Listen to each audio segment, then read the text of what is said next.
som, 1, 2, som, 1, 2, som. Som, 1, 2, 1, 2, som, som, 1, 2.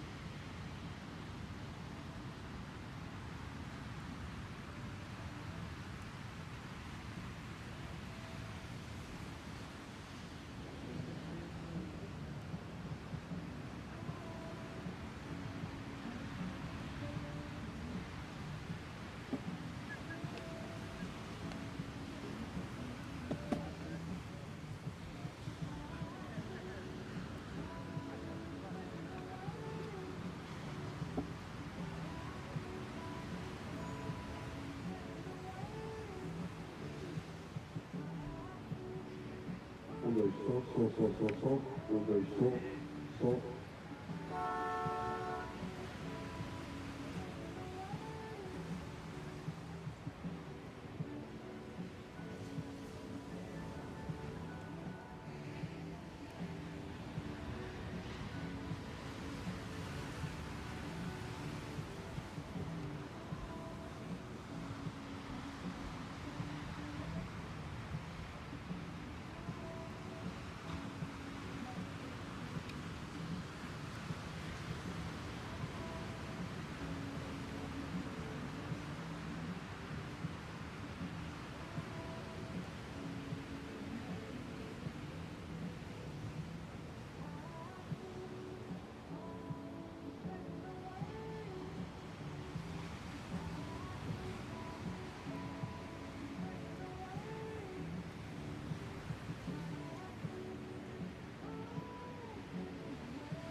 1.2.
Bom dia. Good morning, everybody. Welcome to EDP Ericeira. Welcome to EDP Ericeira. Bem-vindos a mais uma edição Challenger Series aqui em EDP Ericeira Pro. E esta é a primeira chamada do dia. So this is the first call of the day. As you can already realize, there's plenty of opportunities for the surface out there. So we are on. We are on for 8 a.m. heat start. 8 a.m. heat start. We'll be starting with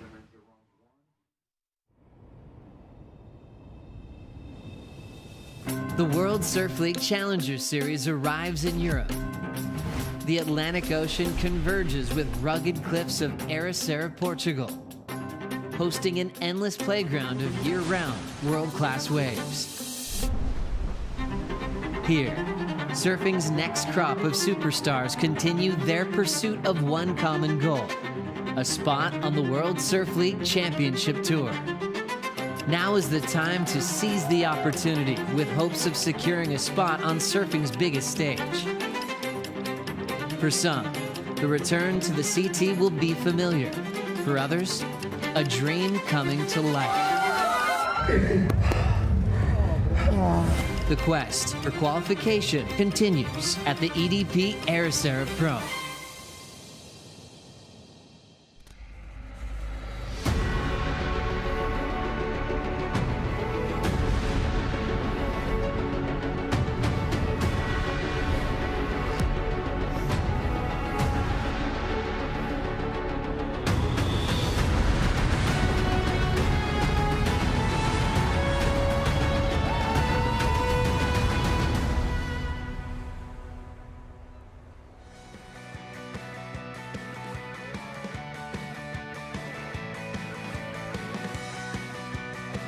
Challenger Series is back in Europe. What a fine place to be at this time of year. Surf season on the old continent. Some fresh faces in the morning this morning.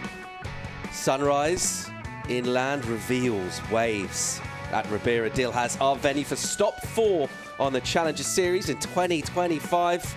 And what a significant venue it's been down the years for surfers trying to step up and get themselves to the Elite Championship Tour, like this guy, the pride of Portugal, Fred Moraes.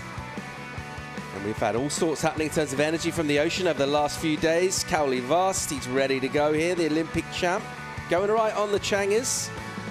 Jacko Baker wants to get back on the CT.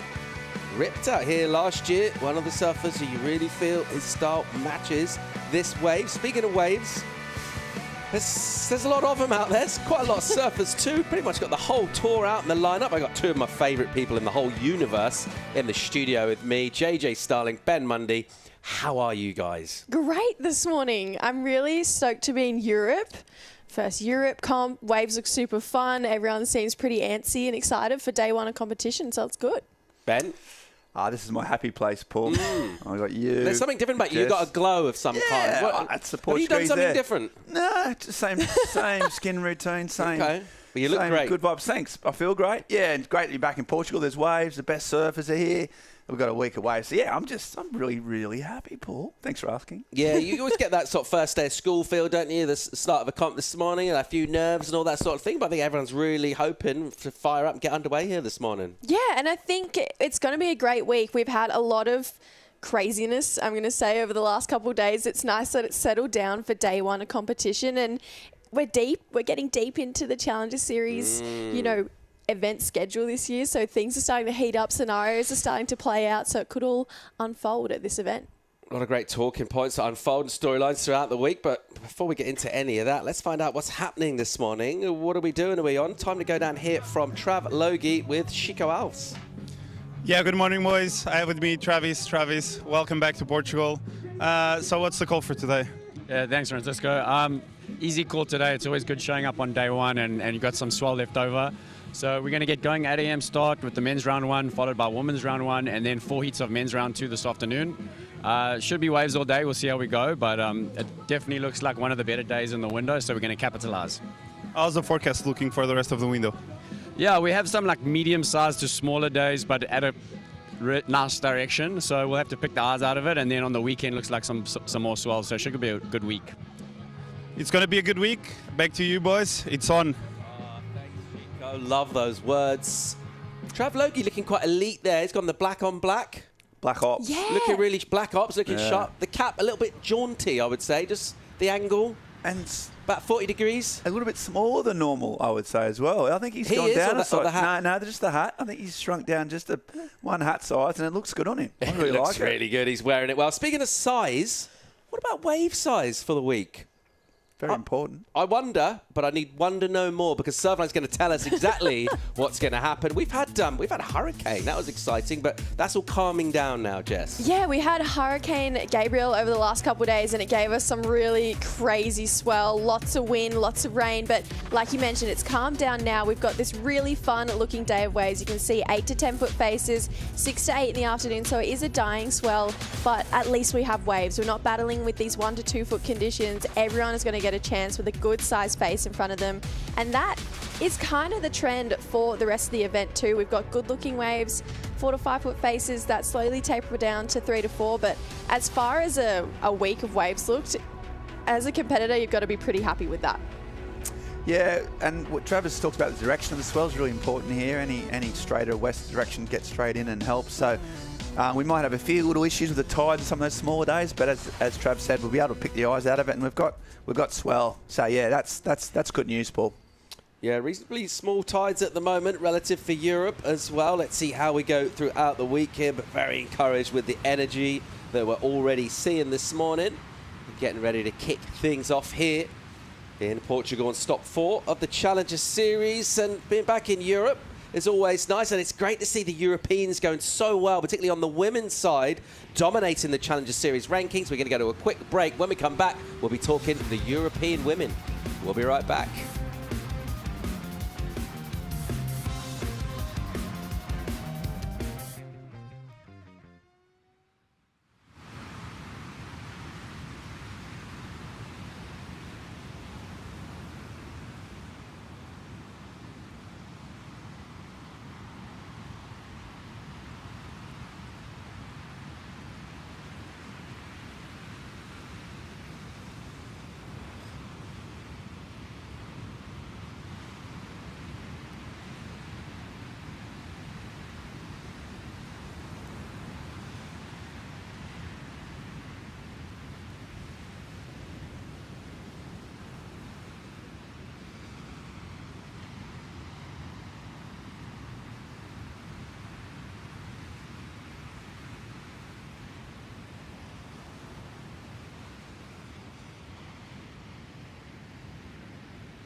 Welcome back to Dawn Patrol here in Ericeira. A little bit of morning gloom, but plenty of energy from the ocean. Already had the call from tours and competitions. Travlogi. We're going to be kicking things off around 8:30 here this morning. First day of our waiting periods. Crowd filling in there, anticipating the energy. And obviously, Challenger Series, the reason why we're here, it's all about stepping up towards that C-team. We're already looking at the rankings and see who's making moves so far this year. And one of our stories this year, like the big takeaway on the women's side, has been the dominance of the Europeans, Jess. Yeah, they've been on fire. And I feel like they've all been feeding off each other as well. As soon as we see one go a little further into the draw, the rest of them, they want to make that. So I love this competitive rivalry that we're seeing back and forth between all the European ladies. And it's making for some great entertainment for all of us as well. What do you put this down to? Why are the Euros going so good so far? Yeah, it's interesting, isn't it? Because on the men's side, we've had probably the opposite. There's been a bit of a drop-off. But these, except for Tia Zabrowski, who's quite younger, the other four are all been surfing with each other and against each other for probably since they were, for 10 years, since they were 15, 14. So they're a real rivalry. So I think they're all pushing each other. I think that's a big part of it. There's 4 or 5 girls, all from the same spot, all been surfing these waves together, and they all just want to get to that all-important CT. So I think that's helped them a lot. Oh, that dominant name, TT Zabrowski out of France. The youngster has been unbelievable, just scorching through this year. She's in that #1 position. And that's basically to do with her surfing. Honestly, she's my pick to win every single event. I absolutely love the way she surfs. She has this go home or don't go, hit it or go home kind of attitude. I mean, she's just got an all or nothing approach about her surfing, and it's really leaning in for her because she's #1 on the rankings. She's competed in 4 Challenger Series events, hasn't dropped below a quarterfinal finish, got second here last year. She's just looking so good, and her headspace, that's what really stands out for me. She's 14 years old, and she's surfing like she's been doing it for years. Yeah, it's hard to think that to put that age out of your mind a bit, but what's sort of crazy is that her progression, her development is sort of happening in real time. Even from event to event, she's getting a better surfer. That's what happens when you're 14. So she's still got so much more improvement. The fact that she's #1 now is incredible. Yeah, so she's a star of the sport. So in our top 7 on the Challenger Series for the women, we've got 5 Europeans. Yo-Yo Hopkins, look, in #2 at the moment. She'll be looking to win this event. Nadia Aristabe, the Goofy's gone well here in the past. Kika Veselko already with a win this year, part of that strong Portuguese unit. And of course, Teresa Bonvalot with a ton of experience, also primed and ready to fire on the Challenger Series. Yeah, I'm excited to see how they go here in Portugal, because now that they're back in their hometown, is pressure on? Is it going to be a little bit trickier? Are we going to see this consistency roll through? So many people compete at home and they usually have their worst events because you put that added pressure on yourself. But let's see if these European ladies can keep rising the way they have this year. Yeah, that story, though, about Zabrowski, I mean, it's sort of almost reminiscent of like a young Jeremy Flores when he sort of came on the scene really young and he was still kind of growing but already getting results and had the kind of surfing, but also had that competitive aggression, like wasn't scared of anyone, super self-confident, no kind of deferential treatment around the event site. It's quite scary, isn't it? Yeah, she does. Frightening. Yeah, it is. For that age, she's got both the parents were professional athletes, so she's got that competitive mindset from a young age. And yeah, you're right. Last year when she was 13, she was, I'm going to be on the CT. That's all I want to do. Didn't care who she was up against. So yeah, you put that natural talent with that sort of just inbuilt mindset, and you've got a pretty scary package. And I think something that's going to change the sport potentially. So yeah, exciting to watch. We don't want to put too much pressure on her, but the fact that she's #1 on the Challenger Series ratings means we have to talk about it because she's so phenomenal. Be really interesting to see how she goes out here in Ericeira after making the final last year. Loads of cool storylines in the mix for the women. Also for the men as well. We've got some new names making some statement performances and some old familiar favourites going really well on the challenges so far this year. We're going to take a quick break. When we come back to Dawn Patrol, we'll be chatting about the boys. Stay tuned.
Welcome back to Dawn Patrol. We remind ourselves of glorious victory for Levi Slauson over there on home shores in the USA at the US Open around about a month or so ago. A different ocean, a similar field of surfers, but very different kind of conditions facing Levi and the rest of the pack here today.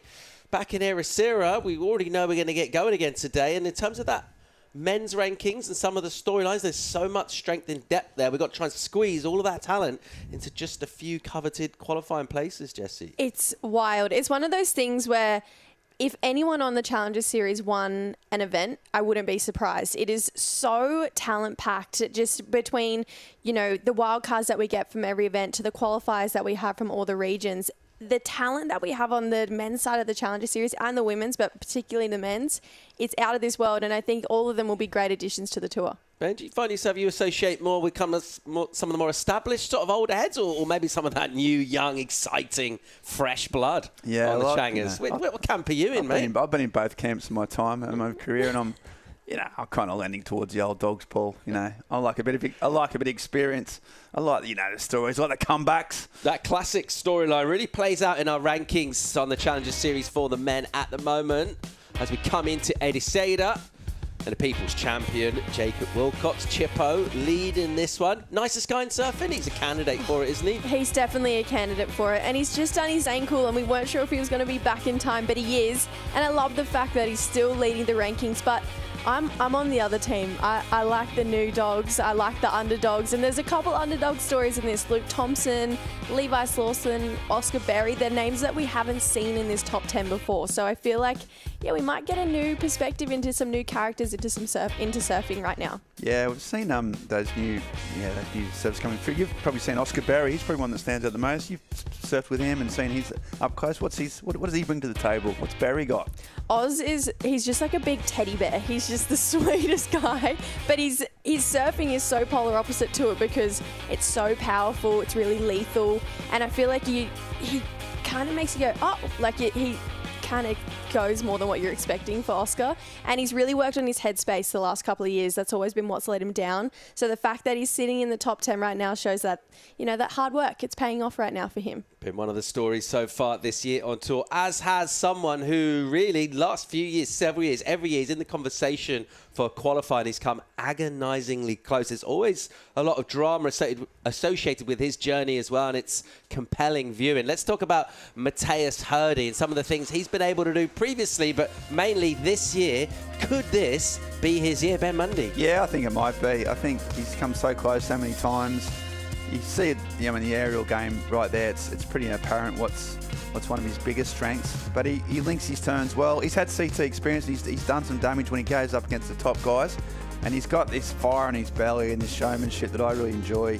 So I think he's got what it takes. He's got the experience now. I think there's no excuse. If he doesn't do it now, when's he ever going to do it? He's got main character energy. He's definitely not a shrinking violet, is he? No.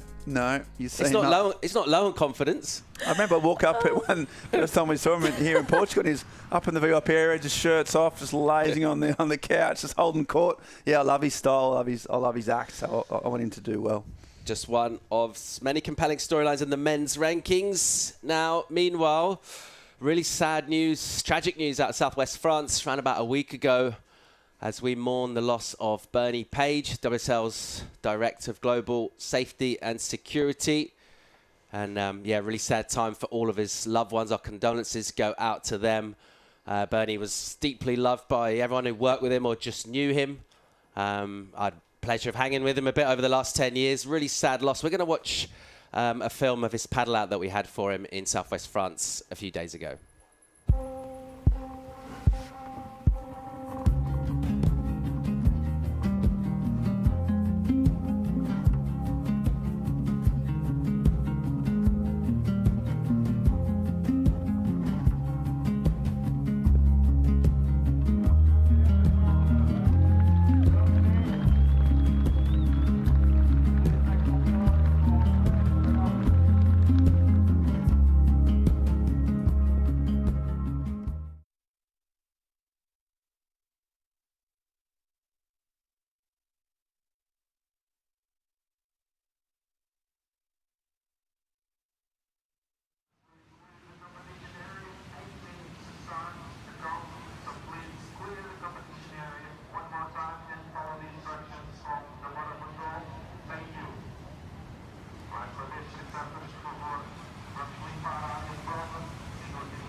You're watching Dawn Patrol from the EDP Ericeira Pro. First day of competition. We're kicking off pretty soon.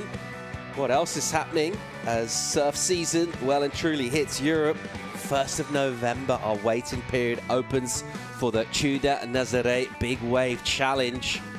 Always an exciting event just up the coast. About an hour's drive, maybe a little less than that from here. And that happens on November 1st, runs throughout the Northern Hemisphere winter. Looking forward to that. The big waves on the horizon. And from giant waves to titans of the sport, we've got a few of them in town. This event always attracts the best of the best. Kanoa Igarashi here to compete. Once again, he's done it many times in the past. We know he loves this place. How cool is having Kanoa here? It's great. I mean, it makes sense. He lives here. He spends a lot of time here. I feel like he'd be pretty close with all the locals around here as well. And he's got 7 months off. So why not keep competing through the Challenger Series, get some heats under your belt. And, I mean, he's had a great year. May as well keep the flow going. Money, you're going to have to humour me here. Imagine you're a young, fit, healthy, good surfer, and you were going really well on the Challenger Series. You had a shot at qualifying. You're getting really close. Yeah. And all of a sudden, you know, you don't need to make that many more heats, maybe. You're looking at qualifying. You get Kanoa Igarashi in the draw. Yeah, bring it on. Would you be annoyed? Bring it on, You're like, he's not on the CS. Why is he here? You into I'm it? like, mate, you're okay? Bring on the big dogs. I'd say I've been in that mindset. Trounce him? Oh, yeah, absolutely. You've got to beat the best. A bit of star power. This is what can make or break careers. So I reckon you're up against one of the greatest surfers of his generation. That's an opportunity, Paul. That's the way I see it. That's why we're different, me and you. No, it's absolutely an opportunity. I mean, even just looking at the year he had, a lot of these guys would have watched these heats, watched him surf and think, well, I could do what he does. And now they're going to get the challenge to really prove it to themselves to see if they can and come up against one of the best surfers in the world. Came 7th this year, just missed out on that final 5. And he is where all of these guys want to be. So it's such a great opportunity for them to be able to really see where they are and balance themselves out and see maybe where they have to lift to when you compete against someone who's one of the best. Yeah, he's just electric. He's such a good surfer. This style like that, this wave up will give him plenty of opportunities to show his huge range of tricks and mix of power turns and aerials. So yeah, a bit of star power, bit of stardust on the event. I'm all for it. Speaking of star power, actually on the men's side on the Challenger Series, some really, truly huge names of the sport, the likes of Julian Wilson, Kalohe Andino, Josh Curso, like former CT standouts. They've all been in the mix this year. Unfortunately, not here in Ericeira. And just going back to my previous point, maybe a little bit more of an opportunity for surfers who aren't then coming up against them. Yeah, I feel like it's just another door opening for them. I mean, they're such big names and they're icons that you've looked up to your whole life. So the fact that they're out of the draw, it definitely does open that door just a little bit more for maybe some new underdogs to keep rising through the ranks. Bit of a change to our format announced a few months ago, Monday. I know you particularly would fill your heart with joy. Newcastle in Australia, your hometown. We've already been there. We're going back. And that's all part of the extended CS season. We're going to pipeline as well. Amazing changes to the Challenger Series. Yeah, really exciting stuff. I'd have Newcastle, I said, 4 or 5 events there on the Challenger Series if I had my way. Just one after another. Just back to back to back to back. And then pipe. Yeah, no, it gives more opportunities. That's the reason why probably likes Julian and Josh can maybe pick and choose their events a little bit more. They've got young families, all sorts of things. So, yeah, the fact that there's more opportunities, it means the best surfers, the cream will rise to the top, I reckon. It used to be pretty brutal, 4 or 5 events. If you had a couple unlucky heats, your whole year was gone. I think now there's a lot more opportunity for these surfers to really show that what they've got. Yeah, I mean, we're always a little bit of a hostage to fortune as well in terms of conditions, and the fewer events that you have also means, might not have great conditions, and particularly in terms of those quality ways, the addition of pipeline, I mean, it sort of speaks for itself, but having the ultimate proving ground of surfing on the Challenger Series, well, what better way to prepare yourself for the CT? No, I think you have to have an event in Hawaii, and I feel like a lot of the world would agree with that because that is, like you mentioned, the ultimate proving ground. You really have to you have to show that you've done the time there, and it's a really great kind of learning ground for a lot of these Challenger Series competitors as well, because if they qualify, guess what? They have to surf that event, and it might be for a spot on tour, it might be for the world title, so they have to do their reps out here. So this is just another opportunity for them to get some heats under their belt. Something else I like to see, professional surfers being kicked out of the water by the Water Patrol. Yeah. I mean, that's... Get out. Get out. Yeah, mate, look, I don't care what that sticker means. You're gone. And, these surfers getting ready for the start of the heat at around 8:30. There's a lot of surfers in the lineup. There's, 80 in the men's field and a lot of the women. So she'll be ready. Kika Veselko will very much be dialed in with the strategy from her coach, from her team, carrying a lot of expectation and hope from the proud surf nation of Portugal. A lot of really strong contention from Portugal. One of them in our first heat for the men, which will feature Fred Moraes on something of a comeback trail. Had the injury late last year. Took him a little while to get back into the swing of things. Was over in El Salvador representing Portugal in the World Surfing Games a couple of weeks ago. Over here in a tough heat against the likes of Billy Stearman, the veteran of New Zealand, Ryan Huckabee, really impressive US East Coast surfer, and Taj Stokes, which sounds like a very, very surfy type of name, doesn't it? Do you reckon he surfs, Taj Stokes? Couldn't get any more Aussie or any more surfy, could you? Pretty middle name Barrel or something, yeah. So, yeah, up-and-coming young great surfer. But, yeah, big heat for Freddie. Jess was saying about the pressure these homegrown surfers have, which is substantial. And then to come out and actually, be in the first heat, it's a lot of pressure on Fred, even though he's experienced. So half hour for surfers to post 2 scores.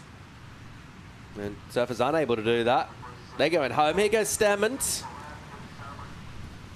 On a bit of bounce. Nice hit off the top from Bully. And he'll link this inside here. This section will score you points if you can find some lip, some pocket. And he'll do well here And with all of his experience at this wave, he knows how crucial getting a quality mid-range number to open up your heat will be. And he'll do that. So Stermund, here goes the big fella, Huckabee. Not wildly dissimilar to Fred Moraes in terms of his stature and his physicality, Ben. Yeah, doppelganger. Very similar in look as well. So Ryan, he had a really good event here last year. Pulled out some really, really big rotations, often some on single wave scores or single turn scores. So yeah, he's one to watch. And some of his edits, I thought from last year, were absolutely world class. So he's really dangerous as ever. Stacked heat. What's your coaching strategy for Kick-Ass out here, Ben? What are you saying? What key words you kind of whispering softly in his ear before he paddles out? Win. Okay. Yeah, no, I mean, look, it's going to be the cliche. We're going to say it a lot, but it's a really hard place to pick the best waves that have those walls. And I mean, not if you're Fred Moraes, it isn't, sure. Yeah, but so just the experience he's got out here. So yeah, his strategy won't be too different. Two best waves he can get his hands on and do his trademark power turns. He's not going to change it up too much. I thought it nice to see, kind of like, it's almost like a little, wouldn't be the same if you go check the surf in the morning and Billy Stermund pops down, he's in his wetsuit nice and early, or chirpy, says hi, always in a good sort of vibe. You know, just a great experienced competitor, and yeah, I hope that never ever changes. Have you seen him grumpy? No, never. Just kind of like loses. stubbing his toe, spilling his coffee. You know, he comes in, he washes it off really quick. Yeah, no, I've never seen him blow up. So yeah, one of the greats. Oof. And Huckabee, tall, rangy guy, as you can see, just trying to engage that rail the whole way, and then get the little bonus section on the end. Yeah, loads of spray from him, plenty of power. And he'll connect that one through to the inside. So a couple of vigorous wiggles from the likes of Huckabee. There's Myers. He's a stalwart at this event with his coach and squad.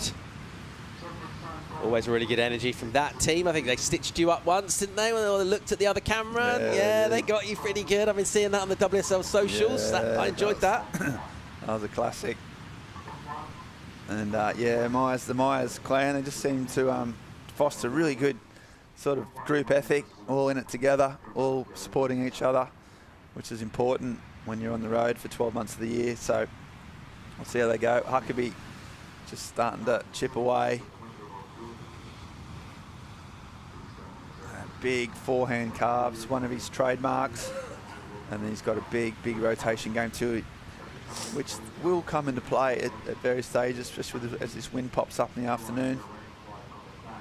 Plenty of swell lines coming in, Paul. That's what we want to see, don't we? This bit sort of disjointed. That hurricane was pretty close. So it was all a bit raw and edgy yesterday, wasn't it? It's massive.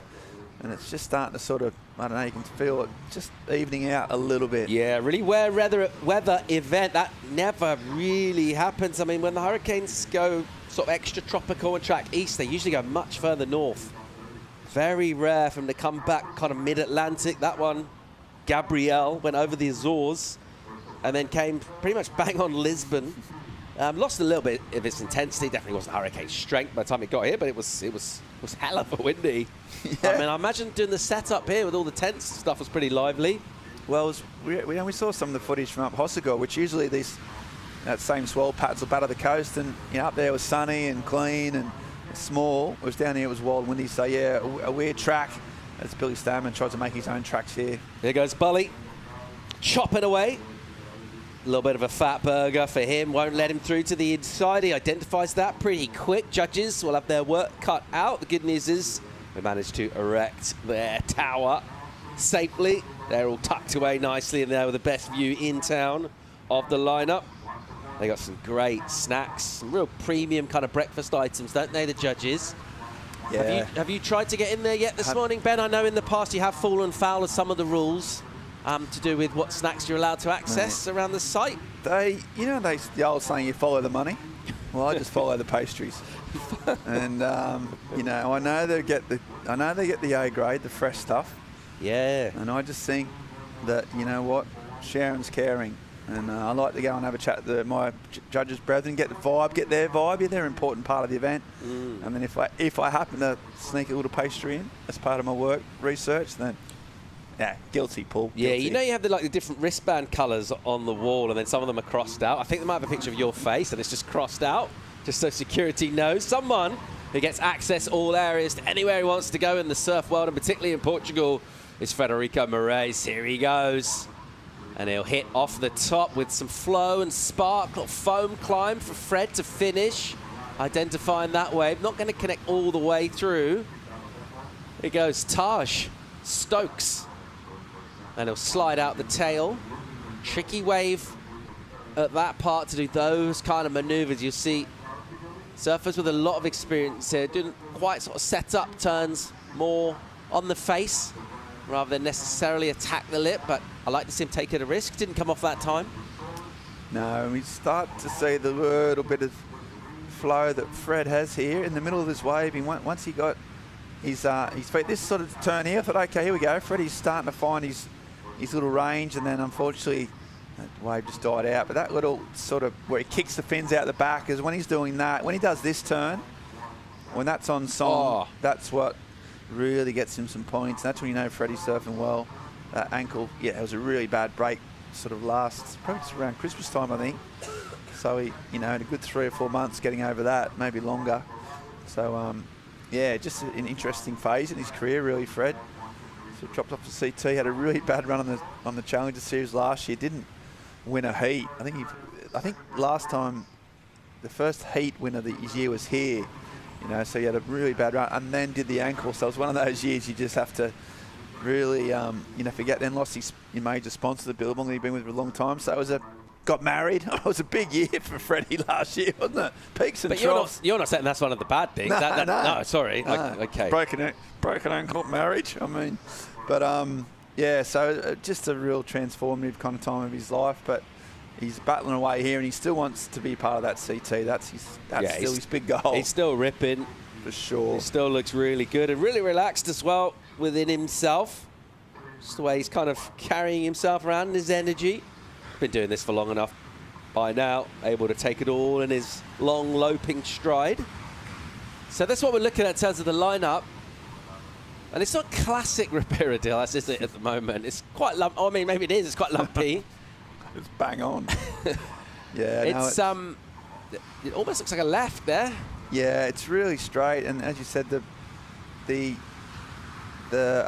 jagged edges on this swell. Some lines coming in from a bit west, some from a bit north. There's a sort of variety of swells, all a bit jumbled up. It is a pretty well-defined reef, so you still need the right kind of angle on it. Yeah. Well, we know how many good waves there are in Ericeira. There's tons of world-class waves. We're in a world surfing reserve right now. But if you're wondering, what's the event Ribeira Dilas? You've got other waves, probably more kind of premium on their day. But it's that point of the consistency is that you're not looking for highlights and one good wave every hour. You kind of need, as 4 surfers in the water, you need opportunities throughout, like this one here, being taken by Ryan Huckabee, the Floridian. Great surfing from him. Look how he sort of found the range with the waves early on, and now he's pushing. So with the mid-range number in, he's going harder and faster and steeper and sparkier. Multiple turns for Ryan Huckabee. Won't quite get the finish. Shows you how tricky it is. There's some gargling, dry, ugly rocks down in there. But beautiful surfing from Ryan. Yeah, we'll probably see this repeat itself over the course of the day and the weeks, where that surfer gets off a good wave, gets in rhythm, starts to get the priority working out. And Ryan's sort of that surfer in this heat where he's just, in the first 10 minutes, just found a groove and, yeah, pushed that wave all the way to the shore. So, yeah, surfing good. Against Taj Stokes. Nice looking wave here for him. Sometimes the ones that sort of slip between offer the inside runner, but he's a little deep on it, and he'll have a look there down the line because I think that one would have ran all the way through that inside section. We're going to get another look here at Huckabee.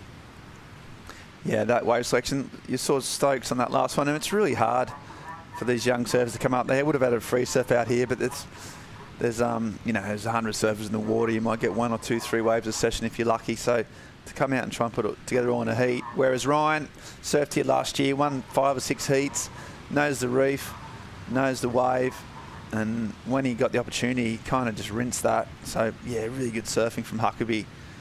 Got a bit of just a break on his competitors early on. His first heat, so important, obviously. Freddie up and riding. Oh, and a mistake. I thought it was going to open up with the classic kick-ass carving pocket roundy set up. No, down. A mistake there for Fred. Under a bit of pressure. Finds something here. Taj Stokes pushing hard. And then back, galloping down the line. Nice section for Taj. And he'll wrap it back. Won't smash the white water. Just kind of nurses next to it. That was a nice turn. Banged off the top. And then punches through. Always nice to kick out with the momentum to get a few multiple sections going. You get the speed and the flow. Yeah, he'd had just a few wobbles, hadn't he? Had a few waves, a few bad selections. So just to actually get a bit of rhythm going here was important for the young Australian. So Taj, hit that well enough. Was critical. So he had an element of danger to the wave, and then started just doing those little S turns, trying to get the finish. Going to get himself at least back in the game. That was a little short stab. A low score, but he's back in the mix at least. This is probably more what we're going to see from him. That nice little layback snap in the pocket. Were you ever tempted, when picking names for your children, to go with Australian pro surfers, Ben? Was that a big part of the discussion absolutely. between you and Saz? Yeah. Yeah. Did that debate rage for months? What was up there on your list? Well, I got Kong. Well, my eldest son. I think Sarah was really keen on Barton, wasn't she? She had Barton. She also liked Rabbit as a name, which I was all for. But anyway, so we settled on our eldest daughter, and she is called Mark. So that worked out quite well. Here goes Billy Stammond with a bit of speed, but a little bit of repetitive wiggling stuff in the pocket. Bit of a slopey one, not what he wanted.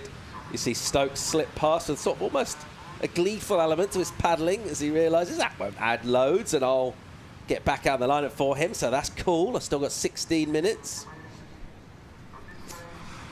Burridge could be quite a good first name, couldn't it? Maybe middle name. Burridge Mundy? Yes, Paul. Come on. Yes, please. And we see Billy, the Kiwi. He's been to the Olympics. He's been just there or thereabouts on the Challenge Series for a good decade, hasn't he? Burridge Mundy? Barton Burridge Mundy. Come on. Oh, lovely. Yeah, there's so many names out there, Paul. Snowy McAllister, of course, was up there.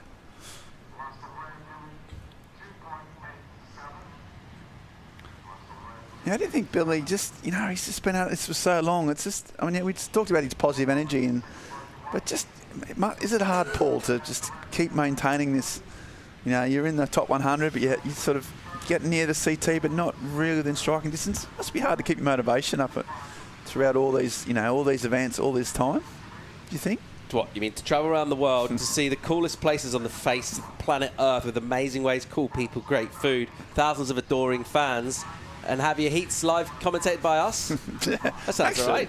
When you put it like that, Paul, come on, he's mate. actually living the dream. He's living the D-ream.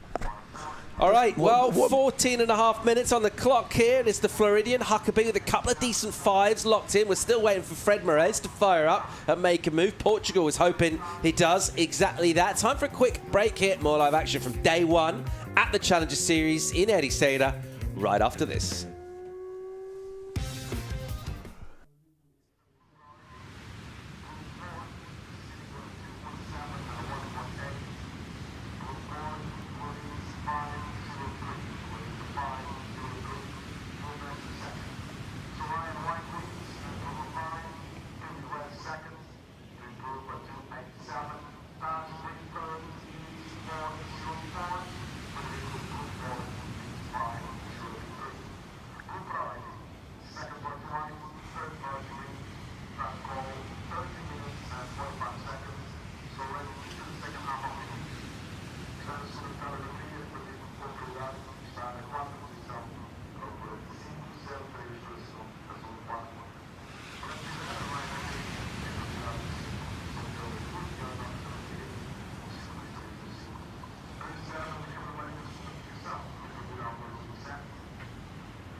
Reminding surfers coming up next, that will be Luke Slipchen, also Luke Swanson, Justin Becquet.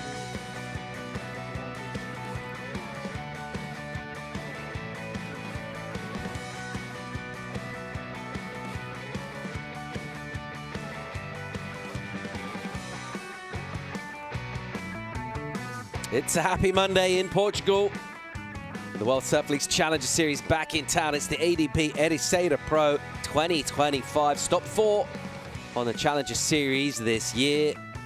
Plenty more action on this tour yet to come before we complete in the revamped format. That'll be happening early next year, obviously before the CT kicks off. But this event, a stalwart on this tour for qualifying. Traditionally, it comes in as the second to last event of the season, so a crucial time of the season. And this year, even with that changes, it's become more of like a midway point almost in terms of our season, and a moment of reckoning as well, because leaving Europe from here, you'll have a really good idea of your qualification chances. Yeah, exactly. It's sort of like in the golf, wasn't it? Like the Saturday is called changing day, where all things sort of start to form into some type of pattern in terms of what's going to be the end. And yeah, I think this almost 4 events out of the 7, pretty important. Golf, Ben. Did you watch any golf yesterday? I enjoyed the Ryder Cup. Yes, Ryder Paul. Cup, Ben. Yeah. Beth Paige Black. The Americans did add a bit of excitement to the final day. It looked all lost, but after embarrassing themselves over a couple of days in lots of different ways. Absolutely disgraceful behaviour. Disgracing themselves, yeah. You know, just disgrace themselves and the sport, the sport they so-called they love. So, yeah, they got their comeuppance. Here goes Fred. This is a big wave. He ain't disgracing himself. He's not heckling while Rory's putting. Fred Moraes ripping in, tearing in on a rail. Kick-ass. Bit of foam on the face. Doesn't mind it, though. As the JS does some nice work, linking things together. Much more Freddie type performance thus far. You see the poise as he waits. He knows this wave better than anyone, possibly in the world, certainly in this heat. Won't get the finish as such, but he went fast. The wave was tall. It was cool. Here's Taj Stokes now in green. Little snap for him. Nice steeper section here. And he'll give that a quick fizz. And he got caught on a rib previous to that bottom turn. He rode through it. That one grabbed hold of the board, and he's still figuring out there are some pretty rogue moments in this wave, Ben. Yeah, it's no groomed North Coast point break, that's for sure. Things can pop up. But yeah, you've got to just, even when you take off, you're not really sure what it's going to do. So in some ways that's exciting. You've got to really sort of be imaginative and think on your feet sort of the whole way through. But it also means that you can't sometimes commit to the turns you want. And he's doing well here. He was on a bit of a groove. And just this last section got bogged in that little rib and then got another bog there, just the ripples in the face. I was going to say, this is a big wave for Fred. He hadn't had a wave. It's 10 minutes to go. He had priority. I sort of sense if this wave didn't count, he was going to be in all sorts of strife. So in the terms of this heat, in the terms of this week, and let's go even further, in the terms of this year for Freddie, this is a big wave. It's going to be interesting to see where the judges put it, whether it gets himself at least back in that second spot with probably one more opportunity to go.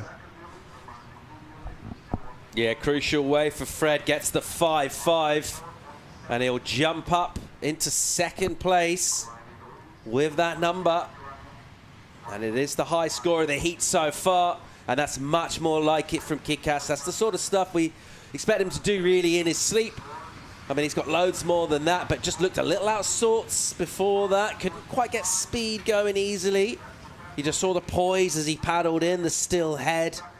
Everything dialed down the line at sections. And from here, I mean, we've read this script before. We expect to find him another way, slightly better than that. Get an improvement, post a healthy total. Because when he finds his range and his form, he'll be deadly. But it is still Ryan Huckabee with the lead and with priority. Only 8 minutes to go now, Ben.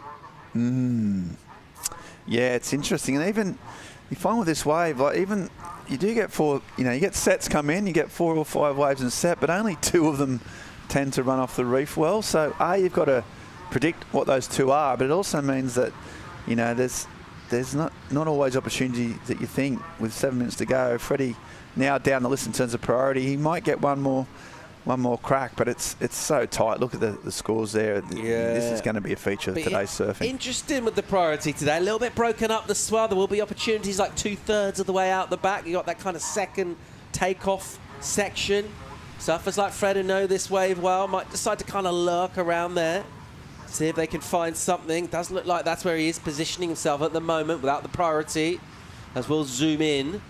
And you see, so just wide of that takeoff bowl. Can get waves that go a little soft when they're deep, and then they'll hit the reef there. Like, used to seeing longer period swell than this, particularly. That's just because that hurricane came so close. Basically, we've kind of got two swells in the water, don't we? We've got the long-range stuff that tracked across the Atlantic, and then the local kind of residual swell. That's why it's so lumpy out there at the moment. Yeah, it's a bit of a jumble. I think as that week progresses, the swell drops off, but it is a bit longer period, a bit more uniform, and from a better direction. Yeah, from your personal point of view, Ben, what are you most hoping to achieve with your week here in Portugal this year? Have you set some intention for yourself? Have you written them down in your journal and kind of underlined them a couple of times? What are you really hoping for your Ericeira 2025? Well, I just put number one. I put big number one at the top. Commentary. Okay. Just in brackets. Just do some. In brackets, do your best. Yeah. Don't get sacked. Just try and focus on performing to my best in the booth. Right. And then if I get that right, and that's all anyone can ask, really. Do your best. If I get that right, then the rest of the week tends to follow a pretty smooth pattern. The universe just takes care of itself. Surfing, talking about commentating, talking about surfing, pizzas, just good times. Speaking of pizzas, I got some controversial topping debate, but before we get into that, throwing all sorts of beautiful shapes is the Kiwi Billy Stammer. Nice snap here, and he wants to attack Kickass, who jumped above him to go into seconds. Just over 5.5, the wave will run out of sauce before it gets to the inside. But some nice spark and aggression from Billy. Yeah, there was one turn in there that was, I felt the first time I'd really sort of jumped off my seat in excitement. And the Kiwi doing that. A bigger wave, you can see the chop in it. Sort of just has to free fall down a bit. Sort of just finding this section. This is the best section of the wave, and he sort of hit that pretty sweet. So that was where the money was. You can just see, I mean, these guys are the best in the world, and they're just struggling to deal with the bump and the lump, that combined swells you were just talking about, Paul. But he doesn't need a big number, so Billy, you think, is going to go up in that second spot, and the local hope, Kickass, is now going to need a score with less than 5 minutes on the clock. Yeah, there's all sorts of chops and chatters going on there. It looked like Nazare, didn't it? Did. Looked like the kosher bomb at Nazare. Looked all over the shop. It did look a bit like Chico's Pizza from last night, actually. All over the place. Disarray. Octopus and potato? That's not a pizza.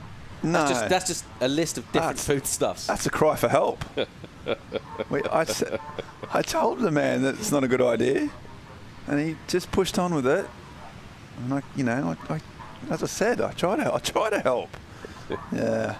I mean, I'm like, look, I don't mind. You don't have to stick by the rules, you know. You don't have to be that, you know. I don't mind a bit of imagination when it comes to it, but come on. You gotta just use some common sense at some stage. Important moment in the heat for Stammond as he goes to second. Moraes now under a little bit of pressure.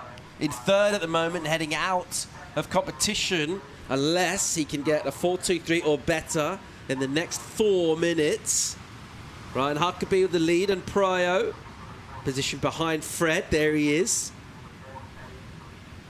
Yeah, wild to see boiled potato on a pizza. I've seen the really thin slices, crispy with a bit of rosemary on top. Yeah, don't mind that. I haven't seen lumps of boiled potato on a pizza before. That's wild. Nah, yeah. That was a mistake. Yeah, that was wrong. All right, what do we got? 3.5. So, who's making a move here? Taj Stokes' number 613. It's not beyond him. He will need to find a bit of quality, though. Billy's looking. He's in fourth prio, so he'll think, well, I'll just paddle anyway and see what happens. Nothing happened. Just feel that Freddie's just lost a bit of that aura, hasn't he, in his surfing? Maybe because of the injury and some poor results before. Don't you dare. Don't. At his peak on the CT, when he was making finals at J Bay. Stop. You would back him every day of the week in this situation. Him, mate. I'm backing him right now. He's got second priority. Still got 3 minutes. He knows this way better than anyone. I'm backing him to get a wave and to get the score. Yeah. Okay. Well, I understand your faith in his ability and his talent and his mentality. Yep. I just feel that he's just lost that little bit of, fear, the fierceness in him that used to get him over the line. But he'll fight. He's got second pro, as you said. He knows his wave. I'm just, I just hope he proves me wrong. He's one of my favourite surfers. Followed his career since he was a young tacker. Always been super impressed with the way he goes about his business.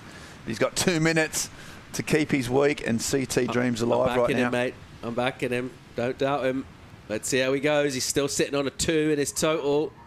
He'll just positioned to look at a wave without paddling at all. The reason why he didn't paddle, he didn't want to lose second priority.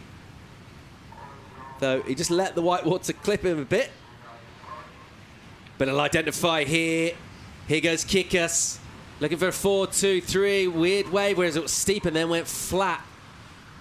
He looks a little lost early on. Not good signs on the outside section, but this is better through here. Climbs up, gives it a clip. Moraes drives off the bottom. Big hit off the top spray, still flying to Lisbon. And then a layback hammer of a hack on the inside, 90 on the clock. There's the Portuguese contingent, willing him on. Here's your heat leader, Huckabee. Been great value out here. No one's really laid a glove on him. He came out early, sliced a few ways, and he's just cruised through. He's got a section here. Real nice. Blows the tail, goes down. So, kick-ass, Ben. I told you not to doubt him. You went ahead and did it anyway. I tell you what. We might be changing your ticket to go home early, back to where you came from, get out of Portugal. Well, this is even more impressive for the fact that he had to work so hard on this wave. Not many people would have identified that wave as a potential score. Through here, you were worried about him yourself, and then here he goes. Once he starts getting a bit of speed, this turn, as I said, is important, and then this last big finish. He didn't hold back here. He could have played it a lot safer than that. He pushed it, and needing just that 4.23. That is super clutch surfing from one of the great European surfers of his generation, and he's still in the mix, all right, as you said, Paul. And that could be a pivotal moment in his future, his immediate future for sure. Yeah, really crucial number with the judges at the moment. They're going to consider that combo of turns. They were big, weren't they? You think about some of the high threes that we've had. The 4-3-3 from Stammeter's his first wave. Was it of that ilk? That's what the judges are going to have to decide here. Fred will make his way in. Looks like Billy didn't get a chance to ride another wave. Neither did Taj. So it will just come down. We're going to get a number for Ryan Huckabee's already in the lead, but it will come down really to this number for Fred Moraes, and it's a crucial moment in the heat. Ben Mundy doubted Frederico Moraes, Portuguese pride. I didn't for 1 minute. I said he'll get another 5. Guess what? He did. He goes to first place, 5-1-7. Frederico Moraes is the heat winner. Huckabee drops down to second, and it's a red card for Ben Mundy in the very first heat of the event. Yeah, that's great surfing from Fred, and look, you know what? He was under so much pressure there, so much on the line, and he's done it with a minute to go. And that's what, we talked about Billy Starman's his positive attitude. Well, he's about to dwell on that because he just got bumped down in the last minute. He's travelled all the way. He couldn't travel any further from the world from, I'd say, South Island, New Zealand to here. It's about as long as he can get, and he's out first heat, so I feel for him. But for that man on your screen, and for the Portuguese fans, that's huge. That's a huge, huge win. Big moments on the Challenger Series here at the EDP Ericeira Pro. First heat is in the books. We'll come back with more live action right after the break. Portugal stoked, so's Fred.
The EDP Ericeira Pro is brought to you by EDP, official energy of the EDP Ericeira Pro.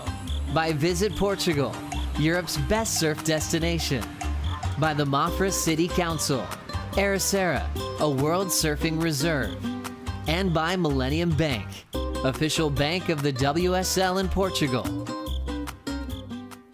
And welcome back to live action here from the EDP Ericeira Pro. We have booted Evans out to calm himself down. He was a little bit excitable. My name's Ben Mundy. I'm joined in the booth by Jess Starling.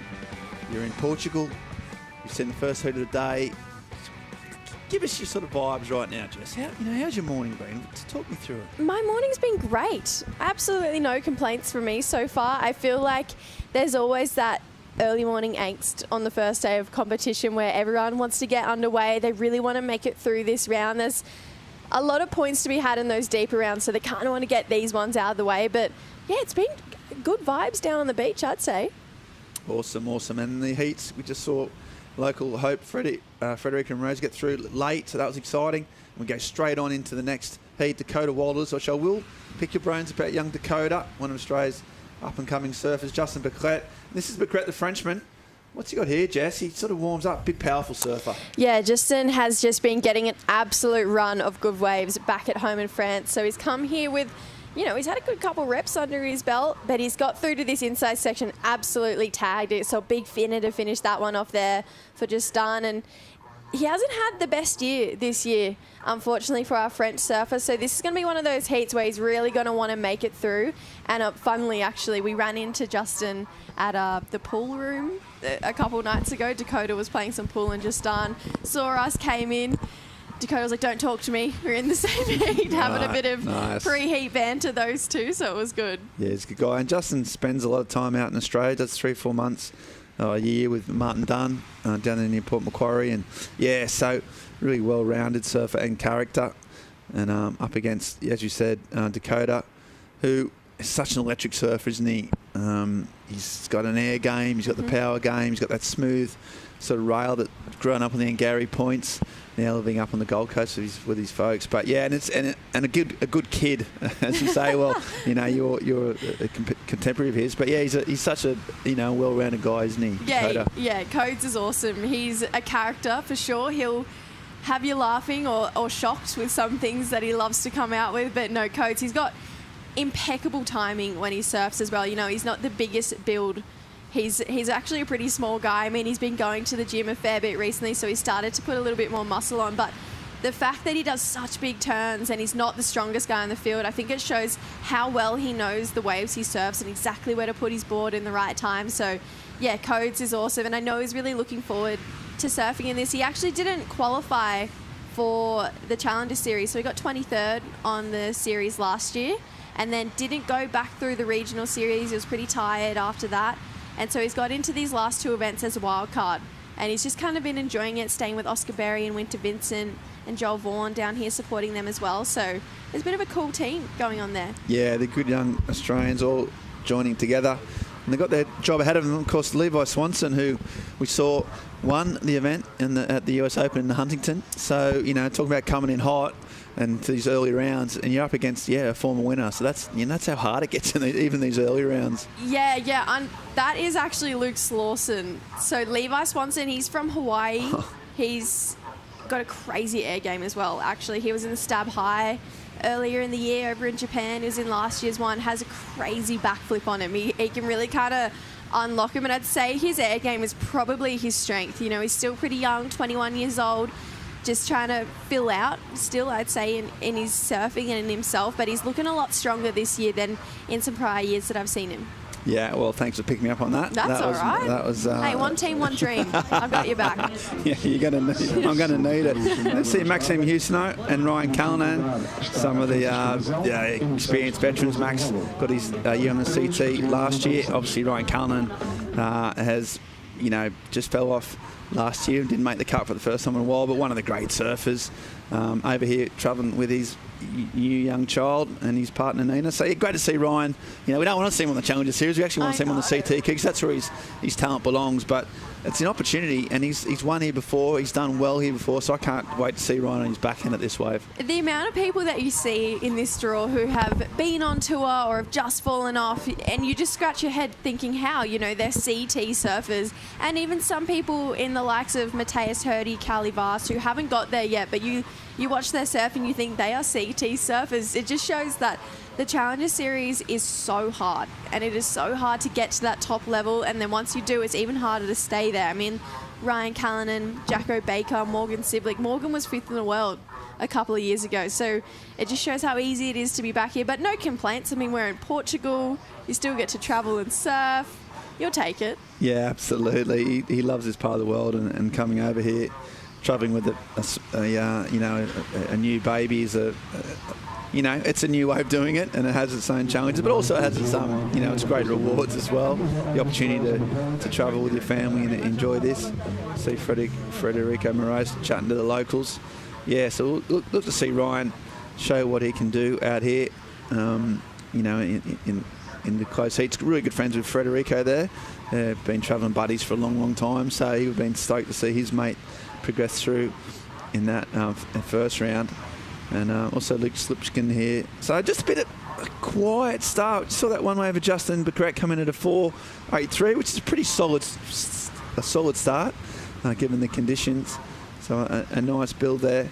I do like these with Dakota. Just that Angari area. It just manufactures these stylish surfers, doesn't it, Jess? Oh yeah, definitely. A real feel to them. Definitely. Oscar Berry, he grew up down there as well, and I feel like that Point Break, I can't be saying too much because the locals might get mad at me, but the way that wave bends back at you, it's such a fun bowl, and those boys go down there a lot. I know they all live up on the Gold Coast. It's kind of the hub of Australian surfing, but they go, as soon as there's a swell, they're back down to Angari, surfing some of the back beaches as well. And yeah, they've got a really cool community. I know a lot of them will probably be tuning in, watching the boys today. So yeah, we absolutely love the Angari boys, and that wave as well. It's amazing. Yeah, absolutely. And speaking of a man who got an amazing wave, it's Federico Moraes under pressure. He's down there with Chico Alves. Yeah, boys, I'm down here with Fred. Fred, what a way to win that heat. Last few seconds of that heat, you made it. Yeah, stoked. There's some fun ways, but I felt like when we started the heat, it kind of went really slow. It was hard to find a good one, and I kind of struggled like the first 15 minutes of the heat. And then, yeah, then I got a good score, and then I got a little backup at the end, a little Hail Mary. I got a little whitewash and kind of reformed on the inside and gave me 2 nice turns. So stoked to make it to the next round, and hopefully we'll get some fun waves this afternoon. You always done so well here in Ribeiradilhas. You always competed here since you're really young. You're looking for in this event to make that breakthrough result this year? Well, that would be great. I grew up surfing here, Ribeiradilhas. I'll spend every weekend here with my dad, just surfing and surfing and surfing. So it's a wave that I feel comfortable surfing, and yeah, it would be awesome to make a great result here. Heat by heat, there's a lot of good surfers. There's a lot of heats to be surfed. But yeah, definitely working hard and believing it's the 2 key points to do a good result here. And how's the feet going? It's getting better. My ankle felt nice out there this morning. I still need to do another surgery, which I'm going to do after Brazil, to take all the screws and the metal that I have in my ankle. And then after that, hopefully after a couple months, I'll be back to 100%. You want to send a quick message back home? Yeah, just obrigado a todos. Muito obrigado pelo apoio. Primeiro já está, primeiro da manhã, nunca é fácil, mas pronto, surfamos hoje outra vez ao fim do dia e acreditar no melhor. Let's go, kickers. Back to you, boys. Yeah, thanks Francisco, and thanks Fred. As we said, Dakota Walters absolutely getting some big turns in on that wave. It's pretty interesting there from Fred that he's nowhere near surfing. He's 100%. He said he's got still loads of pins and ankles.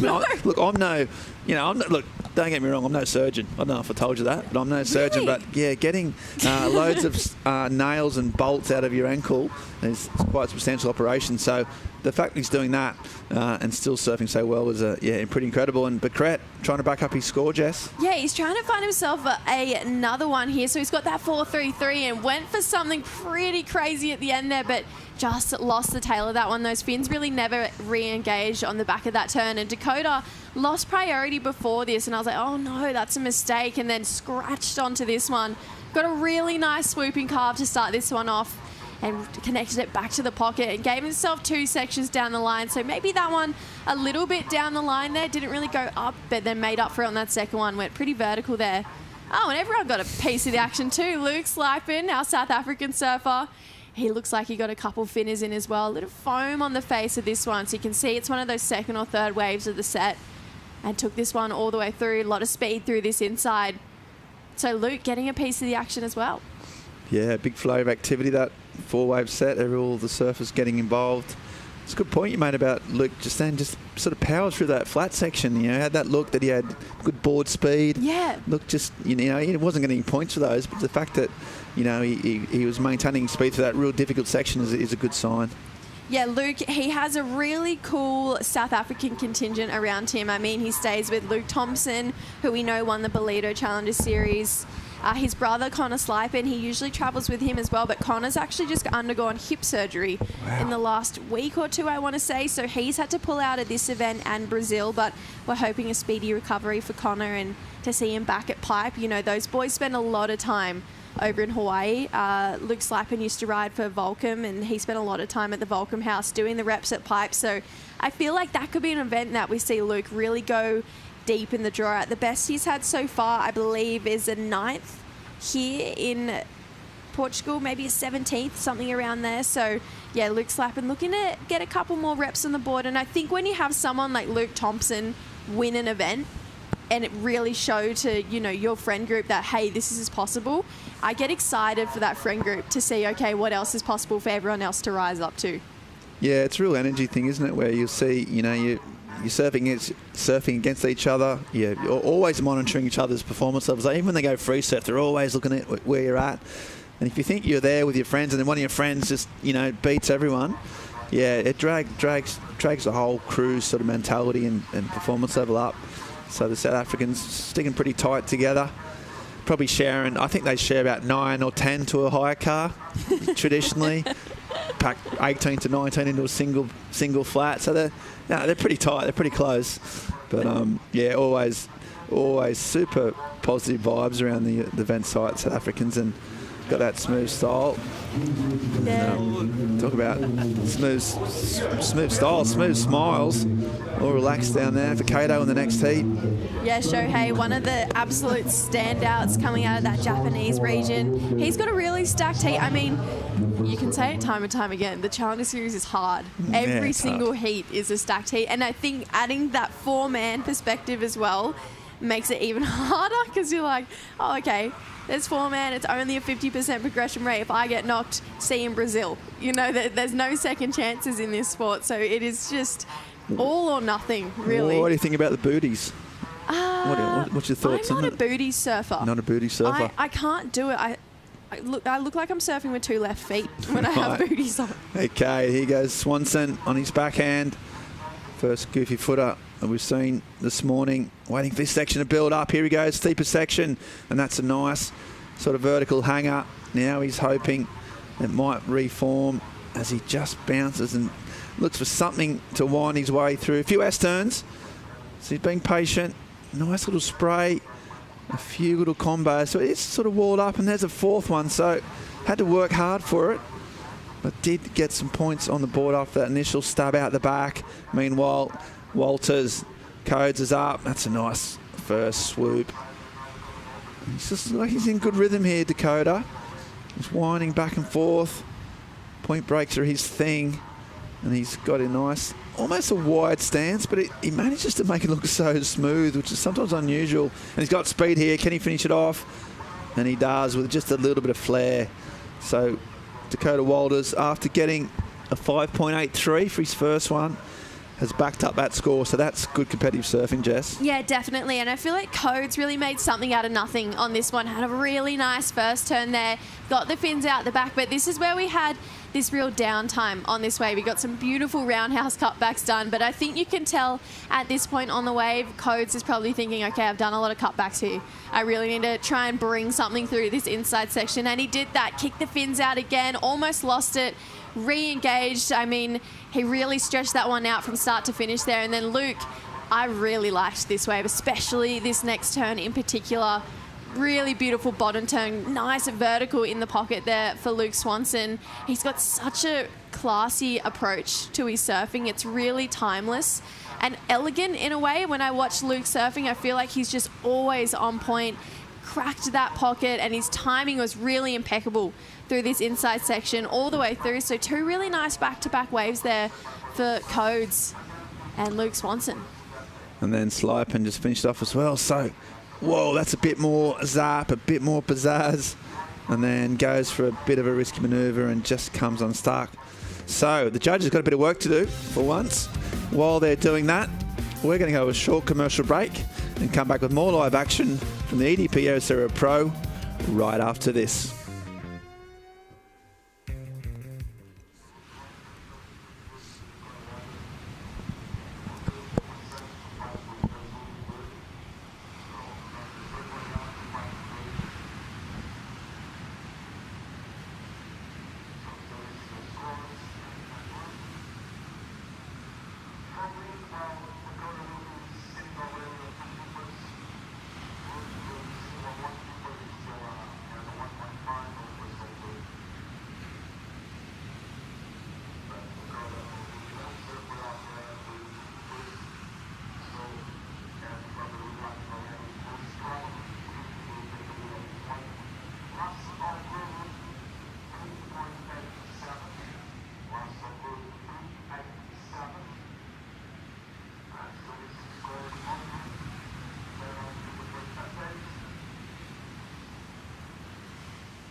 Okay, welcome back to the EDP Ericeira Pro. We've got Luke Slipen up and riding, the South African, looking for a connecting inside.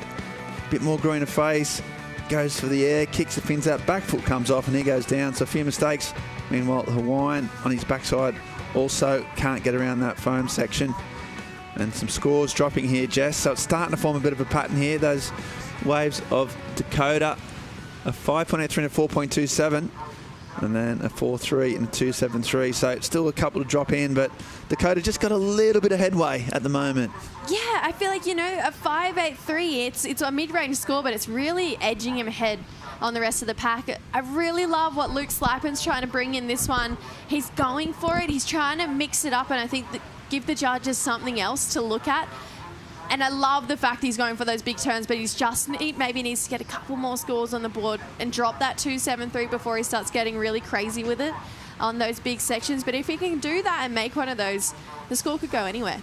Yeah, exactly. He's pushing it a lot, you know, trying to add that risk, which the judges do reward. Just hasn't been able to pull it off. Justin Becret also with that 4.33 at the start. And Justin has also had some good performances here over the years, knows the wave well, and here he goes, the Frenchman. So Justin looking at his first section, nice, big first swoop, bit of a dead section, has to pump hard to try and get the inside. He's looking at it, just compresses his body, waits for something to happen, tries to put on the accelerator here, one big turn perhaps, kicks the fins out and makes that one. So that's a completion. Needed to judge Jorgen Kuzene, his compatriot, he likes it. So, Becret, you can see the intent, the kick of the feet. I don't know if that makes you paddle any faster, but it feels good. It's probably just 2 main turns on this wave, Jess. Yeah, and you know what? I think he knew he needed something big on this inside one. There was a lot of downtime here, and I actually mentally wrote him off at this point. I was like, oh, there's not going to be much on the inside section. He should probably get out of it. Thank God he didn't listen to me, because he got some really nice work done on this end section here, straight up into an air rev there. So pulled it off straight to the beach. This is going to really be a nice scale setup for the judges. We haven't really seen anyone come out of the gates and do anything like this yet. I don't think it'll go crazy. I don't think the number will go super duper high, but it will definitely be that 2.7 that he's looking for to get up into that second spot. So really nice way to finish this for Justin. And I love the fact that these competitors can shift their focus and go, I need something big on this inside section, and just pull it off in the snap of a finger. So really nice stuff there from the Frenchman. Yeah, he's not afraid to go big. It's sort of probably one of his flaws in his surfing is that his completion ratios can be low, but that's partly a factor because he doesn't mind going for it. He always will put it on the line in crucial sections. Talk about pipe being an event later on. Justin's pretty comfortable out there. He's spent a lot of time in Hawaii. He's a madman. He charges so hard. So we're looking forward to this. Meanwhile, Dakota Walters up and riding. First little swoop. It's the bigger wave we've seen of the heat so far. A couple of check turns, not really engaging his rail. This one, again, just gets stuck. So not finding the rhythm, and then goes big. So just never, ever sort of got in the swing of things on that wave. It was a bigger wave, had more territory to cover, but he looked off. Yeah, he was slightly off on that wave, and that is an opportunity gone begging, because that had a really nice bowl on it there. It was a bigger looking wave. We haven't seen a set like that come through for quite some time there, and I think Codes, he would know that. And you can see he was almost just a little bit too far out in front of the section the whole time. So stressful times on the beach right now, but Codes is still in the lead, dropping a 4.27. Shouldn't be too big of a score for someone of Dakota's talent. Yeah, you see the Becret brain thrust down there. Martin helping out Justin, and then Swanson on his backside just kicks the fins out on his first kicker, and then hoping that this foam will go. It doesn't, so he just dives into it, and again just can't get that combination of scores for Luke. Sort of finding some clean face, but hasn't been able to get the waves that matter, and that's, again, it's a tricky wave, and it's hard to identify what the good ones.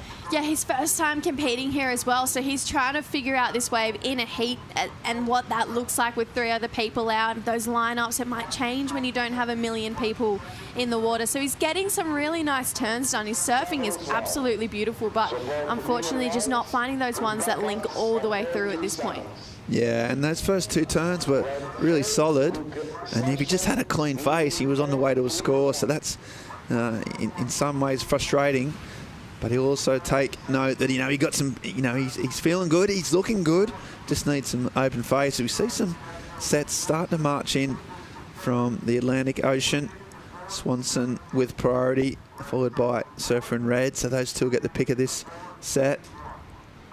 This tide will change things, means it's sort of, the lower it gets, it expands the length of the lineup, and there's more opportunities out the back on the inside. As at high tide, it compresses on the inside ledge and gets a bit more sort of contained in terms of takeoff spot. And you'll see these ones just go wide, even the big ones, not offering the sort of opportunities you want. You've got to pick those little insiders. And that's why it's difficult. Like, as a surfer, Jess, you're like, sets are good, sets are great. Yeah. That's ingrained in you. But sometimes in this instance of this wave, those big ones can swing wide. They're no good to you. Yeah, and they just hit that deeper outer ledge, and there's nothing much going on over there. You want those ones that really do hug that rock shelf and just bowl up, allow for you to go nice and vertical. And I think that's all the judges want to see. They're keeping it pretty simple. It's just a combination of major maneuvers in those really critical parts of the wave. So these guys, honestly, today was my first time kind of looking at this wave when it wasn't massive and out of character, and it's interesting to see where every single surfer was choosing to sit. Are they going to sit up and deeper a little bit more, try and get those ones that filter on through, or sit on that main peak? And I think it would be really hard to figure out for your first time in competition here at this wave. But someone like Luke Swanson, he's had some great moments, but you can tell, I think, that he hasn't had as many reps here as someone, say, Justin Becret and Dakota Walters. Yeah, absolutely. as you said, trying to learn on the job, literally under pressure with 30 minutes. I mean, 30 minutes can just fly by at this wave, trying to get a wave, and you wait for a set and it goes a bit wide. So he's obviously got the talent and he's got the firepower. He just needs a wave to showcase it. And he's still in the mix. He's got priority, which is important. And only netting a 4.73, so it's so tight. I think this last 3.5 minutes, we're going to see, well, it's basically going to potentially come down to next two best waves wins, and that priority is going to be pretty important. It looks like it is Slypen, pulls the trigger, was in second priority, first swooping carve, just waits patiently. There's another one, not a whole lot of intent here. And there's the third carve, so no variety with this wave at this stage. But now he starts the eye for section. And there's a fourth, so this wave just not standing up. Gets a bit of vertical and a nice little tag at the end. And there's another one. But the fact that his keep has to sort of drive back to the source was a problem. And even though that wave went for 200 yards or so, it just didn't get any opportunities to do any type of, exciting surfing. Yeah, he's got a beautiful rail game, but it's definitely not. The judges want to see more. They want to see that variety. And he got one really nice hit in the pocket towards the end there, but it is kind of the luck of the draw to know what wave you had to take, and that's when that experience really does come in. Okay, this one, is it going to bowl up? Let's have a look here for Justin Becret. Yeah, without priority, he identified a section down there, little carve first turn. Now he starts to put on the afterburners, sort of slowish cut back. Just trying to finish off here, looking for something to add to the 4.27. Finishes it off with a little karate chop, and he's got one more section down the end potentially, but it's sort of flat. And here he goes. This will be his last wave of the heat so far. So that wave, you can tell by his no poker face there. They're not particularly happy with that wave, or maybe with the selection, but they're just calm. Sort of convinced, I don't know, it's hard to read that body language. Maybe they're trying to look calm and collected, yeah, try and fool us a little bit. The classic French Keep us on our toes, yeah. I don't think that's going to better his score, so he's probably going to have to come in and potentially just hope that Slypen or Swanson don't get anything above a 4.3 and a 4.73, so his race may be run. Not a good place to be in, just watching on from the sidelines when you really have sort of ceded control. As we see this wave of Slypen's. What did you like about it? What didn't you like about it, Jess? Look, he's got a beautiful rail game. There's no doubt about that. He can definitely drive really hard out of his turns here, but I love the mental change that you can see when you watch these surfers on this wave and they start to think, okay, I need to switch it up. I need to do something more, and that's when he went up for that vertical hit there. Got a bit of release from his tail, but had to go back to his rail. So that might have just been, that was just wave selection, unfortunately. It let him down. And then just done a bit of a whitewatery takeoff there, held on all the way to the bottom and found himself a couple of nice sections, but I agree, I'm not sure how high this will go for him, if it'll go into his top two, thinking of his last couple of waves. But got some nice surfing done, and it looks like we had a surfer up and down there. There we go. Luke Slypen tried in there, unfortunately went down. So you can see he's got that never say die attitude. Yeah. He's looking for it. There he goes. The Hail Mary here from Swanson on the left-hander. What's he going to go big here? And he did, and it goes down. We have seen over the course of the years, actually, Yago Dora about 5 years ago was one really famous one I remember, where the left-handers have come into play with one big air section. But for that one there, it wasn't for Swanson. He didn't get the completion, and it looks like Dakota Waddle's there on your screen. It's got a comfortable heat win, so that's really nice to get that first one off out of the bat. Surf well, good wave selection. He'll be dangerous, and Becret did enough as well. And unfortunately for the two Lukes, they're gone. And that man there, Dakota Waddles, will be happy. Becret, his job done. They won't be getting ahead of themselves, but that's, you just got to get through. You just got to get the job done. These two the other night said, just done when Dakota said, no, don't talk to me in the same heat. He said, what happened to 1 and 2, mate? Why can't we be 1 and 2 in the heat? So he's called it. Job well done for those two. They liked to predict that one. And so first and second through, and we'll see Luke Slypen and Luke Swanson back in Brazil. Yeah, that's it. First heat, always a tough one to come all this way, put in a little time, and you're out. But that's the sport. And Walters and Becret get through. Not particularly high scoring heats as thus far, but surfers finding their feet. Judges setting the scale. And there we see Dakota as the heat blows. He'll be stoked with that. But yeah, people at home, his dad Jeremy, his mum, his granddad, a big surfing family down there, they'll all be super stoked that the Wilders have done well. But while they regroup, we're going to go to a short commercial break and come back with more live action right after this.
In the 80s, there's this crew of surfers. Yeah, these surfers. They decided to draw a line in the sand to protect the waves they loved. From that first wave save, the Surfrider Foundation has grown into a coastal protection powerhouse.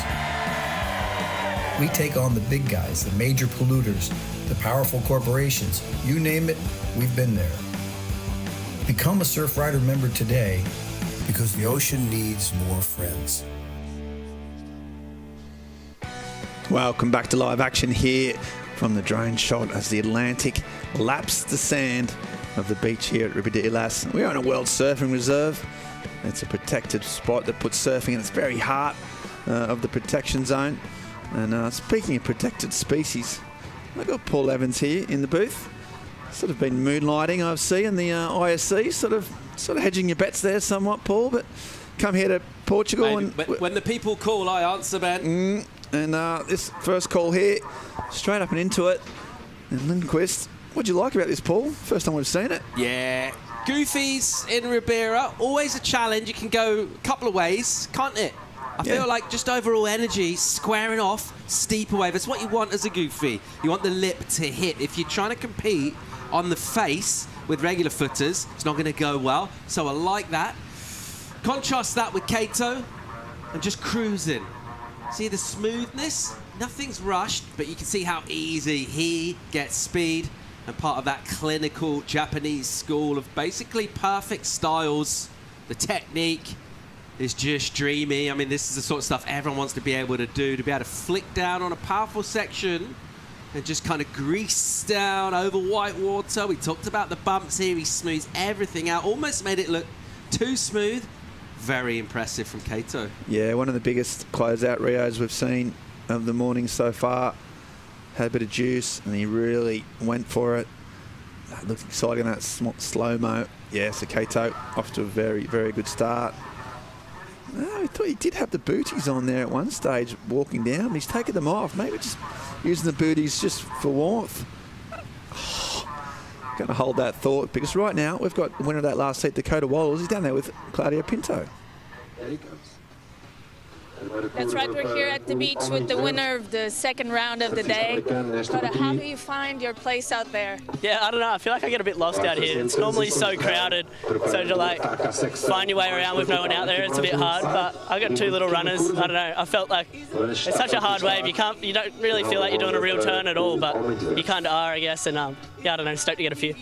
You have your Australian crew at the beach. You've been surfing around Ericeira lately? Yeah, we came a bit early, me and like Oscar and Winter and then my brother, and we've been getting a few waves, so it's nice to have everyone down and get around each other. Good luck for the next one. Oh, thank you. Back to you guys. Thanks, Claudia. Thanks, Dakota. Yeah, he says it's really hard to do a turn on this wave, which is a bit problematic for a major surf event, but he did some big turns, smooth style, and waltzes us through. Out the back, Dylan Moffat, Australian, another smooth natural footer from Manly in Sydney, and he just gets a little bit bogged. Driving down the line now. Now he's got a bit of speed. And it still hasn't been able to do a turn yet either. Just does with a bump. There's the first section. Clicks it. And now he's got a bit of a section, but he can't get there. So a lot of effort for no reward. We have seen Dylan here over the years, Paul. I mean, you've had the privilege of watching Moff put in some big performances at this wave, especially on the big days. I have some recollections of Dylan doing some big turns on some big waves. I love Dylan Moffat. I think he always has those moments of like sudden aggression. So he kind of cruises, he almost kind of lures you in with that 2 pace, and then all of a sudden smashes lips, does really big things, as you were saying. Down the years, he's been highlights reels multiple times out here. Incredible surfer. He's able to come really late into turns at sections. Pretty athletic and acrobatic. Really like the look of Owen Moss, surfer out of North Carolina. Watching him over at the World Surfing Games a couple of weeks ago. He surfed really well as part of the American team over there. And he won a QS over in Virginia Beach. He had a pretty good hurricane season as well over there at home on the east coast of the USA. And I think he's one of those surfers that brings loads of spark, that new energy from the Americans, from the east coast. Started off this year over at the World Juniors in the Philippines. Surfed real well there. It's kind of a cool character. Got that cool sort of southern accent as well, which I like. I want more of that in surfing, Ben. Who's your favourite Carolina surfer? Not Owen. Current or... Of all time? Of all time.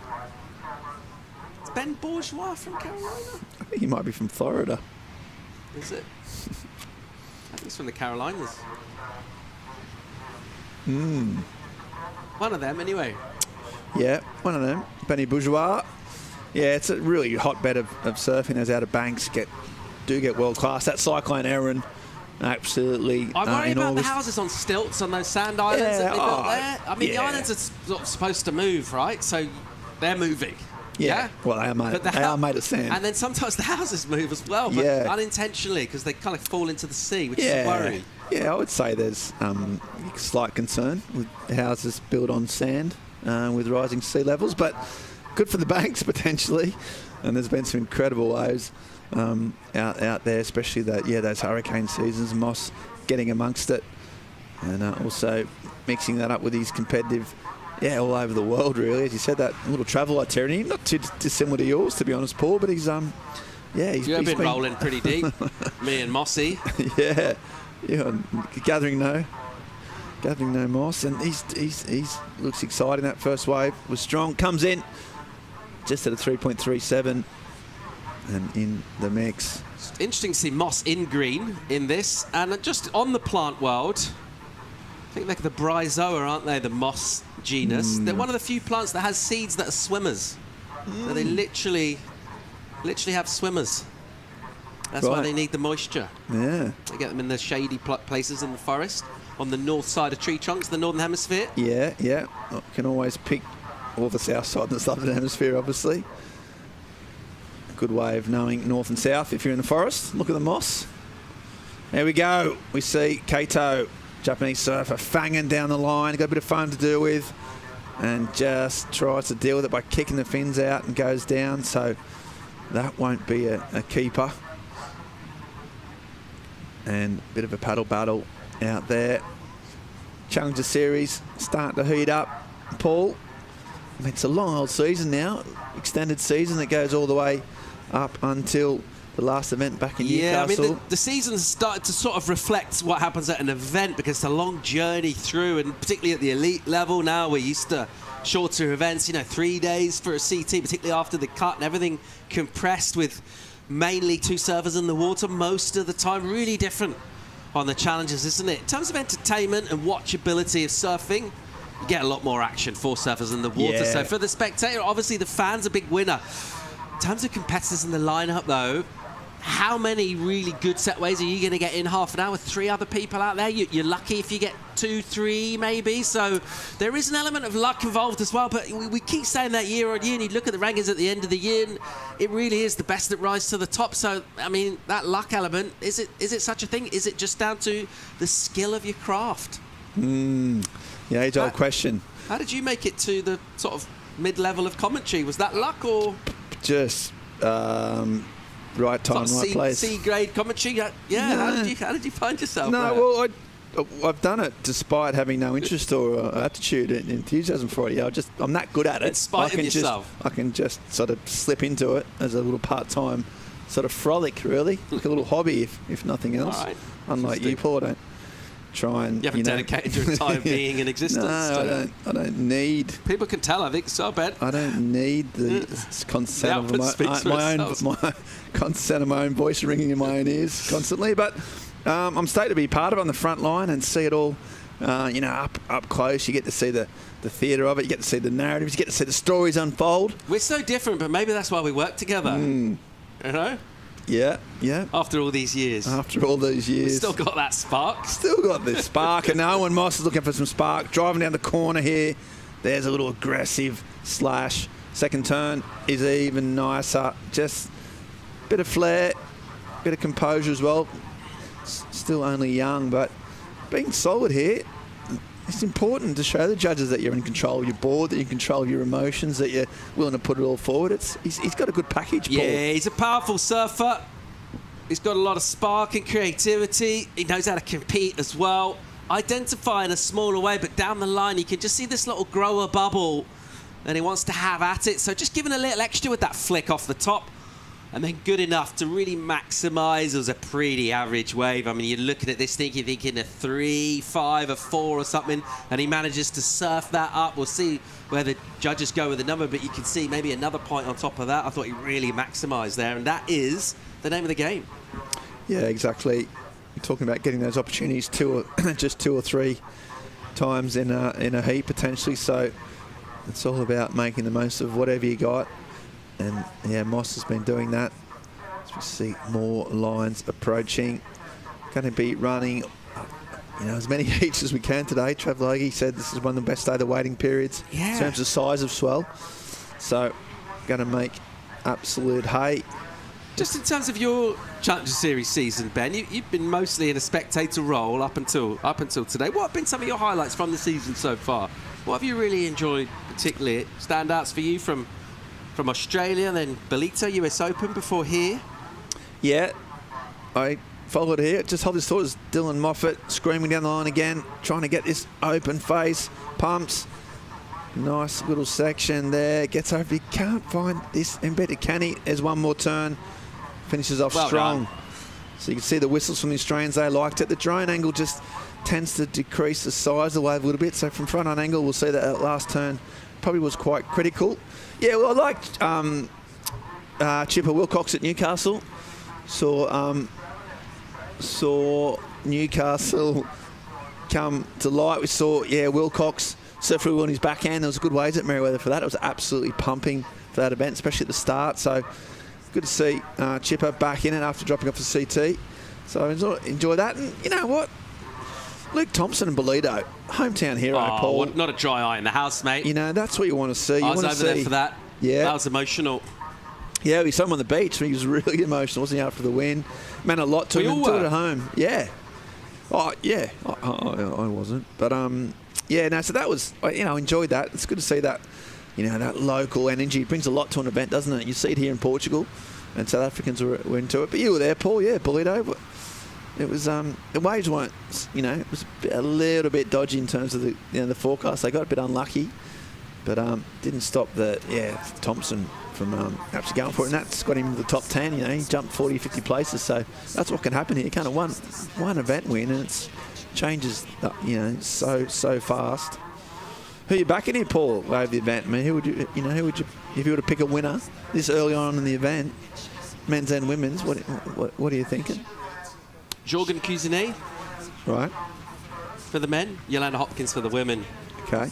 And France, Portugal, bang. And most likely to get an interference call. First interference call of the event. Carly Vast. Carly Vast, okay, good, Nah. good. And potential... Teresa Bonvalo. Okay, cool. And potential blow up. You know, he's Teresa Bonvalo. Yeah. And Hiroto O'Hara. Yeah, them two in the free surfing. Yeah, yeah, good picks, good picks. Kuzne, it's been in Mate, form. he's ripping. Yeah, that forehand carve, that kind of he carves the rail so hard it kind of snaps out at the end of the turn. I think that's a great turn for Ribera. He can get the right size of waves out here for his heats and do some of them. Woo! As we see Kato late takeoff, makes it, waits patiently for that first nice little swoop. As you say early on, that sort of calmness of a natural footer, real patient style, nice little. I mean, it's just smooth absolutely style. textbook, isn't it? I mean, how do you video this and go, you should have done this better? You can't. Yeah, like the body position. You talk about technical surfing, don't you? People say, "Oh, it's a technical surfer." What does that mean? Well, just show that wave, wouldn't you, Paul? Yeah, I mean, the opposite of that is sort of flapping around and arms wiggling and almost like counter-rotating. So getting your body to move one way by kind of wildly flapping it the other way, and then it's kind of balancing back. Would you say that? Sorry. Go on. Yeah, I Would think you say that? Would you say that a low centre of gravity helps in that technical surfing? I think the ability to lower your centre of gravity at will is key to great surfing. Okay. All right. Well, I want to unpick that. Don't get me wrong. But we're going to go to a short commercial break. Going to come back with low centre of gravity chat and the EDP Ericeira Pro right after this.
Owen Moss, surfing green, up and driving down the line. He has been strong in this heat. Oh, there's a big turn as well.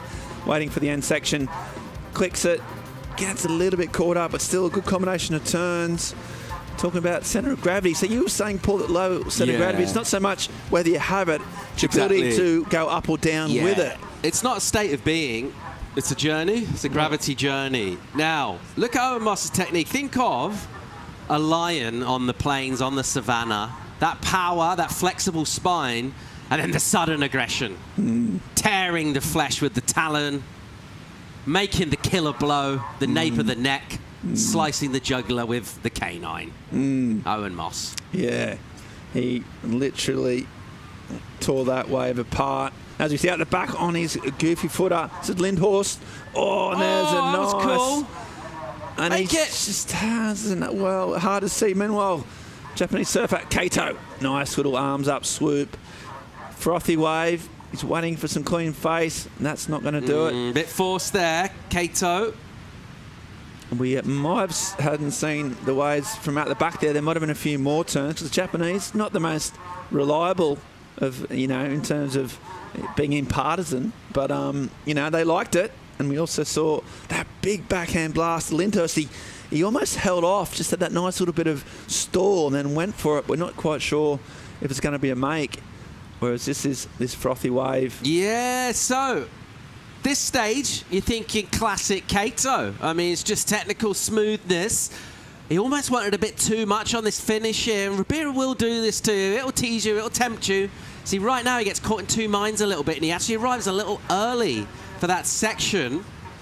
Thomas Lindhorst talked about the backhand approach early on. When it's slopey like that, not good for points. When it's steeper, much better. So early stuff out here, you're thinking, nyeh. But he's able to get in the lip there, and then this section here, bang, it just stood up sweetly. You couldn't time that maneuver better, and he didn't need to go crazy at it. So you make the contrast with Kato, who tried to force it. Lindhorst did just enough. Moffat, there's a nice roundhouse, and there's a trademark. The sudden aggression you talked about, Paul, and there's another third little Larry layback, drops the wallet, and there's a fourth one. And Moffat, well, Jacko Baker likes it, so does Morgan Siblick.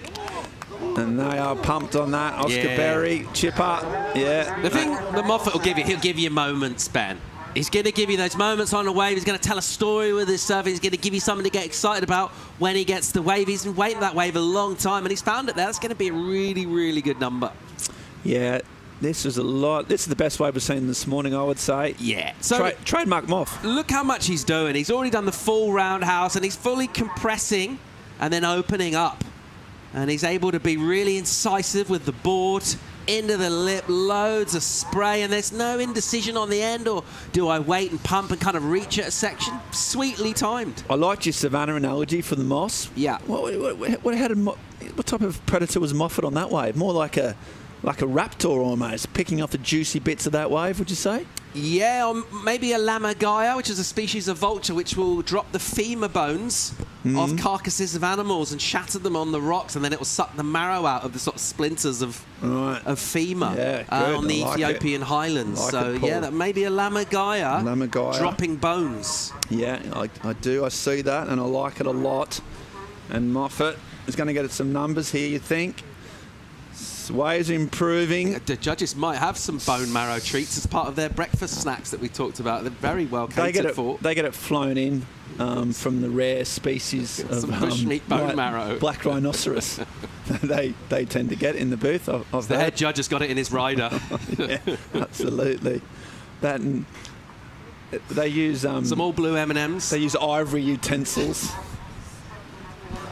We see the Brazilians, David Silva, imparting his wisdom. He has done well here in the past. Talk about goofy footers that can do damage. He's one of them. Lindhorst, can he finish off that wave? Last wave was good, but didn't finish it. He's got another opportunity here. Section coming his way. Just manages to even somehow slow down and speed up on those backhand turns. The fact that he slows them down sort of adds a bit of, I don't know, excitement to it, weirdly, contrastingly. But Lindhorst keeps banging away. A lot of scores to drop here, Paul. 6.5 minutes to go. I think we're starting to see, the swell sorting itself out. The sun's coming out. Life's looking good. Obviously, I love the goofies, but I really like the look of Thomas Lindhorst, the South African. I think he looks great out here. He's got a tough heat on his hands, but I want to see him connect with more waves, because I think if he gets some of those steeper sections, a good seafaring name as well, Thomas Lindhorst. You can imagine him being a sort of a Devonian sea captain from the 18th century that maybe gets shipwrecked somewhere in the Namib Desert and sort of starts a whole sort of settlement there. And they do really well with their agriculture, and they're sort of saving seeds, and they really thrive and flourish. Yeah, they do. They're organised, and they've got a work ethic. And under tough conditions, they thrive. And Lindhorst, the Lindhorst under clan, the blazing midday sun. Yeah, and Lindhorst is doing that. He's literally making hay, and he is in sight, but he needs some scores. A lot of numbers to come in. 5 minutes to go. Team Japan looking close. Looks like he's wearing one of those airport pillows there. He hasn't taken it off since. What's your stance on the neck pillow, Ben? Are you my stance is I buy them. My stance is I like them when I've got them, and I always lose them. That would be my stance. So meanwhile, live action. This is not pillow talk. This is Moffat. starting to put. This is my kind of pillow talk, speed mate. here. It's getting me in the mood. Isn't it? Oh, just tagging it. Don't you dare stop. Moffat never finishing. So he's still waiting for that big, I think, one of his better waves to drop in. Trying to just back up a 4.17. Popular member of the Australian bunch. Quietly spoken, but when he does speak, he's worth listening to, Paul. Some would say he's literally the opposite of you in that regard. But what do you like about this? He's got that swoop on, hasn't he?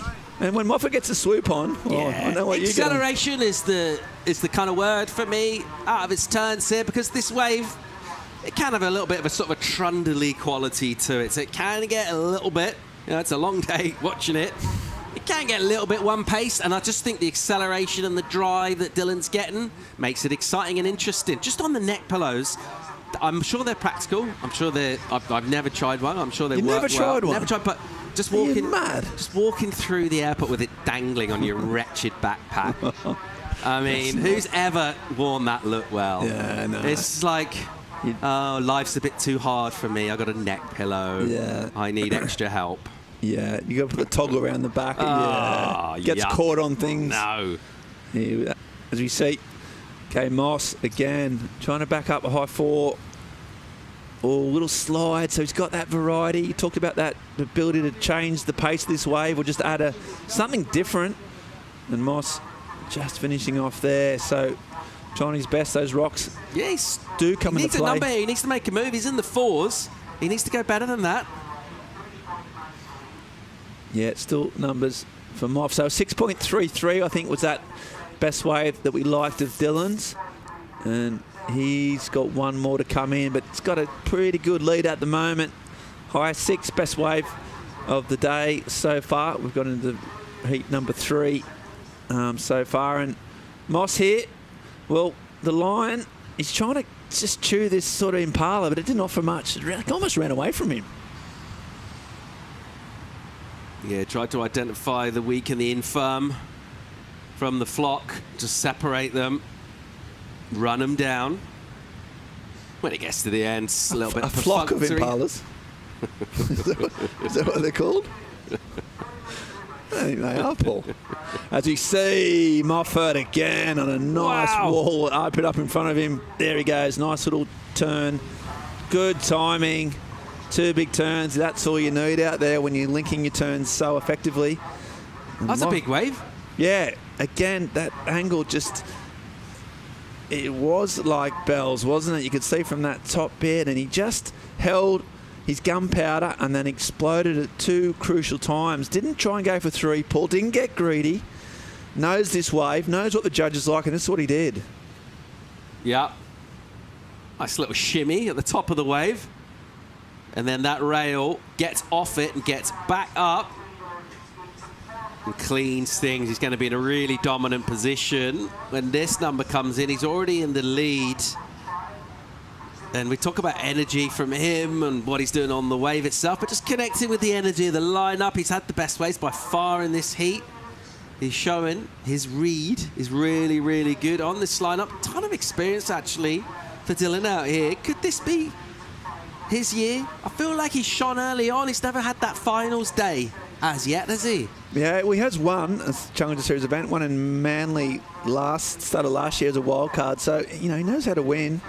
But yeah, just been so close there or thereabouts, 10th, 11th, 12th, really close to that mark at various times of the year, but sort of tailed off towards the end. So yeah, you never know if this might be the year with performances like this at this wave. He could do well. The big dogs here, too, if we're going to keep with the Savannah themes. Sound like the sort of alpha males have rubbed their chests against each other, and the young upstarts haven't been able to step up and lay a claw on their on the top dogs here.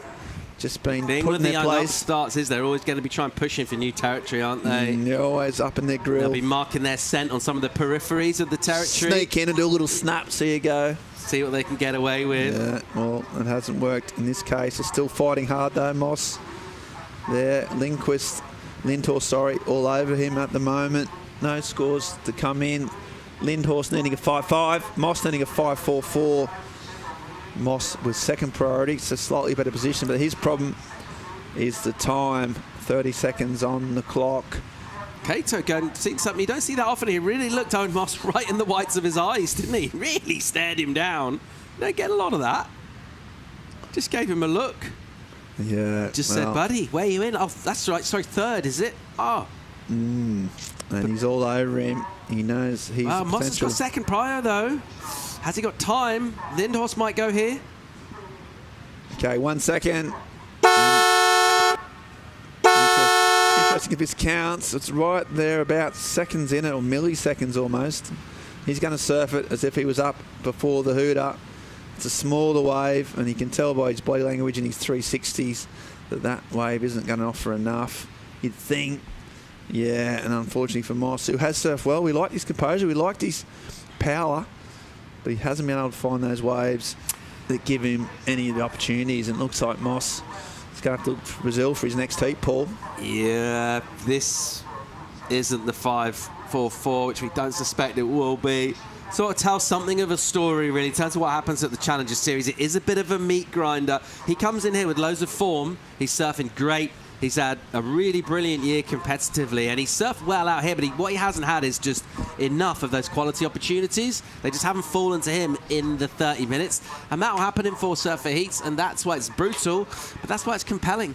Yeah, well, every single heat, there's, yeah, exactly. There's something on it, something important on it. There's no loser rounds. That all matters. And right now, Moss is on the receiving end of that. He's only young. He will start to win more heats than he loses as we go. But right now, we're going to have a short commercial break and come back with more live action from the EDP Ericeira Pro right after this.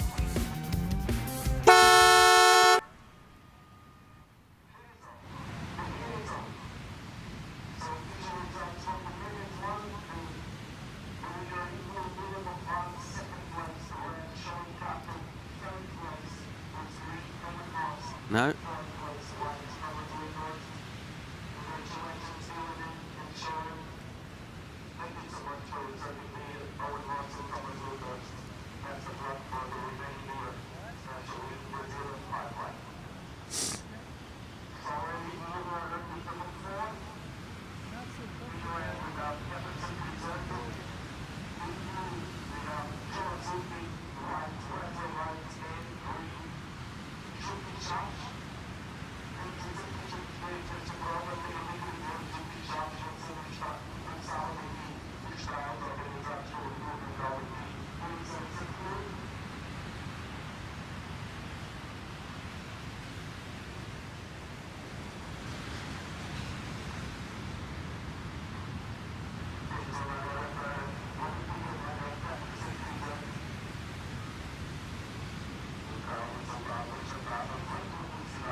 Welcome back to live action here at the EDP Ericeira Pro. We are live in Portugal for the Challenger Series event. Kicked off this morning.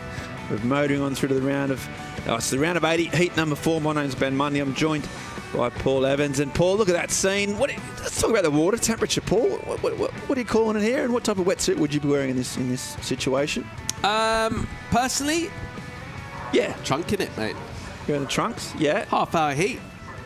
Half-hour heat. Maybe throwing a weddy top, just boardies. Okay, so that's your... But I think most people will be wearing a tutu, Desmond. Desmond tutu. See live action. Pedersen Crisanto, the Brazilian, drives around the corner, often has these black boards, really explosive surfer. Oh my, there's a lot going on there. Wow. And Paul, backside attack here again. Yeah, Wesley Leite, also out of Brazil. And you can see what he's trying to do. He wants to square up on the lip and just a little bit caught in two minds. Do I go lip line float and show that kind of amplitude and get that hang time? Do I go up and crack it? In the end, he kind of does neither and gets pinged down. But I think the idea of going out and trying to find and connect early on is definitely what you want to be doing rather than chasing and hunting at the end of the heat. Looking forward to see another goofy in the form of Chavez of Portugal. get involved here. Great young surfer, really cool guy as well. Nice energy about him. Part of that new generation of rippers from this part of the world. And then Azuki as well. He's such a good style, really sparky, light on his feet, incisive, good calves, which will be good, should be important here at Ribeira.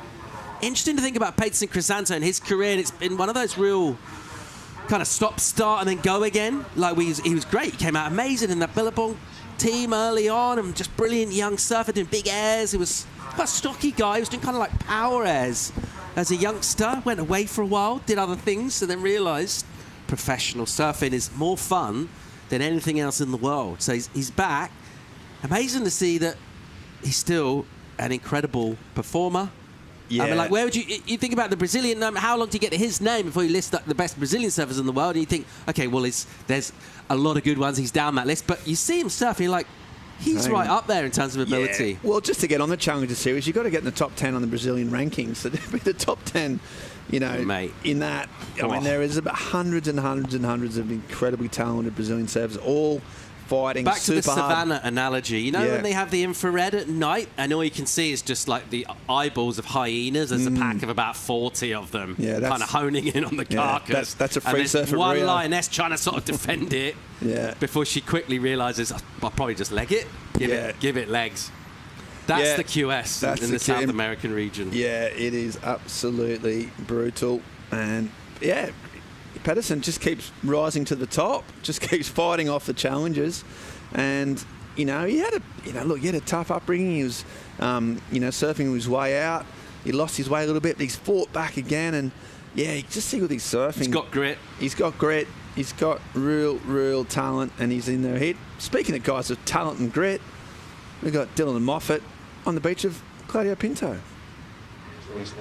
The Australian crew off to a great start here at the beach, and standing next to me, Dylan, dominating the last moments of your heat. Tell us more about it. How did you find your place out there? Yeah, I was stoked. It's never not stressful, the first heat. Like, it's always good to get the jitters out of the way, but so stoked to be back in Portugal. This is my favourite event that we come to, so stoked to be eating tons of pastel de natas and heaps of coffees and surfing some fun waves. How much have you been working on, and how much of that you bringing up for this event? Yeah, good. It's been nice to have a little bit of time off and really kind of devive into some things that I've been wanting to work on, and being able to showcase it out here. It's a bit of a softer, chubbier wave, so you've definitely got to pick your moments and identify the right sections, and when you can make it happen, it's really fun. Thank you. Good luck for the next one. Yeah, thank you. Appreciate it. Back to you guys. Thanks. He's got a lovely smile, isn't he? Dylan Moffat. Mass point. Good things about that interview. Claudia Pinto, great. I like Dylan's use of the word chubby for the wave description. You don't hear loads of chubby these days, do you? I like that. I like his energy. He's old school. I like his shuck it to the cameras at the end. Didn't like the pastel de nata stereotypal cliche claim. You got Dylan's better than that. He's better than that. New material. He needs some. It's a big wide country. He's been coming here a long time now. There's other now. stereotypes you can mine. I mean, let's go for it, guys. Something you haven't picked up on. Yep. The baggy green, though. The hat looked a little bit like the baggy green, didn't it? I can imagine him coming in at 5 or 6 for the Aussies. Yeah, or wicketkeeper batsman even. Sort of trounced them in the first 2 tests. Well, that hasn't happened in a long time, but or maybe wicketkeeper batsman. Yeah, exactly. Yeah. Quite chirpy. Yeah. Always got a bit to say. Yeah, rearguard action. Yeah. Quite aggressive as well. Yeah. Play it steady at the start and then accelerate in the back end of the field. Yeah, good surfing, good interview, good vibes from Dylan Moffat. And he said never not stressful, using the double negative, which I also had a bit of an issue with, but I didn't mind in that sort of circumstance. Articulate guy, and he's through. The Aussies are stoked, and we'll get to see next this heat. See Pedersen on a pretty big wave. That last wave we saw while we were talking. Never quite know what he's going to do. That's part of his appeal, isn't it, Crisanto? Never quite sure. The unpredictable nature of his surfing is its inherent appeal, I would say. He's one of those surfers that when you see him in moments of calm, you just feel this is like the fuse kind of sparkling down before the explosion. You feel there's a big moment coming, something's going to happen, all that stored up energy. And that anticipation makes it exciting, and he so often delivers. He does. Very acrobatic as well, the ability to recover real late and tricky sections. I think at Ribera is key as well because it's not a perfect wave. It does have its vagaries. But when it comes off, he gets that. You can see that sort of jump in his feet, that spark in his eyes. He's like our producer when he skipping through the car park with a free wetsuit. He's got that real jump and energy and bite and enthusiasm for life, and I love to see it. Here it is here. Crisanto getting hold of this. Oh, finish on dry reef. Does not mind it one big. Nonchalantly kicks the board up to keep it off the rocks. Free wetties are good though, aren't they? Yeah. What a feeling. Is there any other type? Yeah, that fresh smell. Oh, you've got that. Yeah. And our producer just puts it up next to his other 8 free wetsuits, puts it in the little hanger, says, yeah, I'll have that, keep that one dry. And yeah, a nice fresh wetsuit. The water temp probably around, what, 17, you'd say? 17? I'm going to give it 17 and a half. And particularly, it's going to get warmer this week, Ben. I think the sun's going to come out. You're really going to feel that warmth in the Arvos. I think the short arm at most for your heat. Just coming back on the wetty chat earlier. For a free surf, maybe a little more. Are you going to go the 4-3 with one booty, Ben? I'm definitely going the one booty. That's trademark. As you see live, trademark here from Mizuki. He's got that smooth style again. Bit of a froth, but nice carve through. Not easy to do that through the cavitation of that foam. He still holds his fins in now, drives down the line. Section coming his way. Little floater. Oh, that was beautiful until it wasn't. You like that little... Oh, that was so cool. Kind of old school floater, wasn't it? Yeah, but I like the entry into it. He didn't pump at it. He just kind of eased his way up and kind of almost got that magic carpet sort of energy to it. Glided over the section, the dance on the roof. And looked complete control until he wasn't. It's a functional float as well. He was trying to get around the section. We'll have another look here. So the setup work is nice and decent, but he's really always at this stage thinking down the line. So he's just setting up, but he can see the refraction on the wave and he can see the section bending. By now, his patience is like, all right, let's get going here. And he does exactly that. Really like the way he got up there and he came out with loads of speed. That kick down from up high on the wave, but just unfortunately and almost unforgivably in a full surfer heat, because he will need to make those kind of waves to be competitive out here. He's in a tough heat. That was important. Floater there. Well, if you could just add one surface floater to your own repertoire, whose would you take? Whose floater would you put into your surfing recipe, Paul? I had a poster from the Hossegor event of Richie Collins in a backhand floater in like a pink spring suit with webbed gloves. Yeah, Skeletor. Might have had wave tools. Might have had one booty on. He had a full deck grip, but with the piece in the middle as well, like the 3. So probably that one, Richie Collins. He could float that, man. Still can. As you see out the back, Crisanto just hitting the foam quite a bit. Now he's got some green face to work with. Aerial footage just coming him down the end. Now you can see that little end section and you see how close those rocks are. That's a good shot. He doesn't mind it, mate. He's like, I'm smashing this. They are not soft. Like, I'm hitting the lip, bro. Whatever. Watch this. Bang. 0.5 of a point is worth it if I'm on that geology. Meanwhile, this is a better looking wave. Oh, a nice big carving first turn. The Japanese go crazy. Paul Evans likes it. And there he goes again. Can he finish off? He didn't last time. So this is important. Plays a little bit safer and nice, calm finish. So you like that, Paul? That was smooth. I mean, the wave really didn't offer loads. How could you have surfed that much better? The committed.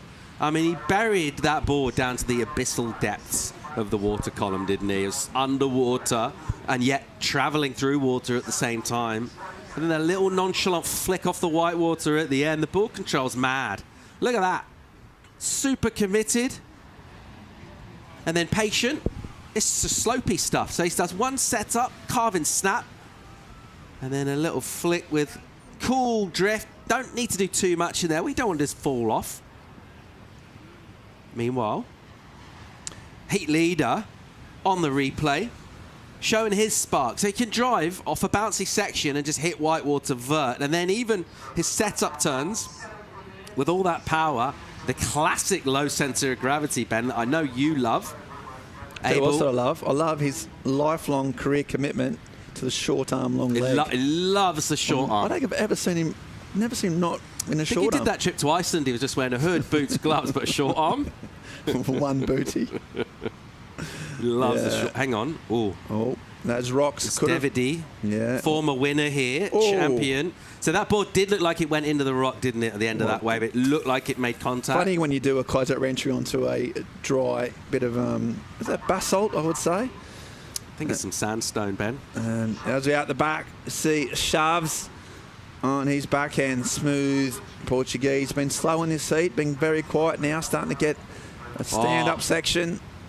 Nice big hanger. And can't finish it off. So you liked that section. I heard the inflection, the anticipation, but then I thought he was going to smash it, and then he'll get another little runner afterwards. It was just a close-out turn for Joachim. Such an exciting young surfer. The Goofy, been real quiet in this heat, needs to get involved. Not enough from him so far. Still got half of the heat left, but all this stuff really is just kind of, you feel, compressing the score unless it's suddenly the wave goes crazy. And he did pretty well there, but even that, it was a little bit sticky, wasn't it? So not quite coming out with the speed necessarily. So surfboard news for Crisanto. Still looks like he's padded to try and get around those rocks and get in, possibly into David de Silva on the beach with the backup board. And you can see there's a rip. Basically, you paddle off that beach. It sucks you out around. When you're paddling out, it's good. It's good news when you're paddling out, Paul. But when you're paddling in against it, it's not easy. And he's one of the fittest surfers out there, and he's struggling to just get against that rip and get. Lucky he's got the short arm on, though, so he's not getting a load of resistance. Here we go. This is how it all happened. This is where the board got a bit of damage. Paul, talk us through it. Yeah, so he's just eyeing up this section. There's no chance of him pulling back here because he just goes for it. That's sick. And then he pin drops off, and you can see the board 50-50s onto a massive dry rock the size of a car. And it's got some dings on it, we reckon. Maybe some fin damage as well. Either which way, he's in for a board change. David Silva's down there. The leash is on already. That's good. Don't like to see surfers fiddling with leashes. Here's the board change. Yeah, important. Maybe leash, maybe board. Ding, we're not sure. But I'll tell you what else. In terms of commitment to the look, talk about Pedersen's short arm. David Silva's commitment to the backwards cap has been 15 years of solid backwards cap wearing. I like it. It's a look that works. But as Pedersen runs up the beach, he's going to go back out. We're going to a short commercial break. Come back with the last 14 minutes here at the EDP Ericeira Pro right after this.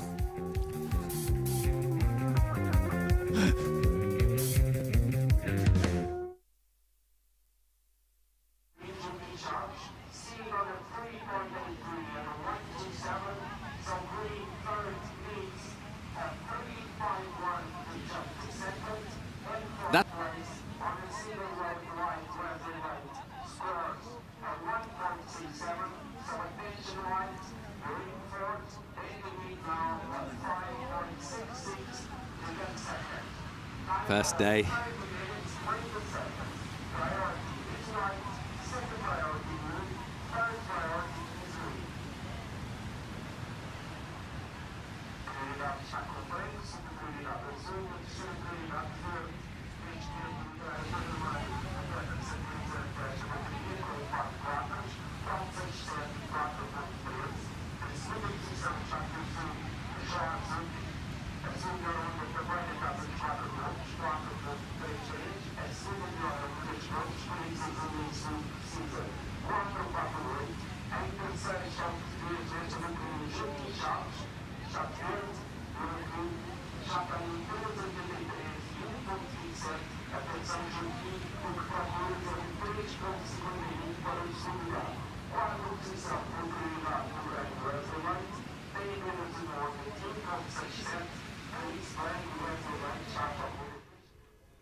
Okay, welcome back to live action here. We are into the last 12 minutes of this heat of the round of 80. Where we're at, Paul, let's have a little recap with Crisanto. What's he done? He's got some good waves. He's had some board injuries. Yeah, he's been best on ground. He's hurt his board, but he's ripped. Other than that, we're seeing lackluster performances. Wesley Leite's been nowhere in this.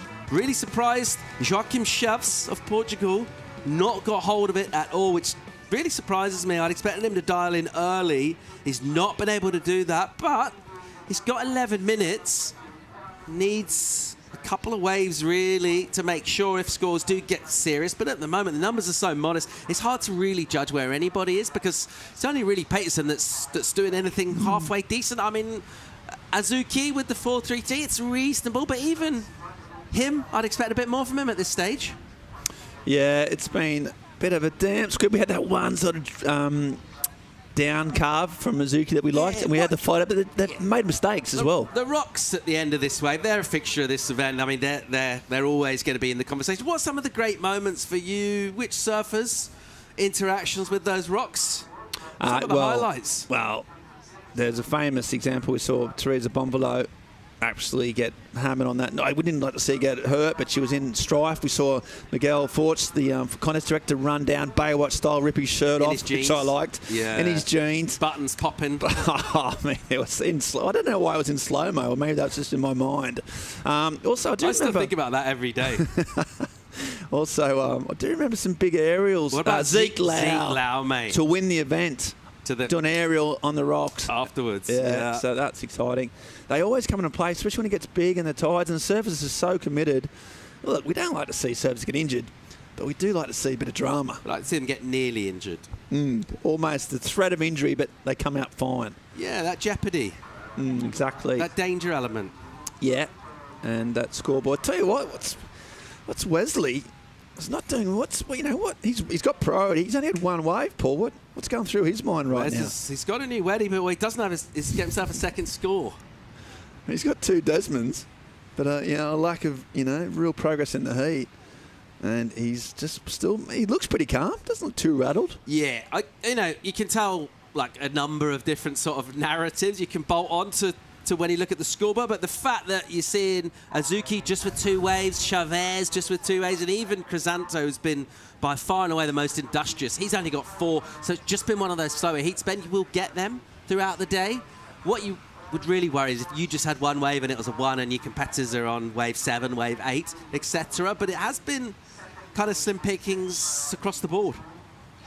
Yeah, and later, he needs a 5, still only needs a 5.56 to get up there. So we've seen the brains trust down the beach. We like all the competitors, coaches. Here we go. That's Crisanto. You're talking about being industrious. Well, that wave, 4th priority, not quite working out. At least he's having a crack though. Just keeps spinning, throwing the dice. We saw the Hail Mary from Federico Moraes on the wave. Didn't look like it was going to do anything, and he manufactured a big score. So you never know when you're in that 4th priority. Already we're seeing from our spectators, this stop as well in Ericeira is quite big on the smart casual, isn't it, Portugal? As a beach look? It's a good transition season in terms of fashion. It is. It's like a jacket with a T-shirt, but, nothing, don't need to go crazy. You can look good and not be too hot, not be too cold. Yeah. I would say it's important. Nice slack. Oh. Nice pair of slacks in Portugal. Yeah. Important for a good campaign. Gilet, navy shirt, well pressed as well. Also, it's important to layer up, isn't it, Paul? This type of year, you get the cold sort of mornings, don't you? And then over it gets hot. It might go from 15, 14 degrees Celsius, and we get here at 4:30 in the morning, and it goes sort of up to 26 degrees. So it's important you've got that bag, you've got your shorts, you've got your shirts, you've got your layers, mate. What are you packing today, Paul? Well, those trousers that you can also they pop off and become shorts. Yeah. Or jorts. Yeah, they're good. Yeah, they're very practical. Here we go, though, later. He's got to get practical. He's got to get moving. He's chosen a wave with priority. Takes his time. He's a patient man. A little bit more aggression on that first backhand squirt. Kicks the fins out, so starting to get a bit of a roll on here. I do like his composure. He needs a bit more fire now. Finishes it off, so solid surfing, composed surfing. Not that solid. But needing... A little undercooked for me. I'd like to see him push harder. I know he can push harder. I just don't think he had the speed going there. No. Reasonable just to get on the board. But look, think about numbers that he needs. You think about Azuchi, he's going to get another score in the 4s or the 5s probably. So that's what you need. You need a couple of 5s essentially is what you're aiming for still with 7 minutes. The wave was just soft, and you can just see from the takeoff the fact they had to fade left. It's a nice aggressive flick, but it is just a setup. Gives it a crack. The wave's just really slow, Pete. And it just held his speed back a bit. Adjust the feet here. He gets in, but he almost can't get out of the lip on that maneuver. He just gets sort of stuck up. That's to kind of pop down, which, I don't know. Well, yeah, it's clear. Yeah, I would say that even though it was that type of wave, he never forced it. He did look sort of unhurried in his own surfing. He looked composed, but yeah, it's going to be... he's going to get back. He just need to improve on a tiny number. So he's back in the mix. 6 minutes to go on these big sets. Look at these lines out the back. Where have these been? Oh my God. This is the last death rattle of Hurricane Gabriel. Still just... The Nazare set. So big lines. You can see some of the neighbouring waves will be hoovering up these sets right now.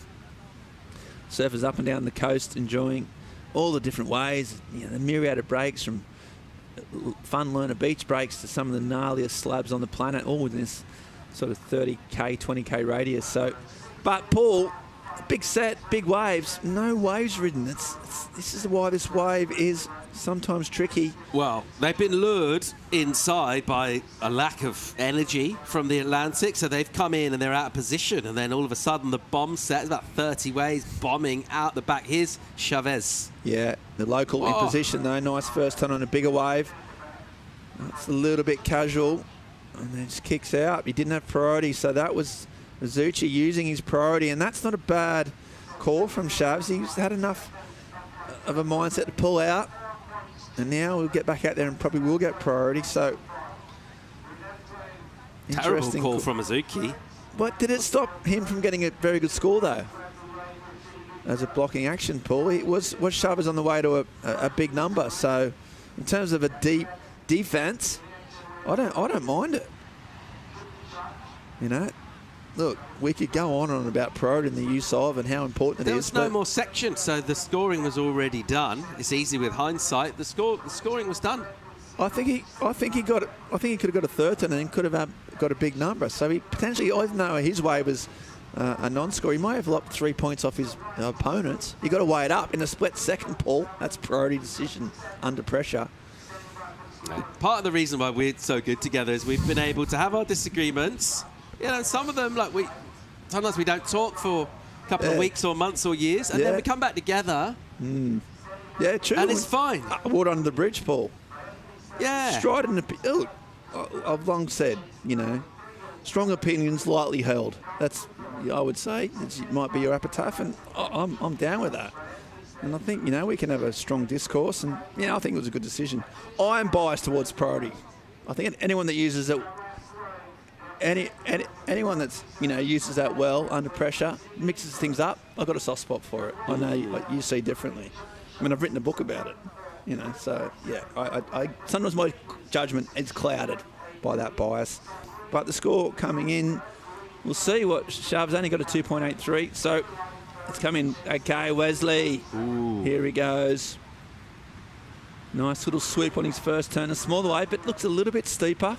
Looks like it's got a bit more intent. Third turn here is important. Cracks it high, goes down. So he's out of sorts, he's out of rhythm, and not using priority effectively. You can see his body language. Head down, meanwhile at the back, this looks like a bit more of a section for Crisanto on this new board. So this might be the second wave he's ridden on the change of board. Doesn't look like it's really affected his surfing. Oh, and there's some big turns. And the difference, Paul, in that wave, the spark, the spray, and the bit of explosive nature. Lip line as well. You know how many times we see surfers out in front of it, kind of waiting, setting up, kind of cruising. He's coming from behind the section. He's exploding into the lip. He's hammering it. We're getting loads of spray and that beautiful morning sunshine. The backup board goes just as well as his first choice.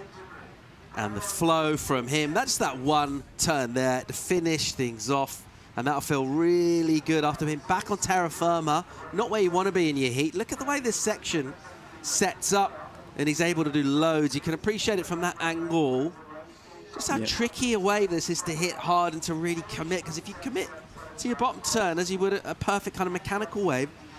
The thing will wobble and go weird. You sort of miss the lip, but he committed and it worked. You could just tell in that wave, it sort of rolled in off that back. I think the best way is where you just get a tiny bit of foam, like a little chip in. That's when you see that those waves stand up, and he identified that, got in early and absolutely hammered it. So yeah, I'd say Crisanto is looking home and hosed almost as ever. This battle for second place is kind of where the interest lies, and it's still pretty tight. Only 3-point sort of spread for those surfers in fourth and third.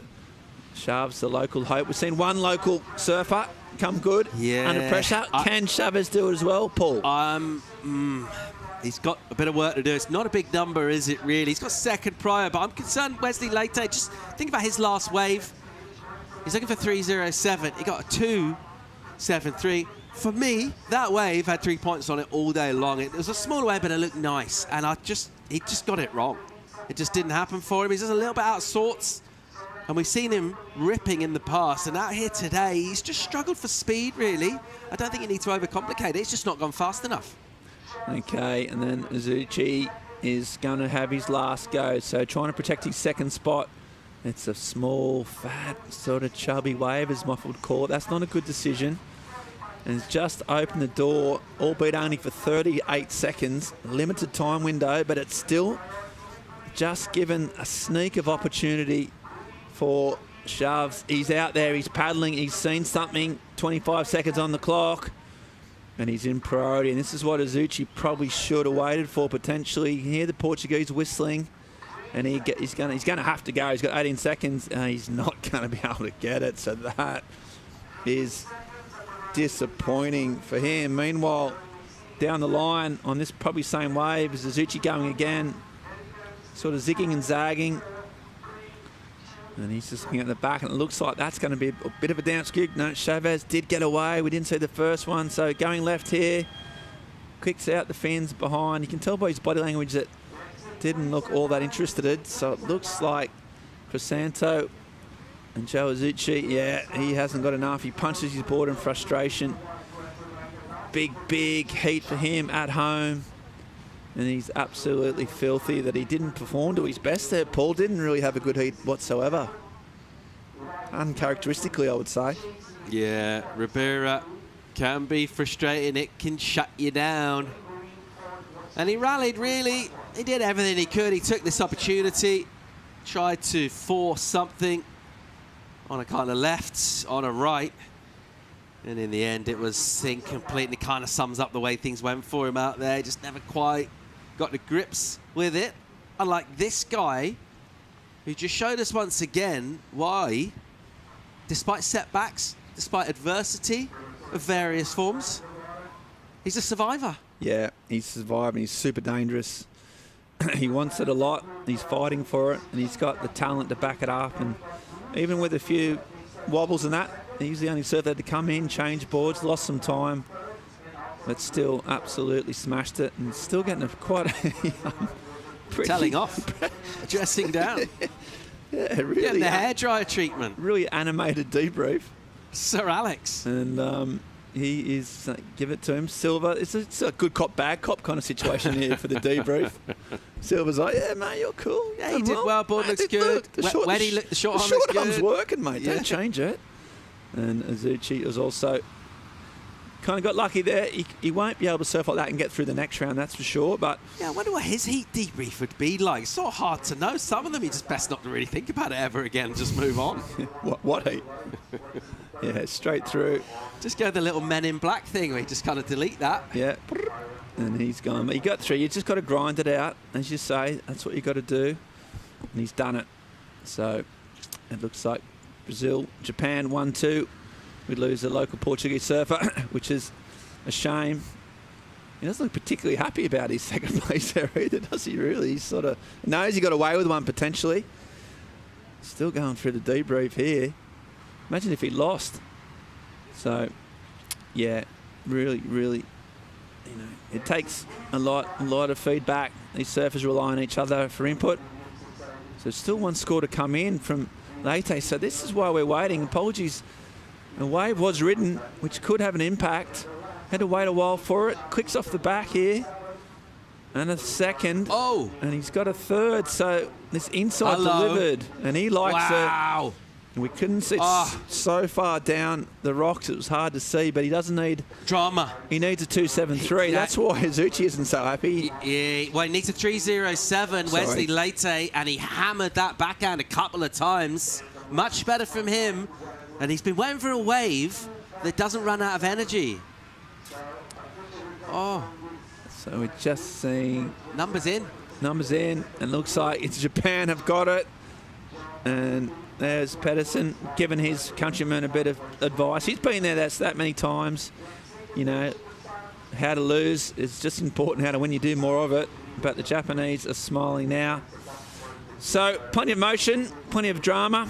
We're going to go to a short commercial break and come back with more live action from the EDP Ericeira Pro right after this.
The EDP Ericeira Pro is brought to you by EDP, official energy of the EDP Ericeira Pro.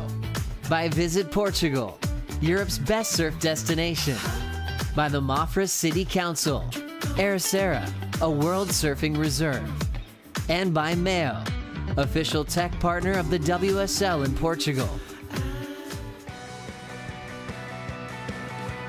Welcome back to the EDP Ericeira Pro. A great looking heat hitting the water in the round of 80. Cauli Vast of France going great on the Challenger Series. The Olympic champ taking on the legend, the veteran Jadson Andre out of Brazil. Tenchi Iwami of Japan. Guilherme Ribeiro of Portugal. The very highly rated youngster, Paul Evans, alongside Jesse JJ Starling. How are you enjoying your morning so far? Yeah, I'm absolutely loving it. I feel like this morning has been a lot calmer than the last couple of mornings. I was saying to Ben, there's always that morning angst on the first morning of that Challenger Series event. Everyone wants to get through this round. And looking at the heat draw, when I saw this heat, I was like, how is that a first round heat? That is out of control. So half an hour to lock in a couple of numbers in an ocean which... it's a little bit confused in what it wants to do at the moment. It's kind of dropping off from huge, unruly, stormy scenes. We get lulls and then sometimes we get sets to like 10, 15 waves. Here's the backhand attack of Jadson. And it's a soft entry, but now we'll fire up. And the acceleration is what you'd expect from him. That low slung bottom turn. He's still got that rubbery physique, even more advanced in years. A big section and a beautiful finishing turn. Ooh. One of the best backhand turns we've seen all morning for sure. Right on the rocks in there, and a great way to kick off for Jadson Andre. Yeah, that's more like it. That's what we're talking about, especially on this level. I mean, Jaddy, he kind of acts like that older brother, uncle kind of role to a lot of that Brazilian team, and he's just come out of the gates and said, nah, I want a piece of the pie too, and that is the type of surfing we love to see from Jaddy. You know what I love about Jaddy? When he smiles, his face smiles. Like his whole face lights up. And I feel like he does when he surfs as well. Yeah, he's got just a natural glow about him, doesn't he? He does. And he had a bit of a weird start, bit of a weird scrap into this one. And I was looking at it with the foam on the face thinking, oh, this might be a bit of a bad wave selection here. But did he prove me wrong? Really nice up and over on the foam here. Came through and then got some extra nice work done through this inside section. So much speed. He carries so much speed down the line and just absolutely belted that one. Hooked it under the lip. Held on right till the last stage. It's like he was staring at those rocks going, maybe I should get off this train ride right now. But he wasn't the only surfer who got some work done. We also had Tenchi Iwami out the back just start to lay the rail. He's got such a beautiful surfing game for Tenchi. So much variety that he brings to the table. I feel like we haven't really seen him open up though and give us his best this year. Just kind of cruising through, didn't really get a steeper section to have at. Looking to do that. Goalie, amazing surfer on the backhand for those kind of reasons. The first hit is legit as he absolutely hammers it. Nice and vert, 12 o'clock. Then a bit of downtime. Garnering speed into a lip and then relatively plays it safe, but it's efficient surfing. Pretty smart as well. Made sure he got up there and got out and got a completion. He'll be on his way. So a good start for Cowley after being a little selective. 5 or so minutes, waiting for the right wave. Definitely identified it. They're looking to carry over some good form on the challenges back here in Europe. Here's Guilherme Ribeiro, another surfer representing Portugal at the World Surfing Games. And he's back here at a venue he'll know really, really well. Looking to try and represent his home nation. Let's go and check in from winner of the last heat. Peterson Crisanto is with Claudia Pinto. That's right, we're here with Peterson, who brought us a lot of action. You had time to ride waves all the way to the beach, exchange boards. Tell us a little bit about your heat.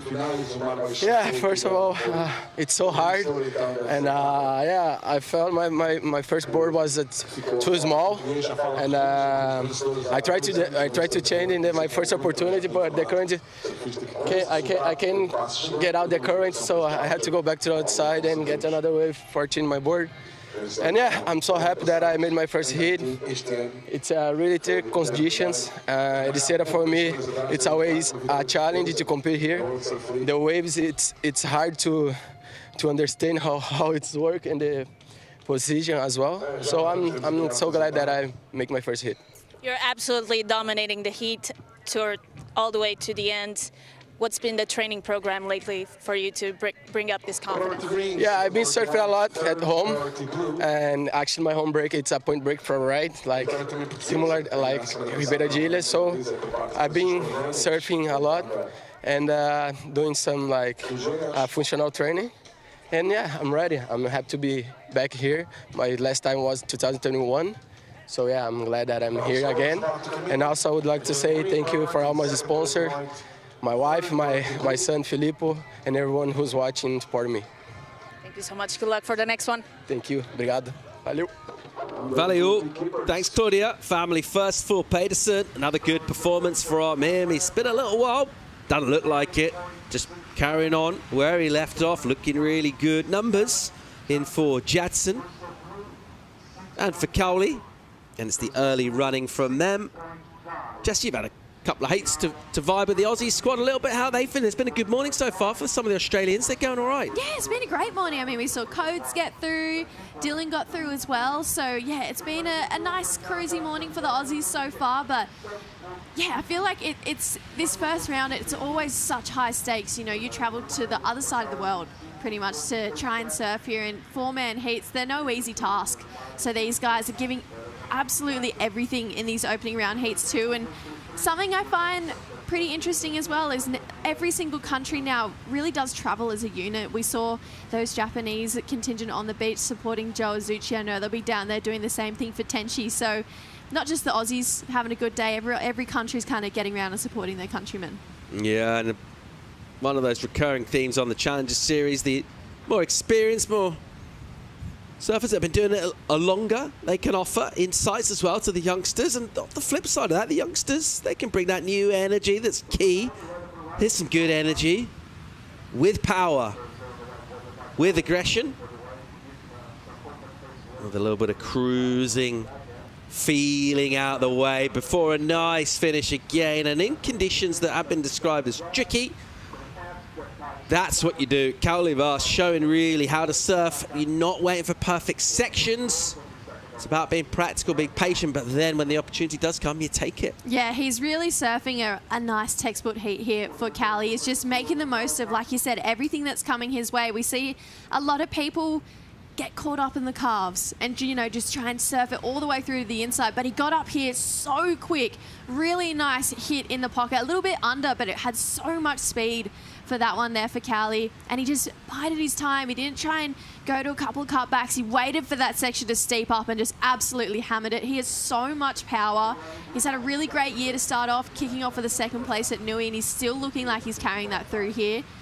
And then we saw Guy, like you mentioned, just coming off the ISA Games, representing Portugal over there, goes down on that second turn there. So maybe a bit of a reset button needs to be hit for our local surfer. And then Jaddy just loves it, wants a piece of the action whenever he can. I feel like he's that kind of guy who just wants to be on his feet as much as possible, up vertical in the lip there. So yeah, Kauli and Jaddy really giving us a really nice display of what we're looking for this morning. Goofies enjoying themselves out here thus far, still just under 19.5 minutes. A vigorous paddle back from the veteran Jetson Andre. He's entertained us down the years on the championship tour.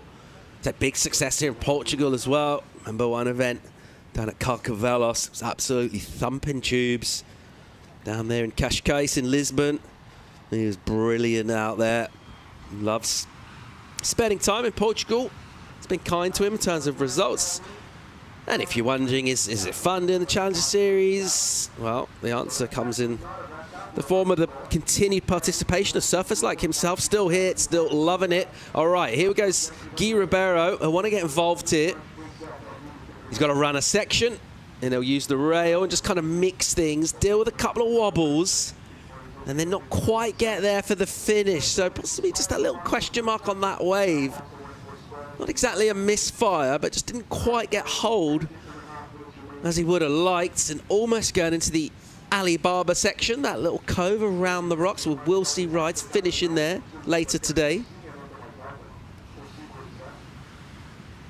Guy Ribeiro on the way back out here, and already with 12 or so minutes gone, pretty good idea on what a good wave looks like. It looked like he made the connection with the section there in terms of identifying it, but just couldn't quite execute. Tangled up in a bit of white water. Iwami, he grabs hold of his board, he wrestles it free, and he makes room at the bottom. Then makes a shape up the top, chasing here, and not quite getting there. It's so frustrating sometimes because you can watch every single one of these surfers and know how talented they are, and when they're just behind the section, you know what they can do if they're out in front of it. And Tenchi's one of those guys who has so much talent at the tip of his fingers, but he's just behind that one. And I feel like this year, maybe he's just been just behind in kind of a metaphorical way. But he has so much talent, and I really feel like he's just there, so close being able to unleash it. Tenchi here got to this section, hung up in the pocket a little bit, came out with speed, and then just couldn't get round to that end turn there. So Tenchi, you can see the frustration really starting to build there. So he's got to try and keep his calm and start to lift, because Jetson and Kauli are putting on a bit of a clinic here. Same for this guy. A couple of slashes down the line here. A lot riding on his back. You know, this is his home country.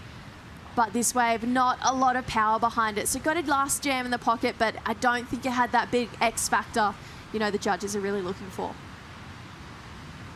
Sunshine on a Monday morning here, day one of competition at the Challenger Series, the EDP Ericeira Pro. And you're looking at the legend of the sport in the form of Jetson Andre, a natural entertainer. You're looking at your current Olympic champion, Kauli Vast of France, 12th in the rankings, knocking on the door for the CT. He's been touted for it a number of years. A lot of people around him have really considered it a question of when rather than if.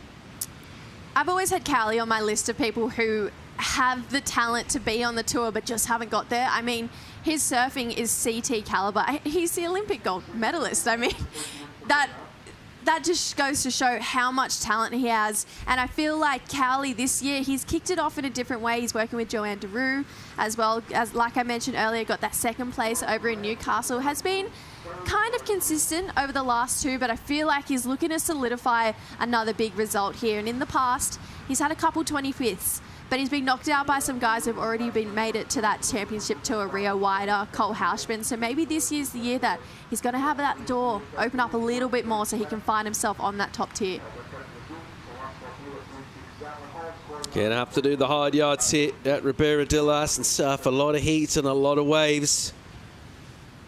A chance for a big result for him, part of a strong contingent representing France here on the Challenger Series. They've been dominant and qualifying for it in Europe. And here he goes, Cowley. Good looking speedy opening section, able to use the rail and then makes the adjustment as things go a little soft.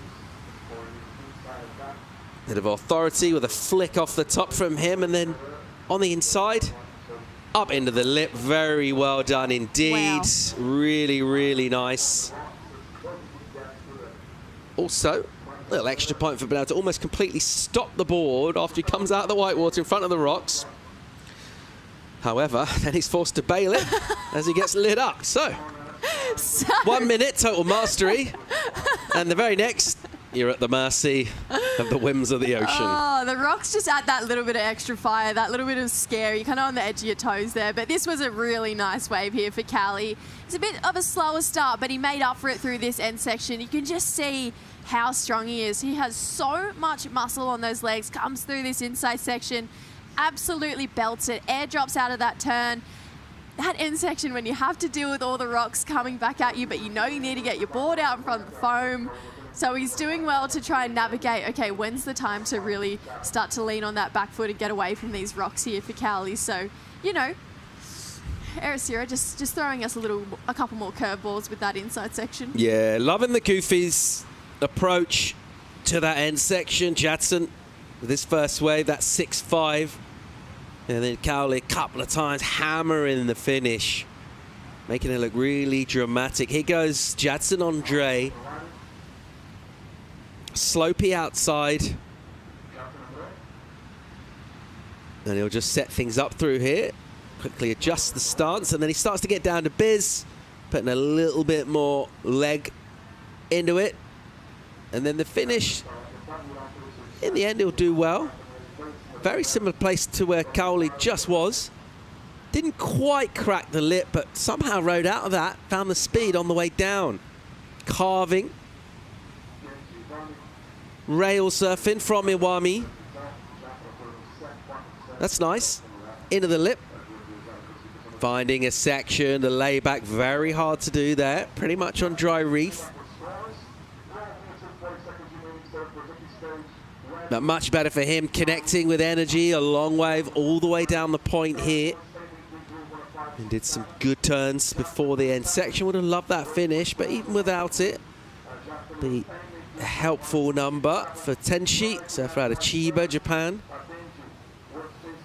He's got a heat on his hands here, though, with Jadson and Cowley already in full swing. And Guy Ribeiro, the local, hasn't fired up at all yet. Expect him to get involved at some point as well. So whoever gets out of this one, they'll have earned it.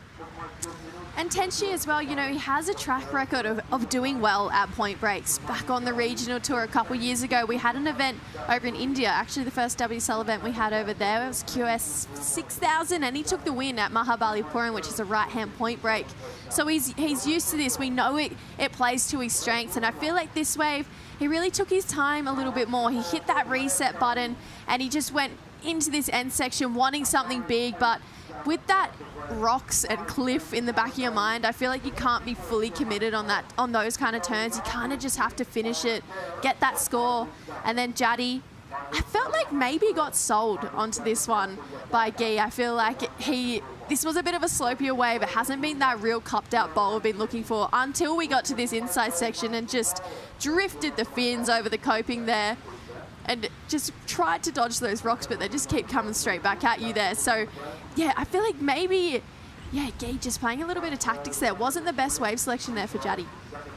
Yeah, interested to see what unfolds on the wave there. You got a certain amount of intel. Obviously, you back the locals at any venue, but at Ribeira, particularly on a day like this, with slightly broken up swell, there is an element of just sort of surf it and see.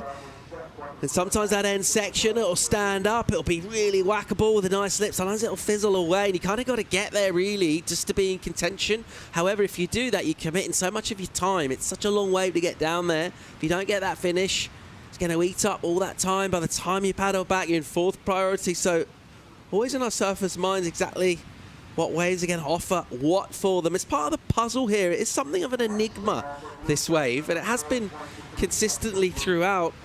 Building that rhythm throughout the week, key to any surfing contest, but particularly here on the Challenger Series, because as we know, the quality is just going to go up and up as we go through the week and towards finals next weekend. Yeah, it's just going to keep getting better and better. But these first rounds, those names, that's a really hard heat still.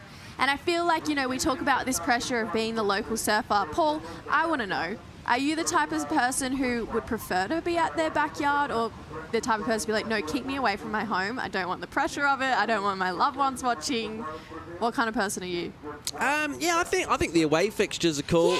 Yeah, you just kind of like slip through the cracks kind of energy. Yeah, I agree. I think that would appeal to me.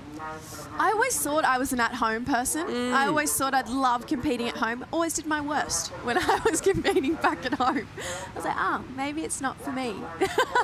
Yeah, it's a funny one, isn't it? It's actually been quite an interesting story down the years, particularly here in Portugal.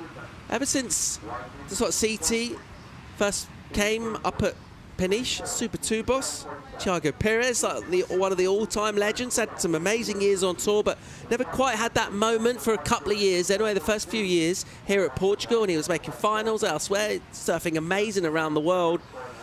And then that story really changed, actually. Surfers like Fred Moraes, Vasco Ribeiro, brilliant performances from them at the CT. So, and we've seen it particularly with the women here as well out of Portugal, going great on home shores. 8 minutes and 40 seconds to go in this. It is your Olympic champ, Caulivas, leading the veteran, Jadson Andre. We'll come back with more live action from beautiful Portugal right after the break.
Series back in Europe and back watching some of the very best in the world go at it here at Ribeira Dilas. First day of competition.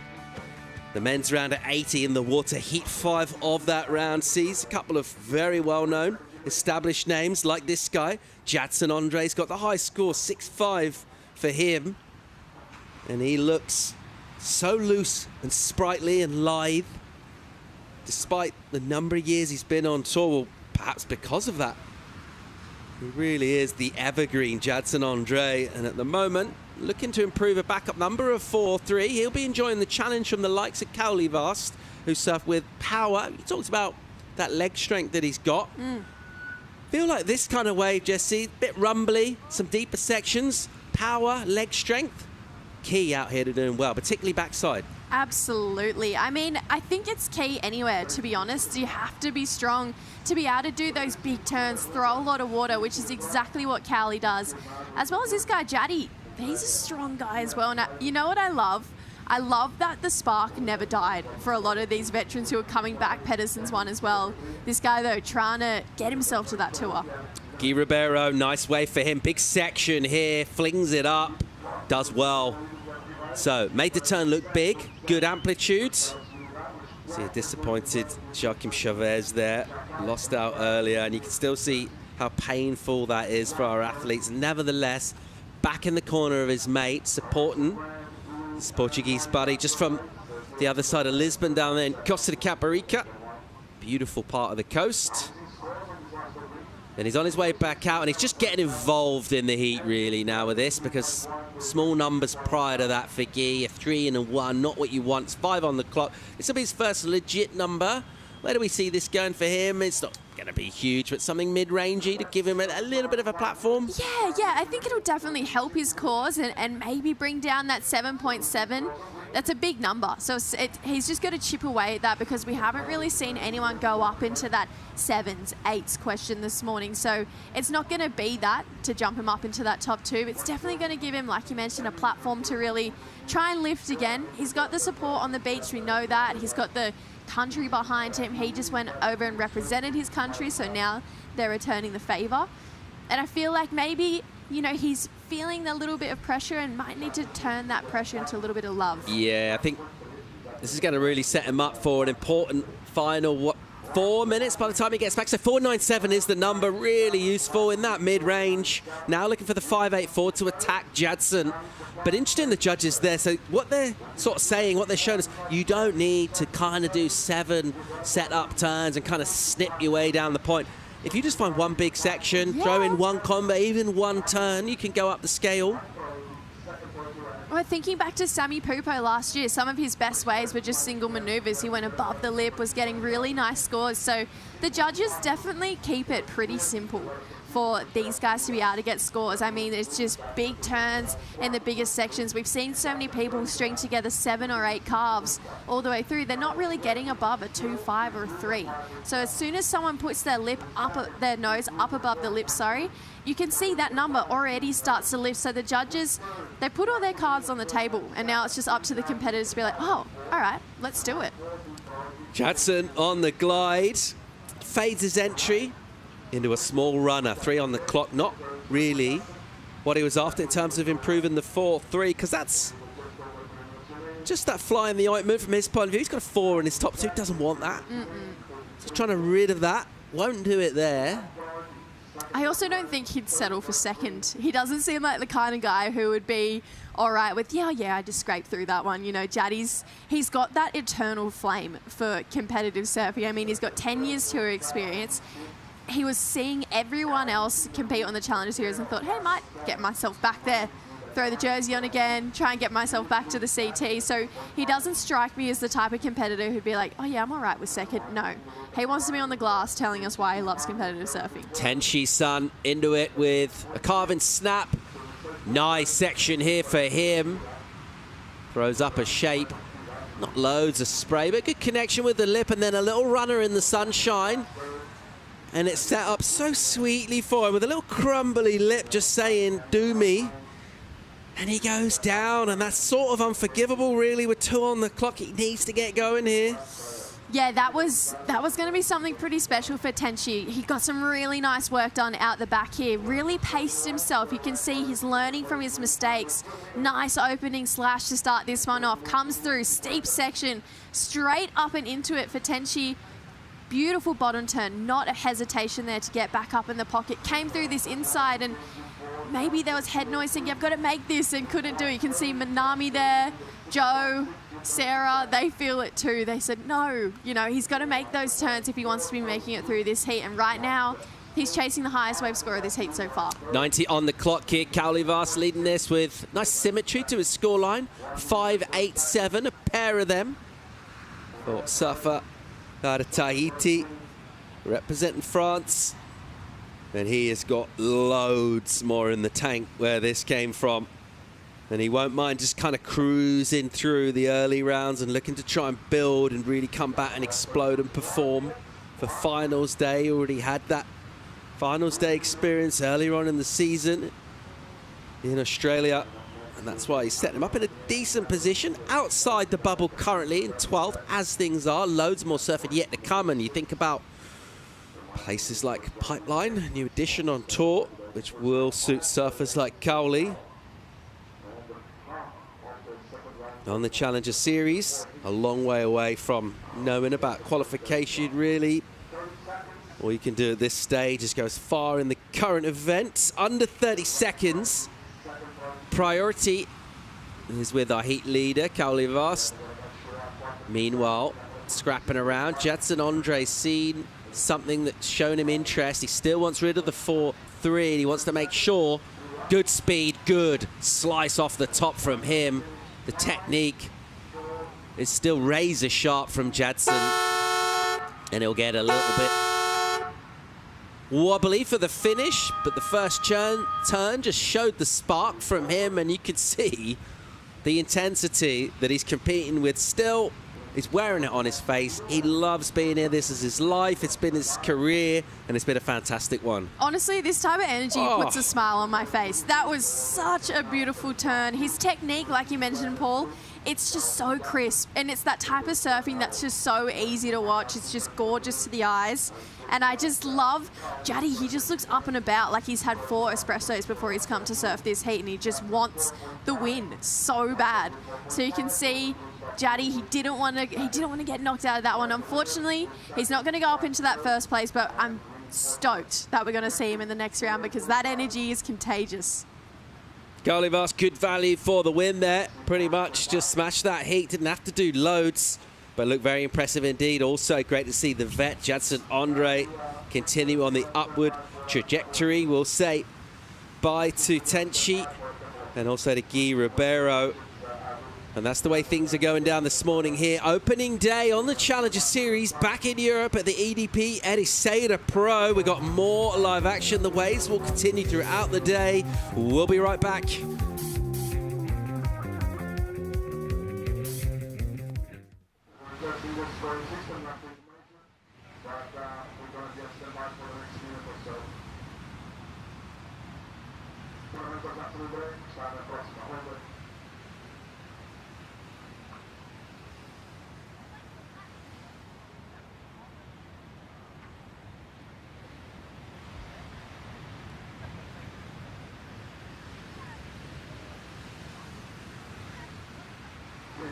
Thank you so much for serving. Wishing you all the best for next event. All the best for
Straight back out priority and into this way. Oh my!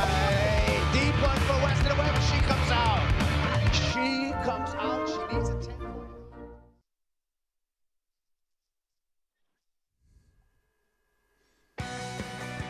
Yeah, download the WSL app. You can get all the world's best surfing action from all corners of the globe on your screen, anywhere you are. But right now, well, all the surfing is being done in one part of the world. That part of the world is Portugal. We've booted out Paul Evans. He needed a bit of just a break. He needed a little break from himself, I thought. Yeah. Kept Jess in because she's the brains of the operation. Jess, sort of counting down. We've had 6 heats. How's, getting up to the sort of midday, mid-morning mark. Sun's coming out. What's been your highlight so far? What's floated your boat? Oh, just being here. I'm just stoked. I've never been to Europe before until this trip, and it's exceeded my expectations. And then now to talk about surfing, which is my favourite thing to do, I have zero complaints. Literally zero complaints. You're always stoked. I am. So it's you got to gradient. But yeah, that's a great thing. Well, I'm definitely a glass half full type of person. That's what we want to hear. So yeah, the glass half full. We haven't actually started off your seat just yet. We're having a little bit of a break while things get underway. Got the Basque contingent out there. I do have Matrayan, Diego Dominguez, really talented young surfers up there from the Basque part of Spain, and Tanika and Teixeira. And you've also commentated at quite a few of these. This is your third Challenger Series event of this season, is that right? Third one of this season. What's been, what's been your highlights? What have you enjoyed most about the Challenger Series from sort of commentating at close quarters? I feel like I've said it consistently through all the events that I've done on the Challenger Series this year, but the thing I love most about the Challenger Series is it's CT surfing mixed with that Kiwi warrior kind of Kiwi grind kind of mindset. So I love the fact that all these guys are some of the most talented surfers in the world, but they will cat and mouse it to try and get through their heats. They will absolutely fight it out. So I feel like we're still seeing this real mongrel kind of come out of a lot of these surfers. You gotta really want it to be able to get to that top level. So watching them all dig really deep, I think that's been the highlight of my season so far. And you can see people almost surprise themselves. So I think watching all of the competitors kind of learn more things about themselves has probably been the highlight so far. And Nui was absolutely pumping. So that was a massive highlight. One of the best waves of the year, wasn't it? Yeah. It's like J-Bay meets ladies. It was so good. It was cooking. And, even before that, these guys have to get through their regions, don't they? Like get in the top 6 or top 8 or top 10 in Australia just to get on the Challenger Series. So, and that is cutthroat enough, isn't it? It's a long year. It's a really long year for these guys. They'll compete through the regional series, and there's, depending on the region, I know for us back home in Australia, we collaborate with the Asia region a lot. So we do a lot of co-sanctioned events. So they're back to back to back. Straight after this, from Brazil, if the surfers aren't in that top 20 type of picture, a lot of the Challenger Series surfers will then go back to the Philippines and Taiwan and compete in 6,000s they have back in that region. But guess what? If you qualify, you go straight into the season of the championship tour. So these guys have to be ready to not stop, and I feel like you learn so much about yourself when you're on the road and you're constantly trying to fight through heat by heat. So yeah, I feel like just being a spectator of this and seeing how cool surfing is, it's epic. Yeah, absolutely. And we're just waiting on just to get this started. See the general air of uncertainty at the beach at the moment, trying to work out are we waiting for a score? I will update us as we get some information about the current hold status. There we are. We're looking at the judges up there. They're in that top level. Up there, you see the priority up on the top right. You see the Portuguese flag fluttering in that northerly breeze, which is just starting to perk up. You'll get the breeze here coming from the north as the sun, as it warms up and the air starts to come off the ocean, and as the hot air rises off the land, it comes and gets a sea breeze. And then, interestingly, all the learner surfers are on that sort of soft reef in there. This place is incredible. It can be 25 foot like yesterday, and there's still lessons going on over rock in the corner. I couldn't believe how quickly the swell picked up in the previous 24 or 48 hours. I mean, we went for a surf, not yesterday, the day before in the morning, 2 foot, maybe, if that. By the afternoon, easy 8 foot sets. I was like, wow, that's a serious swell if it's going to come through that quick. There we go. And we have had the hooter. So for whatever technical reason we're on hold, that's been sorted out. Or maybe the judges have seen some of those high-quality pastries we keep going on about. There was a scoring system error, so that's been fixed. So I'll tell you what, if there's ever a man, and we will get to Chico Alves, he's down on the beach wandering around, but there's ever a man to sort of iron out a few kinks in the process, it's our man Chico. He's coming up. But right now, we've got a pretty stacked heat. I mean, we keep saying we should have to do 5 push-ups every time we say stacked heat, Jess, because it is a bit of a overused term. By the end of the day. Anyway, speaking of stacked heats, and the winner of the last one is down on the beach with Chico Alves. Yeah, boys, I have with me Kaoli. Kaoli, always really lethal on your backhand. Tell me how difficult it is today to compete here in Ribara. Yeah, thank you. It's really hard out there because with the tides changing, it's the spot is everywhere, like the peak, and you have to adapt yourself and and manage to get 2 good ones. So you just came from El Salvador, amazing result there, 2nd place, you almost won. Tell me how you built momentum to come to Ribara and perform well. So the goal this year is to qualify for the CT, of course, and I started good in the beginning of the season. I love Salvador. I love the vibe with the French team and doing a lot of hits. It's an opportunity for me to do a lot of hits and train again and try new boards, training with the coach Juan, and so it was a good momentum. And then I tried to keep this momentum here and then continue for the rest of the season. And tell me how important it is to have someone like Joan who competed here so many years here in Ribaradillas and was always one of the best in Europe on his backside, to tell you what to do here in Ribaradillas. No, I'm lucky to have him on my corner, of course. He's one of the best surfer I know for sure. He went on the CT, he has so much experience. He loves surfing, we have a good relationship, and I'm really lucky to have him on my side. He knows this wave better than anyone, also not better than locals, but pretty much, because he's been here since he's kid and trained here, and then it's good to have his advices, and let's go. Au Chilon, like he said. Au Chilon, you want to send a quick message back home? Yeah, merci beaucoup tout le monde qui suit, et ça passe, et voilà, on continue. Let's go. Let's go, ça passe. Back to you, boys. Thanks, Chico. Kelly Vast looking confident. Sporting the gold Quicksilver sticker there. That's courtesy of being a gold medal winner. How long do you get to keep that, you reckon, I would Jess? wear gold every day. Every day. And the gold sticker, is that for life or just till the next Olympics? That's a really good question. You'd think it. I mean, You can't take it off him. yeah, you can't. I mean, he's got that forever. He's got that gold medal tucked away. I'd run it for life. And here we go, Texera on his backhand. Oh, that's a nice first turn in the pocket. Just seeing this tide starting to fill in, a bit more steeper sections. He's done another belt as well and a third. Just looking for a final flourish. He's a very, very seasoned competitor as well, Raphael, and he finishes off strong. We saw Ada Amatreyan also get a 2-wave combo. And this is Tanika, flying out at the trap. So a good solid start to this heat. Often quite good, Jess, to get that solid start for the heat means that often all the bar gets raised. You start to see, like some bigger scores, bigger numbers. Yeah, it definitely takes the pressure off, trying to get at least above a 5 on that first wave. It's really going to allow you to, okay, I can open up a little bit more. If that's what a 5 felt like. If I push a little bit harder, maybe I'll get myself a 6 or a 7. So I always remember competing younger and everyone saying just get a good wave at the start. You'll feel so much lighter by the time you're on your second wave, and then you're not chasing your own tail. Daiki had his best result on the Challenger Series right here at this wave. Hasn't had a great year so far, so he's really looking to open up it and showcase this amazing surfing that he's got. So comes through this inside section and really hammers that last one. So maybe a little flat on his couple turns before, but made up for it on this end section. But look at this.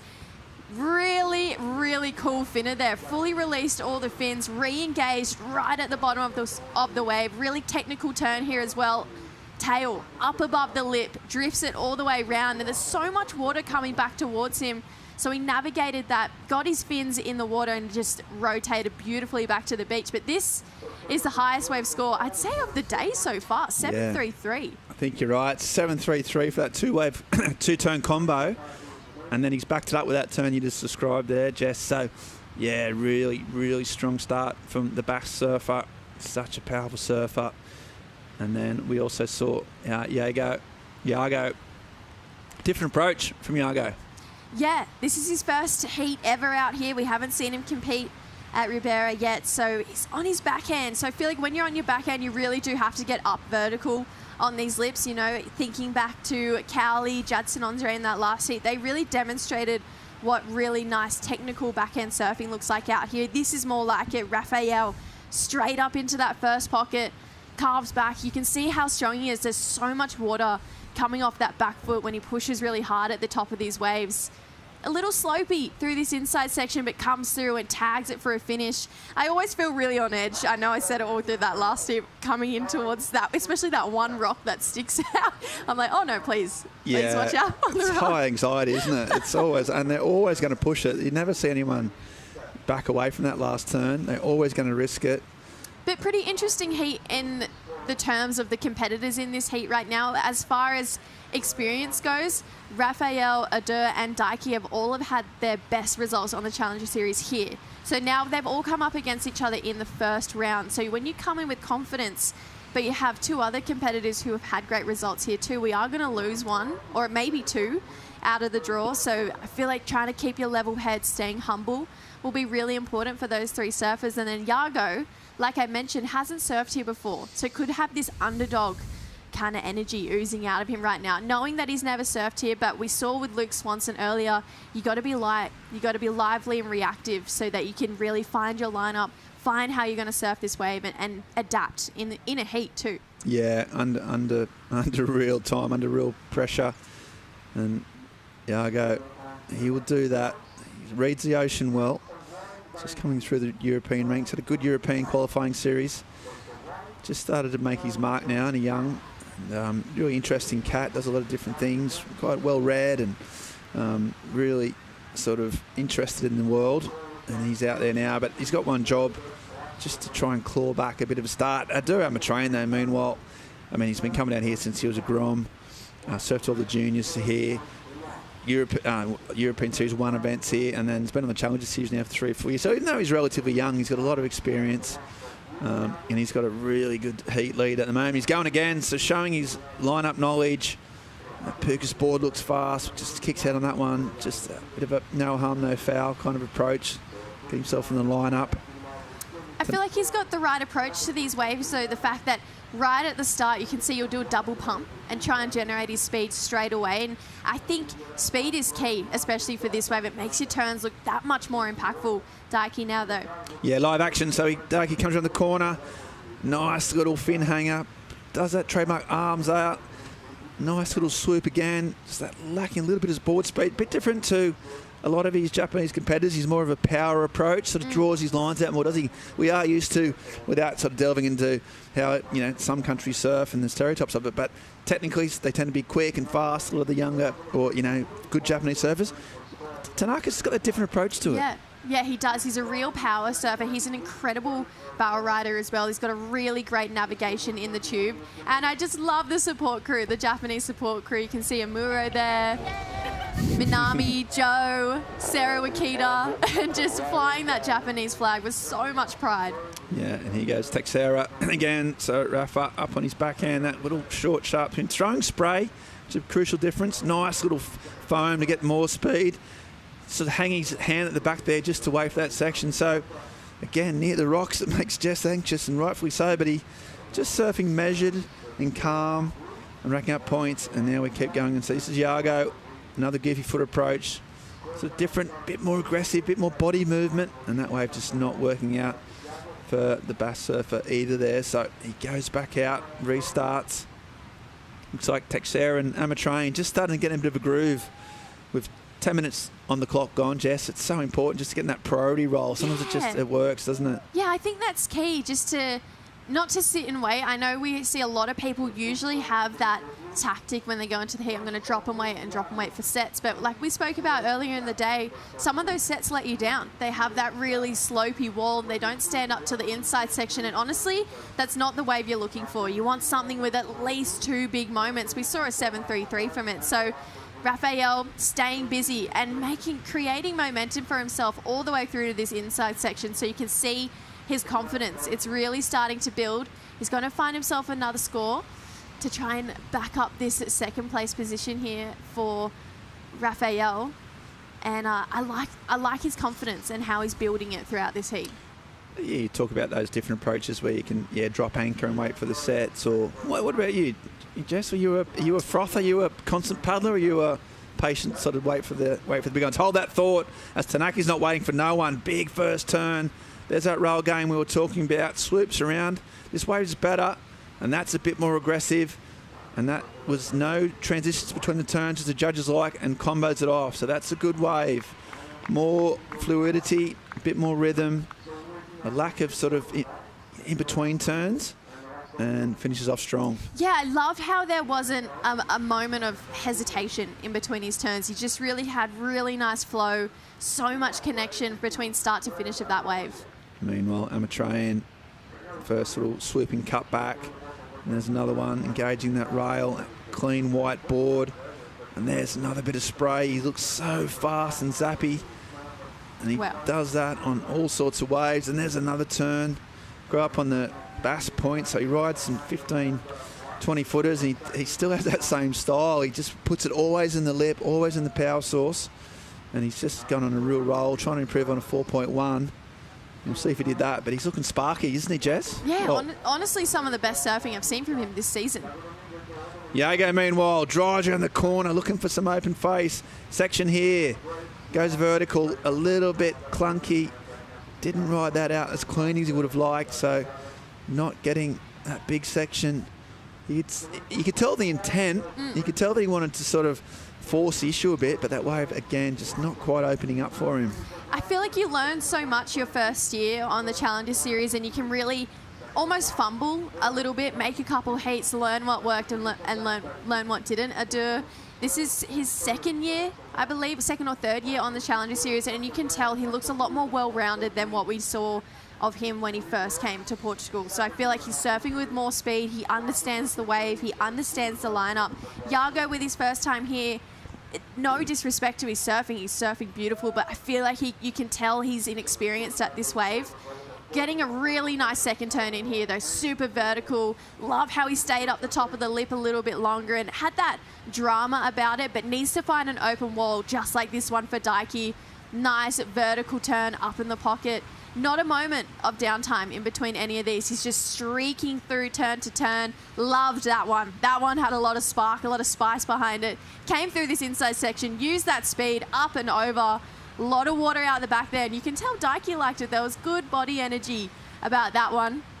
But like I mentioned earlier, this is some of the best surfing I've seen from Adair this year. So much speed, a lot of confidence is what I'm seeing when I'm watching him surf, especially in this heat. That turn, that was a nothing section, and he made something out of that. So you can tell he's feeling it. He's feeling his relationship with this wave, and he wants to go deep in the draw. Yeah, you're a good point. Even those little, it doesn't look like much, smaller section, but it's generating a lot of spray, which means he's connecting well with his board. He's connecting well with the rail. So, yeah, looking really, really sharp. Already got the best wave of the day. This is a replay. Bit more measured approach from Rafael. Yeah, loved that vertical first turn. Kind of up and over in that foam there, so not a lot of power coming back his way. You can tell he's a bigger set guy as well, so he kind of needs a bit more power behind him. Vertical section there, kick the fins. You can tell he's pushing really hard off that back foot, but maybe just a little bit too hard. That power, like I mentioned, wasn't there, so it didn't match what he was trying to do. He's still in second, though, and it looks like a healthy second as well. Oh, it's on in this heat. It is on. Oh, yeah, there you go, that inexperience we were just talking about. Yeah, it's been non-stop. I mean, and they're going again. So the current heat leader, there he goes. A real sort of unique style as well. First turn is good. There's the second turn. He engages that rail. Big swooping turn. Little check turn here. He's going to try and finish off strong on the inside. And so just piling up the points. You can hear the Bass crew. They're loving that. But a real flurry of action. Non-stop sets. You get that with the tide, it just starts to fill in a little bit and hits this section better, and well, it's this man here that's making the most of it, Jess. Yeah, you can just, like I mentioned, he's oozing confidence right now, and each wave he's pushing that little bit harder, getting that a little bit better. Comes through this inside. I mean, the damage was done. That first carve, he held it for so long, had his fins out the back. Daiki now, wow, great looking first turn. That was incredible, that first turn vertical with power and that confidence you can see, and there's a great finish, so he likes that. And it is that confidence, you just feel it, and hold that phone. It hasn't stopped. It has not stopped, it is pumping right now. And Jaeger trying to get back in it. He would have seen the spray flying. Can he put his own spray up? There's a nice backhand turn again. Just finishes it a little bit short. But it looks like Tanaka and Amatrone are the ones, and I'll get Jesse to unpick this wave of Daiki, because that first turn was the money, and the judges love that first big turn, don't they? If you can get in that first section and you're off. They do. I cannot believe the flurry of waves we've just had. I'm waiting for a lull so we can go, but no, I'm kidding. Daiki had a really nice wave. That turn, I mean, crisp, sharp surfing, really just technically amazing. Comes through this inside section and doesn't hold back, unleashes to it. He knew his friends would love it on the beach. I loved that point back. That a bit of, I don't know, cheesiness about it. He was a bit cheeky, wasn't he? A bit cheeky on that claim. So Daiki, that, I know we've said this word a lot, but that confidence, you can tell he's feeding off those other surfers in this heat. He's feeding off his connection with this wave, the ocean right now. And guess what? We have a lull. So these guys can actually sit and take a breath as well. I could take an oxygen mask. Yeah. That that claim was good, wasn't it? Because it wasn't pointing at the judges. It was just a bit like, at his mates. It was joy. It was like, this is for you guys. Yeah. You're going to like this. Like almost like you like that one, or like how you like them apples. I you know. know? I know you. I know you like that, and we're in this together. So we're sharing this here. It was a real sweet moment, and and it's going to be some big numbers as well. So really, really great surfing, and incredible flurries. The judges all just trying to track it all down. 3 surfers getting some points, and there's still more sets piling through. Yeah, this is one of those hard moments for the judges when they have a million waves that they have to go back and break through, and the surfer's going to be out there going, give me my scores, but they've got like 60 waves to break down. Impossible, exactly. They're doing it as quick as they can. The swell just starting to even itself out. You said it was raw yesterday, it was big, I don't know, 8 foot sort of in the old school scale, and it was raw. And then today it was a little bit jumbly, but you can just see it's starting to find a bit of order, just a bit. You can tell by those sets, and the tide as well has helped, just making for a lot more sort of competitive sort of fire, and they've been absolutely rinsing it. So the good news is for us, Jess, we're going to get a break. Woo! We're going to get a chance to relax, process what's going on, see these incredible waves, and come back with more live action. So stay tuned, folks. We're going to a short commercial break and come back with the EDP Ericeira Pro right after this.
Well, we had a break, but the judges sure didn't. So they're still trying to just get all those numbers down. Still some scores to come in.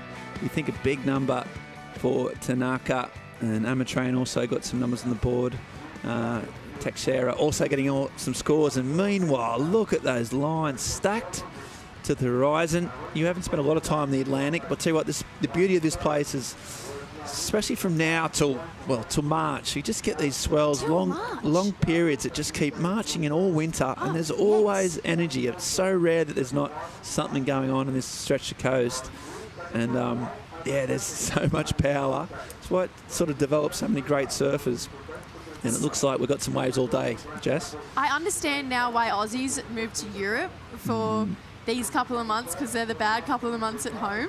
Yeah. And then they come back and I'm like, I don't understand. Australia is so good, but now I get it. These waves are insane. We don't get these kinds of waves at home this time of year. So really, really solid waves starting to come through. This lineup, it's turning on. And I remember I moved over here, I was like, 12-second period. Well, that's a big period. Yeah. Wow. And then that's considered short period over here. So that's good beach for the beachies. It's broken up. But often, you get, especially here, you get 14, 15, 16, 17 second periods that are fairly regular. You see that at home, you're like tsunami. Meanwhile, speaking of regular, this man is on fire. Wow, really, really beautiful first carve. I mean, the way he drew that one out, held it all the way back down and then straight up into another one and a finishing turn. This is the finest form that we've seen Adair, and he's actually just been knocked down into second, looking to drop a 4.97. I liked that wave. I think that's bye-bye to the 4.97. I think easily, I think that might have been one of his, even up there with a 7.33 or somewhere in between, I'd say. But, meanwhile, different approach from Teixeira, a bit more measured, just not having that rhythm. But he's starting to wind up on the inside here. There's a nice little 12 o'clock. But nothing quite like the flow and carving rail work of Adura Matrain. He is absolutely on fire. So Ritz Aramburu, who is in his brain's trust. They surf a lot together, ride the same boards at Pukas. A real mentor kind of role that Ritz has done. And Adura Matrain is just, he talked about that confidence. Every wave he's just going up a notch, it feels. Oh, it's impeccable. And he's surfing just how smooth it looks as well. It's not second guessed. It's not, maybe I'll double pump bottom turn here and hit that section. No, he's in really fine flow with the ocean, and the waves he's choosing have probably the best bowl on them we've seen out of all of the competitors as well. They just have that consistent bowl from start to finish. But if I was surfing in that next heat, I'd be pretty stoked because the waves look really fun right now. Okay, live action. Just to see his body language. He's out of the priority loop. He's boxed in and he just can't find those waves, and there's a frustration. Just comes from inexperience often, just failing to get a grip on this heat. Can't get a purchase, and that gets frustrating when you need big numbers. It's easy to say, just, isn't it? Maybe just being patient is the best option in this situation, but when you scramble for just get back in the heat, it's easy to say, harder to execute. And then how many people have you seen sit and wait and then not get a score until the last couple of minutes because then they over-sit and wait and they overthink what wave to go? It's such a gamble, and no heat you're going to have is the same.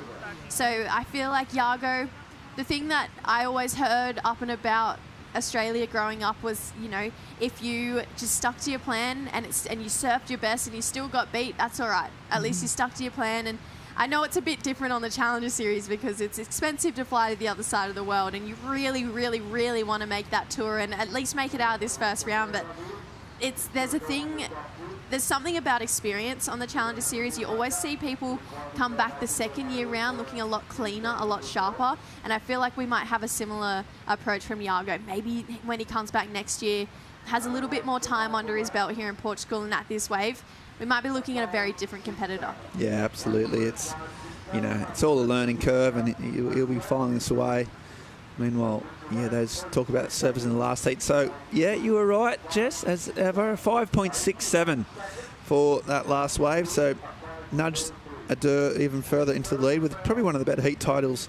Well, I think it is the highest heat title of the morning.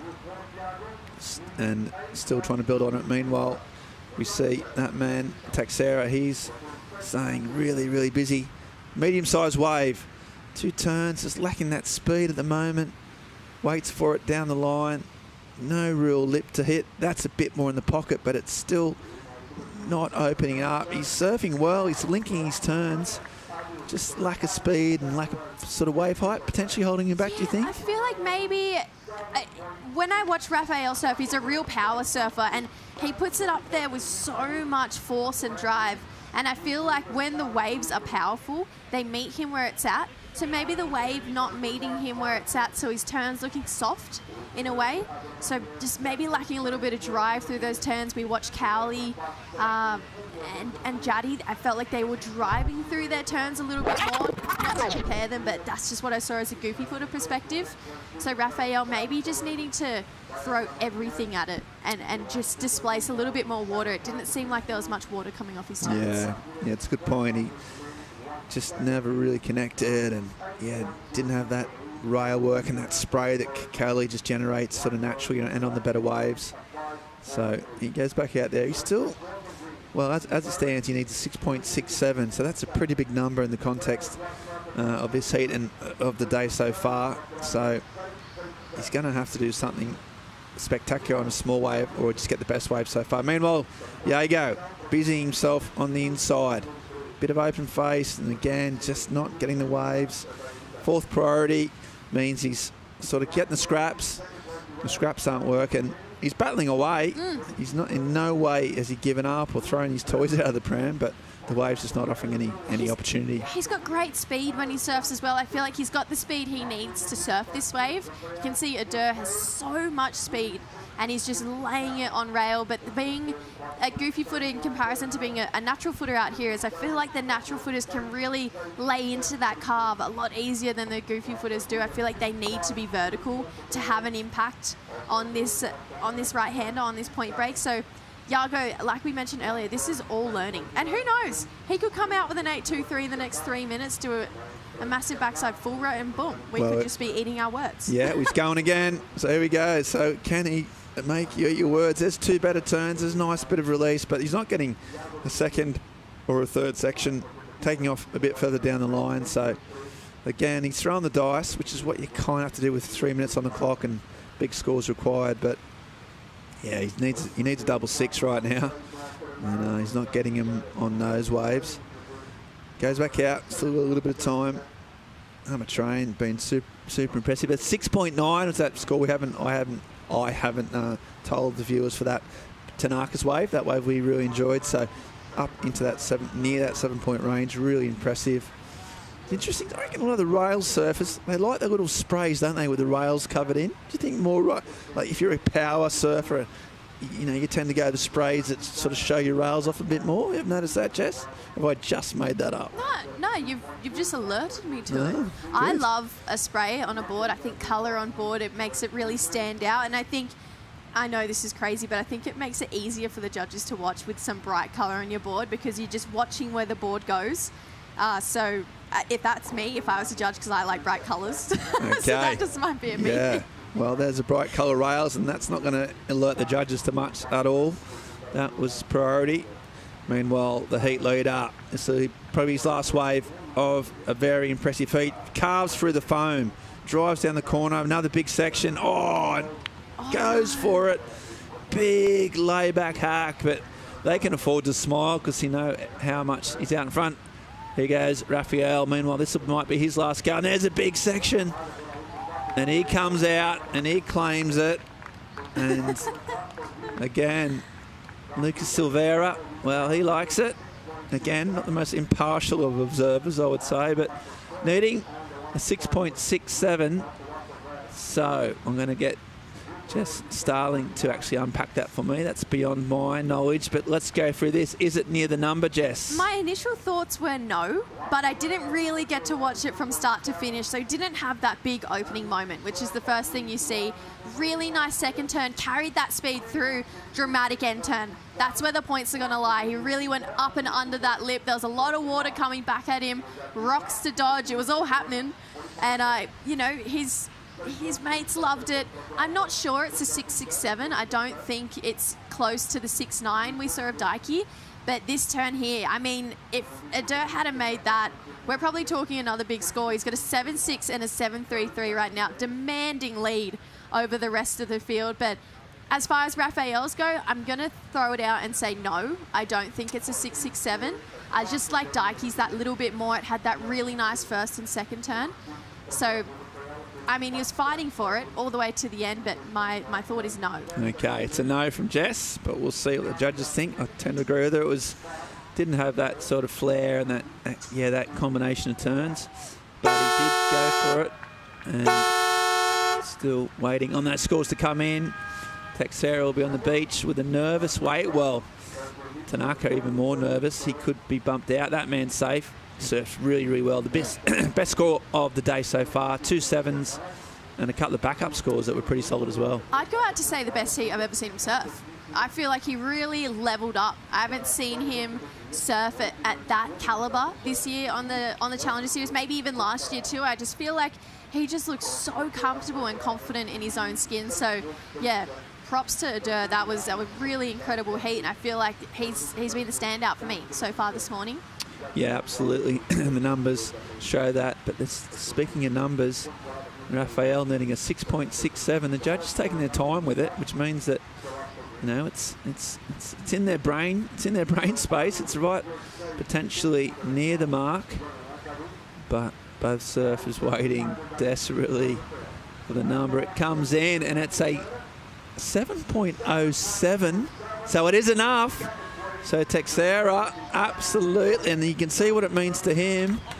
Brazilians are all over it. They're really, really stoked. It means a lot for him, and you got to feel for Dakey. He surfs so well. Yeah. Put it all on the line and just didn't quite get over it. And that man there with a sort of heart-stopping finish, big claim. We didn't think it was quite enough. The judges saw it differently. They liked it. They liked that last they must have loved that big closeout entry on edge. Well, So, eat my words. yeah, Good on well, you, Rafael. Yeah, there you go. It's such fine margins, wasn't it? So it's so tight. But there you go. Well, the judges look at that. Adair on fire. All the surfs on fire. We're going to have a short commercial break and come back with more from the EDP Ericeira Pro right after this.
All smiles on the beach for the outstanding performer of the day. Out of Euskadi, the Basque Country, Adu Amatreyin getting the plaudits there. Nadia Aristabe, Ericeira Saramburu, the full squad. Wishing him well. Couple of sevens, belted it. And the youngster out of the Basque region has lit up this spot. Good energy in the water right now. Great looking matchup, as we'll see. Lucas Cassidy, the young Mexican, punted an amazing big air over in Belito. Taking on Jose Francisco of Brazil, Luke Tama of Hawaii, an incredible young surfer, and the firecracker, bit of a fan favorite, at least here in the booth for me and Mundy, Henan Granville of France. Big energy out there in the water, Ben. Anything's possible with Granville. Anything. What's Gran going to do? You think of it, and then double it, and then times by 10. I'm looking for a lot of body movement, a lot of board movement, a lot of energy, noise, spray, paddling. Claiming.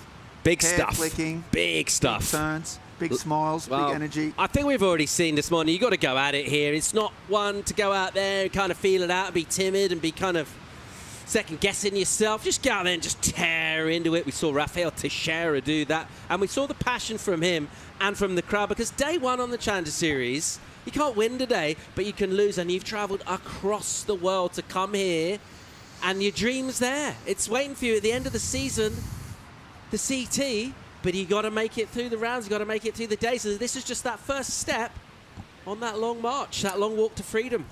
Yeah, that's the way the competition works, Paul. Exactly. You start off in a 4-man heat and it progresses up into the final. But it's as important. It's, you know, this heat is as important as the quarterfinal.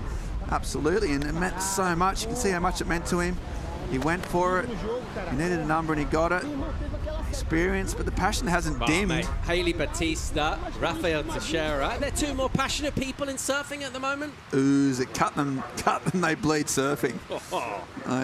Yeah, really, really into it. They love it. That's their life, and it paid off. Felt for the young Japanese surfer served so well, but again, you can't leave anything out there. You're right at that point. You just got to go for it. Is there a more fierce surfer in the draw than Rafael Teixeira? Fierce? Yeah.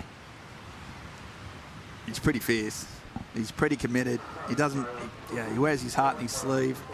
Yeah, a few out there. Granville, might one. I haven't seen a lot of Cassidy surf. Mate, Paul, talk me through it. Yeah, he's just got the amazing air game. He's another one who will fire himself up when he gets big numbers. He'll get fired up. He's a brilliant young surfer. And you see people come on the Challenger Series, maybe a little overawed, first of all. They're kind of like stepping out of the regions, and all of a sudden, okay, I'm taking on like some huge names, some CT legends. Not him at all. I'll tell you what, he looks very, very comfortable in these kind of surroundings, as does Luke Temmer. We'll pick up Luke here. Someone else who surfs with loads of spark and polish, and you can see how clean his lines are, and the fact that he's got the variety on a softer, smaller wave. He ain't hanging around, so nice combo maneuvers there for Luke. I like the Hawaiians in that you're never quite sure what style you're going to get. They've got such a variety. It's hard to pin down what a Hawaiian style is. We know a Hawaiian style in terms of, maybe the Haleiwa or Sunset and what it means, but on the professional ranks, they've all got such a variety. It usually means quite a big truck. Yeah, big dog. A huge pickup truck with massive wheels. Big cup of coffee. Wheels the size of a human on a big truck. Yeah, that is a defining characteristic. But in the water. Yeah, something else. Here we go. Jose Francisco could be the new signing for Chelsea. It's sort of number 10, but it's not. It's an amazing goofy foot surfer who's getting so busy. How's that rhythm? Not in the bomb squad. Yeah. Oh, here we go. Cassidy. First turn. Check how fast he's going. Just flying through sections. And he'll make some room here and not do too much. Just nice and neat and tidy. Almost shades of Charlie Martin. Oh, I was just about to say it. I could feel that you were thinking literally that took the words right out of my mouth. Speaking of fierce competitors. Oh, man. Real Charles Martin stance here. Yeah, look at him. You just picked him up and really, his head composed. If there's any nerves, you cannot see them. A good wave selection. Doesn't have his wave at all. And he's picked off the best one so far. So, yeah, really impressive, the Mexican. Good to see the Mexicans actually, making bigger name on the world stage. Always had such a rich history and so many great servers down there on those, World Cup point breaks and some of those heave and Escondido waves. But now they're making a mark, him and Al Cleland. It's great to see. Meanwhile, as you said, the potential Chelsea number 10 signed from Botafogo in the summer. And then what, like another one? We've already got 9. We've bought 9 this summer. Do we need another one? Yes, you do. You invest in talent, Paul. And then the young Hawaiian, just smaller wave, but connecting really well. Just connecting the dots, throwing spray. Got that, again, those rail surfers, that was my theory. Surfers who use their rail work like to sort of... Awful theory. I don't mind it. Jess is too nice, really, isn't she? It's a Tom Curran theory. Speaking of too nice, let's go and hear from Chico Alves. He's alongside a very happy Adur Amatreyin. Yeah, boys, I have with me Adur, highest score of the round so far. How do you feel? Yeah, it feels great. I was a bit scared, first round, always you don't know how you're gonna react. And yeah, it felt good, felt a couple really nice waves, which felt amazing and stuck it to make it. Well, the wave is kind of soft, but has some steep sections. Talk me about the board selection for a day like today. Yeah, I've been using this performance mood by Pucas, by David Santos, and I chose the round pin because in point breaks I prefer to get that rail in the water, and yeah, it was a great choice. You want to send a quick word back home? Ja, eskerrik asko ikusten aizatzen da nahi, urrengo rondan gehiago. Venga, eskerrik asko. Eskerrik asko, venga. Good luck for the next round, Adur. Thank you so much. Chico by Chico Alves there with Adur Amatreyin, who lit this place up, a couple of sevens. Great performance, equipment very dialed in. Liking the early work of the Goofy Francisco in the water right now. Someone else that we don't know loads about, and he's making his mark already in this heat by being busy, by being relentless, identifying sections. He's got a classic fast start. Looking for Granville to get involved at the moment. Still got time to do that. Thoughts on the day so far from what you've seen, Ben? What are your key learnings? Well, I think, as we've seen, just waves start to improve. We've just seen some of the better surfers really start to attack it more, and the scores have been going up, so gradually heat by heat. And I think we'll probably find that sort of just keeps on going as the better surfers start getting involved. But yeah, it's improved. The conditions are improved. The surfing has improved. So I think we're on an upward trajectory. Would you like to hear something that might change your life a little bit, or a lot bit? I just talked to Miguel Fortes. Yeah. Our local contest director, aka the boss of Ericeira, aka the strong man, aka the CEO of Ericeira. Yeah. He said it's going to be a great week. We're going to have pumping waves. He said it's going to drop off a bit tomorrow. It's going to be pumping throughout the rest of the week. So there you go, mate. Locked and loaded. Oh, this makes your heart sore, pulsing. Just to have someone with a certainty. You can just say, okay, tell me my future, and know that you can trust him with it. So, yeah, good news. He was in the car park. He's actually on the other side of the car park to me, but such is his magnetism, I was just drawn over to the far side. I didn't know why. I just felt myself kind of being taken there, and then I went, okay, that's why. And even though he's telling you the absolute truth, there's a little twinkle in his eye that says he could be, he might be gesturing with you. He could, you just never quite know. But yeah, good news. He knows this wave and this area inside out. So it's been a solid summer. I had a chat to him as well. He said it's been a good summer, just nothing major but consistent. So all the guys have been surfing all throughout the whole Portuguese summer. So looking good. Coming into prime season, you would call this now. When is best season for sunsets in Portugal, would you say, Ben? What time of year, if you really want to get those golds, those pinks and those purples, maybe the green flashes, what time of year are we thinking? The best season. Is it France? It was in 1984 they had one. Okay. Here goes Renan Granville, the firecracker. Backhand whip off the top from him. Another. I mean, if we want to talk about sprays, Granville sprays, always got something a bit different. Two-turn combo. Waited a long time, 12 minutes for that. Not sure if he'll be entirely happy. He'll go back out there and fight again. Timmer in white. Pushes off the bottom and then just kind of nurses off the top because he's waiting for stuff like this. Gives it a good zag on a rail. And then again, he'll have to be tentative. But now, he'll fire up. Hits the lip hard, climbs the foam, and he'll go down. So, sort of a real pendulum swing throughout that wave. Had a good moment, and then a slower one, then a good one, and that's how it went. And if we're going to make... hold that thought. This is live action. I really like the look of this guy. I love this technique. Have we seen anyone... In terms of technique, look how much knee movement he's getting. He really makes that adjustment.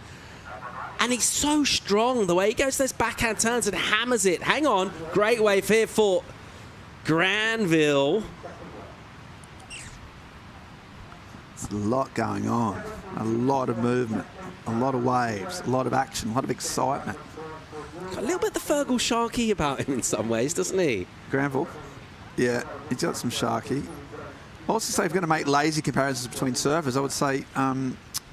Temu got that sort of Ian Gentle kind of vibes. Same sort of stickers. Granville going for it at the end there, just coming unstuck. He usually pulls those off. He likes a big meaty section. And here goes Luke. He waited for this. He's been getting those sort of inside ones, a bit more steeper walls. That's a really nice carve. So he's got that in his locker, but just inexperienced. He should finish off his waves. That's what they judge, coaches and judges like. Just finish it off. Still got some nice turns in. Just failing to put an exclamation mark on it. And here we go. This one. You like this one, Paul. It's this last section here that it's a big, powerful man. He goes up. Oh, man. It's just that was the full head snap. So much happening. Yeah, I like the dynamism. I think it is one of those ways where you do need to give it a little extra. You know, some ways you can just kind of steer the board and use the power of the wave. I think here, really leaning into it physically, making that investment with your body, I think it'll pay off. Yeah, I don't think that's the extra you kind of want, though, that special sauce there at the end. That was a little bit ungainly, just lacking a bit of I don't mind it. I like commitment to the turns. I don't like to see kind of safety surfing. I like it. I like to see surfers on edge. Yeah. I do as well. Cool. I think that, you know, there was a radical nature to it. It was just a little bit untidy, but which, you know, the judges may penalise him for. But, yeah, you know, for a guy that we haven't seen a lot of, he makes an instant impact. That's what you want to do in surfing, Paul. Make an impact. Just stand out. There's 80 surfers here from all around the world. It's not easy to stand out. And Francisco, I think he's doing a pretty good job of it right now. Yeah, he's going all right. He's building up his momentum. And he'll look to try and connect with some major energy. You think each of these half-hour heats, there will be a couple of moments who can connect with them. It is priority at the moment with the Mexican, Lucas Cassidy. He's got one wave locked in. Can he get another? Well, he will do, we reckon, when we come back from break.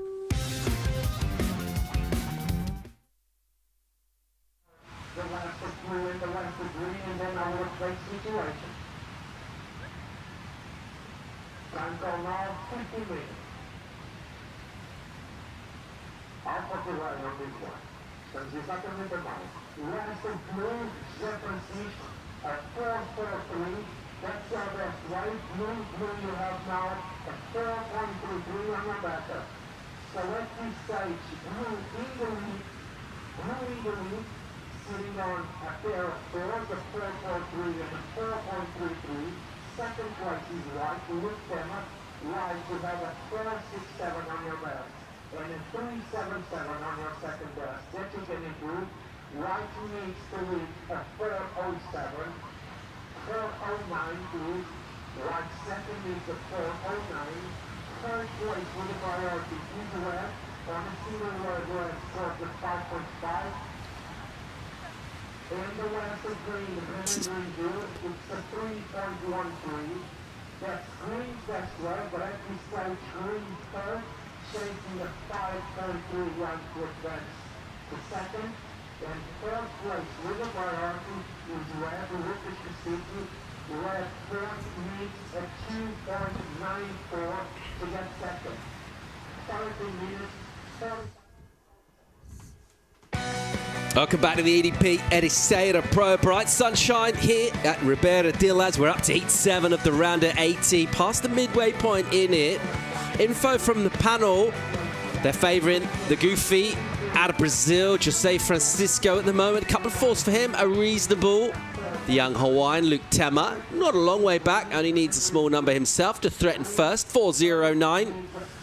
And then half a job done for our surfer out of Mexico, Lucas Cassidy, who's got a 5.5 locked in. That's the high number of the heat so far, but he's been patient elsewhere. Ben, at what stage do you say, I need to just put something up there? He only needs a 2.94 at the moment. That won't be the number he's surfing towards. Yeah, he just will wait till the best wave comes his way. I think he's got that 5.5. He's been kind of lucky that none of his opponents have managed to post any type of scores in those, 15, 17 minutes. So, yeah, I mean, he's going to make a move soon, but with that priority, he knows enough to probably give himself a couple of minutes at the very least, 3 or 4 minutes to get that back up. No use pulling the trigger just for the sake of it. It's a difficult one, that use of priority, but I think he's got a little bit of time. Yeah, what we've seen from the action so far this morning, aside from the waves, of course, which are obviously going to kind of dictate the pace. In terms of where the surfing's at on the Challenger Series this year, any surprises thus far for you? Is it business as usual? What's new? What's dynamic and evolving at this level of professional surfing, Ben? Well, it's been a mix, hasn't it? So at the start of the Challenger Series, we saw guys like Julian Wilson come in, get to the final, and it was like the old guard are kind of stepping up. The Jedis. It was like the Jedis coming back, and that was a return of the Jedis. Exactly, that was a narrative, and it was a good one. These guys that we all know and love, and they're coming back. There's on the comeback trail. Who doesn't love that? But then, you know what? What happened after that was that Disney bought the franchise and it went off the boil. Yeah, they got the new director in, and they went, you know what? The new director said, no, I don't want these old guys in. They're old news. I want the young guns. I want the TikTok generation. And the likes of Oscar Berries and even Luke Thompsons have come up and said, you know what, old guys, we're here, we're the future. And so we've seen some of these young guys who you might not have seen outside of their own territory starting to make a mark. So I've enjoyed that, Paul. And just they sort of come fully formed to the Challenger Series there, don't they? They've sort of, even though they're only 21, they've done, 3 or 4 years on these grinding out in their own individual territories. Yeah, they're old but young, aren't they, the youngsters these days? Young. And they've got, moustaches and things. And is that from all the screen time, do you think? I think so. Does that grow the On the one hand, they're sort of kind of gone sort of 40s fighter pilot look mixed with sort of, the Gen, or the, what is it, not Gen Z, it's Alpha, Generation Alpha. I have no idea. Gen Alpha sort of vibe. So, yeah, it's an interesting transition in where we're at in surfing at the moment. Yeah, they're worldly, aren't they? They sort of straddle continents in a single stride, but at the same time, they still live with their mums. So it's, it's confusing. It really is. They can't afford to get on the property ladder. No. That's not their fault. No, but they know the best restaurants in San Francisco. Yeah. Oh, no worries. They can walk into a nightclub in Paris. They'll pay $50 for a sourdough pizza crust, but they still live in their parents' garage. Unlucky youngsters. Yeah, you missed the boat there, guys. Should have been born earlier if you want to own a house. 10 minutes on the clock here. It is our Brazilian Francisco. He's doing all right at the moment. A couple of fours good enough in this low-scoring heat thus far. But what that also means is it's still wide open, and the likes of Lucas Cassidy only really needs to stand up and do a wiggle to move up into a position to advance, to threaten surfers like Luc Temmer. Here's Renan Grandvie out of France. What's he got for us? Slopey stuff. Bang. Bit more spark there. And he's making some shapes. He's projecting. Whoa. And he gaslights the end section with a nice whip. A House of Granville. What do you think that the House of Granville was built on? When do you think the original money sort of flowed from back in the Imperial Granville days? Probably, I'd say,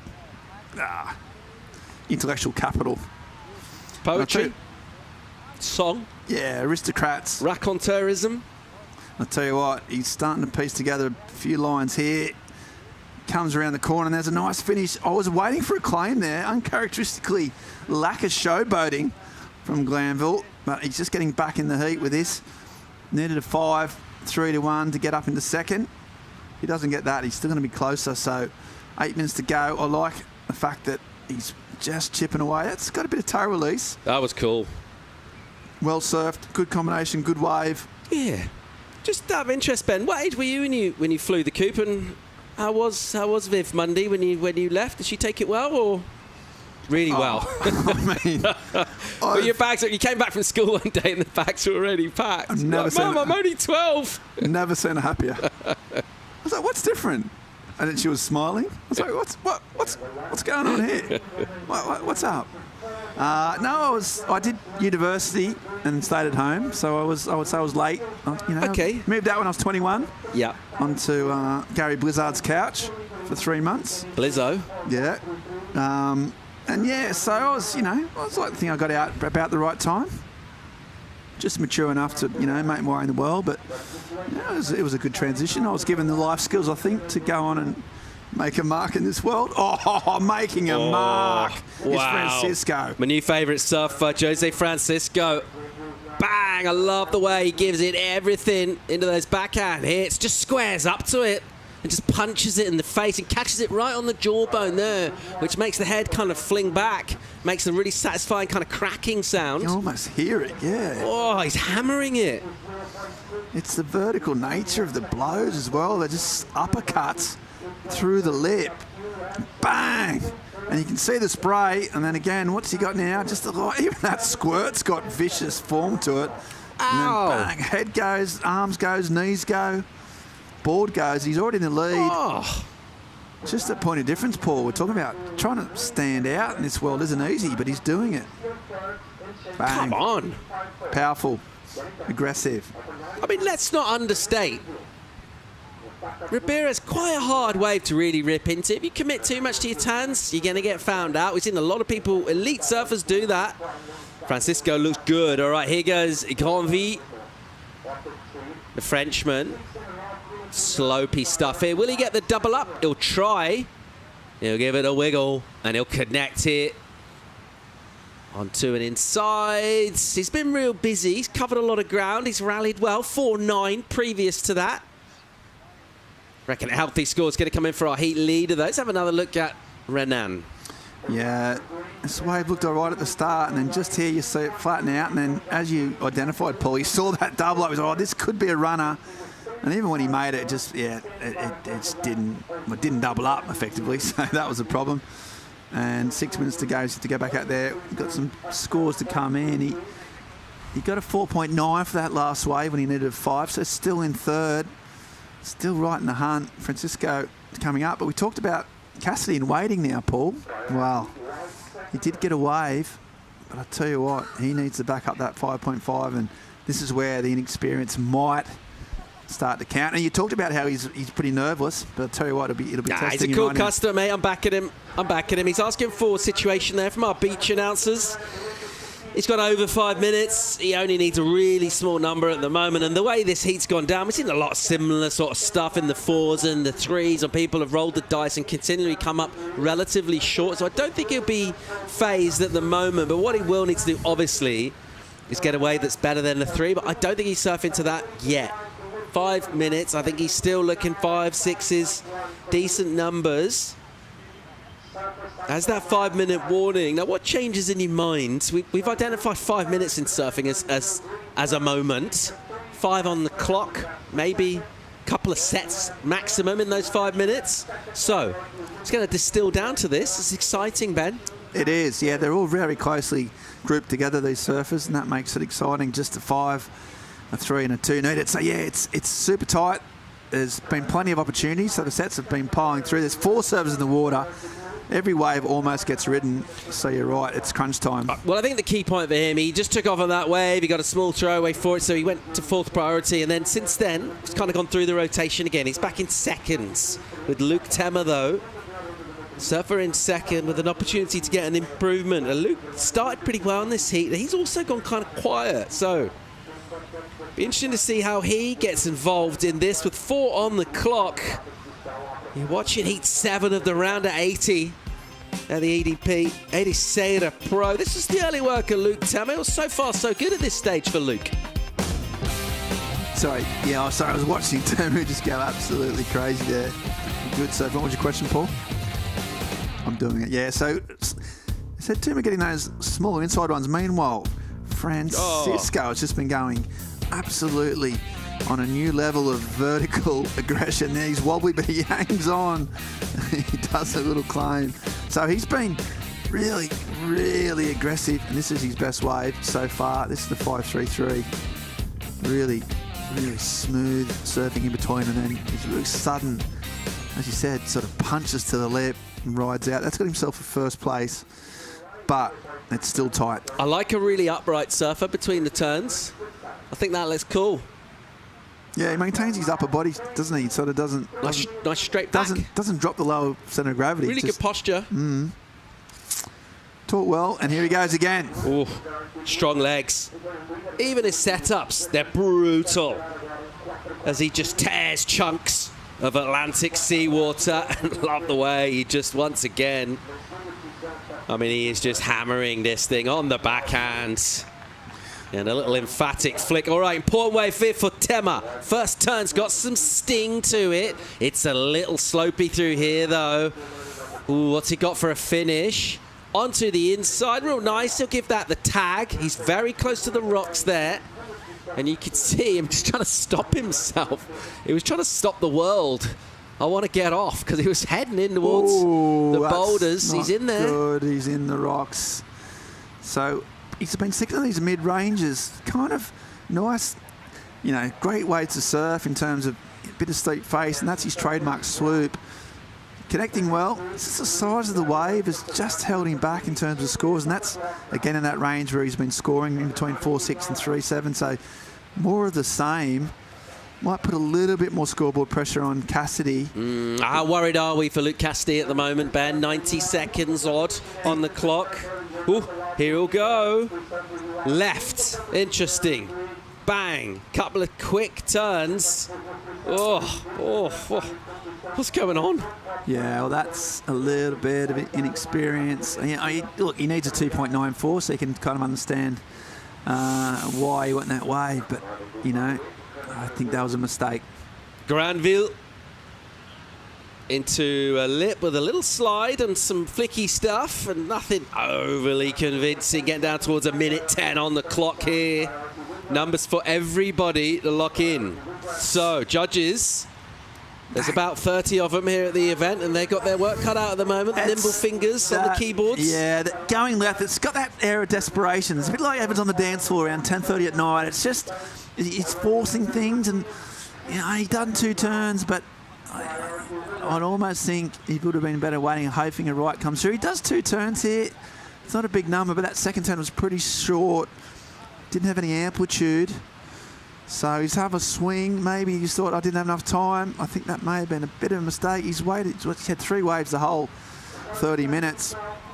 So, and it looks like he's in the lineup. He's got priority. He doesn't need a big number. He's got a score to come in. He needs a wave currently. It could just be the score from that left if he doesn't ride a wave. I'm not sure he will. We'll count down here. It will come down to that left. And interesting use of the lineup when you consider the numbers that Jose Francisco has multiple belted out 4s, 5s throughout this heat from under the priority of the likes of Cassidy, who's been really patient. Has he been too patient? We'll find out soon. Well, are those 2 turns good enough for 2.94? it's really hard. Because it's the left, it's really hard to compare against any other waves in the heat. I don't think it's going to be enough, personally. I just think that second turn was too flat. Well, Luke Tema got an improvement as well, so he's nudged up the number, which makes it a little easier for the panel, because now it's gone up to 3.77, and I don't think we saw that at all. So it will be a 2.73. It was close to the previous requirement. It's not the new requirement, and somehow Lucas Cassidy, well, he'll put it down to experience, but he'll also put it down to a mistake, because he kind of had control with the 5.5 early on, and then he just wasn't involved in the heat at all. It went on around him. Not the way to surf a 4-person heat here at Ribeira. So we're all in with numbers. It's well done to Jose Francisco, who just muscled his way really through that one. Sometimes that's how you get it done. Luke Tema as well did well to get that wave towards the end and get the advance. It will be Cassidy and Granville that are bow out. Doug Silver with the debrief. Disappointment there for Cassidy. And he'll rue the fact that he was unable to lock anything in equality after the 5.5. I really like the look of Jose Francisco. That's the way things will wrap up for heat number 7 of the round at 80. Opening day for the Challenger Series here at the EDP Ericeira Pro. Bright sunshine, plenty of waves in the water, more live action on the other side of this break.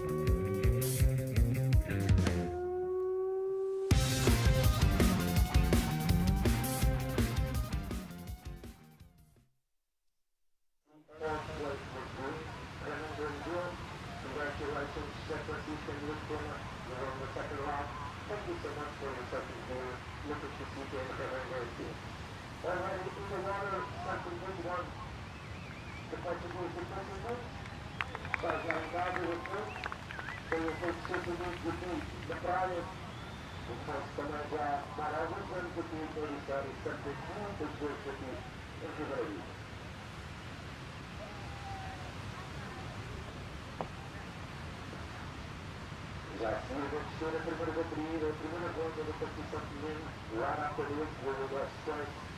On the rising division, there is a first group. And we will have a Portuguese surfer in the rubber, Federica Rose. She's going to be on the next one wearing the green repetition.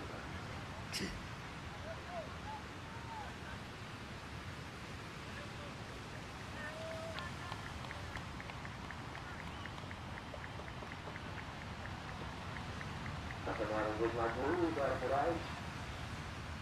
First word for blue. Bring the back to stars as well for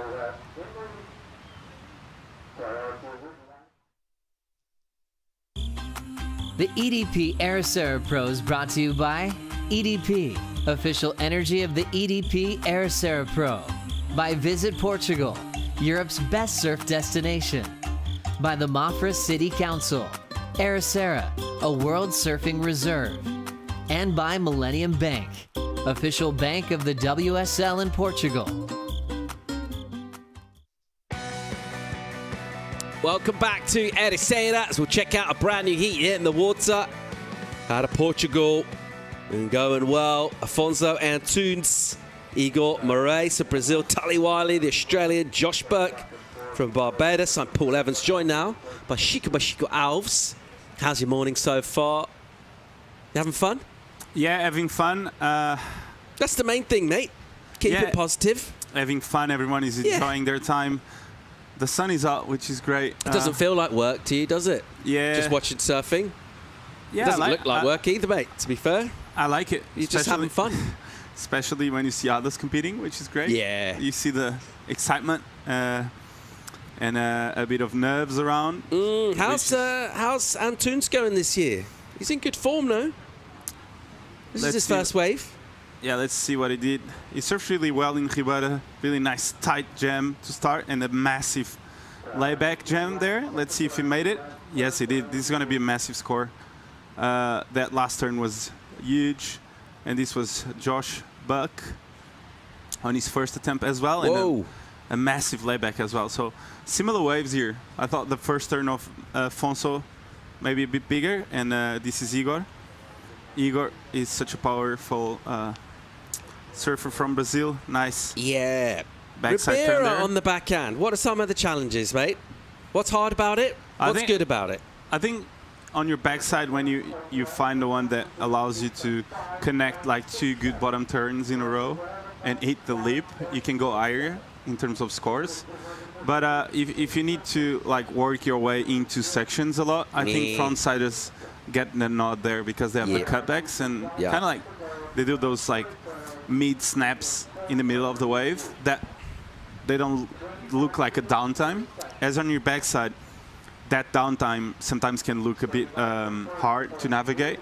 So I believe, yeah, we've seen like previous winners like Ryan Callanan doing really well. Gabe, when he competed here, he did really well as well. It's the guys with the kind of bigger bums, the powerful bums on the backhand. Jacob Wilcox. Cowley Vast earlier this morning. Yeah. Chico Alves, quite powerful bum. I lost mine when I was born. It's like really flat, so I don't think I go into that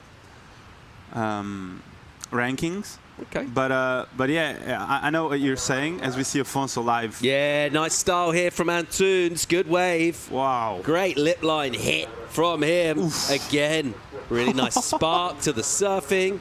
The smooth style, the crisp execution, better from Portugal. Bit of an upset. We saw Gui Ribeiro go down also. That was the type of wave. Joachim Shoves went down as well.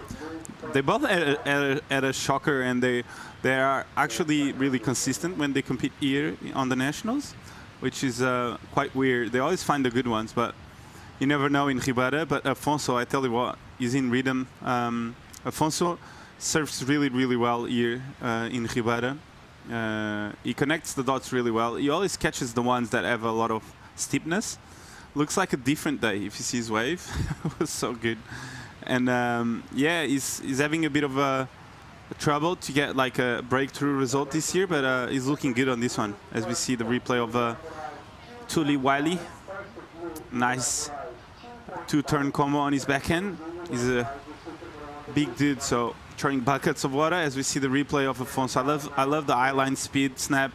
Nice flutter off the top, big snap under the lip, and I like he was able to finish.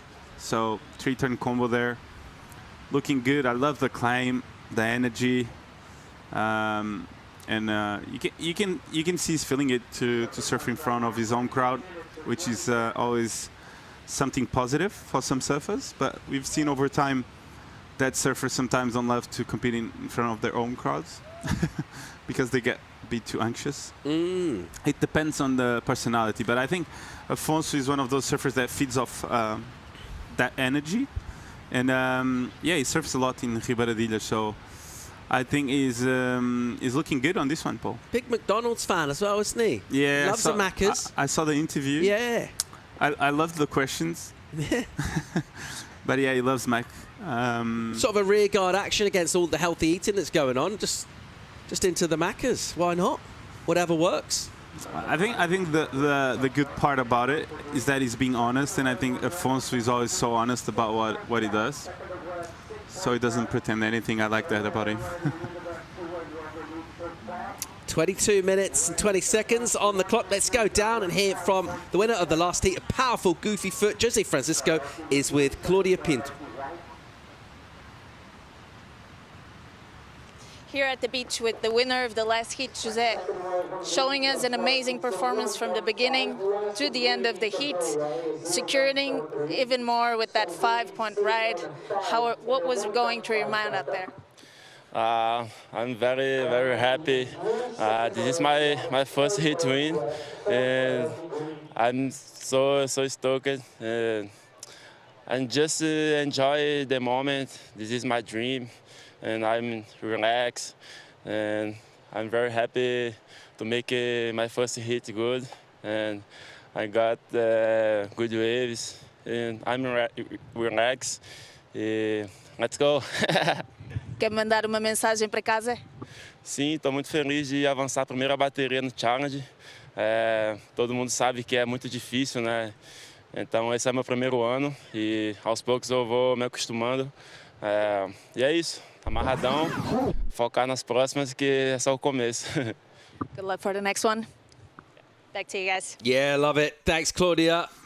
New favourite surfer right there. Just absolutely tearing in here on the backhand. Powerful goofies. It's been a theme. We saw Tully Wiley get a hold of one using the prio. Dropping in on Josh Burke because it was his wave to take. Throwing plenty of spray. I want to talk a little bit about surfboards, Chico. I saw the wider nose there from Jose. You like a wider board. Is that a thing here at Ribeira? We do have those flatter sections as well in between some of the sections. Equipment out here. What are some of the choices and what you've seen this morning, and how do you like those choices? Because that wider nose looked like it was going really good for Jose. Yeah, I think it's just a question of volume. I think if it's a bit wider and a bit flatter, it works well in Ribeira, because even like the steep sections, they are not really like as steep as you think. So it's always good to have like kind of like a groveler board, not too much of a groveler, but just a board that works well when it's the wave is really flat. And yeah, just to connect the dots and especially to maintain speed. I think Ribeira, it's all about maintaining your speed throughout the whole wave. And if you have that board that allows you to guarantee speed on the flatter sections, it always looks better because you don't pump as much and you don't work as hard when it's downtime. Here's Josh Burke. Late entry to a wave, which didn't offer a low down the line. He had a speculative look. He didn't realise it's not exactly the sort of wave he was after. Numbers for him so far in this. He's got the 5 locked in early on, so he's got a decent number. Antunes, though, he's looking really good. 5, 6, 7, and then back that up with the 6-5 on that speedy, steep wave.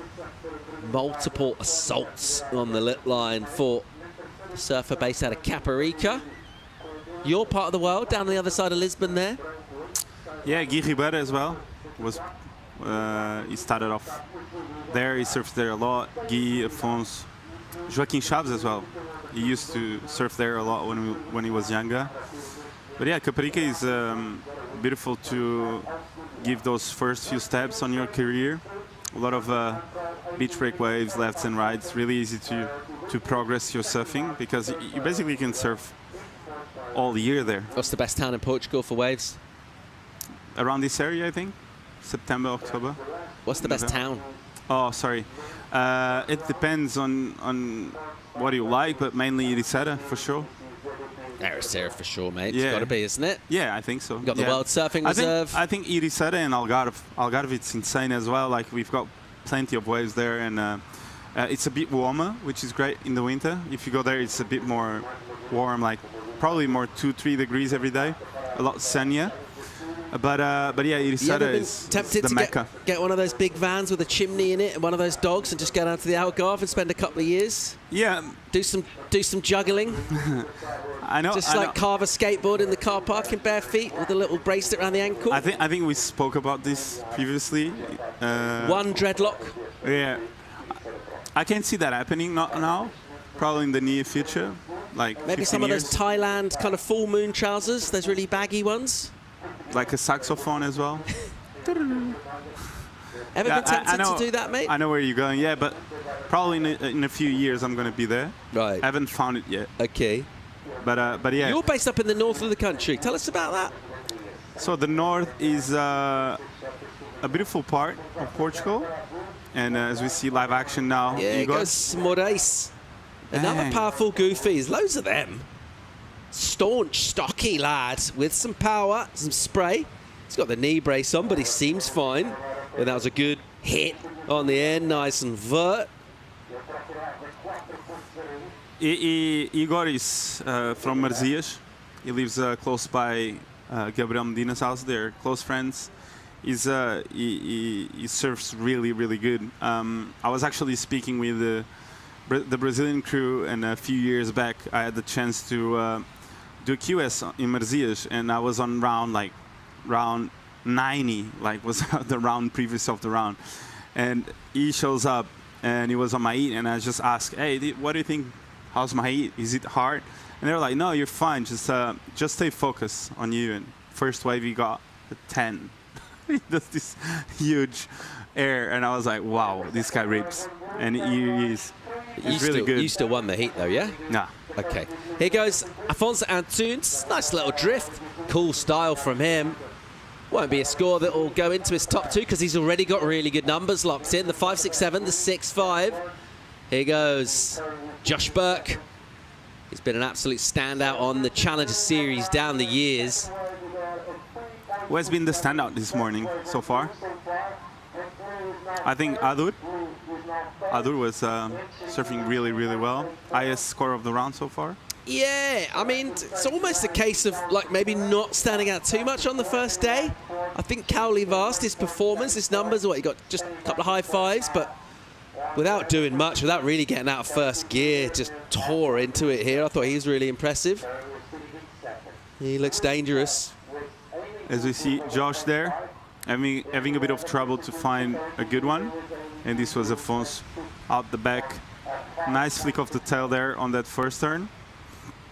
Afonso looking good, 6.5 and a 5.67, so it's quite comfortable for a day like today with a 12.17 is comfortable. We haven't seen anyone lose with that overall total, so it would be quite surprising if he doesn't make this hit for a day like today. It looks pretty, but the good ones are a bit rare in the middle of the chaos, and I feel like the waves are like lining up every hour a bit better. Tully Wiley, he's loading up here. What's he got for us?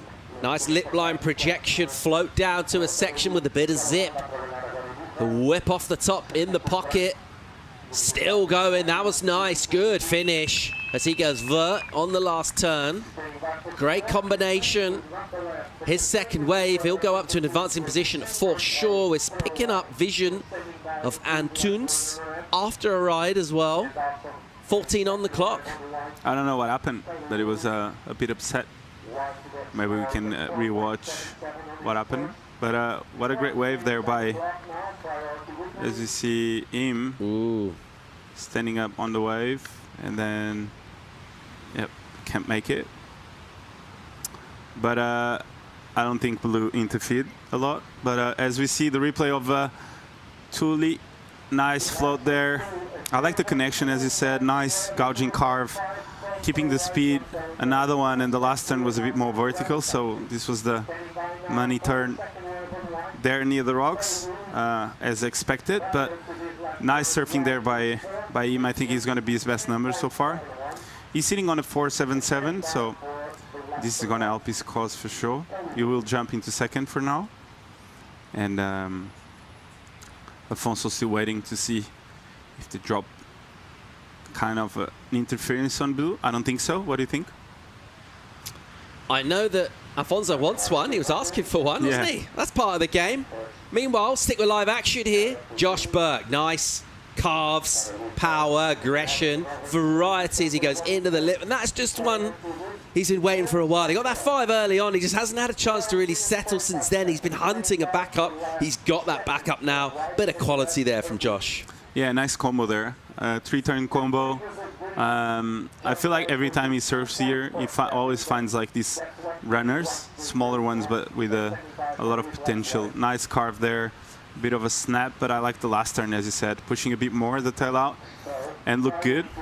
And the first carve, though, although it was not like a major turn, looked really good. You can tell he's on a really good board. A little over 12 minutes remaining in this. So far, so good for Portugal. Afonso Antunes, he's ripping, dominating the heats. What's he going to do with the remaining time left? We'll find out on the other side of the break.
Welcome back to the action at the Challenger Series Stop 4 for 2025 in a season which has been improved, elongated.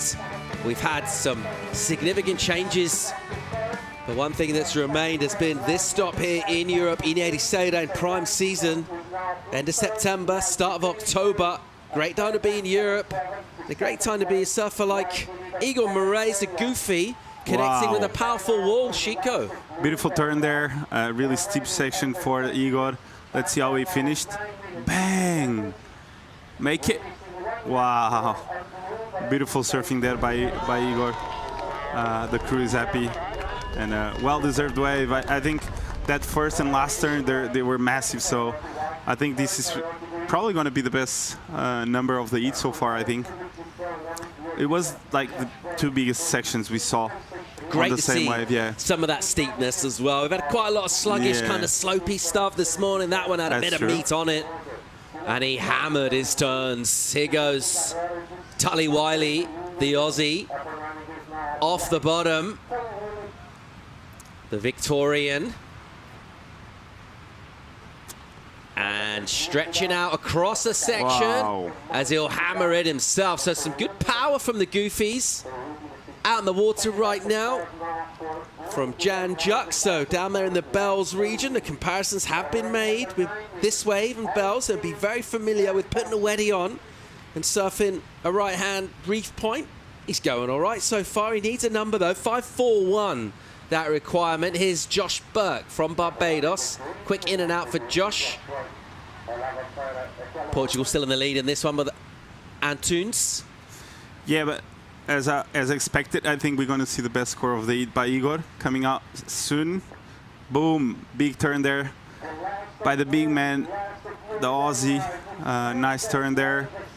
Kind of like a downtime here, but he was able to finish it off. Boom, another one. Nice turn again. So 2 turn there, combo, but you can feel it. Like he's got a lot of power. If he gets like a wave that has a bit more push into it, he's gonna go really high on the score line for sure. As we expected, Igor Moraes 6.63, so best wave of the heat so far, but he needs a 4. But Afonso in the lead still, but everyone is so close. Look at that. Yeah, they're coming up around him now, aren't they? It's crucial, that wave for Josh Burke that we saw just previous to that last quick in and out. The 5.63 for Josh. Got his high score and really consolidated his position. Here's your heat leader with priority. He's been waiting. He's found a bit of quality. Wow. First turn is aggressive and it's really crisp.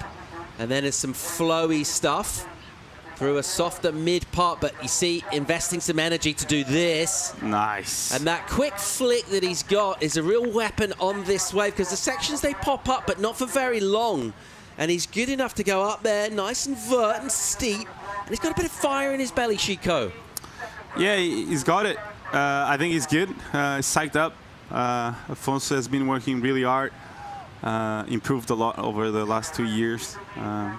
Fearless competitor. His father as well was multiple times national champion, competed one of the best in Europe. So he's got a bright future ahead, and what a good role model he has at home. One of the best at competing, his father, and one of the best styles around as well. So what a great role model to have. Josh Burke, good section for him. Really nice flow over a lip line, and again showed plenty of tail. Beautiful style and application, good rhythm, timing was sweet, wave was good. Key ingredients. I think this has been the best heat so far out of 4 surfers that are competing, with the more opportunities for everyone, I think, we've seen today. So it has been really good. As we see Igor now on a bit of a slow start, waits for it, and I don't think it's going to be that big of a finish, but he was able to finish it off with 5 minutes to go, only needing 4. Might be a bit nerve-wracking. Yeah, one of those ways where you think you can see the decision to go. When the requirement is just a 4, you're back in the decision to go. When you actually watch the wave play out, you're like, bit underwhelmed. Yeah, I don't think he should have caught this wave. This wave was really, really flat from the beginning. And with second priority and 5 minutes to go, he should have stayed on the outside. As you see the replay, this was better from Josh. I think we are still waiting on this number. So he's trying to improve on a 5, sitting in second. And this was the last of Afonso. Nice under the lip. Hit off the top.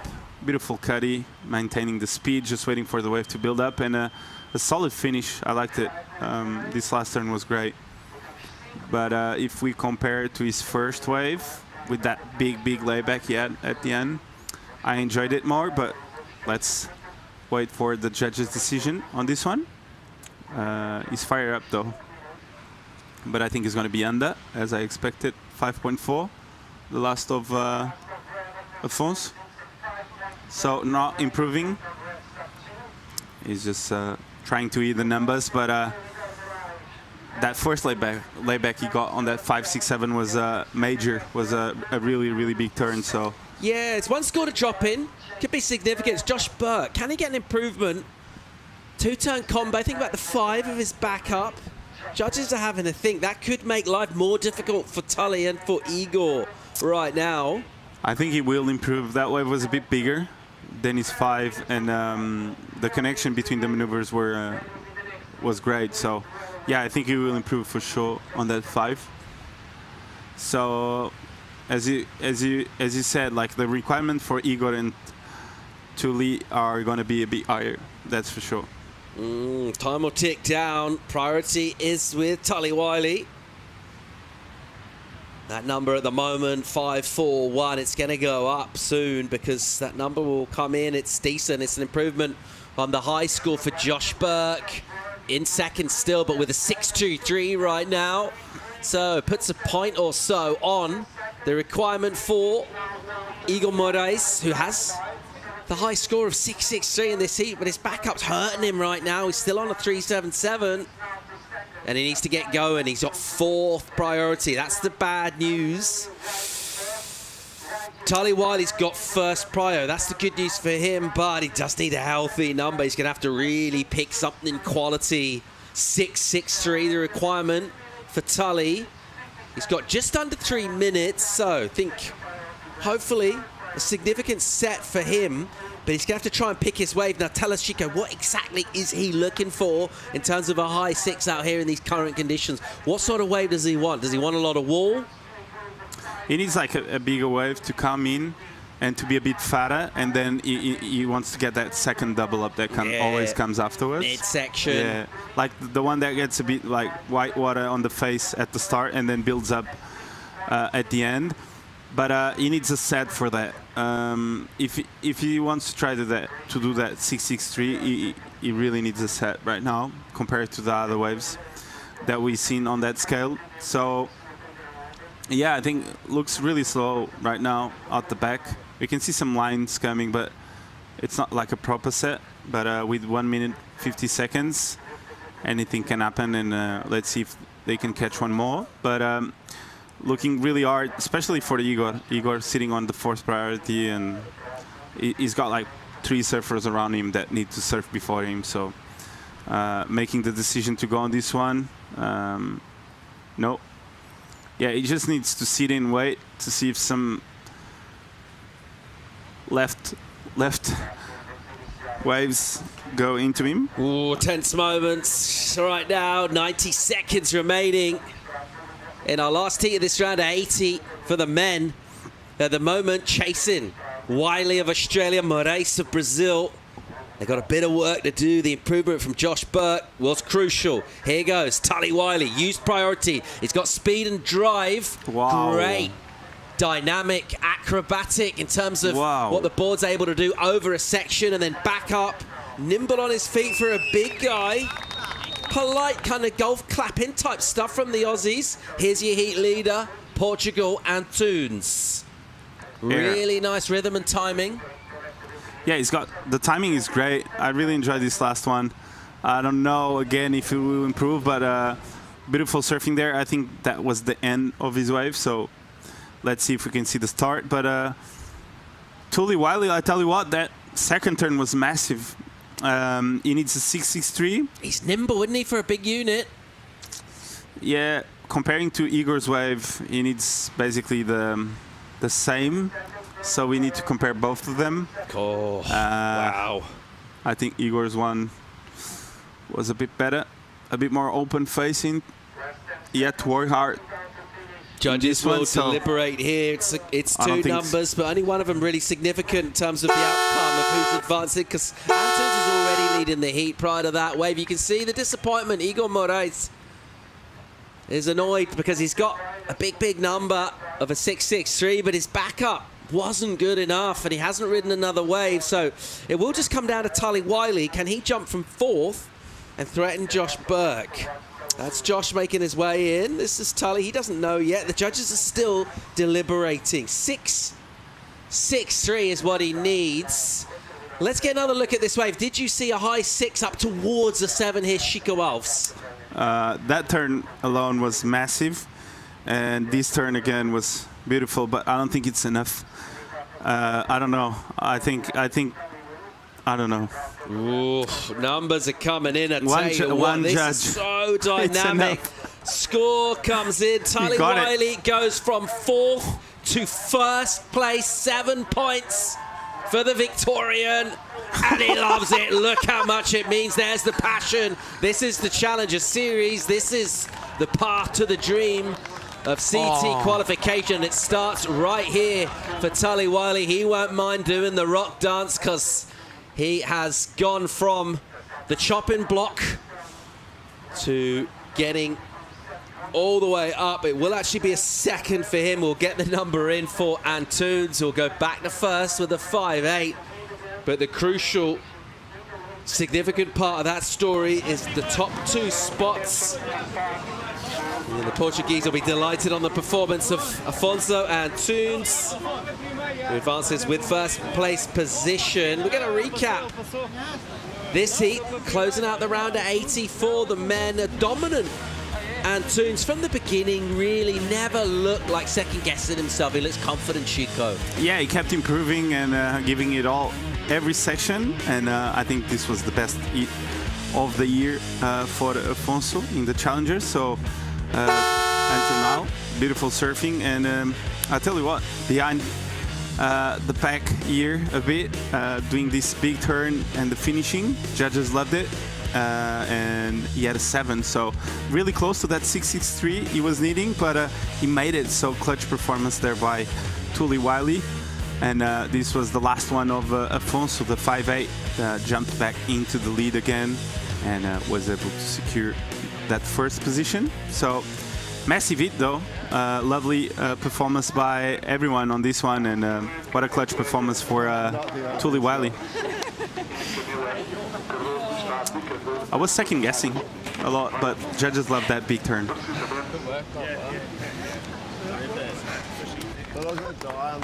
Tally Wiley got out of jail, goes from 4th up to 2nd place. It gets the advancement in our last heats of the round. For the men, bringing women's competition soon enough. We're also starting to think about some rankings as well, where we are on the Challenger Series at this stage. Nice moment there for Afonso Antunes, getting that heat win on home soil.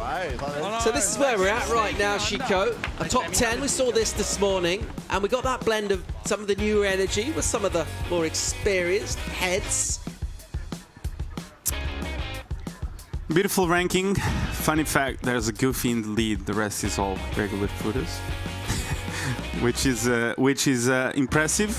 But yeah, can't wait to watch Jacob in action. He has been always one of the standouts here in Ribeiradilhas, competed in juniors, did some pretty amazing results over the course of the last few years. No Euros in the top 10, mate. Is that an anomaly? Will that change, you think, after a week of surfing here in Portugal? Well, I think that's a big chance. The Euros always surf really well here in Ribeiradilhas. We have Kauli there. Yeah, just on 11 to 20, and we got a couple of Frenchies in there, Jorgan and Kauli. I think Jorgan can make a big jump. He's surfing really well. For the event, mate.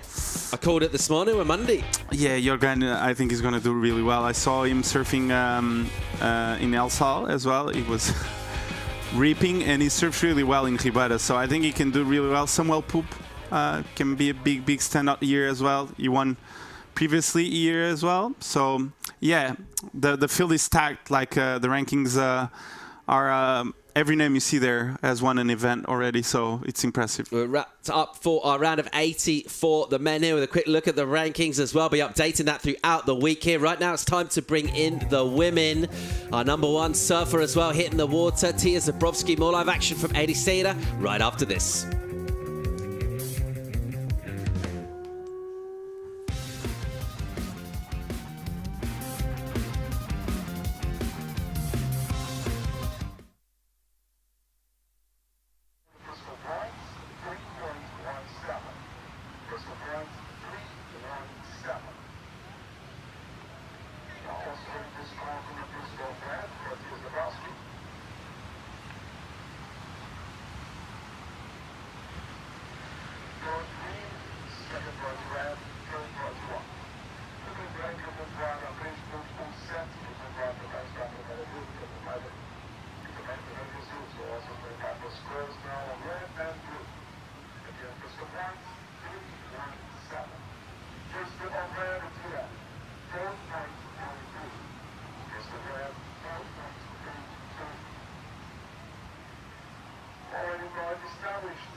Welcome back to live action here in Ericeira.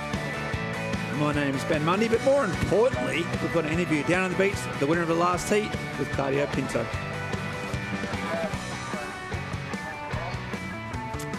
Claudia, are you there? Guide us through your heat. Thank you. It was not an easy hit because everyone surfs really good here and the level is super high. But I would say it was easy in terms of seeing what's the good waves and the bad ones, because there's not many good waves out there. So any wave that has some wall, you see that it's going to have potential, and it turns out a good one.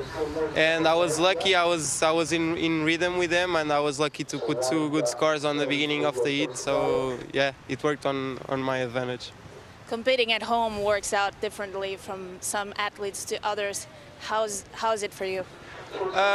For me, I feel really comfortable at home because I have my friends, and here in Ericeira, which is where I surf every day, and all my good friends are from here, and they are all here supporting. My brother as well is here, so yeah, I feel really good, and I feel I'm hungry to do a good result here and to see if I can go to Brazil and make a good result as well over there. Queres deixar uma mensagem em português? Olá a todos, pai, mãe, estou super contente de ter passado o primeiro hit. As condições estão tão boas, mas tão difíceis. Tive sorte de encontrar 2 ondas boas e agora é descansar para amanhã. Obrigado. Obrigada. Obrigado. Back to you guys. Obrigado, Claudia. Thank you. Yeah, Afonso, just finding it pretty good to be at home. Knows the wave, got his mates around, seems a bit more relaxed about things. Bagging some big scores, Chico. So yeah, he's looking good. Yeah, he's looking good, and that board is looking fire as well. Looked really sharp, fast off the top, off the bottom, as we see during the break. Okay. This is Tia Zabrowski. Yeah, Tia Zabrowski. Wow. And the Japanese surfer Akita as well. So big, strong, and then she finish off if she can. So, and also white, so all surfers, you know. So Vahita Mihana up and running on her backhand, and a nice turn there. So strong surfing off the start, and the Japanese surfer Chico on a second wave here. Yeah, beautiful carve there. Really low center of gravity and blows the fins there at the end. So 2-turn combo. Looked good. And another wave for Tia here. A bit of a cutty. Waits for the wave to build up, and nice bit of a snap. Another beautiful carving snap.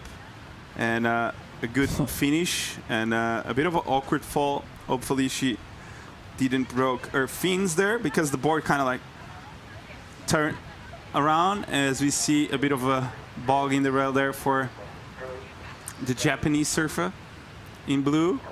And quick start though for everyone. 517, 4.4 for Ikeda, and 433 and something around the 4 range for Tia with 20 minutes to go. Camila Cardozo and the Hawaiian surfer just waiting for a better opportunity. Yeah, exactly. So Zabrowski out. Obviously, we've talked about Tia as being the number 1 on the Challenger Series rankings in what is her first full year on tour. She did compete last year here as a wild card and made the final. So that was her first taste of Challenger Series and came out absolutely swinging. And again, today she's just back in the mix. She's had a semi-final, a final, and a quarter-final. There have been the 3 results so far in the 3 Challenger Series events. So really consistent. Hasn't got the win, but has just been so impressive. So if she were to get a win here, she'd be pretty much locked and loaded in terms of qualifying for the CT, which is a really exciting space. That's a long way away. But Shiko, she's just, you know, like in every event she surfed this year, she just comes out absolutely so confident and so strong. Yeah, and I feel like she has grown a bit as well in size, so she has a bit more power now. And every time like she applies a bit more pressure on that rail, you can see like there's more and more water each month coming out. So I feel like she's getting better and better with time. But yeah, can't wait to see her on the tour. That's for sure. With the quality of the waves we have on tour, I think she's gonna completely tear apart everything. Yeah, it's a matter of when and not if, really. But this year's the one she's focused on. Does her schooling on the road, and she has been super impressive. But don't discount these other surfers. We've got a surfer in green here. Is that Cardoso? Oh no, my apologies. Yeah, it's Akita. So she's ranked down the 27th on the rankings. Hasn't had a great year, but tell you what, she's been put commentator's curse. She had been really solid up until that point, and that's 2 last turns where she's just made an error in terms of finishing off the waves. Mirai Akita, and it's looking good, but just needs to start to eliminate a few of those mistakes. Shiko, if she's going to go up into this next level. Yeah, beautiful surfing though. I love the extension on the bottom turn, really speedy off the bottom, off the top. And she was on her way to a beautiful number there, and unfortunately just mistimed the last section and I wasn't able to make it. But those first 2 bottom turns and top turns, they were beautiful. So yeah, she'd almost done all the hard work. That last section didn't look too difficult, did it, in terms of completion, whether she just egged it or just put a bit too much on that fin release. But yeah, she really could have capitalised on a good wave there, so she'll be happy with the surfing, but not so happy with the finish. And get back out there, plenty of time here. As you see Akita paddling back out. Enzo Cardoso just now biding their time. But it's such, it's hard not to sort of harp on too much about Tia's young age, but it's just so rare to see a surfer, and just hold that thought as we see the close out there, just so rare to see a young surfer that age so fully formed. And we've saw it in the past with some of the best women surfers, haven't we, Shiko? Like Tyler Wright, for example, and Carissa Moore. They sort of started winning events when they were 14, like professional events. So, but they're once in a generation of talents, isn't it? So it is a pretty good sign of just how good you can be if you're this good at this age. Yeah, it's super rare. Once in a while we have like a name like that, but as you're saying, it's super special to have once in a while someone like this who breaks through and just wins everything. And I think that's the beauty of the sport. Every now and then we have someone coming up and just wins everything, and that's the evolution of the sport. And I love that when that happens. I think the sport needs that, and the excitement around the sport builds up, and those names are important for every generation that is growing up surfing, to have like that figure they want to be like. And I feel like Tia is leading the path on this next generation of surfers that will be on tour for a long time. Yeah, she's going to make a mark. She's got a 4.33 and a 4.07 at this early stage. Interesting life story too. Her dad's a Tahitian, was a surfer and still is, but also competed at the Olympics as the first Tahitian to do in snowboarding. So he's had family ties in America, and that's where he learned to snowboard in the US mountains, and then just through sheer hard work became Tahitian snowboarder, which is not your average life, or career choice. Coming from paradise, and then being a snowboarder. Her dad met her mum. She was also a professional French free skier and a skier. So yeah, that background of elite sports, settled down in Hossegor or just north of Hossegor and Massange, and yeah, so added that element of sort of beach breaks, Tahitian reef talent and professional. So yeah, it's a crazy mix. You can see how the environment for her to succeed was sort of in place, but she's done it herself, and yeah, we'll see. She's not in any way done here. We don't want to bigger the other chances up or do the other serves down there. But Cardoso, who knows this wave so well, Camilla just waiting, 15 minutes down. Chico should be disappointed that she's A, hasn't got a good wave, and B's like now fourth priority. It's she sort of boxed herself in somewhat. Yeah, she hasn't found her rhythm yet. With 15 minutes to go, sitting 1-1 and a 0.2. Can play two factors to you, actually. One is I've got nothing to lose. I'm having a shocker. I'm going to just go for blow, as she's doing now. Or you just start freaking out and catching a lot of bad waves and making a lot of bad decisions, which lead to having even a bigger shocker. Yeah, well, that wave was probably in the latter of those two options. Just really keen to get the ball rolling, get back it, into the heat at least. But that, that wave was never really going to deliver the opportunity she needed to get some points. So she'll go back out.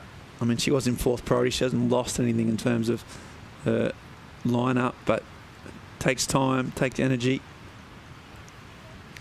And she's going to have to regroup and try and get just back into this heat somehow.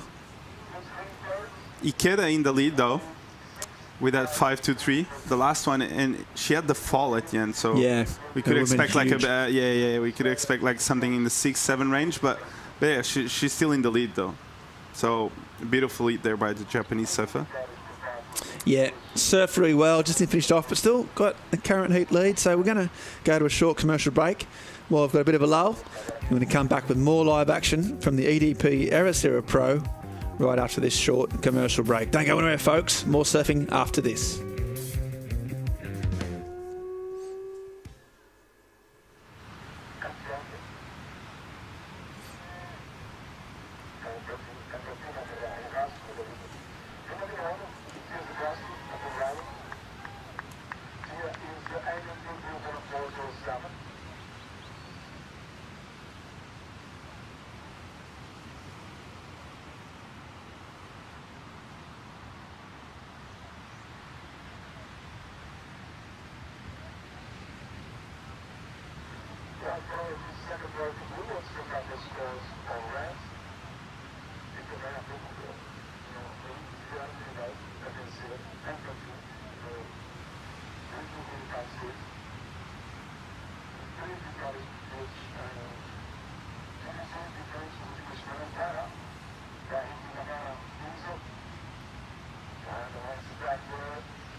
Welcome back to some live action. This was last year's EDP Ericeira Pro, and Tia Zabrowski, as a wild card, relatively unknown, burst on the scene, Chicago. She was 13, I think, and she'd already won 3 QSs in Europe, and she came out here and she just started demolishing this field, didn't she, Shix? Yeah, we could feel the energy. Like, first she got, we were kind of expecting what she could do on this stage because of the pressure, and she said, "What pressure?" Yeah. And she just went for it, and she went all the way, and she was just surfing next level the whole event without any fear of competing against the world's best. Yeah, which was incredible. And then she backed that up with a semi-final in Newcastle, the first event, which was in pumping waves again. A final in Huntington, and a worse result was at Bolito. It was a quarter-final. So, you know, she's just basically from that starting point last year, it's just been pretty much a non-stop success in terms of results. So, really dangerous. And it looks like she's come up with a pretty good wave here. Shiko, talk us through it, please. Yeah, she got a 7.33 on this one, so we can expect big things. Beautiful drift of the fins there. Beautiful check turn, I think. Another off the top there. So kind of like a wave that was running away from her the whole time, but most of that score came from that first turn, I think. By your reaction, we can suppose judges at the same one with that first turn. But I loved it. But yeah, that first turn was big, and this was White's wave during the break. Beautiful. Under the lip. Wow. And another big snap there. So we can expect that number to be locked in anytime soon. It's a 6-5. And this was Camilla's wave. A bit of a hard wave to navigate through. But wow, beautiful surfing there by the Hawaiian surfer 6-5 and Tia 7-3-3 with that last one. Yeah, while we were bigging Tia up on from her last year's performance, and this year she's put some big numbers on the board. So just got that ability to just move up into the excellent range. You know, even she's not in fourth gear. She's kind of in second or third gear as well. Last year she delivered a few clutch moments as well, needed scores under the hooter, and managed to do that, which proved a mentality. So yeah, the current Challenger Series ratings leader, and I would say probably favourite for the event. And the funny part is that every time she serves, she looks a bit effortless, right? She makes it look good. She's not trying too hard, right? So I think that's a point of difference when she serves. You feel like she's free surfing, you know, like she's got that extra on the top, you know, always drifts the fins, always makes a different line, always goes for the air. You don't feel like she's competing. That's why I feel like when she's standing up, that unpredictability makes those scores go a bit higher all the time. Because she's that type of surfer, you just don't know, you know, and always stay surprised on how hard she goes, or the layback, or the air, or like she's got a lot of tricks in the bag, that's for sure. Yeah, her air game's really, really important. She tends to bring it out on the right sections, but also under pressure, and it's a real point of difference, especially up against some of the more established surfers who quite maybe don't have that in their locker. She's grown up with it. And yeah, she's got a good air game. So that's another thing that I think in women's surfing, it's going to make a big difference. They're improving so fast on that sort of surfing, and she's leading the way. So, I mean, it's not a known air wave, but you just know that she could always bring it out if she's in strife or if she needs a one turn, for example. And she did it last year. She did, She needed a score, and she had like a snap, cutty, and air. So she's got it, and she's going to go for it. I believe, like, with 8 minutes to go, if she gets the right section, she's going to try it for sure, because she likes to go big and to get excellent numbers.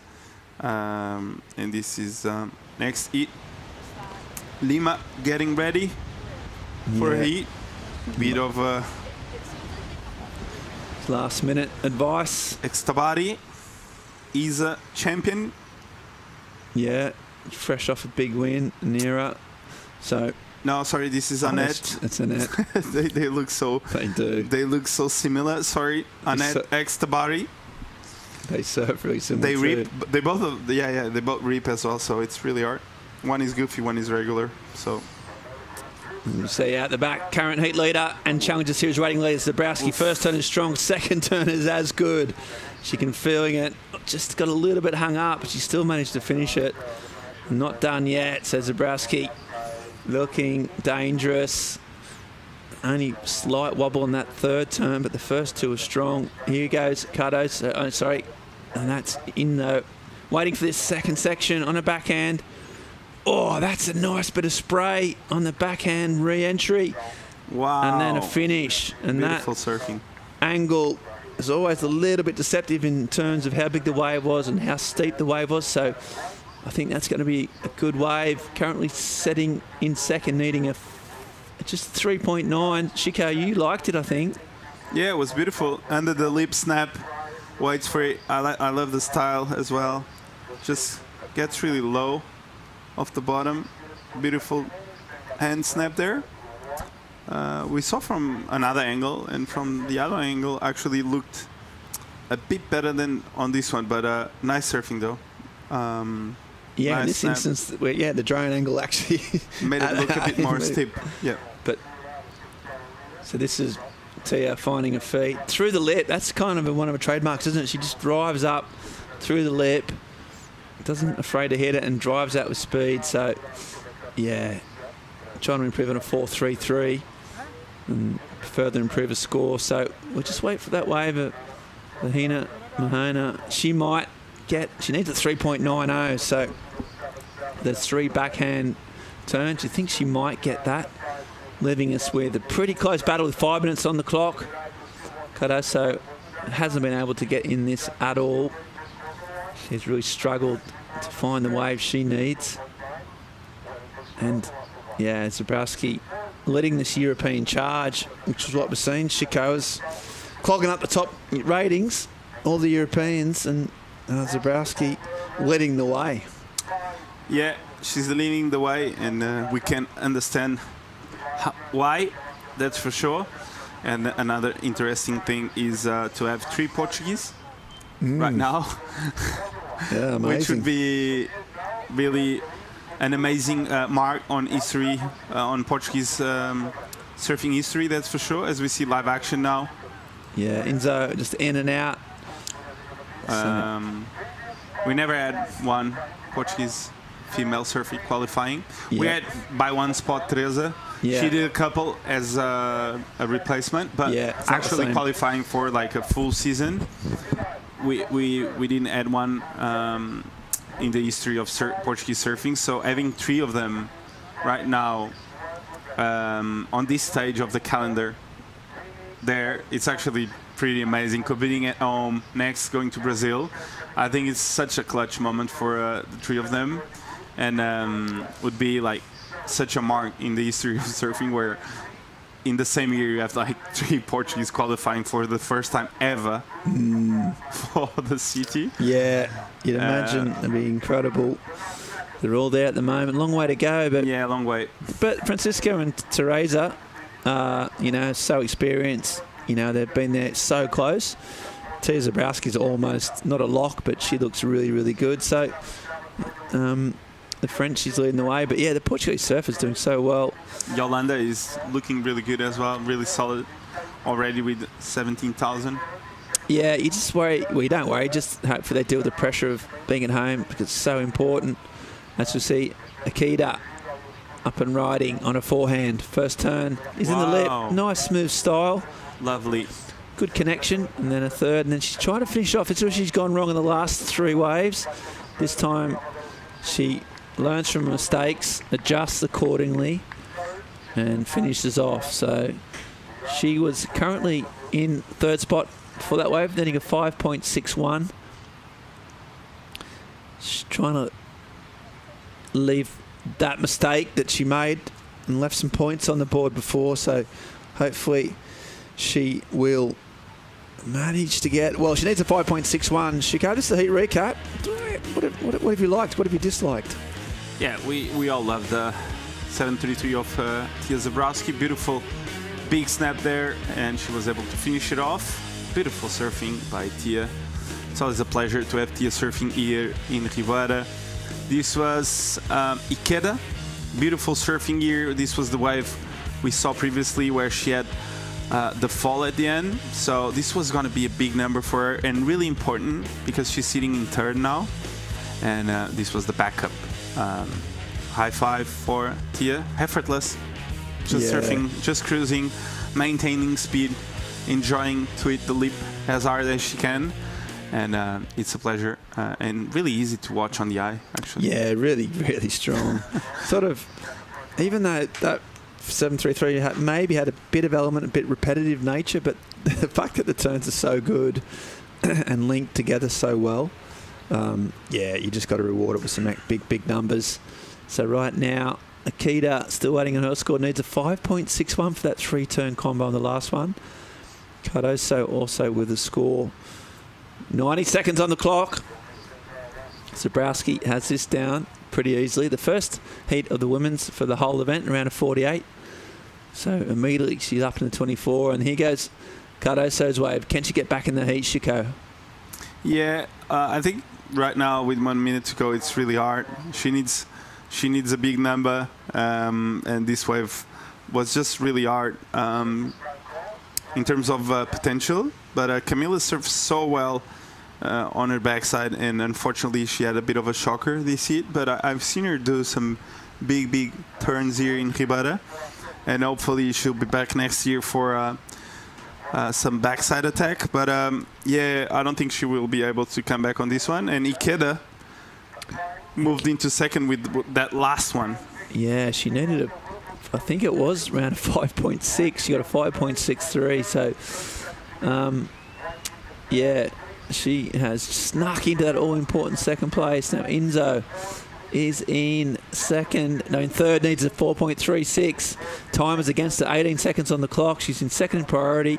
Zabrowski won't do her any favours, we know that. So Enzo just on the nick of time, trying to get something. 5 seconds, she's not going to get a wave. Japanese surfer with a bit of clutch surfing, learn her lessons, and deserved to go through on the basis of that, because she surfed great in that wave and just fell off, and then she managed to recalibrate, make it count, and snuck into that all-important second place. Zabrowski, well, just all the hype was delivered upon. Really, really big numbers again. 7.33. Never looked threatened. Just looks calm and composed, and she'll be eyeing off another, big finish here. So all the judges are locked in. Chico, mate, enjoyed that? Enjoyed getting the women's underway? You happy about, happy where you're at in life? What's going on? Yeah, lovely. Really good waves. The waves are lining up better on the reef. I feel like this morning was a bit hard to find the good ones, but right now it's looking really good. Okay, well, we're looking good, but we're going to take a short commercial break. We've got more live action. Going to go through the whole round of 48 with more live surfing like that from Tia Zabrowski. We'll be back with the EDP Ericeira Pro right after this.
The EDP Ericeira Pro is brought to you by EDP, official energy of the EDP Ericeira Pro.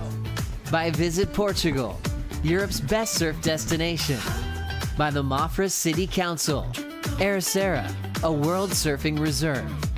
And by Mayo, official tech partner of the WSL in Portugal. Welcome back to the reef breaks of Portugal. You see that tide just starting to fill in over the sandstone rocks of Ribeira de Ilhas here in Ericeira. My name's Ben Mundy. I'm joined in the booth by Jess Starling, and well, we've got the women's starting up, and we've got another big heat. Annette Exter-Barry, you were in Bolito, weren't you, Jess? Was, yeah. And I think Annette made the semi-finals from memory. Surfed really well. Yeah, Annette surfed really well. She actually won the QS that happened before the event, beat Teresa Bonvala in the final, opened up with an 8.33. It was super impressive. So I'm excited to see her back in the Rashi here. Yeah, wow. Wow. Wins a QS, goes well in the Challenger Series, now sort of up in the rankings around the 20 mark. So she jumped a whole lot of places there after that big semi-final finish here. And that was Malia Lima kicking things off with a 4-point ride. Just good to get that first wave out under your feet, feel the wax in your toes. 4-point ride, not a bad start. Yeah, not a bad start. I mean, we spoke about it being able to take that pressure off, really trying to just, I feel like, set your turns in and know where your base level is and then learn to lift every single time from there. So I feel like that was a really nice level setter there for Malia Lima. She had a lot of spark about her surfing as well. Haven't seen too much of her this year. So I feel like we're all still getting used to her surfing, and who knows, this might be the heat where she really starts to unleash. Yeah, next to Barry, just looking at that one, paddling may have been... Yeah, she looks back at the board to see if that's going to affect a priority. I think it will do. So Annette and her sister, really good, incredible trading, sparring partners, pushing each other, always travel as a pack. The Bass team, got a lot of good crew up there and good coaches, good mentors. Got Aaron Buru's around.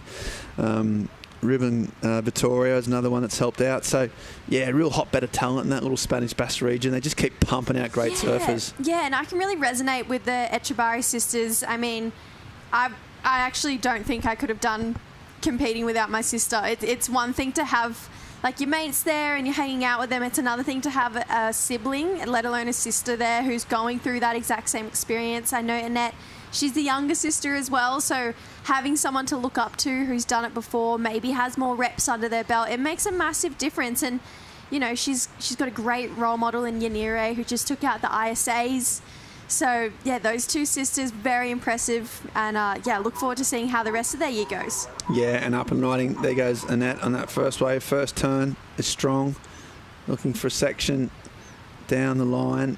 And here she goes, a little bit soft. Yeah, the sister, it's interesting. Obviously, hold that thought as you see. A little stab there from Matsuoka. And another one goes big on the nice of the last turn and rides out sort of smooth. And, oh, there's a nice first turn as well from a compatriot, Nakashio. There's another nice swoop. And she's got the last turn here. Just pulls it a little bit short, but finishes off. So, strong surfing. Yeah, we go here. We talk about those first waves setting the tone for the rest of the heat. I think it's tone set, I would say, Jess. Yeah, I'm rubbing my hands together. It feels like we've got a really nice battle in our hands, and it's non-stop again. This might be the theme for you and I. Yeah, I know. I think we've got some vibes in Lima. So haven't seen a lot of it, but there's a nice turn. Got a sort of wide, strong stance.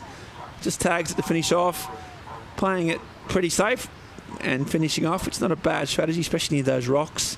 What looks like a pretty new mayhem, perhaps. So being very careful there. So, yeah, all surfers either getting a strong opening wave or backing up a wave. That sisterhood is important. We've had so many, like, brothers throughout surfing history. Yeah. Quite a well-known phenomenon. I'll hold that thought here to see what you like about this wave. I liked it. I felt like that first turn, you can see she was really hunting down the line. Her head kept looking down the line for that section there and really pushed hard on that second turn. I think I agree that third turn maybe just was thinking, let me just finish this wave and we'll see her keep rising up. But this is the one I really liked from Kana. Second in the world for the junior series for last year. Lost to Luana Silva in the final over in the Philippines at the start of the year. But she's had an incredible year. I mean, and you can tell by the way she surfs, she's just in attack mode all the time for Kana and Anon. These two, they come up against each other so much. A really great rivalry between Anon and Kana. And you can tell from this exchange, they are both going for it in this heat. Anon just going upside down on this last section. She had a couple of falls on this turn earlier in the year in some of the earlier Challenger Series events. So to pull that off on her first wave, we talk about confidence. There's confidence, finishing a wave like that. And then Annette, everyone getting a piece of the pie here. Really nice first turn. She started off really great. You can see her though, she just buried her outside rail coming into that turn. And I think it just set her off a little bit there for Annette. So good scores to lock in. I'd say best for our Japanese surfers. Yes, really. Okay, we got the winner. Okay, we're going to take a break. We've got some live action down the beach. We've got Claudia with Tia Zabrowski, the winner of the last heat. All yours, Claudia. Zabrowski, coming up to this event in first on the rankings and now taking the lead on your first round, how does that feel? It feels pretty good. It's been a long time since everyone didn't do a heat in Challengers, so it feels really good to be back. And yeah, I'm really happy to win my first heat and hope to do the same on the next. As a young surfer, what has been your main focus when you're training for these events? My goal for this event is to, of course, win it like everyone. And Portugal, I really want to win that one.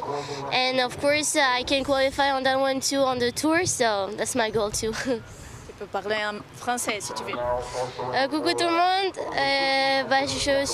j'ai passé mon premier hit, je suis super contente et puis on va continuer comme ça. Merci. Back to you guys. Merci beaucoup. Yeah, so Tia, you know what I like about Tia, no bones about it. This is, you know, what's your goals? Win the event, qualify for the CT. Keep it nice and simple. That's it. No more than that. And also, like a lot of these surfers, it's their full-time job. Their job is, you know, to get on the CT. She's also doing school. You just can't leave your schoolwork behind. You got to. I know. You know, the family prioritise. It's a big thing in their life, as it is for all children. In which she is, you know, a child. So, yeah, you got your homework to do, you got your schoolwork, you got your events, but she's just managing it outwardly so well. It's really impressive to see a young girl doing that. She's so cool. I was such a weirdo at 14. Yeah, I bet. I didn't. I bet. It's unsurprising. Well, what you used to be. Yeah, well, no, still am. But she's just got it all put together for a 14-year-old. Honestly, good on her. She's not even driving a car yet. You know, she's years off that. I'm so impressed by her. There's a lot of 14-year-olds I'm really impressed by. Eden Waller, she's coming up later in the event. Thinking of back home, there's a girl called Lehani Zorik. She's super impressive. She's 12 years old. I mean, they're getting a lot better younger, and I feel like it just makes you have a good hard look in the mirror and think, all right, what's going on? What was I doing at 12? I know, the bar's getting higher, younger. It's crazy. Yeah, it is terrifying just how good they get and how much coaching and training and you know, it's still having fun. The travelling they're doing, so they're, you know, like they're packing Desert Point barrels, they're going to Puerto Escondido, they're going to Hawaii, so they're well-rounded, you know, they've got this experience at such a young age, and that's why the performance levels are just going absolutely through the roof. So Nat Laylor just warming up, giving that cruciate, I can hear my cruciate ligament snapping when she's doing that. My hip would be going doink. She's so flexible, fired up, the Israeli surfer. And also got Wakita, who has done some incredible performances at this break. I think a couple of years ago, and it was like 8 to 10 foot, a massive day, and Sarah just went through the roof on some massive waves. So yeah, big heats coming up. But Tia, she's composed, she's ready to roll, and she's got one goal, so she's going to be dangerous. Meanwhile, live action here.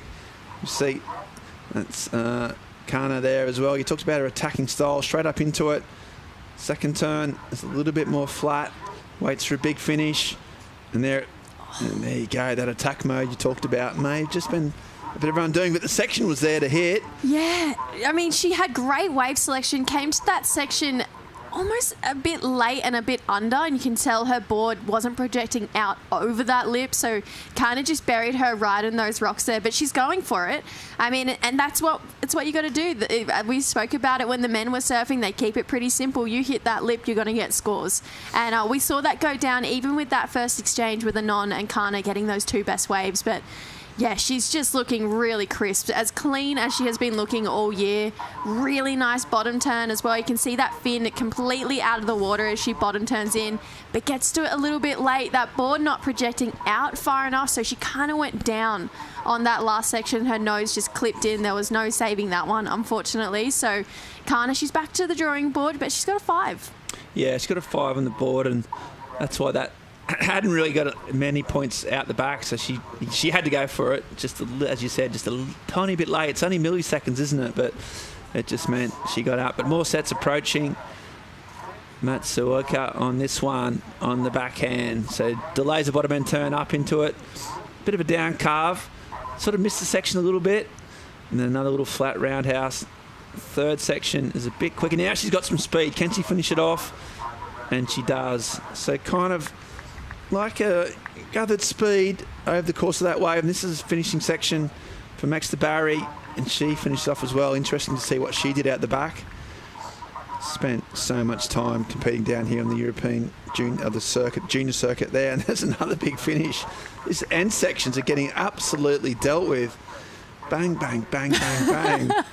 I'm like, righto. I feel sorry for him. Yeah, I feel sorry for that end section. Righto. No, I'm loving it. I love that these, ladies are just going, all right, let's hit it. You want a heat? We'll give you a heat. So I feel like so much competitive fire on the women's side. I mean, in the free surfs, honestly, I would say the women are probably more gnarly than the men when it comes to hassling. Like, they are out and about out there. They're not worrying about anyone else. They're just trying to get waves for themselves. It's solo game. It's the free surfs. Yeah, you're not here to make friends. No, definitely not. And you could cut the tension with a knife in the morning free surfs. It's crazy. But let's take a look at this one from the start here, because it finished really nice. So it was just this one big maneuver here for Annette with just a bit of a slower carve to start that one off. But loved that fire she brought to that end section. Great looking opening turn there for Malia, slashing this one back. And comes up to that section, like we mentioned, really kicked her fins out hard, took care of business there on that last one. But again, I think it's the Japanese surfer. She's going to get the best of the exchange here. Bit of a slower start, had to carve back down, but I love how she's putting herself almost slightly behind the section so she can go up vertical when those steep walls come about, and just really nice 2 turns to finish that one off. And I feel like she liked it. Bit of a jazzy jump. Off the end there for a non. It's interesting. The judges will sort of have to decipher between those linking turns versus those big finishes, won't they, Jess, on that one? And it will give us indication what they're rewarding at the moment, because there was just one big finish and that big end section versus a bit more linked turns, and we'll find out with all 3 surfers waiting on scores. It's been so consistent. That's the thing about this wave. Consistent. And not a single one of these ladies is scared either. They're all willing to hit that end section and really throw everything at it. They all absolutely charge. Malia, she's from Hawaii, so you're not scared if you're coming from Hawaii. Can't be. I know Anon and Kana actually spent a bit of time together over in Hawaii at the start of the year to get some reps under their belt over there, because we know Hawaii is all about putting the time in, getting used to those bigger swells, those heavier waters. And then Annette, this is really not too far from her backyard. It's only a plane ride away, and you guys get really big swells over here, so she's definitely not afraid either to go for it. Yeah, she's grown up on those Basque points where, whether it's Mundaka on the lefts or some of those big right-hand points, we're talking, 8-9 foot guns and really serious waves. So that's just kind of in their DNA, the Basque surf culture. And yeah, extra barrier. But I'll tell you what, we worked for that score. Still 30 minutes on the clock. Hasn't really been able to show her real potential. That last big turn was a sort of a snapshot of what she's got. And the scores filtering in. So a 9 with a 6.17 and a 5.7. And we're still waiting on Malia. Meanwhile, live action. So extra barrier's not going to wait around. It's sort of swooping half cut back. Waits for the end section again to do something big on. Oh, and she went big. Wow. And there was like a big explosion behind her. It was like a weird sort of wobble. The fact that she rode out of that was really technical. Meanwhile, behind her, Matsuoka, a big finish as well. So here we go, that end section we've talked about, right near those rocks. Really, really interesting waves, especially Annette. It just had that real different wobble on it. She dealt with quite well at the end. I feel like it cupped out a lot more than we've seen a lot of those end sections do today. It just kept drawing off those sand and rocks there, and it got really steep, and she kind of had to airdrop out of it. There was a lot to navigate there, so Annette looking really switched on, but Anon has not fumbled in this heat. She's made every single one of those end sections and got this wave under priority. So similar start to her last one, had to start off with a couple of carves here, but definitely made up for it through the inside section, waited, bided her time, went up, over and out through that end section there. So Anon, she's looking really switched on. But Never looked like falling, did she? No, and she hasn't really this heat. I mean, they're tricky end sections to make, and she's making it look pretty easy, but this is this section. Look how much that cupped out.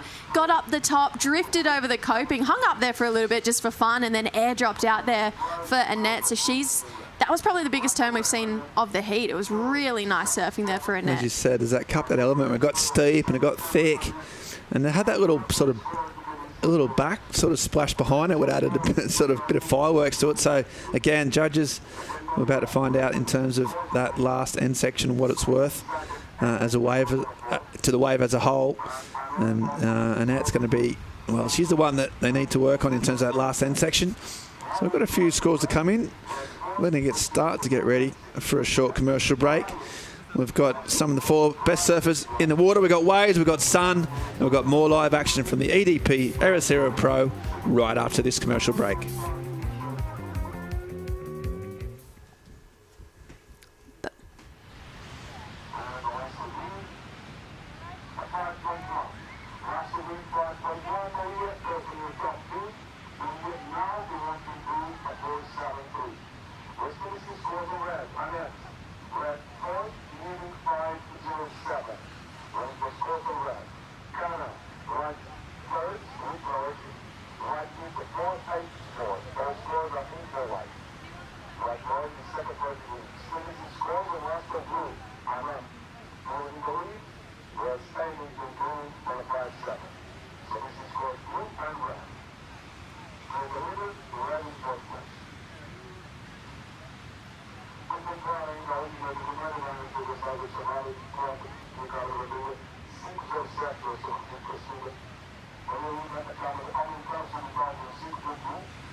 We're back live action. So we had a break. The judge is still deliberating on a load of scores here. It's really tight. 9 minutes on the clock.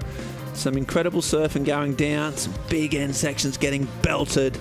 And the sets just keep pouring through. There's no time for a break. And this wave looks good here for Lima. Just drives around the corner. And that's not a good wave. So you can disregard that completely. And that's why I'm up here in the booth. And I've got Jess Starling here. We've got next to Barry, some of the sisters. We talked about the sister sort of approach. Who's your favourite? Who are some of your favourite surfing sisters? Apart from you. Yeah, of course. myself. No, I'm kidding. I really loved the Green Sisters. They were back home in Oz, I think from WA. West Aussies, yeah. Yeah, they were great. There's also some more underground ones who didn't get up into those higher comps, but the Steinman Lane sisters, Audrey and Grace. Audrey has one of my favourite backhands still to this day. She is so impressive. So I would say that they would have to be a couple of my favourite sisters. Very biased Australian. Yeah. No, that's fine. That's fine.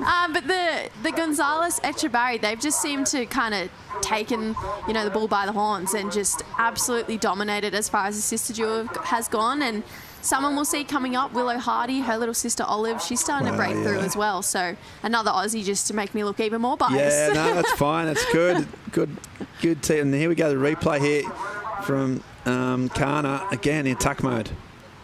Yeah, getting to this end section, and she makes this one. She holds on for the finish there. So Kana, she's putting together some nice turns as well. She's finding herself back down in 4th place. So 7-1-1. It's crazy to think she had such an incredible start. She's chasing a 7 at this point. Yeah, exactly. And those couple of 5-point rides, which in the previous few heats would have been enough to get you right up there in the mix. In this heat, the level's gone up again, and then chasing some 7-point rides. Still a score to come in, so we will find out for Kana whether a 7.11 for that combo at the end, and it isn't enough. So she gets, the score comes in a 5.77, so it does improve her score, now needing a 6.34, but not enough. Which does prove you've got to really link those turns out the back. But, that end section isn't going to be enough. Well, we say that, but then Annette got a 7.33 basically just for that end section here, and she only has a 4.77. So as soon as she drops that, those scores, that 6.34 for Kana, 7.01 for Malia, they're going to skyrocket. They're going to go really high. So even if I was a non, I can't be watching my back right now. 7 minutes is a long time for a lot of things to change in a heat. Yeah, that's right. Matsuaka out in front with priority, a couple of 6s. But yeah, Exeter Barry sitting on a 4.77. That big last turn was huge on the shore. that one that cupped out we talked about. And, yeah, she's got some big numbers dropping in as we see her have a look at this one from the foam. Can't get around that one. Did have second priority. Obviously identified a section down the line, but couldn't get around it. Meanwhile, pouncing here is Kana again, just out of our frame. That first turn looks strong, a bit soupy, a bit frothy, but she drives through it well. Nice little turn, had to pull it short to get through the next section, and a big finish. And wow. Wow. I liked it. That was great combination, wasn't it? Every turn, she kind of drove out with speed. I'll get you to unpick it for me, but she just linked it so well. Yeah, 3 really nice turns there. And the thing I liked about most of it is she looked almost angry going into it. She looked quite aggressive, that she really wanted just to get a big score on the board. And Lima just goes down, so that's not going to be the 7 points she needs. But Kana attacking it with 6-3-4, so a couple of quick turnarounds. Impressive that she managed to get out, get that good wave, and then go straight back out and charge again. 5 minutes on the clock. Going to see another interesting exchange in terms of the scores. But yeah, she was right. It was smooth and it was powerful, and she was angry. She used the board as a weapon. But like a good angry, you know, like angry. Almost that she was just hit another level, hit another gear. She was kind of in cruise control, and her cruise control's great. It's really good looking, but I felt like, no, she was like, I need to unleash. I really need to just try and get a good score on the board, and that she did. So she goes to the lead with her last wave. Let's take a look at this one from Malia here, though. Needs a big score. It's a 7-0-4. Fumbles through that first turn. So a little bit of a mistake there. You can tell she pushed a bit harder through that second. Unfortunately, though, clipping her nose, and then Kana got a really nice carve to start that one off. Almost like a slash, but just held her line. Nice snap in the pocket, but this one, look how much drive she gets off that bottom turn. Connects beautifully with that last section there with the completion. 6-7-7, hello first place, but wow, that was a great looking turn. Yeah, first turn for Axberry was strong, and then a nice little combo. Looking for an inside, swooping and S-turning, looking for something down the line, sticking with it. A 0.5 a point will matter, and she just finishes off there on the rocks. So, God, it's just been non-stop. We're looking at, I don't know, probably 4 surfers each riding a minimum 6 waves each, 25 ridden in 25 minutes effectively. I mean, even I can do the maths on that. That's a wave a minute. And it's been non-stop, absolutely on fire. Axberry had been pushed back into third place, and now needing a 4.81. And that's a long paddle back out too from where she is. So she's probably looking only at one last wave. So that last wave is going to really come into play. But I feel like she wants a piece of the action. We've been talking about all of these European ladies. She wants to be a part of that top 7 to qualify. Really nice first turn. A lot of spray off the top. Carried her speed through those next 2. So kind of jammed 2 turns really close together. Stuck with it, like you mentioned, all the way through. She probably could have pulled off and got herself back out the back for one more wave a lot quicker. I mean, she got a nice end turn, but I think the damage was really done on those first couple of sections out the back. So we'll see if that score comes in and just shake the situation up for another time in this heat. 4.81 required. I think the judges will like that first attacking manoeuvre out the back. Many times you can hit it pretty early out the back. They do appreciate that, and they have given her the score of 5.27. So she goes back up to first. So it's been a ding-dong constant battle here, ever-changing as it stands right now. We've got Gonzalez Axberry out in front with a long paddle ahead of her. Kana Nakashio in second place, and now Anon, who you said predicted there. Very good commentary again from Jess Starling. She called it. She wasn't in the safe spot, and now she's been pushed down to third. She does have priority, needing a 6.38. So what do you think she needs to do now? What does she need to do to get through this all-important first round, Jess? Pretty much exactly what she's been doing, but maybe just instead of that opening turn that she's been doing being a carve, try and find one of those where she can just go straight up vertical in the pocket straight away. We've seen her 2 scores that she has, like I mentioned, start with a carve. The judges love it when they, really punch through vertically, especially as a goofy footer on that first turn. So she's positioning herself for some of those ones where she can really swing round from deep. Malia, though, needs a big score here. Yeah, big score. Big first turn there, which she completed. Little cut back. It just looks wobbly, this wave. And one last section. And that'll be a last wave of the heat, you'd imagine. And she surfed it well.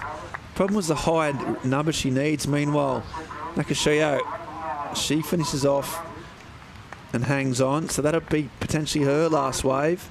Still leaving Anon out the back with a little layback there from Exeter Barry, we think. And still Matsuoka needing at 6.38. And it is out the back. She's got a minute on the clock. A set did come through. She must have, we imagine, elected not to catch any of those waves or was out of position. So we'll just see if she can get this all-important 60 seconds, 6.38. Jess's advice was just do what you've been doing, but just a little bit more, just a little bit more energy, a little bit more risk. And now it just comes down to whether she gets the chance or not. Yeah, crazy to think she didn't get one of those exchanges. I mean, there was 3 sets there. Maybe positioning was a little off there. Here's a replay of that last of Annette, who got herself a carve. You can see she was trying to switch things up a little bit, went for a layback on that last section, but just couldn't get that weight over the front foot in time. But good-looking bowl to start this one off here for Kana. Slashes in the pocket there, comes back around, drives through another rail turn. Comes through this inside section. We know she gets completion here. Nice tight turn in the pocket. Gets up there before it gets too crazy to make that ride out. Just that little bit harder. So Kana with a score to lock in. And then this wave really nicely surfed here from Malia. I don't think it's the 744. I wouldn't say it's the best wave of the heat. And this ride out, maybe a little questionable, but you can see she's got so much talent and power behind her. And we'll be looking forward to seeing her hopefully at Brazil. Yeah, surfed well and just fell a little bit short. And we're just not sure if Anon got that wave in time. I don't think we did. So it looks like we've got our first 2 surfers in red and white are through. A really, really close battle. Big numbers, big scores, loads of waves getting ridden. Conditions are improving, I would say. There is so much opportunity for all 4 surfers, which is what we want. You can say, you know, it has its criticisms, this wave at times, but it's what it is a level playing field, loads of equal opportunity. And in that case, it was Annette Gonzalez Exeter Barry that made the most of those opportunities. And Kana also surfed really well to eventually get up into first place. So great surfing from those 2. Official results are on your screen. See there, yeah, Lima last wave of 5.10, so it went down swinging, but it was that Japanese surfer. They've been surfing well, had a good day so far, the Japanese squad, and another one through to the next round as we just keep on hanging on. Got a big day of action today, the first day of the EDP Ericeira Pro. We are going to go all through the women's and potentially back into the second round of the men's. So we've got some time up our sleeves. But while we all sort of regroup, we're going to go to a short commercial break. We're going to bring Paul Evans back into the booth. Please don't go anywhere, folks. More live surfing action after this.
Welcome back to Challenger Series action from Ericeira, Portugal. Having a look at Heat 3, round of 48 for the women, featuring Lele McGonigal of Costa Rica and Nat Lelor. Oceana Rogers and Sarah Wakita are four surfers looking to try and advance here. I'm Paul Evans, joined by JJ Starling, and four more surfers who really will be thinking about going very deep into this event, Jess. Yeah, definitely. I mean, every single one of these girls wants to get to that top tier, and this year it's different. 7 women are going to qualify for the championship tour, different to the 5 that we've had, because guess what? The women's tour is expanding. 24 women on the championship tour next year, which is amazing. So we have a couple extra spots, and Leilani, she's currently in 12th. She's close. She's not far from that top 7. Really nicely poised coming into stop 4. Ericeira, quick wave there for Sarah Wakita, such a polished performer. It does have that dynamic, progressive approach. This is Nat Lelor, is pure power. Wow, really nice first turn. She throws so much water off her back foot, goes super vertical in that second one. So Nat with a really nice start. And Oceana from the south coast of Oz getting her first wave here ever in competition at Ericeira. So 2 nice turns as well. Got a lot of goofy footers in this heat. 3 of the 4 goofs. Back to the wall, figuratively and literally, in terms of the pressure cooker of Challenger Series competition. There's no second chance if you don't get eliminated. An advancing position, you are eliminated from competition. Half an hour to try and do that in an ocean which is provided more and more. We've cleaned up considerably. Here are those rankings. And we've already seen in action our world number 1. Pretty comprehensive, TT. Looking really good.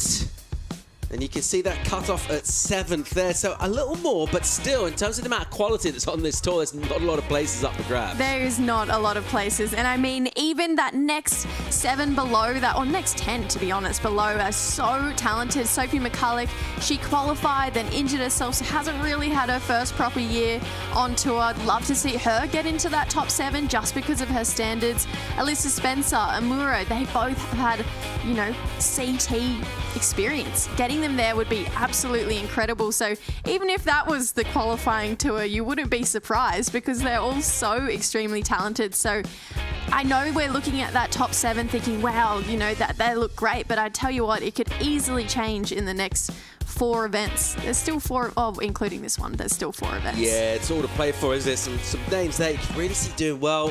Alyssa Spencer, for one, has got amazing here in the past. She's been amazing. She's gone all the way, and then all the way down. Irene Rodriguez at 20. Sort of year she's having already. I just think her surfing's a great match for this wave as well. And she has momentum with her. This will be transformational for surfers able to go all the way to finals day. It will really mix up those rankings. Before we head over to Brazil, the North Shore, back to Newcastle for the 2nd time. So some way away from crystallising that situation. But definitely rather have the points behind you on the board already. Get your successes in early rather than having to try any heroics at Pipe and then at Newey. Yeah, you'd say that this is probably the last event where you can take the pressure off yourself, because that last 3 is going to be an absolute run for those qualifying positions. So I feel like this is an event that a lot of these men and women would look at and be like, if I can do well here, I'm really going to take the pressure off myself going into those back 3 events. So that's just adding another kettle of fish into the equation for all of these competitors, knowing how high stakes it is already. So yeah, I'd say it's on. It's on for Portugal, and if you can do well here, you're probably looking pretty good going into those last 3 events. Just over 23 and a half to go in our 3rd heat of the women's round of 48. There's a little lull in the action, some lines at the start, and then a little period of becalmed ocean. The swell fading from some really kind of out of control, raucous stuff the past couple of days. There's the remnants of Hurricane Gabrielle tore into the coast, and then things will clean up. We're looking at pulses end of the week as well for finals day, setting up to be really exciting, as is Leilani McGonigal. Does good work to get the angles there on the first turn. Doesn't find the finish though.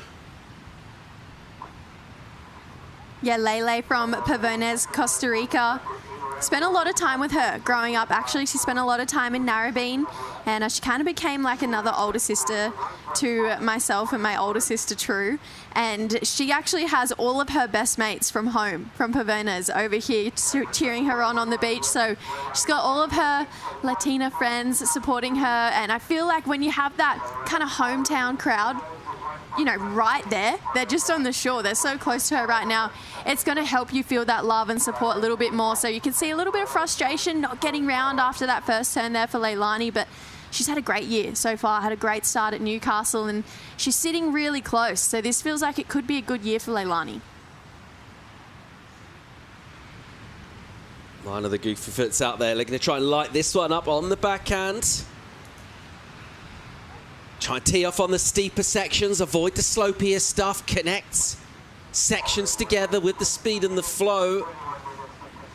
And they get rewards from the panel. Someone that's done that, Annette Lelor, 5-8-3 for Annette, who's got a ton of experience competing in Europe. She'll go again here, drives off the bottom, just rakes that rail line with tons of spray, really good positioning on the wave to be alert and to be lively, because when it stands up, she'll get back up and crack it again, and without having to really force anything or even extend too much, never really reaching, just great flow throughout. And if you get a nice wave with energy, it's gonna look great. Yeah, she is just so powerful, and she throws so much water just without even looking like she's trying. You know, as soon as she puts her board up there, the spray starts flying. And Nat is one of those surfers as well. If she qualified, you wouldn't be surprised about it, because she's so good at surfing. So she's starting off this heat in a really convincing way. She's taking pressure off herself each and every wave. So, and Nat looking like she's switched on and she's feeling it. Even fumbled and just regrouped on that first turn here. A lot of flow as she came between those sections, but here comes through the end, really vertical, straight back around. So she's going to back up that 5-8-3. And I feel like in Nat, she was a really dominant force when we had those prime events, when it was before we reintroduced that Challenger Series, and maybe just got a little bit lost when the Changers came back on, but she's looking like she's starting to really find her flow again. It goes Rogers. Decent looking pocket for her. Nice spark to the surfing with some good speed and whip and zip. And she'll just lose the finish there. And it's those kind of little increments that could prove costly when we tally everything up in 20 or so minutes time. Nicely in motion. Surfing with a bit of speed down the line, which always feels good. Here's Leilani McGonigal. Makes the little adjustment, and once again, after a decent opening to the wave, it'll just run away. So possibly something in the wave selection that she's just slightly not catching us. We see now, facing the wall, Wakita driving down the line. And she'll go in and tag that end section, almost into Alibaba's, past the rocks. So they'll come a little more out of contention as the tide just moves off them. And you can surf past them, which is nice, rather than directly into them. That's not where you want to be. 19 minutes and 20 seconds on the clock. Let's go down and hear from the winner of the last heat with Claudia Pinto. Kinda showing us how much you want to be on that top 7. How do you feel? Yeah, I'm so happy. Yeah, I'm nervous to hit. Yeah, but yeah, I get good wave, good score. Yeah, I'm so happy. Do you want to guide us through your heat in Japanese? 今のヒットは1、2本目ですごい決めれなくてすごいナーバスだったんですけど最後にいい点数出せてとにかくこのヒート勝っててよかったです。ありがとう。Back to you guys. Thank you. Another great performance there. Absolutely delighted to get round 1 out of the way. A long way away from a really good result, but building that momentum, finding success with your surfboards, your rhythm, your read of the ocean, always crucial, particularly here at a tricky wave like Ribeira. Here's another look at Wakita. Yeah, really nice carve there. Love how she just hooked it in the pocket, kept drawing all the way through. And I thought here maybe she'd waited too long. There was a section there for this N1 and then came through and just tagged that finishing one. Really nice technique and style. you know, she's had a result here before, got 17th here a couple years ago, but this is her first event that we're seeing her on the Challenger Series this year. Lele getting 2 nice carves in, not going vertical, so I agree, a bit of wave selection letting her down there for Leilani, but has probably the most experience at this wave, so she just needs to tap into that a little bit more. But this lady, she's on fire, and Nat, she's finding every single wave that's just allowing her to unleash, and so much water coming off that board. She just pushes so hard through every single turn. Vertical once again, hey, why not?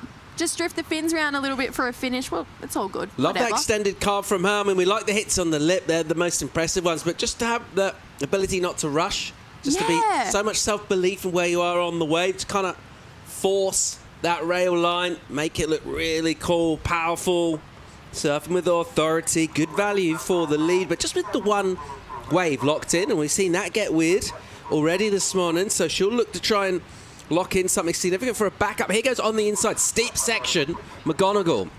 Great hit from her. It's a speedy one again, but this time good enough to come around. So it doesn't run away from her.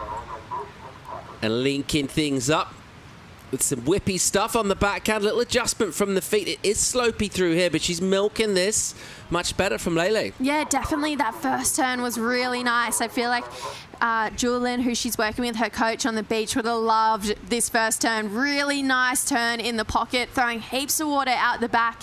Bit of downtime in between turns. And finally, this wave didn't have an end section. Haven't seen too many of those so far to not stand up and re-wall again on this inside. So she's really going to be relying on that first turn to hold a lot of those scores there, to try and really get a nice score above that 2.43 on the board, which she's definitely done here for Leilani. You can tell just so much water coming off that first one, but the back half of this wave, letting her down a little bit. We could see that she really wanted just to unleash one more time, but unfortunately, yeah, just maybe a wave selection again letting her down. That first section, great, but didn't get anything more to work with. Maximise the potential of whatever the wave had to offer, though. Crucial, building up your momentum. Whether that stays a keeper score will be a stepping stone to putting something solid on the board, try and advance out of this. Good sights. We see lines marching in with the low tide. You do get a much better indication of when the sets are coming through. You will see them stand up way out the back on one of the reefs, and it will give you a little bit more time for your positioning. Although there are always questions as well, particularly on more sidey days. How far out exactly do you go? You can get a little bit drawn outside here. We've seen that happen before as well. So that was with priority out the back and then lower down the order. So that was just ridden waves, able to snaffle things up on that long paddle out. So a few things about this lineup which make it not only a hard wave to ride when you're actually on the wave, but even the lineup itself to figure out relatively for a point. It's not completely straightforward as a venue. Definitely not. And I feel like we've seen that a lot this morning for a lot of the first timers out here who potentially look a little bit lost at sea. And unfortunately, it's kind of been the story where they haven't made it through on their first time on this wave. I feel like finding those ones that don't have those end sections or those really nice cupped out bowls that we're seeing experienced surfers who have a lot of reps out here on and just surfing really nicely and with a lot of speed. And I feel like those surfers who have experience, the difference is how much speed they're surfing with. They know that amount of speed is really going to allow them to make their turns look bigger, faster, stronger, which the judges are eating up today. So yeah, I agree. Experience is important out here, Paul. I feel like it's actually, yeah, it's not more, it's a lot less straightforward than you think. Just, oh, yep, sweet, right hand point break. Back up solid for a Nat, the 5-5. And really, having just paddled for 2 waves, good totals for her. On the board, locked in already. Leilani scores, definite improvement, the 4-1-7. Useful currently. And it is that momentum that is with her. Her score's definitely heading in the right direction. Improvement on each ride from her. It's the positive news. In terms of the top score for the likes of Oceana and Sarah, as well as Leilani, they're sort of similar in the 3s and 4s. They want a little bit more than that in the next 13. Figuring out this lineup will be obviously easier as you go through the rounds and build up that momentum. You start making heats, get a bit of a relationship going But right now, having made long travels over here, and your preparation, well, that's sort of dictated by conditions. It's been 100 feet out here, so there's not been loads of warm-up waves. Nevertheless, Oceana Rogers with a nice read here. Really well timed to let the section stand up. She gives it a good crack. And then once again, driving off the bottom. She'll get a little tooth for here, which is nice. So a long way from her. Multiple maneuvers. Never quite went crazy. Yeah. Didn't oversurf it, certainly. Yeah, I was thinking that. I was thinking that maybe that's that inexperience starting to come into play. Oceana has this really cool old school style where she has a really low drop back knee and she has a great bottom turn to top turn combination, especially on her back end.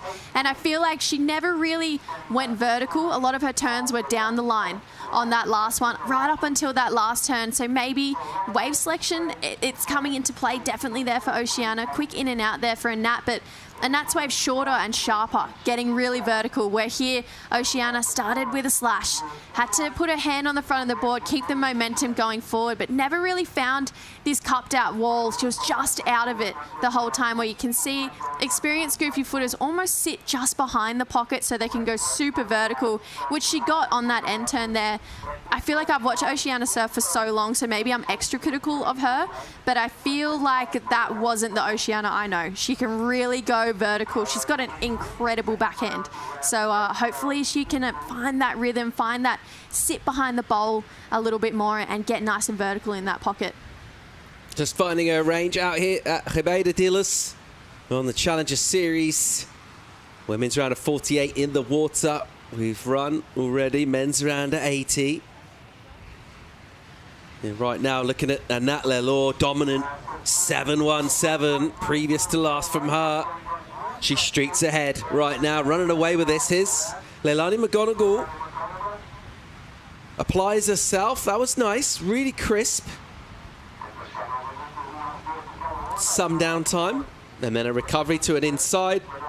Just offers up the board, so she really needed to do. Good finish. It will be a score for sure for her. Her backup will be improved. The high score at the moment, 4-1-7. Looking to come back at Oceana and attack 5-0-7 for the last wave of Rogers. Yeah, that's definitely a great scoring board for Oceana to know that, okay, that's what I got for a 5. Imagine if I went vertical, what I could get. Nice second section here for Leilani. Hits it, has a bit of drama with a bit of an airdrop out of it. Downtime though, we mentioned this, so she has to capitalize on that end section. Vertical, holds on for the finish. Nothing out of her skin, but that second section had that same speed and trajectory that we saw on her 4-1-7. So I don't think the 4-1-4 is out of question for that last wave of Lele. Yeah, I mean, just compare the waves. You feel like Oceana's wave had a lot more scoring potential, probably undersurfed that a fair bit by comparison. Leilani maximising. Here goes Sarah Wakita, absolutely tearing down the line and just opening up with a big rail turn, a roundhouse, just swooping. Looks really nice and cool. Not going to go huge in terms of points with the judges.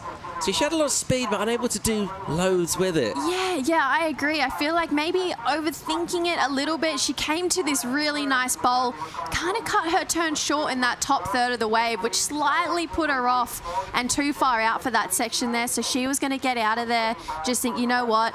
I didn't get the damage done I wanted to get on the start of this wave. Let's get back out there and try and get one that bowls up through that inside section. But it's interesting not to have Sarah Wakita on the Challenger Series this year. This is the first event we're seeing from her. She didn't qualify through her region, and she's always been such a dominant force coming out of that Asia region. So I feel like this is one of those events where she's probably craving to be on the Challenger Series this year. She's finally got a spot into this event and maybe just putting that little bit too much pressure on herself. She's got 8 minutes 40 to try and figure it out, but Sarah honestly has one of my favorite styles coming out of that Asia region. Just really cool and a bit different. Yeah, not afraid to get progressive as well. Let's see how she'll go in the remaining 8.5 on the clock here. The drone just flies above it in the channel, looking at priority with Nat Lelor. And a big lead as well, 13 points, solid from her. Some good energy, pulsing down the refit. Ribeira Dilas loading up Nat Lelor. Float from behind a section. It's an ambitious maneuver. You've really got to get right over it here. As soon as you get behind that white water, Can be quite hard to come back. Love the intent from her, though. Crucial wave here for Oceana Rogers in third now. What can she do here?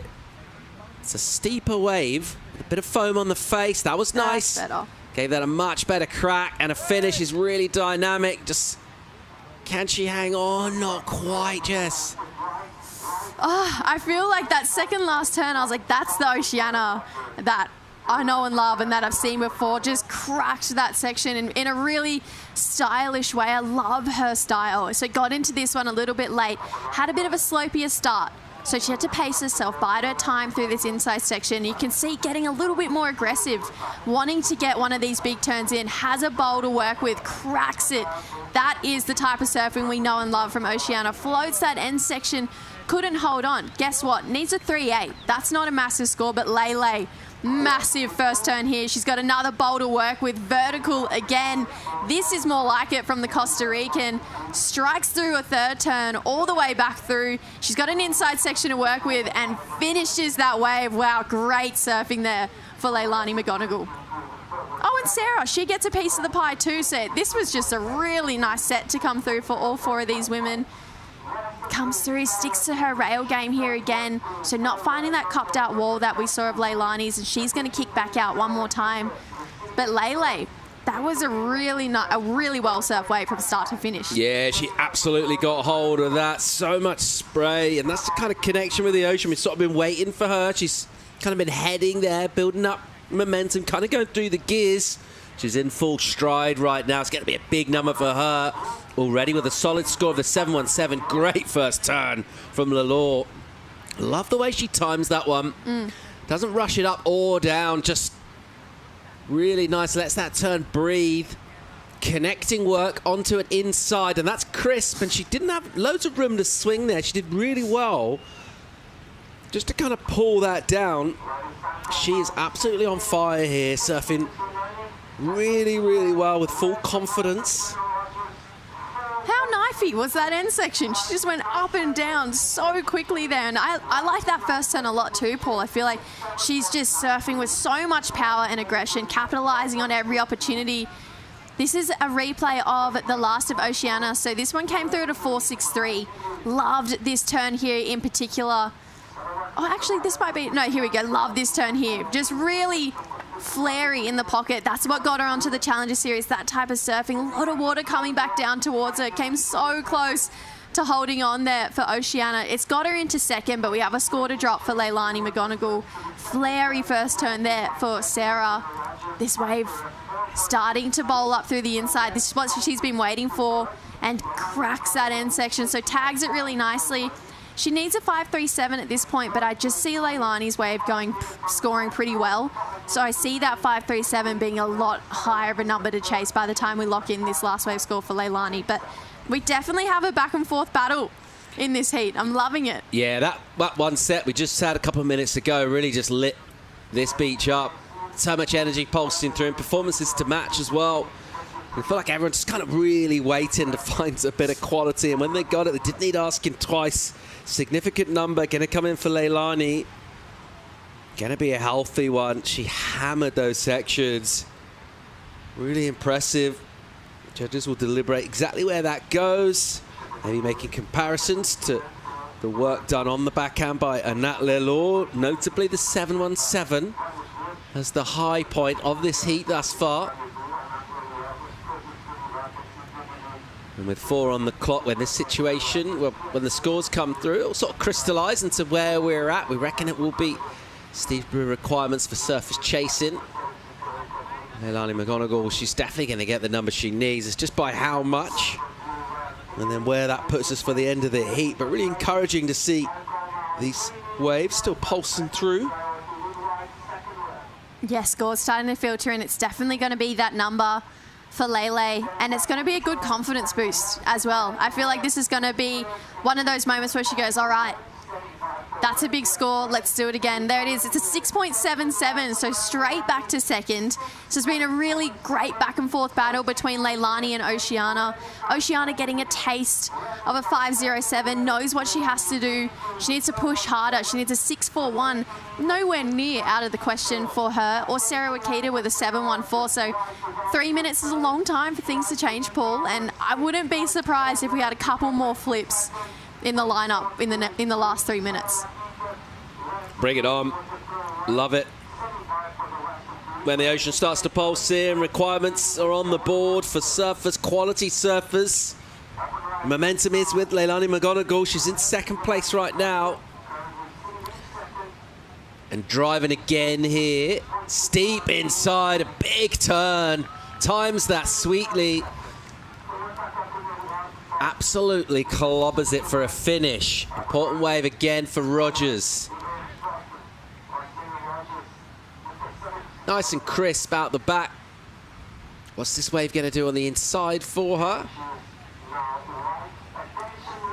Not a lot. Yeah, I feel like you could see she was trying to surf with intent on that wave and really try and get herself a wave with a lot more speed and surf with a lot more power. Unfortunately, it looked great at the start. Just didn't give her that inside bowl she was hoping for. I feel like you can see, though, she's switching gears. She's pushing harder. She's throwing more water and gets to that end section and doesn't really offer a lot. So it was a bit of a snappy last turn, where the finishing turn on this one here for Leilani, I felt the opposite. I thought, oh, this might not have the end section she's hoping for. The start of the wave was a bit slopey. Proved me wrong. Came through this inside section, big bowly wall, and just tags it perfectly. That timing on that end section, it was impeccable for Leilani, and smart surfing too. Has a 4.7, has Oceana and Sarah breathing down her neck. Knows she needs to drop that 4 to make it harder for them with not a lot of time on the clock. So that's the experienced competitor in Leilani really starting to come out. Great chance of getting that improvement with that kind of surfing as well. The risk taking, the judges have already shown you don't need to do like 15 turns all the way down the line. A combo, even one big hammer, you can go right up the scale. Final minute here. Judges deliberating on numbers for everyone except Sarah Wakita. She's got priority. At the moment, she needs a 6.11. That might, but it will, we reckon, go up as well when the next number comes in. Let's see. Here goes Sarah Wakita. Live action off the top. It's just a little bit sticky.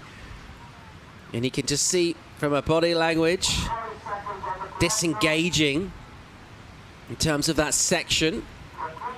All sorts going down on the scoreboard. And Nat Lelor, 6.77 for her.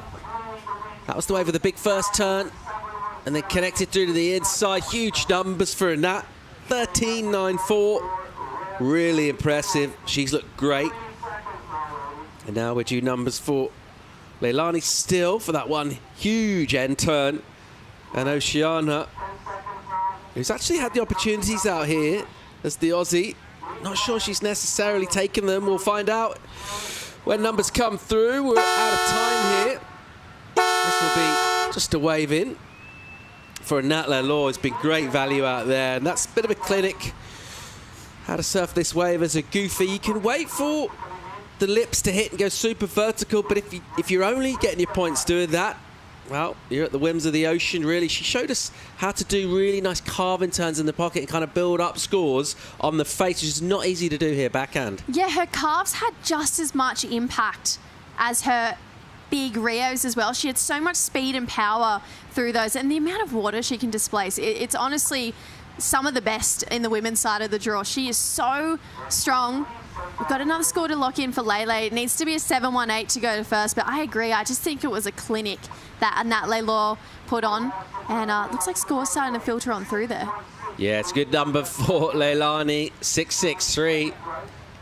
So she just carried on the momentum that start of the heat was a little bit sluggish and just built and caught fire. A couple of sixes hammered out as the last two scoring rides. Job well done. Great value for second place position. Well done on Nat Lelor and Sarah Wakita. And Oceana Rogers will be disappointed that their Portuguese campaign has come to an end at the first hurdle here. Now, what an entertaining heat with good action in the ocean as well, just providing us, giving everyone an opportunity. This is what we want to see, an entertaining heat. And that momentum that we talk about that you build throughout a week of competition, well, it all starts here. And at this stage, you try to take away your positives, maybe think things you could have done slightly differently. Just bring that good mojo. When we come back, we're going to get a quick commercial break here. When we keep going, we'll keep rolling with the action. More live from Portugal right after this.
The EDP Ericeira Pro is brought to you by EDP, official energy of the EDP Ericeira Pro.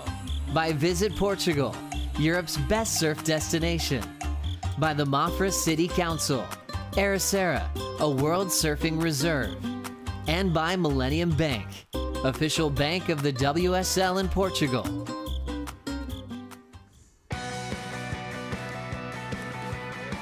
Welcome back to Ericeira. It's the Challenger Series Stop 4 on tour this year in Portugal in prime season, and fans lining the lookout here, the iconic vista over the World Surfing Reserve at Ribeira de Ilhas. Having a look at Camilla Kemp, representing Germany, but from Portugal. She knows this wave real well. The youngster out of French Polynesia, Chiara Gould. Yanni Echebarri from the Basque Country, Noah Clapp, representing Germany, but out of the USA. She's an amazing young surfer. Was great out here last year. Someone who's great out here, well, every time he shows up, really. Chico Al's joining me now in the booth. How's your day going, mate? All good. I just had a beautiful acai ball before coming in, and waves are looking really fun. Yeah, what about the seven? The Goofies weren't well in that last heat. Let's see live action now. As you were saying, Noah Clapp, always lethal on her backside. And last year, she did well here in Ribeira. Kind of a decent finish, I would say. Nothing really critical, but the recent winner of the world. Wow, beautiful turn there at the end. Oh, and she got another one and makes it. So nice combo there by Yanire, winner of the last ISA. And what a performance she had here. Camilla Kemp, a bit of two-turn combo, a bit slow on that one. I think Yanire got the best of this exchange for sure, Paul. Yeah, the finish had a lot of spark on it, didn't it? He's got that sort of dynamic way of unweighting the front foot and back foot, making the board do a bit of work in the lip, which always throws you more spray, gives you the impact. There's another look at Camilla. She'll know this wave better than anyone, but as we've seen already today, that hasn't necessarily been a huge advantage. Yeah, like Ribeira, each hit is a new page to read. It's always, you never know what's going to happen. When you're competing in Ribeira, you can have the best hit of your life, and then suddenly you have a shocker on the next round. So it's about consistency and making it You know, like at the end of the day, if you're making it, you're doing well. And this was Yanni's one. How do you train consistency? How do you work on that in between events? You know, like famous coaches, they say like luck and consistency come together, which means the more you train, the more luck you have. And with that comes consistency. So it's like a formula. But I haven't like, you know, like dig too deep into that formula, but I consider it like interesting to think about. As we see the replay of Chiara Gold. Beautiful finishing turn there. Smooth off the top. And nice start. Everyone catching waves. I think Yanni is going to get the best number. And as we see... Just over 24 minutes to go in this heat. Let's get down here from Anat Lelo with Claudia Pinto. Anat, going into the next round with that solid performance, how do you feel? Definitely getting the stress and feelings a little bit aside for this heat. I was really, really nervous and excited to perform. Was overwhelmed seeing how many people came to see me all the way from Israel. Yeah, I don't know, it's a fun day to be surfing in a heat. Usually we surf this bank with a lot of people who are hungry to catch the same wave as you. So I'm definitely happy to make it, especially with Leilani, so it's a good day. What's the approach coming up to this event, since we have the opportunity here to mix some things? What's your strategy? Definitely pick the best waves I can. The forecast is on our side, and I don't know, everybody's here putting their best performance. I'm here with a good team, my parents and my coach. I don't know, it's just keeping a good rhythm, picking the right waves, and keeping a positive mindset. So it's pretty simple, but not really. Thank you so much. Good luck for the next one. Thank you. Obrigada. Back to you guys. Yeah, thanks, Claudia. Simple but effective from Anat Lelo. I think amazing on the backhand out here. She is. She's really lethal on the backhand, really fast and whippy off the top, which is something that you want to see when you see a backhander surfing Ribera. And what a beautiful day we have right now. Kind of like glassy on the inside. There's a bit of wind out at sea, but near the section they are surfing, it looks quite welcoming. And yeah, this morning looked way harder than now. Conditions are improving throughout the day, that's for sure. Yeah, it was interesting here, Claudia, just ask about the preparation there for Nat, and her saying, you know, it's so crowded out here in the free surf. So that's like a common theme every venue. And it's one of the unique things about Surf Pachuco, where you're surfing a professional event, even a CT event, the very highest level, and to try and get warm-up waves. It's not like the golf course that's closed off and you got your practice time. It's like it's just you against the world. And obviously some fans are stoked to be out there with you, kind of like, you know, elbows out. Yeah, exactly, in the lineup. But what would you do? For example, here, would you practice here? Would you maybe go somewhere else, try and find a similar kind of wave? What would your strat be coming into this? Because you might, obviously you want to be out here, but you might not get any waves. Yeah, if you see that it's really, really crowded, you might have to find a wave similar to this one and try to do the best you can. Let me rephrase that question. Who from the Challenger Series, if you came into the car park and you saw them putting their weddy on, would you go, oh, I think I'll go and surf somewhere else? Who's tough? Who's tough to be in the lineup with? I don't know. Sure, it's not Jessie Van Niekerk, is it? She's very, very mellow.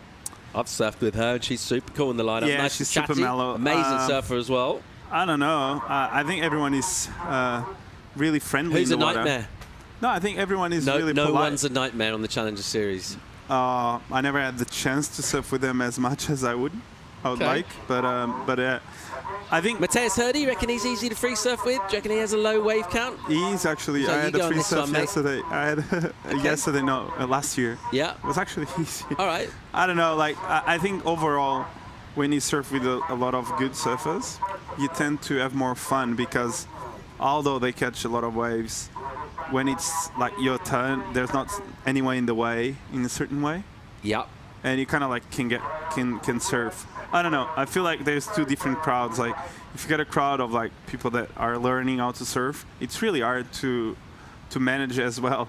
that type of crowd. Yeah. Because you don't want to hurt anyone and you don't want to like drop in on anyone. So I think there's... You don't want to hurt anyone's feelings. Yeah, exactly. So, and at the end of the day, the ocean is for everyone. So you kind of like tend to let everyone surf.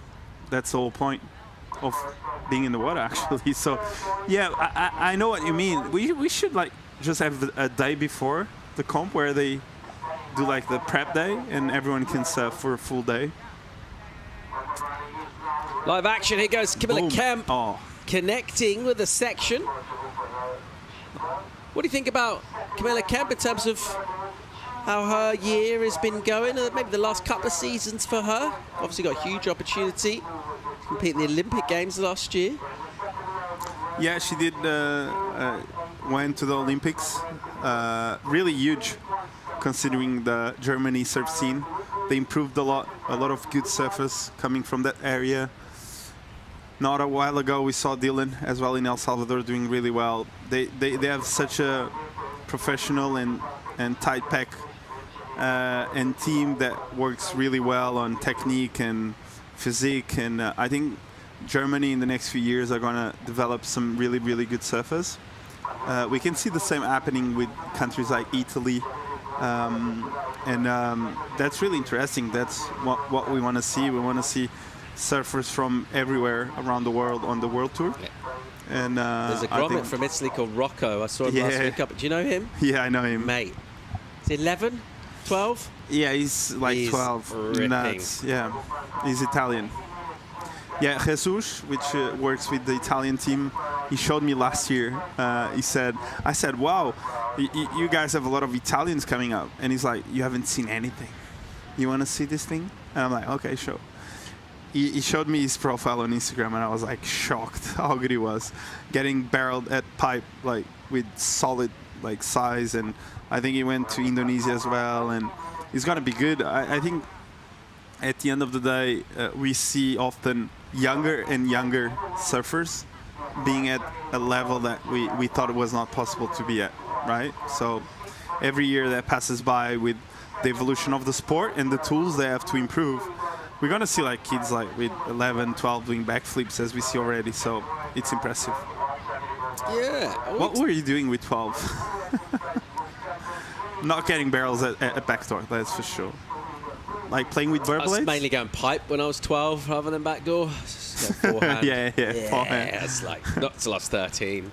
Playing with Pokemons? They didn't exist then. Maybe. Yeah, same. But Or we go live action. Yanni squares up. Had to wait a while. There's quite a lot of upper body stuff going on, making some shapes with the arms. The trademark technique. Beautiful Swings technique. the shoulders. She got it, as you're saying, she uses a lot the upper body to extend that bottom turn and get that projection towards the lip. I think it's something that she gets really low as well when she's doing that, which is interesting, because often you see people that torque a lot the upper body not being so low, and she does both. Which is interesting. She gets really low and torques the whole body. I got a question for you. That you're talking about progression there, and how we get these constant improvements in sport. But when does it max out? When are we going to get peak surfing and there won't be any more improvement, and it'll just kind of that'll be it then? Are we some way away from that? Do you feel, Chico? I don't feel like. I feel like there's so many variations of grabs, for example, in airs that can be done, especially on pulls, and throughout like the last 2 years. We've seen some stuff that we never saw before. So I think with the evolution of the sport on the next 10 years, I think there's room for more in terms of variation of grabs and types of airs you do. As we see here, what I was saying, Yanire, look how low she gets here. Here, not as much, but like before she was getting really low to maintain that speed and torquing all the upper body to get as much projection towards the lip as she could. Can tube riding get any deeper than it currently is? I don't think so. No. So we've got kind of maxed out there. Yeah, we are. Power turns get any bigger than they already are? I think like the most powerful turns that you see in the world. Someone going to improve on that somehow? Seems unlikely. Yeah. I think most likely on the air. So just bigger airs on bigger waves, maybe? Yeah, on bigger waves and different variation of airs. Well, we'll see if you're right. Here goes Noah Clapp. Great technique from her. Backhand, really nice, belting it. Look at the rhythm. So in the pocket, so precise. And then a finish, touch sticky, but actually does pretty well just to clean that up. So well done. She kind of rallied herself at the end of that wave. Under 15, so we're past the midway point in this heat. And the scores still really with Yanni's early wave, the 6.83, the best of it. Other than that, it's been pretty modest. Where's this going to go for Noah? This was really sparky. Yeah, it was beautiful. Big turn there. I love how she adjusts the feet here to get that extra speed to finish off this wave. Smaller section there, but the score is going to come from that big first turn she had. Was beautiful, really threw a lot of spray. And I think she will jump into second for sure. She has a 4 and she was sitting on nothing, so I think that's going to be her best wave so far. 14 minutes on the clock here. It is your very recent gold medalist on the World Surfing Games, Yanni Echabadi, leading this one. The 6.83, her very first wave. The backup's the 4.6, and that's where we are right now. And chasing her down, the likes of Noah Clapp. We're waiting for a score to come in for her. We reckon it'll be decent. She's got a 4. Meanwhile, Kiara Gould, the young, exciting, dynamic, progressive surfer out of Tahiti, got a big chunk of that lip as she belted it with speed. And then she's just cash and just lets the wave catch up. It's a little bit fluffy. Unable to really go into the lip. Just a little tag on a whitewater foamy section. Camilla Kemp right now, snapping out the tail and trying, sort of reaching for speed. Won't quite get to that section. Maybe just didn't quite have the pace to her surfing there. Yeah, she lost a bit of speed as well on that carve, down carve she had. Maybe pushed a bit too hard. Drift the fins a bit too much and lost the momentum to get into that last section in time. As we see someone giving instructions into the water. Can we understand who it is? As we see Camila, like kind of like a slow start, like the front foot was way further on the surfboard. You can see her adjusting there, a bit of a snap, and she got a bit caught there on the whitewater, and she wasn't able to get in time into that last section. She needed that though, but as you were saying, a lot better here, a bit of a float to start this one off, and then the wave just disappeared on her. Nothing else here to explore, so she kicks out, but Kiara there trying to improve on that 2.87, and with 12 minutes to go, Noah Clapp got a 6.43 for that one, so the best score of Noah's Clapp campaign on this heat, which is great. Yeah, puts her right up there with Yanni in second place with a bit of a gap over surfers chasing. Just over 11.5 to go right now. We'll fly over the channel in the drone here. It's a sunny Monday afternoon, first day of our competition here for the Challenger Series in Ericeira. It's been really fun so far. More action to come from Portugal right after the break.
Picking up live action here, your heat leader, Yanni Echebari, gold medalist at the World Surfing Games.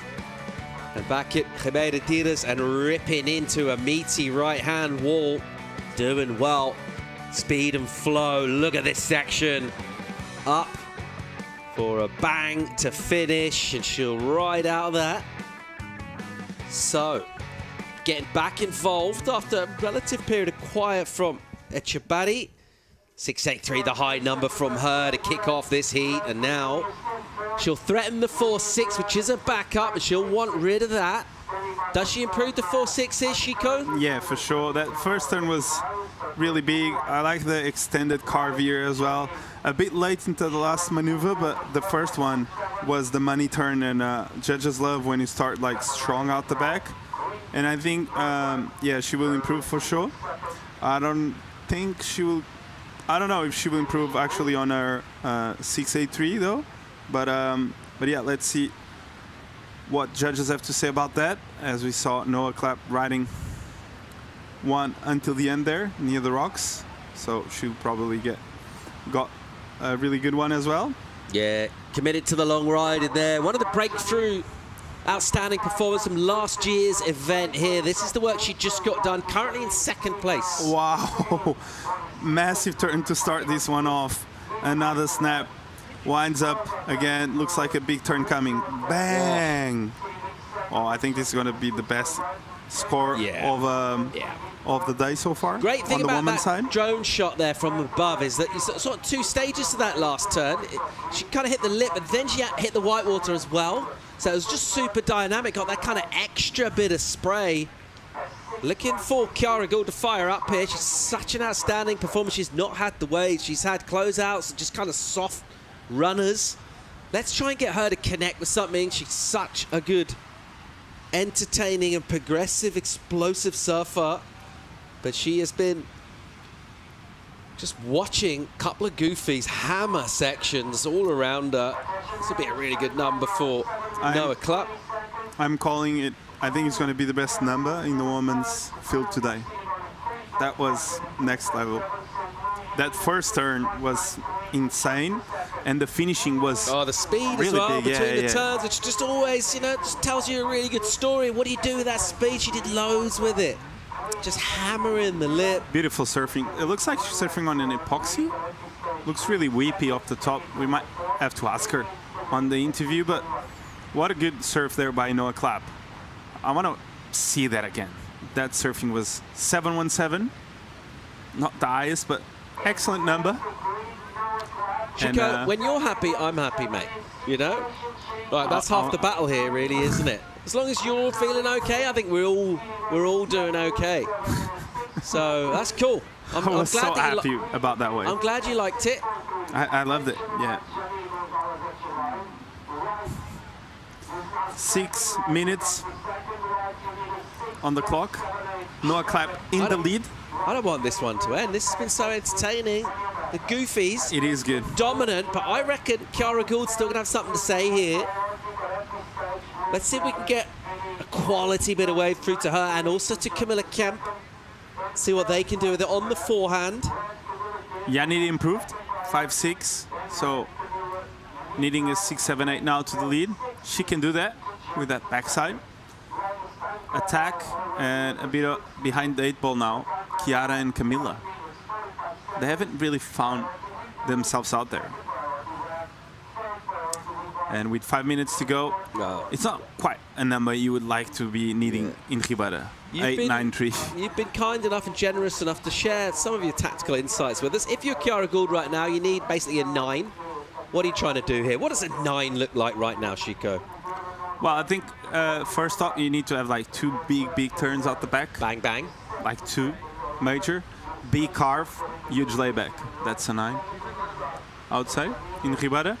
But she just needs the wave. She's got the talent. We've seen it. She's really good. She's got priority as well. Yeah, and there's waves coming, so I think the chance she will have, and looks like these next few lines approaching might give her something to work with. So let's see if she goes on this one or on the next one. Look, next one looks like a double up, so she might be interesting in it. No, just waiting for the big set out the back. And Janine, though, you've seen her win, right? Talk me through her technique, how she's looking. You think she can make finals that year? Oh, definitely. She's in unbelievable form at the moment, full of confidence as well. It's very relaxed with the surfing and where it is, and just someone that always shows up. Like, her preparation's really good. We were talking about that earlier in the heat, about preparing and how do you work on consistency, basically. Is it something you can build in advance, or is consistency just the way we describe something that's already happened in the past? I think with her, it's definitely in like the former of those two answers, because every time she shows up at an event, she's ready to compete, and she's super hungry as well to do well. And I think the top surfers, they all kind of identify each other. They kind of know where they are with their own surfing relative to everyone else. And if she needed any more underlining of how quality she is, getting that gold medal over there in El Sal, but she'd be fancying herself to go towards finals day here and backing herself for a win. Why not? She's a world champ. She's in motion here with a little paddle. Here goes Janine Echebarri. Wow. On the backhand. Slicing back and then just kicking out. So from third priority, why not have a swing? Still waiting for the young Tahitian Kiara Gould to get involved here. She needs to go excellent and some way into the excellent numbers. It's the 8.93 she's after. Camilla Kemp, surfer at a Gint show in Portugal, representing Germany. Her number's still big. It's slightly more modest. 8.66 is what she needs. Fair to say thus far, those two have been some way away from those kind of numbers. So they're going to really need to mix things up. So we see a little paddle from Camilla and Kiara just looking at it. Kiara being a bit kind of staunch in what sort of wave she wants, thinking about that 9. In a way, it's made the priority hold a bit easier because she doesn't need to go for anything unless it looks like it's got excellence on it. Yeah, I think for a day like today, to get a 9, it's really hard. 2 backflips? I don't think so, but maybe starting strong, big air at the end. Maybe it's a 9. I don't know. We haven't seen it happen, so we are waiting to see that number come in. Kiara Gould here forces the issue. Camilla Kemp with a paddle. Kiara takes it, bang. First turn, but that's been the story of her heat. She's had waves at section in front. And it's a nice turn, but she needed several more of those to go up where she needs to. In terms of the numbers, she's still really young. So no major pressure on her. She will be feeling the inspiration of the likes of Tia Zabrowski. #1 on the Challenger Series. Kiara Gould is such a quality surfer. She just hasn't really found waves that stay open for her here. It's what Noah Claps found. Late entry for the surfer represent Germany.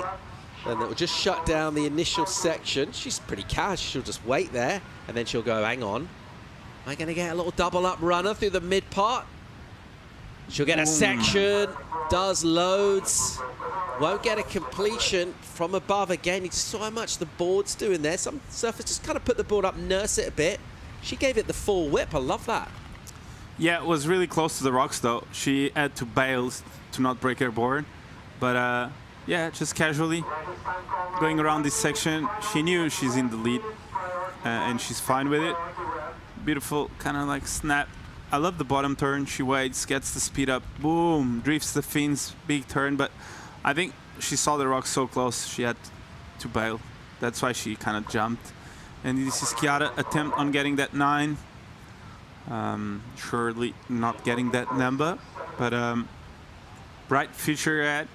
She's really good at surfing, and yeah, can't wait to see her next year again, as we expect big things from her. And this was the replay of the last of Janine. Beautiful wrap, cut back, all the rail engaged in the water. She's surfing really good. You're going to have to wait till next year, mate. Feel free to tune in to Saquarema, Pipeline, or even Newcastle on the Challenger Series to watch Chiara. Yeah, to see her in Ribara, I would say. Okay. You're a real stickler for venue, aren't you? Just want to watch them out here. I like that. And this is Camilla, last attempt on a 9. I don't think that's enough as well. So, a bit of a shocker for Camilla and Chiara, Paul. Yeah, it's just not been their heat. It's just the way it goes out here. 4 surfers in the water. You're not going to get multiple opportunities for everybody going down. And high stakes on the Challenger Series. Only 2 can advance. The 2 outstanding surfers, Noah Clapp and Yanni Echebari.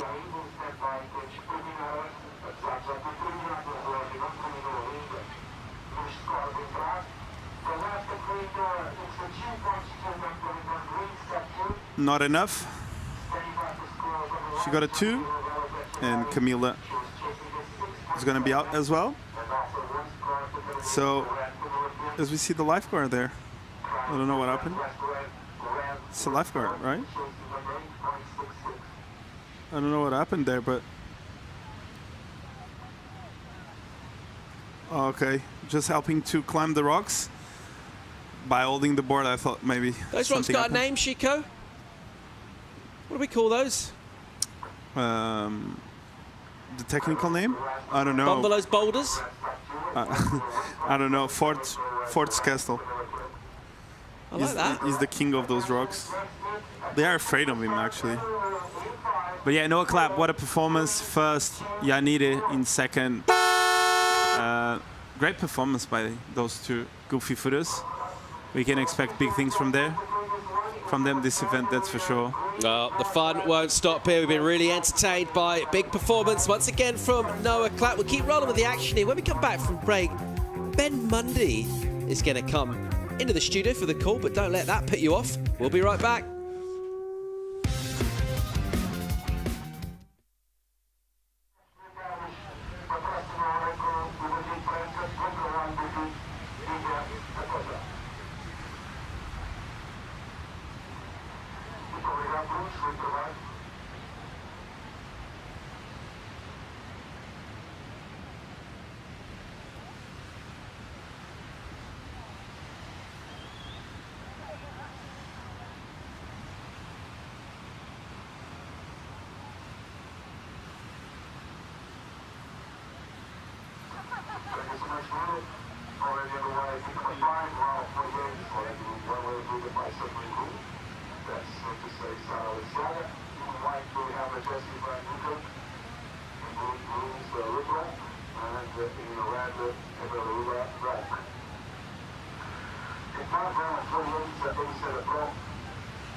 And welcome back to live action here from Ribera de Village. We are in Ericeira World Surfing Reserve. Paul Evans has vacated the building. Touch up his hair, do his makeup. My name's Ben Mundy. I'm joined in the booth again by Chico Alves. And I've got another big heat wrapping through these rounds quite quickly. Is time moving super fast for you, Chico? Does it feel like everything's moving quicker than normal? Or is this... It's just so much surfing that it's actually slowing down.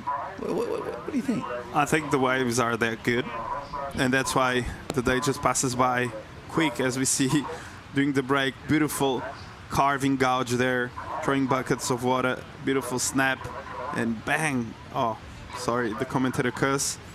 And this was blue on this one. I believe it's Lace Yaga. Beautiful gouging carve. Another one, waits for the wave to steepen up, and wow, beautiful timing there. I thought she was kind of late, and she did really well at the end. And this was white, a bit of a down carve, waits for the wave to give her something at the end. I don't think it's gonna be nothing major there, but she gets up there. That's the start. She's probably looking for something better than that on this one. And as we see, it was blue was Lepron, sorry, and in green we have Leiciaga. So 26 minutes to go. What we have on our hands. Yeah, we are motoring through the round. We get rid of all the round of 24, sorry, the round of 48 of the women's today. Whittle that field, sorry, the round of 48, whittle it down to 24 surfers. And we are cutthroat business. We might even get on to the next round of the men's if conditions hold up. Sarah Esiaga off to a strong start. Goofy footer. Lepront, Wong and Nick Kirk. So all these surfers struggling, right, trying to get up into that all-important CT spots. Only 7 spots available for the women that go up into the CT for next year in the expanded round. So plenty of places on offer.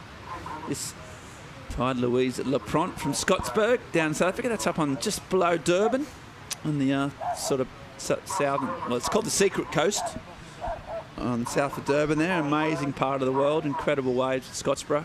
You surfed that stretch, Chico? No, never. Yeah. I've never been there. Had the best 3 months of my life in that part of the world. But here we go. Here's Wong, the Hawaiian.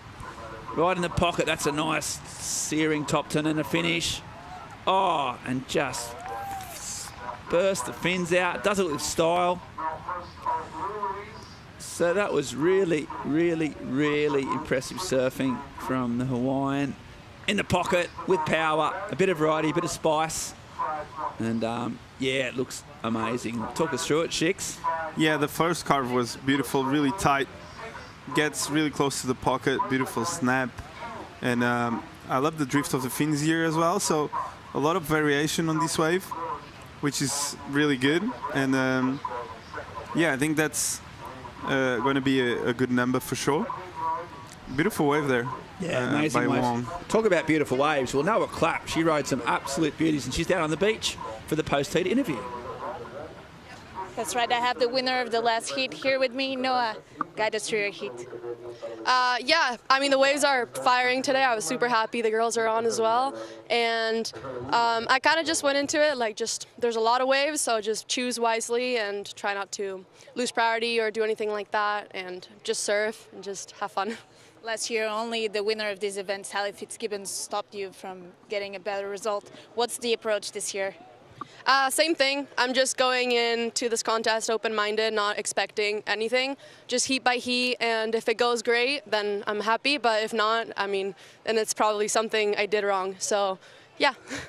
Do you want to leave a message in German? No, but in Spanish for my family. Os quiero un montón, todo el mundo que me está mirando, mi padre, mi hermano, mi hermana, y everybody else who's supporting me, the German Federation, thank you so much, and yeah, thank you. Thank you. Good luck for the next one. Thank you. Back to you guys. Yeah, classic. Thanks. Yeah, from Noah. And out the back, big finishing turn and pops out there, Lepront. Yeah, lives in America, German heritage, speaks Spanish. She's multilingual, multifaceted, and a really, really good surfer. Kind of actually came of age a bit here last year. Relatively unknown, and then she had a massive performance here and in Ericeira, and obviously keeping that form going.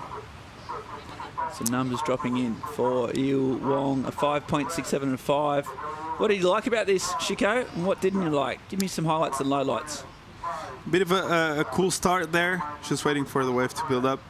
But the descent section was quite nice. She got up there really tight in the pocket. Not the easiest section to read, but she did really well. I don't think it's going to go huge the score, just based on what she did previous to that turn, but that turn alone was really good. So Lepront is she's sitting in second place, really close to Wong.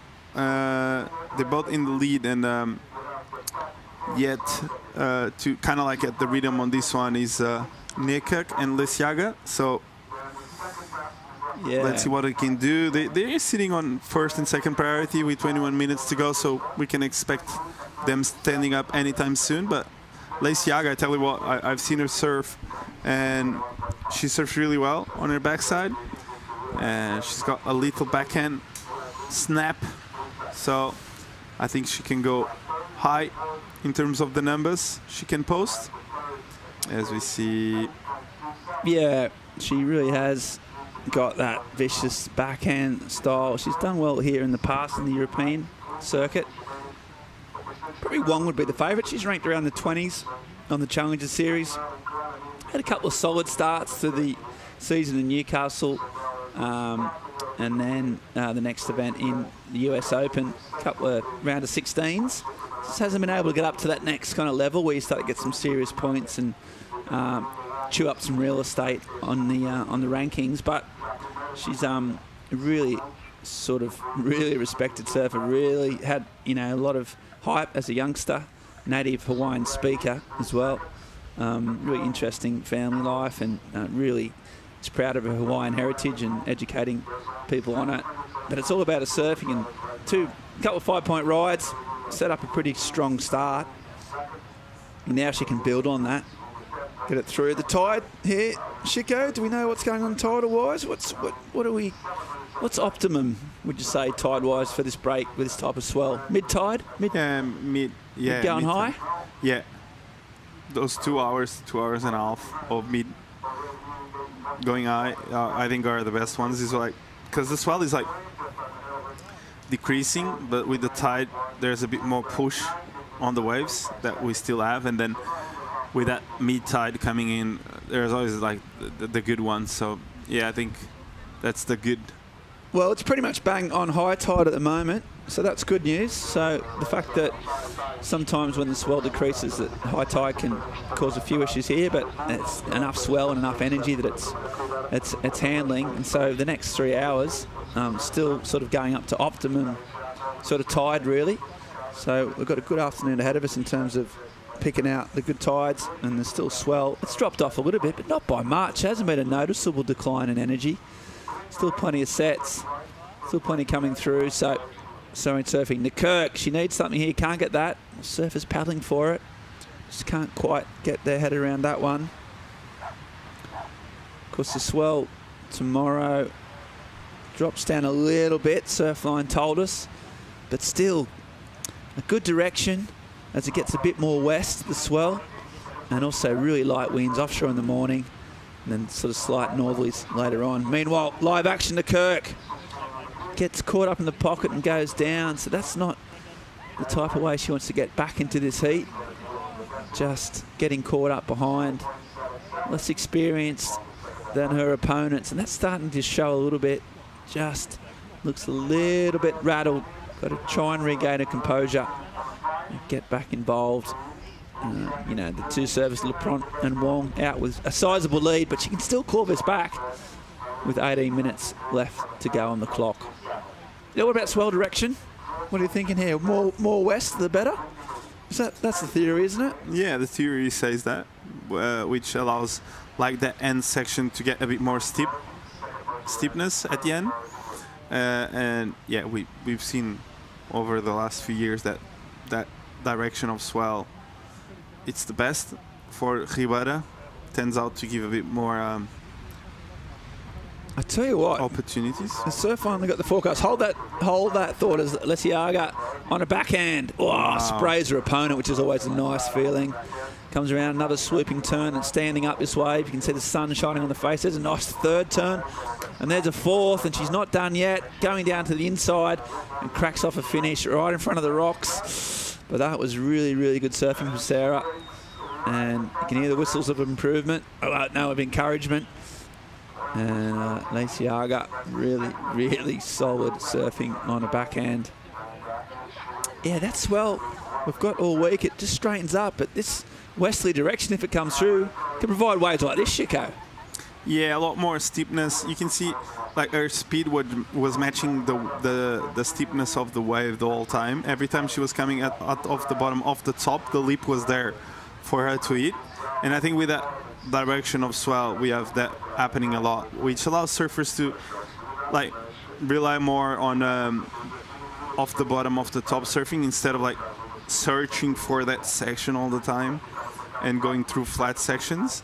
So yeah, hopefully we're going to see that direction of swell throughout the week, right? Yeah, it looks like it goes a little bit more to the west, pretty northwest today. Solid swell. Tomorrow it just drops off a little bit, and the direction starts to go a little bit more northwest, a bit more westerly in it. And then Wednesday, you know, it's not huge, but it's a good direction, 3 to 4 foot. So yeah, we kind of got waves all week. And then a potential for the weekend to really start to ramp up for that sort of hurricane swell that's still forming. So, the point being, Chico Alves, is we've got waves. Not amazing, not huge waves, but consistent waves, right direction, good winds. So we're looking sort of pretty good for the week. As we see, let's have a look at that one. The scores still to come in, just a 2.33 for Jessie and still one for Sarah, that long right-hander. Judges taking the time on that one. I think he's going to put her back into this heat, that's for sure. She needed that. She was sitting on a 1.5 total, so that wave is going to help her cause, that's for sure. Was really long, really well surfed. I don't know if it's going to go huge in terms of score, but I think based on what the other competitors did, I think it's going to be in the same range of score. And it's going to put her back into this heat. Absolutely. She's in the mix, you think, when that score does drop. As we see, she's not going to wait for the judges, but unfortunately she just sort of slipped off there, just as a bit of a foam takeoff. And regroups, kicks in frustration. Never like to fall off at the start. She's going to out there and regroup. The score coming in, a 5.77. So as Chico Alves predicted, not massive, but right up there, and gets it back in the game now, needing just a 4.84. Pretty much on the bang on the halfway stage of the heat. So we've got Wong and LePront and Lesiaga all going for it. Kirk just getting left behind at this stage, but plenty of time left on the clock. And Sarah just paddling back out. Needs to get in the lineup, get her priority sorted, and see where she goes. Meanwhile, down the line, there's Wong. Oh, there's a nice big two-turn, 2-for-1 combo down the end section. We'll see what she did out the back, but we've got some clapping going on, and there goes LePront again. Oh, hangs up some hangers as well. So another good set, and they like it. So they definitely like that last wave of Louise. And we'll just get to see the replays where we can break it down and see what they did out the back. The Browns Trust, loving it. Loads of cheers from all the people down on the beach. A good mix of competitors and family, but this one, here we go, Chico. Yeah, nice swoop off the bottom. Bit more vertical on that one, and slaps that section. So beautiful surfing there. As this one we see, nice gouging, nice and tight in the pocket, you know, off the lip, and a bit of a snap again combination. So yeah, you know what I liked about that? I saw a lot of fins. And now this one here, what happens here? I mean, Chico? Cut back, another cut back, waits for the wave to build up, bang. Nice finishing, a bit soft, was not like the steepest section she needed that we've seen today, but was a make. Well finished, yeah. Jessie needed that to get back in the game. So, wow, some judges with some work to do. While they start to get ready, I think we might just have to sort of regain our composure, regain our breath, check out what the score's coming in. But while the judges deliberate, we're going to have a short commercial break. and come back with more from the EDP Ericeira Pro right after this.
Welcome back to live action here from Ericeira. We have some big numbers dropping in that break. The judges taking the time, and it was worth the wait. An 8-point ride for Wong Hawaiian. The biggest score of the day, Shiko. Well deserved. Yeah, well deserved. Really well served wave. Smashed it from start to finish. There was so much spins out here. This drone angle gets it right. What was so critical about it, Shiko? Well, the first one was massive, throwing buckets of water, gets the flow. I think just the speed she was carrying throughout the whole wave and the steepness of the sections was just speed, power, and flow. It's all there, you know, like, that's why we see an 8. You know, like, she's got it. The wave was an 8 from start to finish, but she surfed it through the criteria, and I think that's why the score reflects that. She just did everything that the judges wanted to see, you know? Yeah, she ticked all the boxes. Speed, power, and flow. She even got that little bonus section at the end where she cranked a massive turn and they got a little chip in at the end. So, yeah, really, really impressive surfing from Hawaiian. Sitting down there in the ratings around the 20th, 16th, 17th place. So she's got some room to make.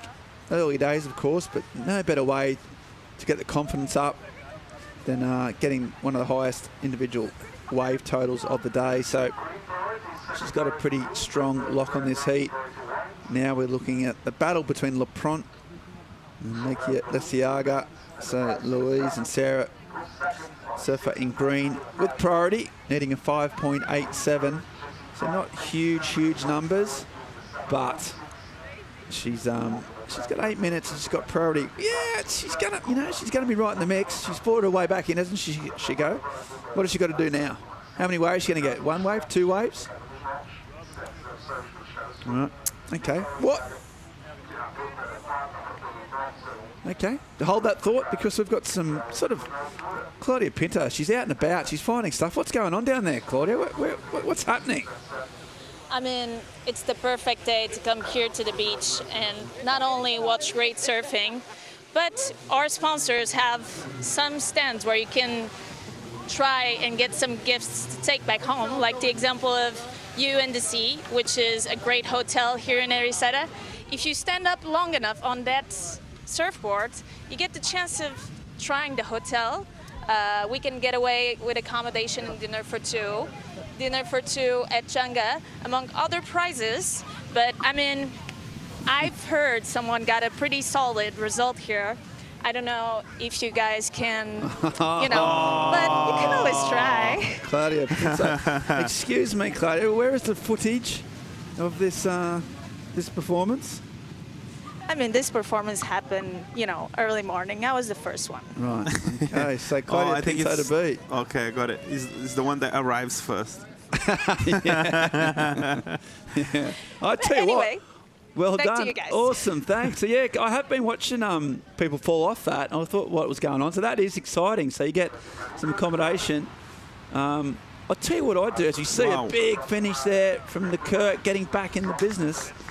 Well, if it was first come, first serve basis, Chico, I'd be camping all night. I'd be down there at 4 in the morning. Yeah, just we get the pleasure of staying at the Eagle in the Sea, and I've stayed there for the last probably 5 or 6 years. What an amazing hostel. Epic, mate. Epic. And we actually had the chance to, for the first time in years, to share a room. We did last night. It was emotional, wasn't it? It was emotional. It was emotional to see you read. Yeah, it was great. But it's big rooms right on the beach. It's great. So yeah, get down there if you want to activate. Meanwhile, talk about activation. Jesse Van de Kirk, big finish, chasing some high numbers. So needed a 7 to get up into that second point range. So she would have improved the score. But yeah, plenty of stuff. Oh yeah, the partners that get involved in this event, EDP for starters, who've back surfing in Portugal for so long. Hold that thought as you see first turn strong from Sarah, looking to get a 5.87, just pushing it hard. She's a bit of a slow wave. That transition wasn't as quick as she would have wanted. And I don't know if that's a high 5. She needs a better wave than that. She's got 5 minutes to do it. Just there, lacked a bit of board speed there, Chico. Yeah, the wave was quite short as well for what she needs. She got like a cut bag and off the top, but the section wasn't really there. So, as you said, she needs a different type of wave. But it's funny, like on this tide, the paddle back out isn't that far. But but when it's low tide, it's a lot more. Yeah. Yeah, it's a dead high tide right now, and they aren't big tides at the start of this week. They do increase. So yeah, it makes a big difference here. And she goes 2-wave combo, but not really enough when she needs, almost a 6-point ride. Yeah, I don't think that's enough.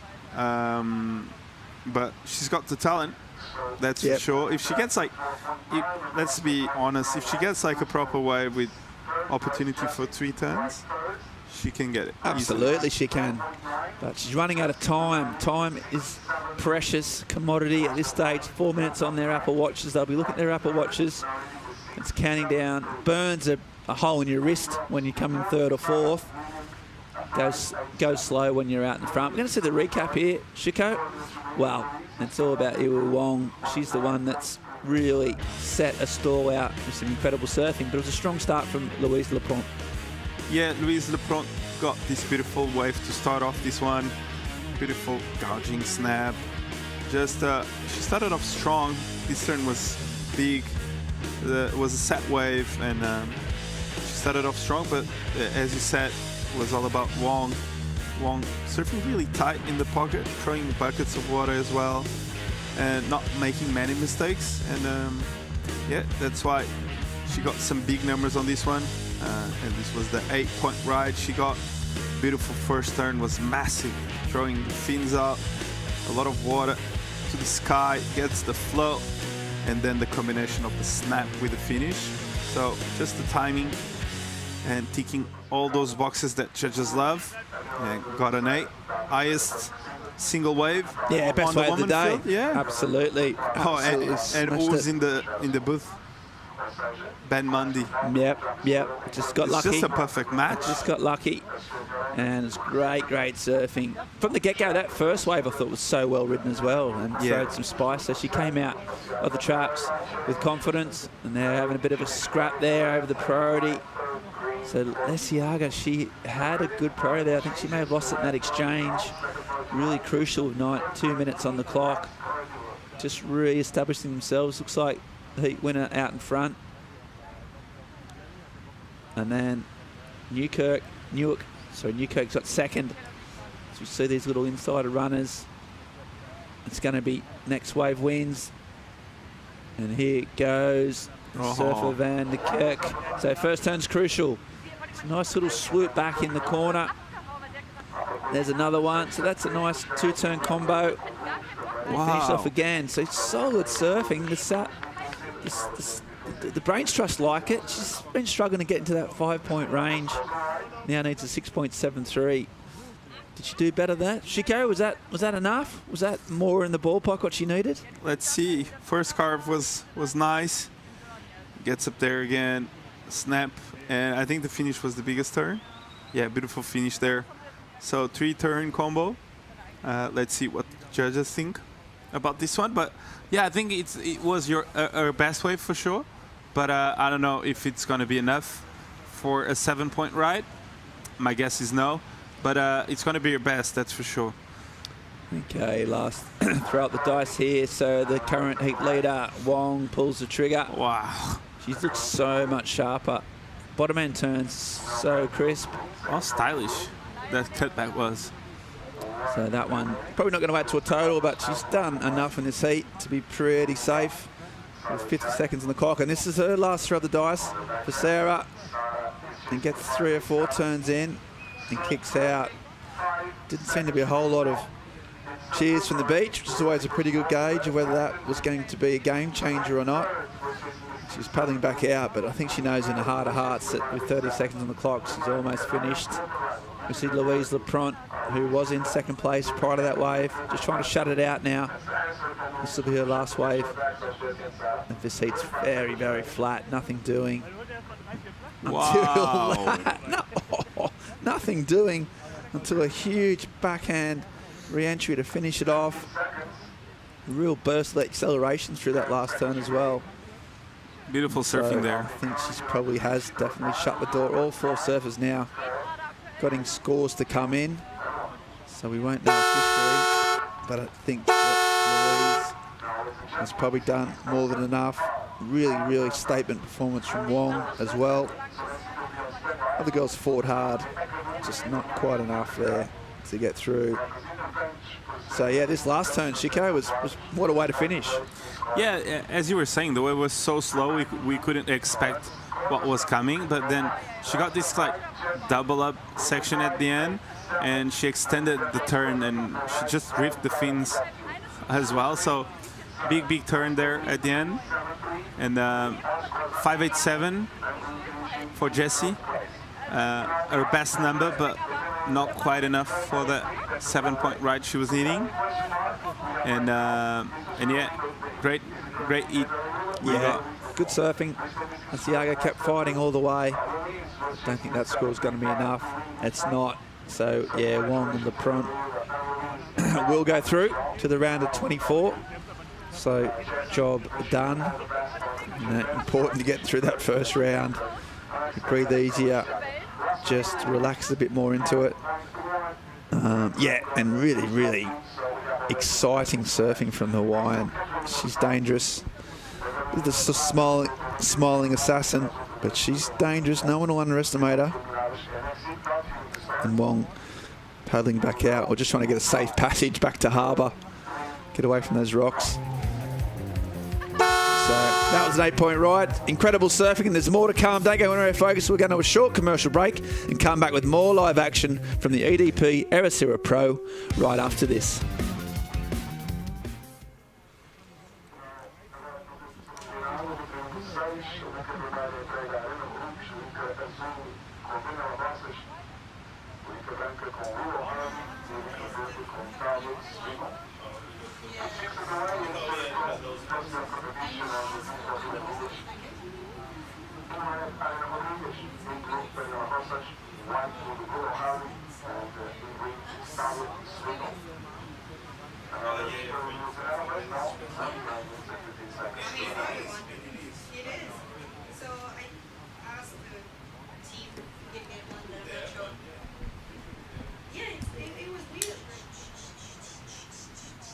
You ready for this?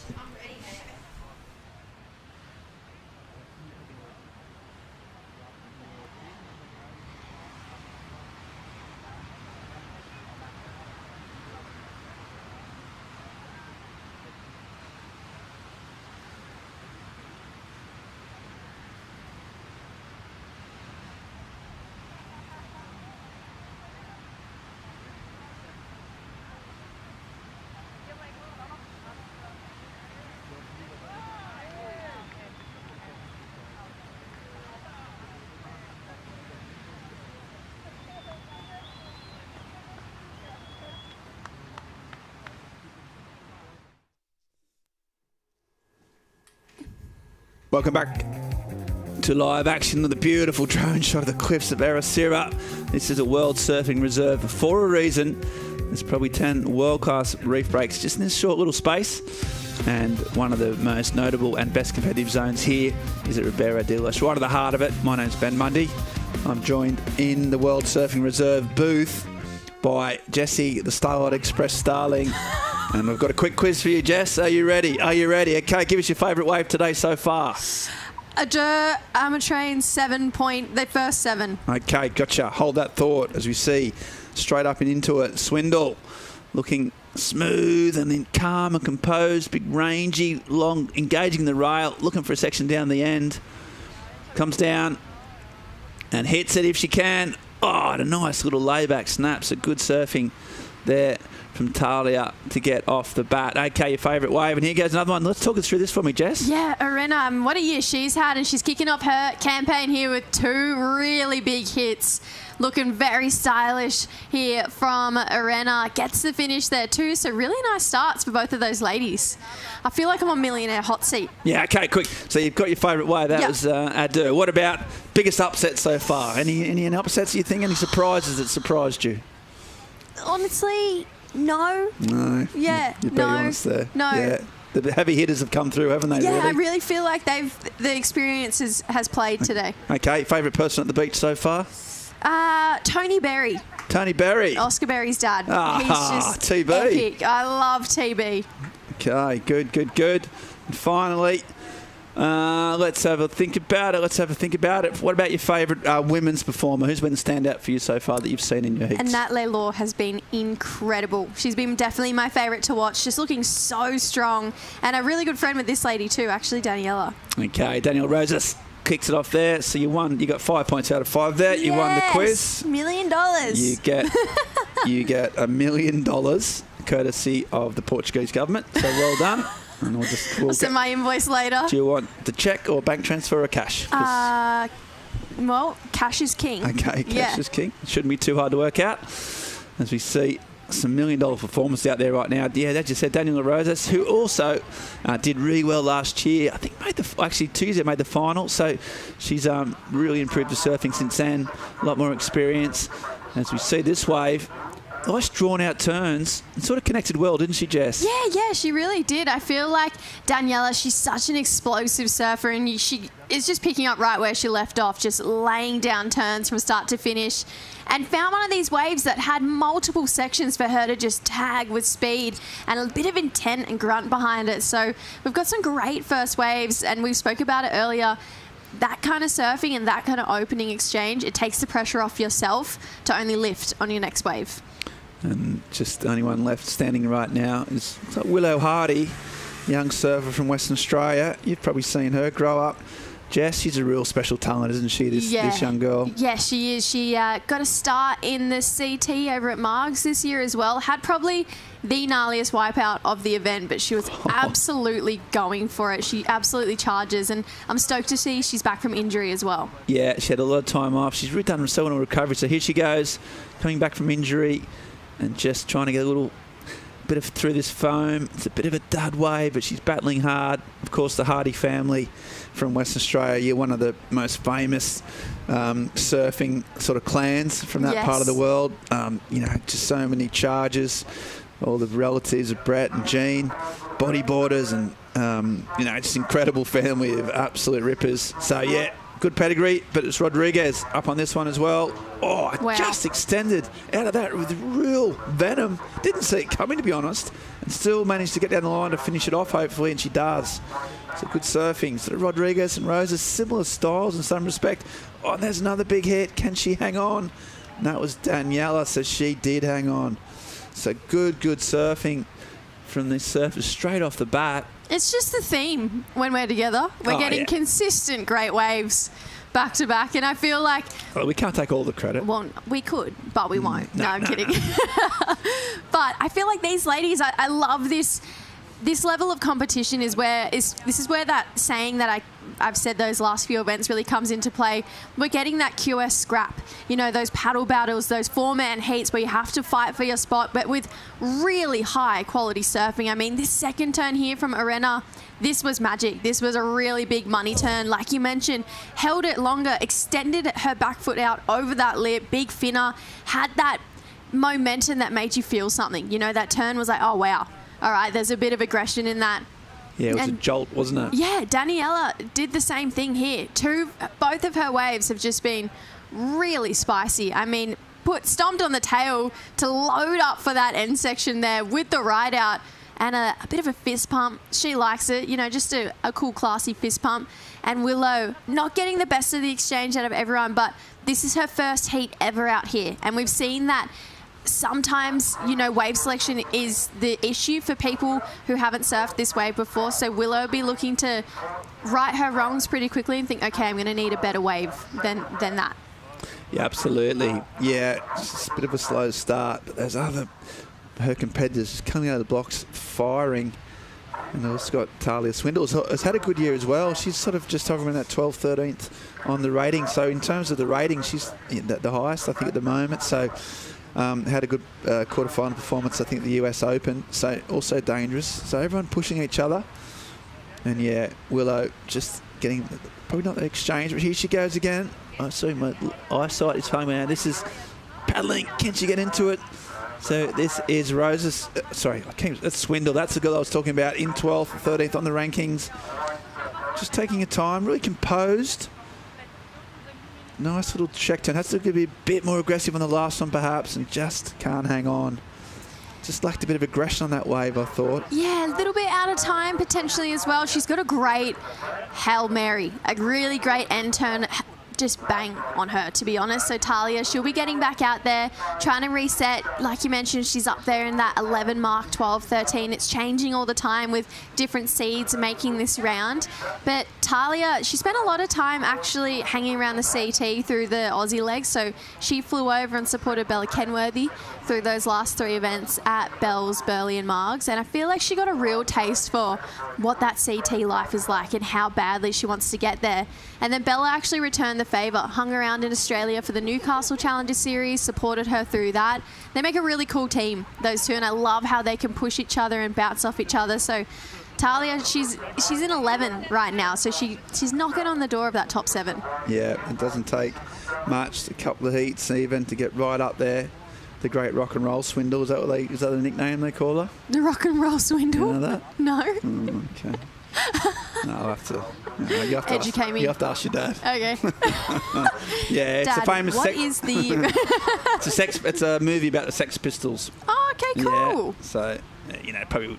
Yeah. I'm letting my dad down then. Yeah.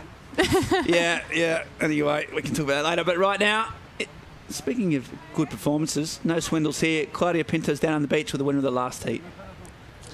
Absolutely amazing performance. Going into the next round, how do you feel, Evie? I feel really good. First heat's always the most nerve-wracking, so happy to end that one on pretty good. You've been working on with sharing coaches with Steph Maniz, Doug Silva. What has been the strategy? You were having a quick chat with him after the heat. What's the approach this year? Just to mostly surf like myself. That's my goal. I've been working with Doug on and off for about 9 years, since I was 11. So yeah, happy to have him here in my corner. Thank you so much. Back to you guys. There you go. Yeah, that's the long relationship. 9 years on and off with Doug Silva. That's always been entertaining. One of the great coaches and personalities in surfing at the moment. And yeah, 20 years old now, so she's just, starting to, getting up into that more, not experience, but, you know what I mean? Like getting up there in age, 20 years old. Probably should think about retiring, to be honest. Probably a bit long in the tooth. No, but she does look probably a bit younger she looks younger than she is in some ways. It's been around a little while, but just now, she's probably starting to come into her own, I think. Just got a confidence. Wants to surf, like she said, wants to surf like me, which I think is what happens as you mature, isn't it? Willow Hardy up and riding on a backhand. The West Aussie first section is poor, and that's a poor wave choice. And Jess, you talked about learning on the job, and that's the case where priority trying to learn this break in real time is hard. Meanwhile, Roses, who's surfed many, probably 8 or 10 heats out here, got a better read on it, trying to fight through this section and can't. So even experience didn't quite help there. But yeah, we've talked about these, especially surfers from Australia and America turning up, first heats out here and trying to learn on the job. It's such a difficult task. It's hard. It's definitely hard. And Willow, she's trying to find this rhythm out here right now. Yeah, on a backhand again and just gets the turns, hangs it up there. Incredible tube rider. This place isn't known for its tubes. I think I've seen one in about 10 years of commentating here. But she's an all-round competitor and just starting to get in. Netting some big numbers here to get out of that 2-point range she's in.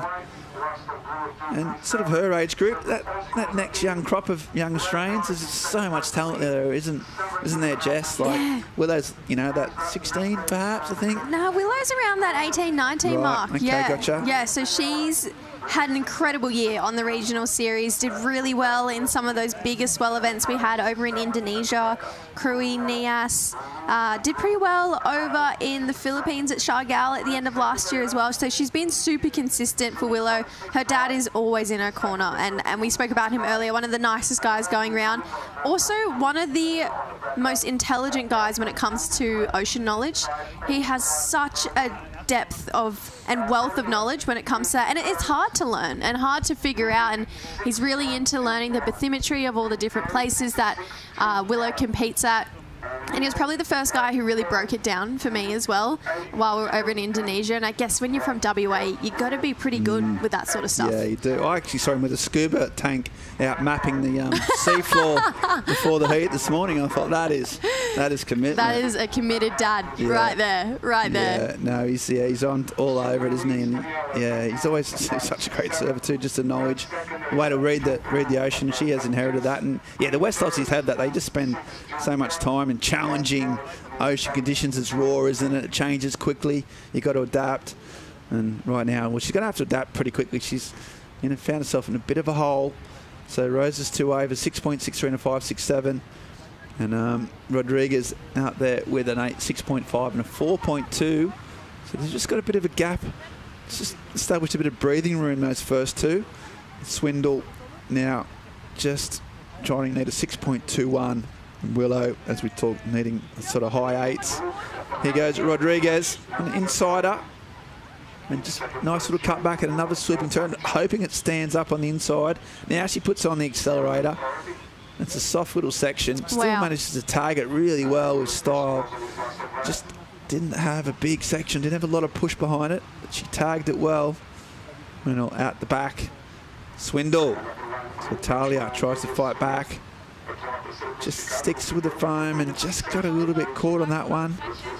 So again, a few mistakes perhaps creeping in here, Jess. Yeah, definitely a couple on Talia's last 2 waves, but she's just got such a strong finishing turn. I know I mentioned it before, but it's one of those turns where you really don't expect it from Talia because she's so cruisy and flowy in her surfing. But I really liked this last turn here from Arena. I really felt like she made something out of nothing. It was a soft section, like you mentioned, and she just pushed so hard, drove so hard off that back foot to kind of solidify, put a bit of an exclamation mark on that last one. It didn't go into her top 2, but you can tell by the way she's surfing, even those smaller waves, how much she wants it. Yeah, absolutely. Trying to improve on a 4.2 as well. So good, she just got that in a locker. She looks smooth, looks composed. And then that ability to generate scores out of nothing waves or, absolutely get, more points than the wave deserve is so integral if you want to succeed in the sport. And she's back out there with Roses. And we talked about Doug Silva. Well, I think we've got him on the beach. Claudia, have you got Dougie Silva? That's right. We're here at the Red Bull Athlete Zone with Doug Silva, the coach of the young surfer in the previous heat. Doug, can you tell us a little bit of the work you've been developing with her and how do you approach that with such young age? Yes. Well, I've been fortunate to be working with her for, since she was like about 10 or 11 years old. So it's been about 10 years of the making, and she's very special, very dynamic young lady. And so a lot of it is we're really inspired by Katie Simmers. They kind of have the same demeanor, kind of nonchalant and very carefree. So we just kind of take a lot from Katie, and kind of like it's very unassuming, and we're very grateful for her to have the confidence and to be able to display her special talent. So, yes. At such a young age, what do you think is the trick to keep these athletes motivated? Yeah, I mean, it's like a mentorship, you're just like a friend, and keep it, and really enjoy yourself, and you got to really listen, to girls. You have to be a little bit more sensitive. It's not always push, push, push. Sometimes it's just go for a swim and look for seashells. So you just have to be really sensitive and tap into your divine femininity, which is very powerful. True. Like on the other hand, you're also coaching Seth Manise, a male surfer. Is the approach a bit different? Yeah, it's different. Everyone is unique and very unique in that. So Seth, I wouldn't say is very competitive. I think he's more of like a showman. So he's like a performer more. So as long as we create the space and a stage for him to perform, that's when he can shine. So everyone's really unique and different. So it's fun and exciting to be able to access those codes and create the space for them to maximize their fullest potential. And not only adapting to the athlete, you've also been having such a busy schedule with all the competitions that have been going throughout the year. In your opinion, what's the importance of the adaptability of a surf coach with the athlete? Yeah, I think mine is like mental and emotional preparedness. I just get up about an hour earlier than my athletes and really set a curriculum, set a space, set my intentions, and really develop a really great flow. We listen to a lot of like frequency vibrations in the morning. It just kind of sets a tone.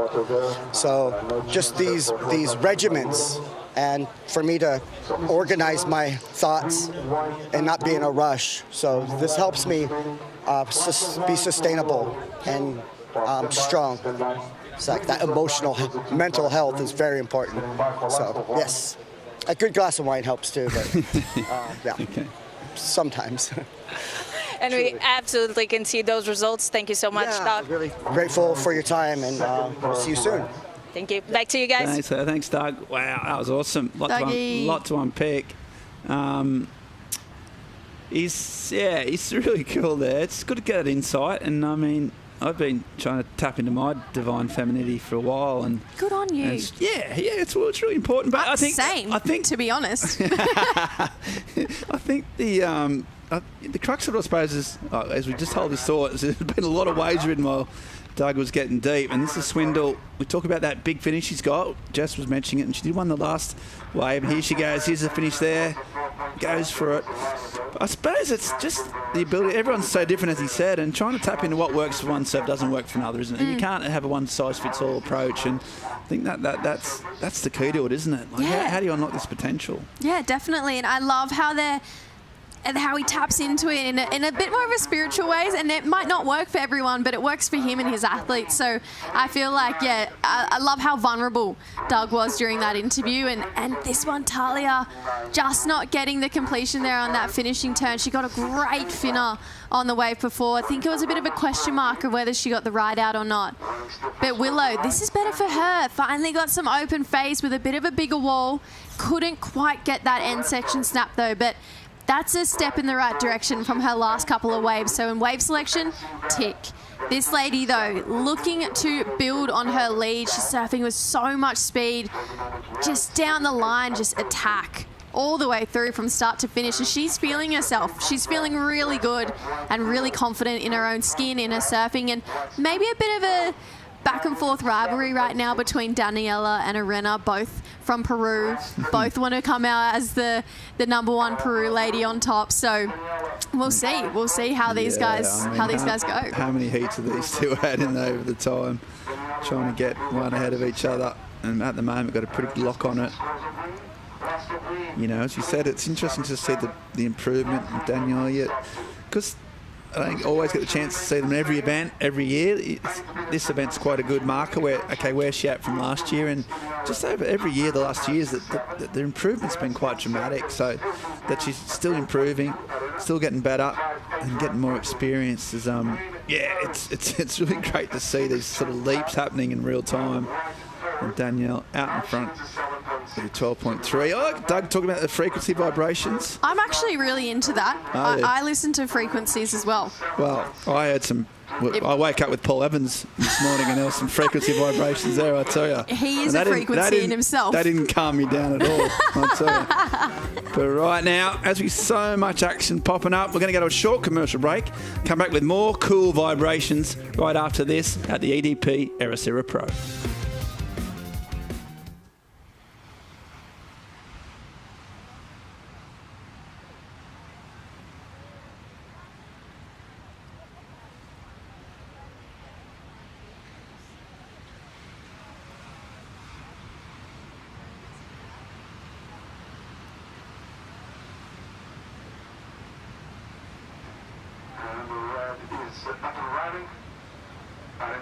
Using her priority, and a nice into the loop snap there by Elena.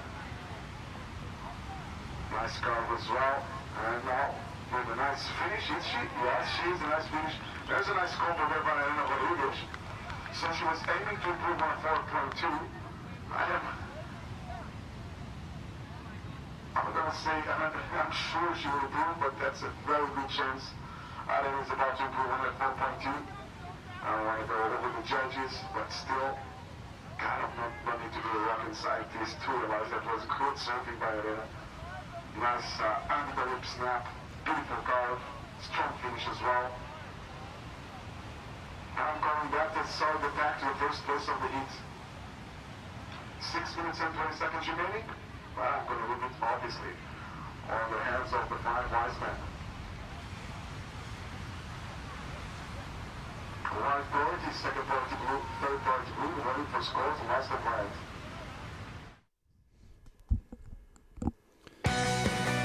Live action. Looks like a big set pulled through the competition zone. Whitewater to the horizon. Surfers getting stung by a big set that rifles through. The high tide pretty much about now. So we've just seen surfers trying to adjust to the changing tides and conditions. Got a little bit caught out. Some big numbers dropping there. A 7-point ride for Rodriguez and a 6.5 to back it up. And Danielle Roses a 6.63 and a 5.67. As you see, the Western Australian Willow Hardy on an insider, a bit of froth to deal with. Tries to get a clean face. There's a bit more backhand style that we know she's got. And there's the third turn. And can she finish it here? At least get back in the conversation. And a nice finish, and she hangs it up. So that's better from Willow. The Aussies liked it. It's probably a bit more an indicator of what she's capable of in that wave, Jess. We really haven't seen it till now. Yeah, definitely. That last turn was upside down. She really waited patiently and timed that last section well. Didn't freak out and think, oh, I need to make this. She just went, I'm going to hit this. And I'm going to wait for that perfect timing. So Willow is one of the first, for lack of better words, rookies at this wave who I've seen really shift and adapt as the heat's gone on, and she's got better with each wave. She has, and still needs a massive number, so maybe a bit unrealistic to think that she can even claw herself out of this. But she's trying, she's battling away. Every wave will count. This is the mainstay on this Challenger Series event, so next year she comes back, she's going to be a little bit better. But that was a much better surfing, showed what she's capable of. A bit more grunt, big finish. We'll see what she gets for it. But it's the Peruvians that have just got a lock on this at the moment. So take a look at this last one of Willow. A bit of a choppy first turn there. Had a lot of water to move with, and then a lot smoother on that second one. I love how through here she came up, high-lined, waited for her moment here, perfectly timed that section, went really vertical, upside down, and got the ride out there. So some of the spectators loving it as well. And Arena looking to extend more. This could be the 7 that we're taking a look at. Really nice first turn. Wow. Great looking swoop back to the pocket. How much speed she's got down through this inside section. Projects out over for a really nice floater. So 7 points. Best wave of the heat so far. How's the speed she surfed with? Yeah, and it was because that wave was steep. It was almost a little barrel section there, which is rare, and then she was just banging down the line and connecting. So, yeah, as you said, speed, power, flow, big 7-point ride, good wave selection. Roses on fire, 3 minutes on the clock. Willow's wave came in a 5.57, so it's, you know, a solid number. And it now only needs a 6.73, so maybe it was a bit early discounting it completely. She's got a 7-point ride. She gets the right wave, gets one of those waves that we just saw Roses on, or one of the Arena got. So at least she's got herself back in the game, and she's right in the hunt with 2.5 minutes, or just a bit over left on the clock. Willow now chasing a 6.73. Swindle with priority, needing a big number of 7.8. These sets still keep marching in. And I mentioned earlier that Willow has an injury, so ended up doing syndesmosis in her ankle, but did a pretty well job. Snapped 3 ligaments and detached 1 from the bone. Had to undergo surgery. Only was back in the Rashi briefly at the US Open, but it feels like, you know, with a bit more time, she's looking a lot more confident in her skin. And did it, you know, as you would, barrel hunting down the beach at Nui. Yeah. As you see, Swindle just on a nice little runner here, needing a big score. Use priority for this wave. I like the pace of this wave. I like a smooth style as well. She's trying to get this finish in. She's had a few problems with this last section in terms of getting some points. Just goes a bit safer there and pulls that before the rock. So not having that big finish she wanted, but still needing a big number. That leaves the current heat leaders out with priority. The Australian battling to try and score something under their priority. Won't be hard. It won't be hard. It will be very, very difficult. Swindle needing a 7.8. Could, you know, I don't think it's going to be that. She could struggle to get it all the way back out. And it's just a thing, Jess, where the 90 seconds, will there be another opportunity for the Australian here? It's been so consistent all day, so I wouldn't be surprised if there was. Her issue is doesn't have high priority. So first and second do hold those first 2 priorities, and they really do come into play with 60 seconds on the clock. Like, you can't think that either Arena or Daniela are going to let a 7-point ride slip through their fingers. Really loved the pace of this wave as well, like you mentioned, for Talia, but just never really capitalised on a big steep section in front of her where she needed a big moment to get her that 7.8. So beautiful rail surfing. She's got an awesome relaxed approach. She almost has a Parko approach where she makes it look super easy, and you can see she wants to do something big on those end sections, but unfortunately just mistiming that one.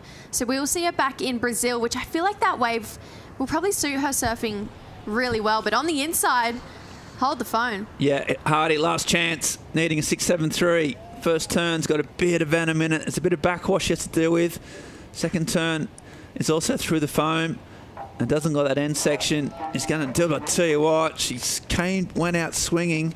2 waves in the last 5 minutes, really showing what she's capable of.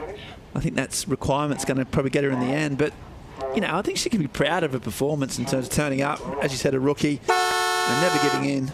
Yeah, definitely. That's one thing that Willow has. She's just got that never say die attitude. She will fight until the very last minute. And how many people, you know, would have given up and thought, oh, well, that's all she wrote, back to the drawing board. But she was like, no, I'm going to keep swinging, and made the most of that small wave. I mean, she definitely surfed it up. If she had have found or done that type of surfing on one of these bigger looking waves, it could have been a different story. But I have been wrong so many times today, so I will gladly be humble and maybe eat my words again. Who knows? But well, the last wave's only 5.57, but it had that big finish. So, yeah, Willow, you know, it kept going. Meanwhile, you see Roses, well, this is her last wave. But wow. Wow. She absolutely slammed that whiz bin shut, didn't she? And there we go, through the debrief. Always quite expressive. I'm not sure what he's too upset about. Maybe some of the wave selections early on, but she fought back. And Rodriguez out in front with that 7-point ride. So great surfing from the Peruvians. Too strong. Willow's Hardy last wave just came in at another 5. So, you know, really got up to a respectable number, but not enough. And there's the official results at the bottom of your screen. Looks like Rodriguez and Rosas will live to fight another day. Hopefully tomorrow they'll be surfing in the round of 24 while we all get a grip with ourselves. We've still got 2 heats remaining of the women, the round of 48. Right now, though, we're going to leave the sunny shores of Portugal, go to a short commercial break and come back with more live action from the EDP Ericeira Pro right after this.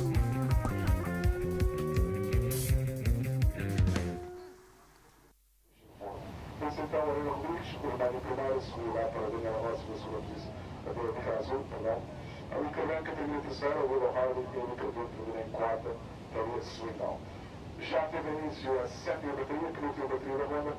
Para terminar esta ronda, vamos deixar a muito boa companhia com o Bruno Lisboa, que irá estar nos comentários da próxima hora. Muito obrigado, Bruno. Excelente trabalho, David, muito obrigado. So already in the water in number 7, in red, we have Nanaho Suzuki, in blue, white, on Bagana, in white, Minami Nanaka, and in green, Evan Ross, for the front line is good weapon whites. First of blue rates a 1.83, first of blue 1.83, and the first of white Minami is 0.5. Priority Woodway. First of green Evan Ross at 3.33.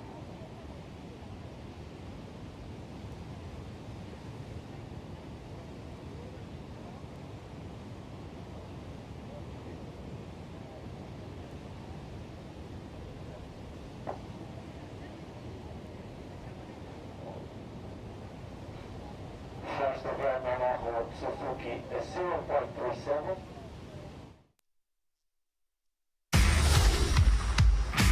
The Challenger Series is the battlefield.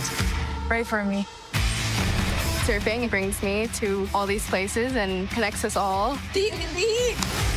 We're good friends, but competing is competing. Every heat is a fight for everyone's lives. She has been smashed on those rocks. The stakes are higher, the pressure's higher. The more we get heat, the more we stand up.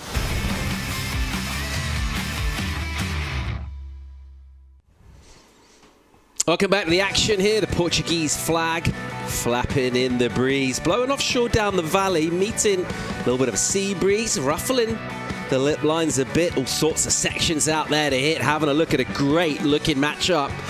Nainaho, Suzuki, Reed Wagner, Minami, Nonaka, Eden Waller.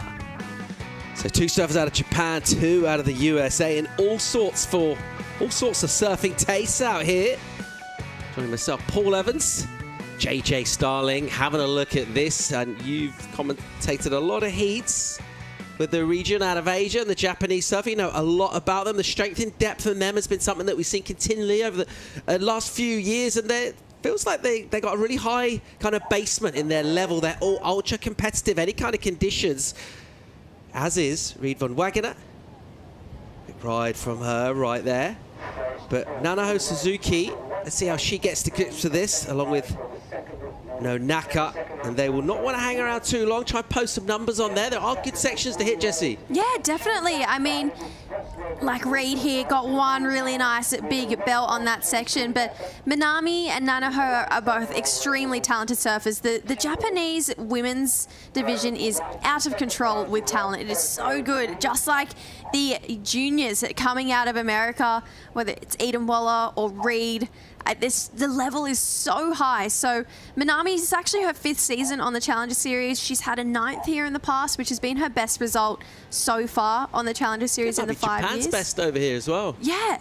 And Nanaho has an incredible air game. So we have as you know, the QS in Taiwan. And every time we go over, the Nanaho always whips out these frontside air reverses. They are so good. Unfortunately, she's on her backhand here, and I'm not sure what her backhand air game is like, but I would love to see it. Hopefully we'll find out some great sections. Someone who plugged into those sections, a Peruvian, Arena Rodriguez, is with Claudia Pinto. That's right. Peruvian flag also flying at the beach with the 2 Peruvian surfers going to the next round. Arena, how was it out there? How did you find it place out there? Oh, it was really good. The waves were amazing. I'm really happy to make it through in the first round, and also with Daniela, my fellow Peruvian, and she's one of my best friends, so I'm really happy to have made it. Going into this event with friends, traveling together, and then coming to the heat and having to compete against each other, how does that work? We're kind of used to it because of the qualifying series. We all focus on ourselves. We all want the same goal, to win, to show our surfing. So we're focused on each other, like I'm focused on me, she's on her, and if we make it through, that's amazing. Do you want to send a message in Spanish? Yeah, muy feliz de haber pasado mi hit aquí en Portugal. Estamos yendo con todo, las olas están buenasas. Ojalá que sigamos así y con todo para la próxima ronda. Gracias. Good to see you girls moving into the next round. Good luck for the next one. Back to you guys. Yeah, thanks, Claudia. Just picking up there on Arena's point, there are some really quality waves. Having a little watch from the cliff, and that section just before the end bit. So the end bit, that close out, a lot of points early on, but right now it's the section before that. And there's that real, like you were talking earlier, you can really come from behind and kind of have at it. It's sometimes harder to pick up on your screen what's happening down the line, but there's some really fun-looking runners through there. And it looks like Suzuki tapping into that energy. Yeah, so I eat my words. Maybe she has a great backhand air game. I don't know. Maybe I'm upside down. But she got a really nice one to start this heat off. Just 2 really nice end turns, really quick and close together there for Nanaho. So she, as I mentioned, has an incredible air game, so maybe an opportunity to do that here, but wow, beautiful roundhouse. Yeah, Eden Waller, she's such an electrified surfer, small in stature, the maneuvers are huge, and she backs herself in any situation to go really big. Great surfing from her on the rail, then into the lip. Meanwhile, Nanaka, nice layback jam, so good variety in terms of the choice of maneuvers, and that is underlining our point about these sections are offering sort of something for everyone. It's open to interpretation. Surfing can get a bit samey. It's nice to see everyone able to express themselves, do something a little bit different. Yeah, definitely. I mean, Minami, she was surfing with so much speed on that wave, and I feel like that's something she really uses to her strength and her advantage. She's small in stature, so she's probably one of the more petite people on the Challenger Series, to be honest, maybe the. She's really small. Her and Eden wouldn't be too dissimilar. So she uses speed to her advantage. You could tell coming into that layback section, she was just flying towards it. But as far as other small people go with Eden, you know, she's so young. She still has to grow into herself. She is so impressive. I'd put her in that same category as Tia, just young and impressive all in one. Minami kicking off this wave with a carve. Came from behind like we were just talking about. Got to go up and vertical into this. Look at the speed. She comes into this last section and lays it back into that one for Minami Nonaka. So scores to lock in. And the 2 ladies I'm talking most about, back to back. Eden, I loved that roundhouse cut back. Oh, so just classy and traditional. I could watch that turn all day. Comes through this inside again. So really capitalizing on it. I almost thought she lost it. Held on and managed to get out over that foam with a little drift in the tail there. Yeah, it's impossible not to make comparisons with Kate Simmers when you watch Eden Waller, particularly on that roundhouse, and someone that's so light on their feet. You think carving, surfing on a rail, traditionally associate that with power, but also having that light touch and been able to be kind of way out on the face and be super nimble. And I think that's maybe the most sort of full-blooded one of those big roundies we've seen today. We've seen a lot of surfers maybe not quite hammer the white water on the way back, just kind of pull it a little bit before. She gave it the full, just really let the bird fly there, open up the wingspan. That was great. Really, really enjoyable. She still has one of the highlights of the entire Challenger Series season for me. One of my favourite waves of it so far was the start at the first event, Newcastle. We got a crazy day on the 2nd or 3rd day. It was 4 5-foot barrels pumping. She paddled out, got the craziest barrel, was so deep in it, and came out and just hammered this end section, got herself an 833, and Stace and I were in the booth just going crazy over this wave. And it's honestly probably my favourite wave on the Challenger Series this year. Priority is with Reed Van Wagener.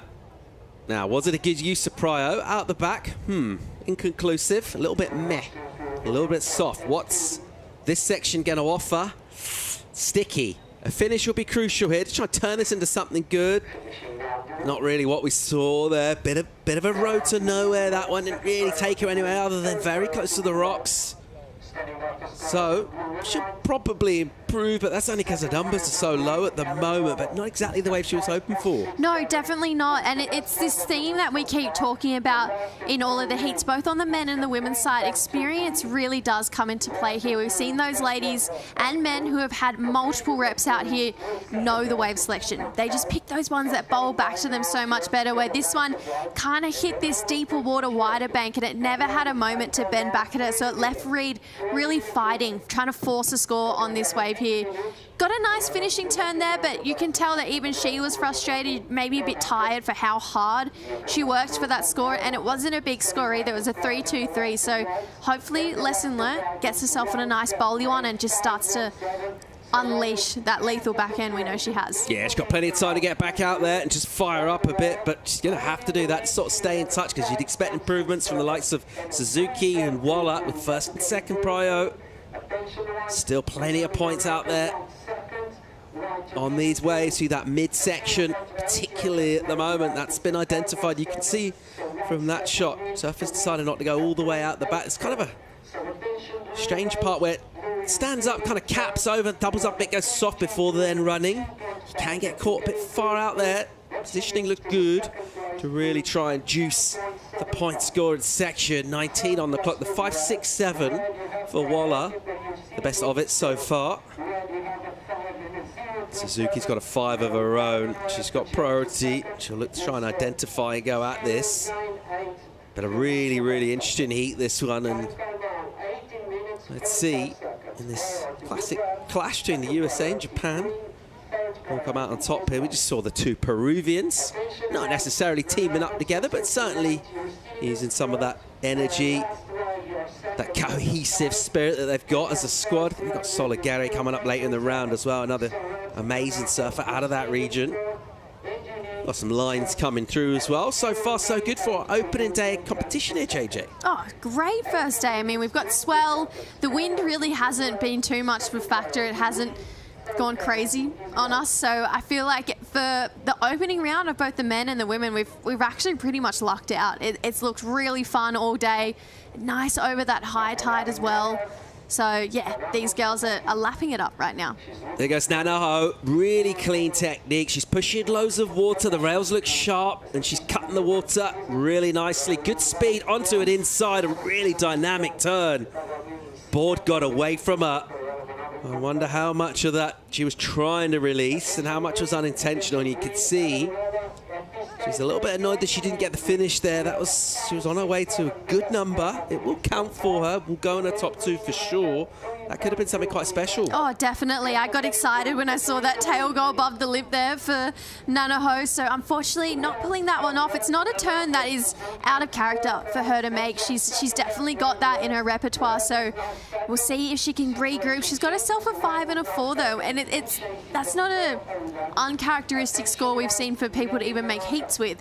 So Eden Waller though, right now, the young gun, out in front, and I wonder if she feeds off this Tia Zabrowski energy. You know, Tia being at the leading of the Challenger Series ranks, having this really cool, calm, collected approach. I feel like Eden almost has this underdog energy in this junior rank, but is almost just, if not as talented.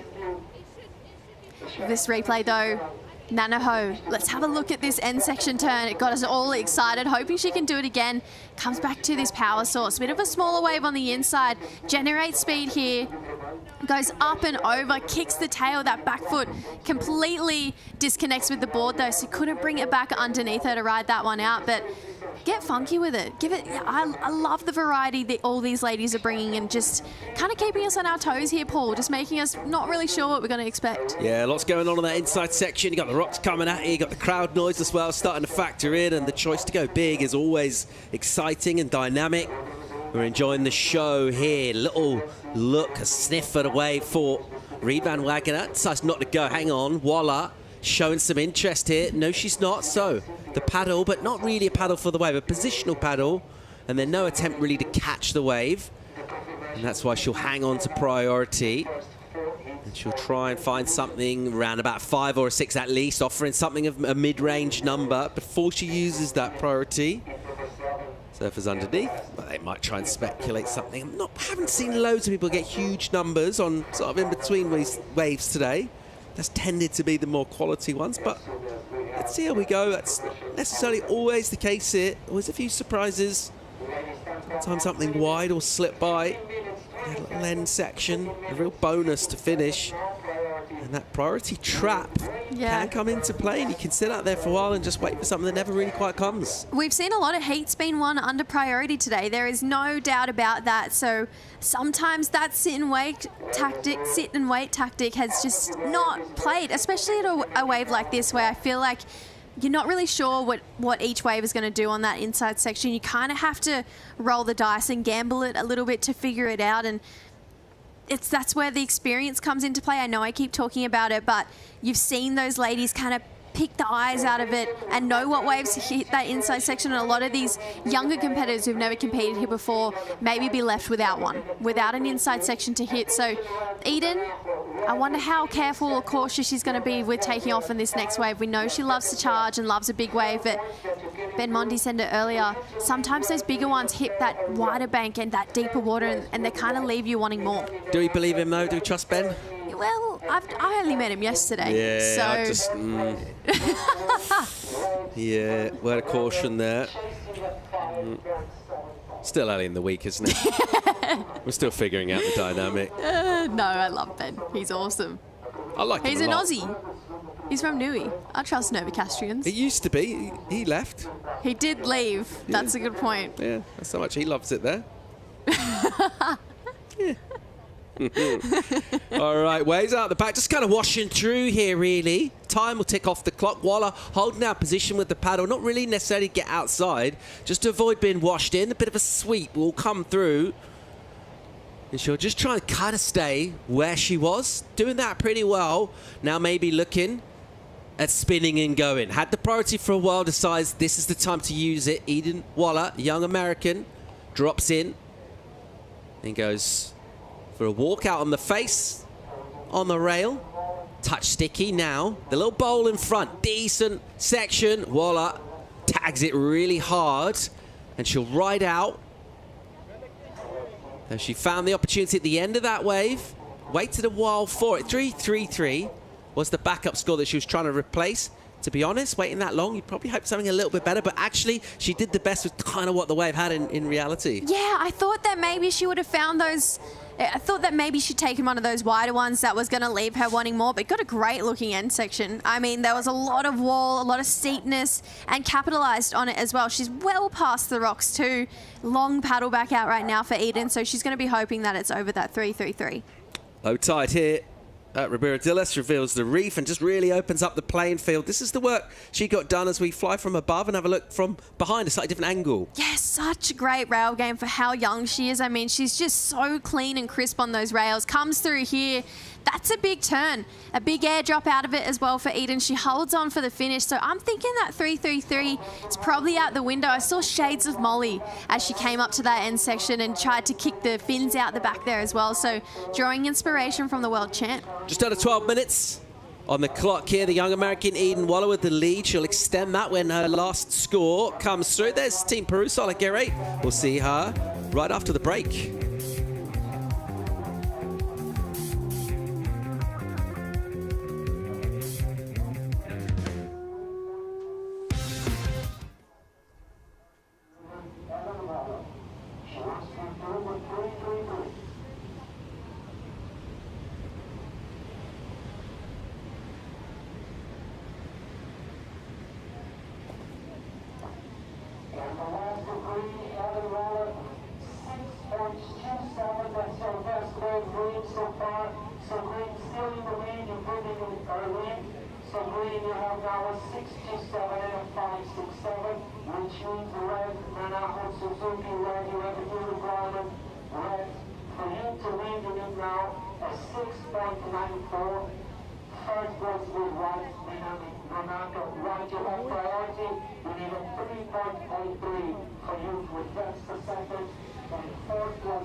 Back at it in bright sunshine at Ribeira Ericeira, stop 4 on the Challenger Series. Delighted to be back in Portugal with Swell for our first day of competition.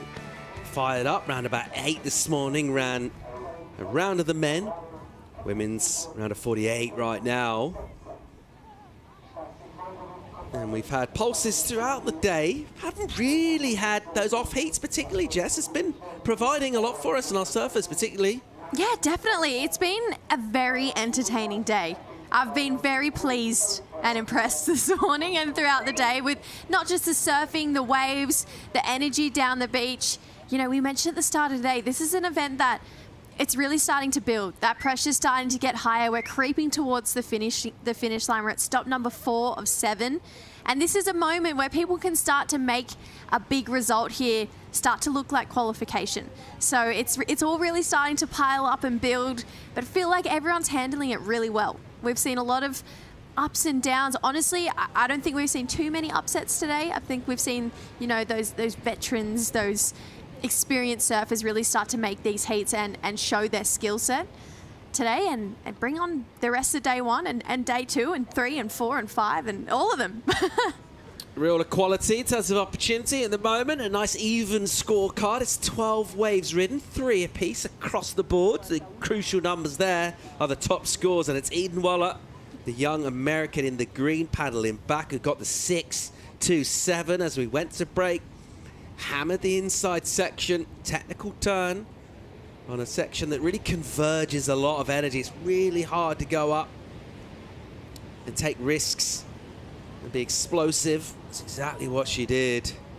And the judges rewarded that particularly. There was some work done out the back, but you feel the majority of that number came at the end there. So in a really commanding position right now, really.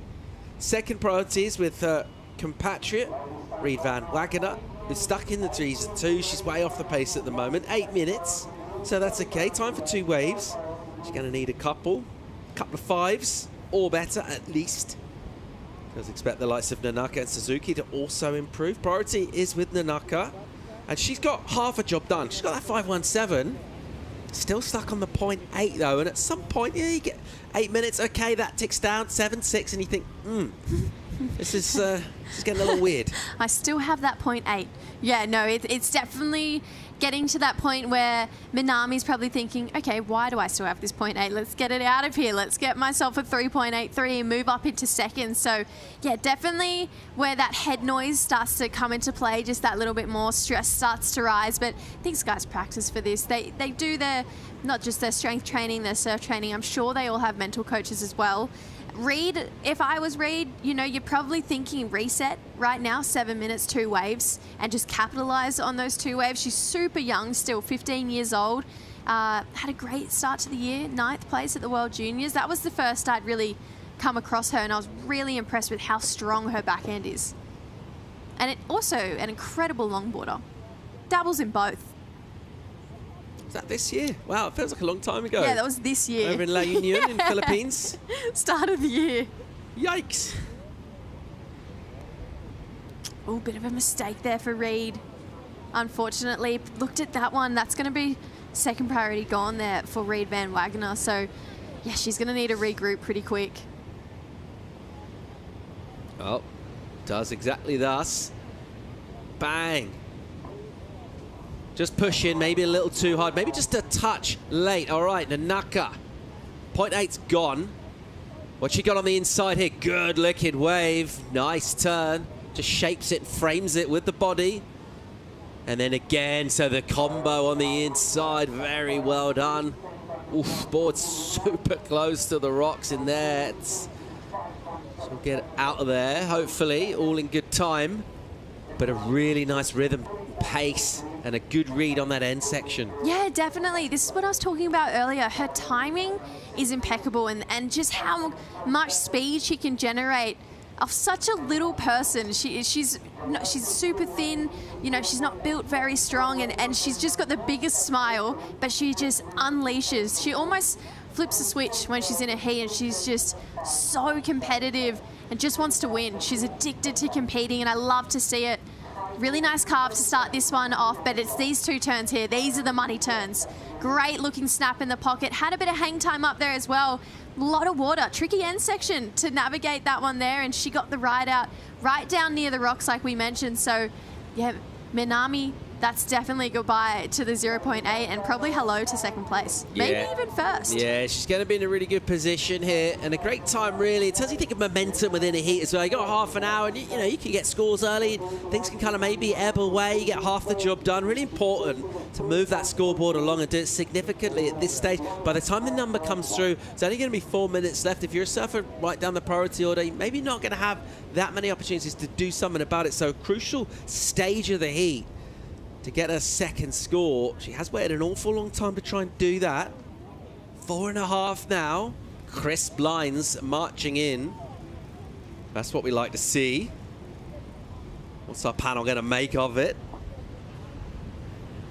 5.17 her high score. Just think about the two-turn combo and how well that's paid off on the inside.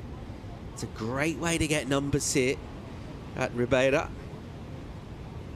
Right, see if we get any interest on the peak priority with Suzuki. She might have to make a move here. When this number comes through, her situation could become precarious. Tell me, when you see that switch of the tide, this is my first time really watching an entire day. Usually back home in Oz, we can't watch the full day of surfing.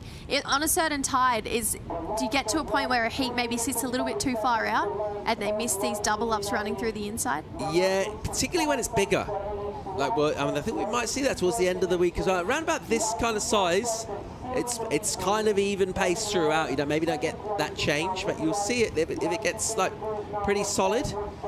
And also, even if it gets really small as well, it can get kind of troublesome when it's smaller on the higher tide as well. But this kind of size, generally, the lineup is relatively kind of easier to read than what you might get. But we've really had all sorts here. I mean, at this event down the last 5 or 6 years, literally everything from like kind of 2 to kind of 10 feet. We've had some really big, wild days out here. It is just something that never ceases to really surprise us with what we get. We have a bit of everything, but the consistency of the wave and just the opportunity throughout a day, throughout those tides, which are obviously they're never not part of the conversation here in Europe, to be able to find somewhere that breaks throughout. There's not all that many places that can handle the wind as well. That's why we love coming back here to Ribeira. 2.5 on the clock here. Recap of this heat. Well, it's been Eden Wallow's been dominant in it so far, the youngster. And right now, a significant wave. That 5.7 came through for No Naka, but this is why Eden's in the lead, because she's ripped this heat. Oh, how good was that roundhouse cutback? I just absolutely love that turn. Came through this inside, and she just knows that you make a wave from start to finish, easy 5 points on the board. Drift the fins, gave us variety, and just that roundhouse carve, I mean, so textbook for so young. This one just paced out beautifully as well. She's got great wave selection for someone who's never surfed a heat here before. That's that turn that gives me shades of Molly. Went up at a really steep looking end turn there. Minami, she's fought back in this one as well. Just picked her waves, really bided her time, surfed to the pace of the wave too. She's never tried to go too far out in front of the sections. Belted that one, not just once, but twice. Got this inside section, and I thought maybe she'd lost it, but held on, jumped out just before these rocks creeped up on her. So they're the two ladies that have really been holding it down this heat. And right now, the question mark is around Nanaho Suzuki. Does she get that 5.87? Reed, she's chasing a bit more, that 7.64. So big number for Reed, very achievable number for Nanaho Suzuki.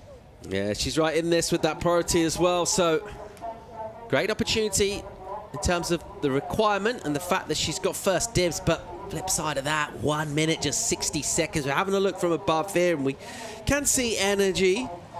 I mean, that's pretty consistent. You always see lines when you look out, exactly how they're going to translate when they get up here onto the reef in terms of offering a 6 or better for Suzuki. Well, we'll find out soon. We've lost 20 seconds of that minute. Now it's around about 30 odd, and maybe one behind the one that's coming through. Other than that, this might be it. She's going to have to try and force something here, and a high five towards that 6. It's not necessarily something you can kind of grab up and on an in-between wave. She will need some kind of a set wave. I'm not sure she's going to get it. Oh, she's scratching for this one. You're just hoping for a wave to come through right now if you're Nanaho Suzuki. Can see Reed having a look on this inside section here. She's going to get one really nice turn in there. Did Nanaho get onto that wave? Looking like she did. Priority has left the building. She's on her way through this inside, dodging rocks. She looked like she just dodged one, just drifted straight over the top of it. They're popping up everywhere right now, so see what damage she got done out the back. But yeah, she's really in a great relationship right now with that reef. It's a 10 for commitment, for sure. Absolutely. What she's looking for is a score for the surfing, and it needs to be a 5.87 or better. That's the question she's asked the judges. So she needed to get a wave and got one, and it was pretty close to actually arriving in time. So she did well. First part of the job. This is Reed. Got a nice hit on it. This one, it's a smaller looking wave. Started off with a roundhouse, starts to slope out a little bit, so nothing crazy happening right at this point. And this is where those rocks really started to rear its head, so that's not going to be the score, and it's not the score, unfortunately, for Nanaho. 10 for commitment. Totally on board with that. It's still a 10 for commitment. She's right on that reef there, not the best place to be, but she'll be able to figure it out, get back out there, paddle back round. But Minami and Eden, two of the young guns moving on through. Yeah, Eden, one of these stories really of 2025 in women's surfing. She's been absolutely incredible, and this is just really only the beginning of what looks set to be an absolutely incredible career for her. What a surfer, what a story. We'll go to a quick commercial break here. Plenty more heats yet to come. More live action from beautiful Ericeira, Portugal, right after the break.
The EDP Ericeira Pro is brought to you by EDP, official energy of the EDP Ericeira Pro.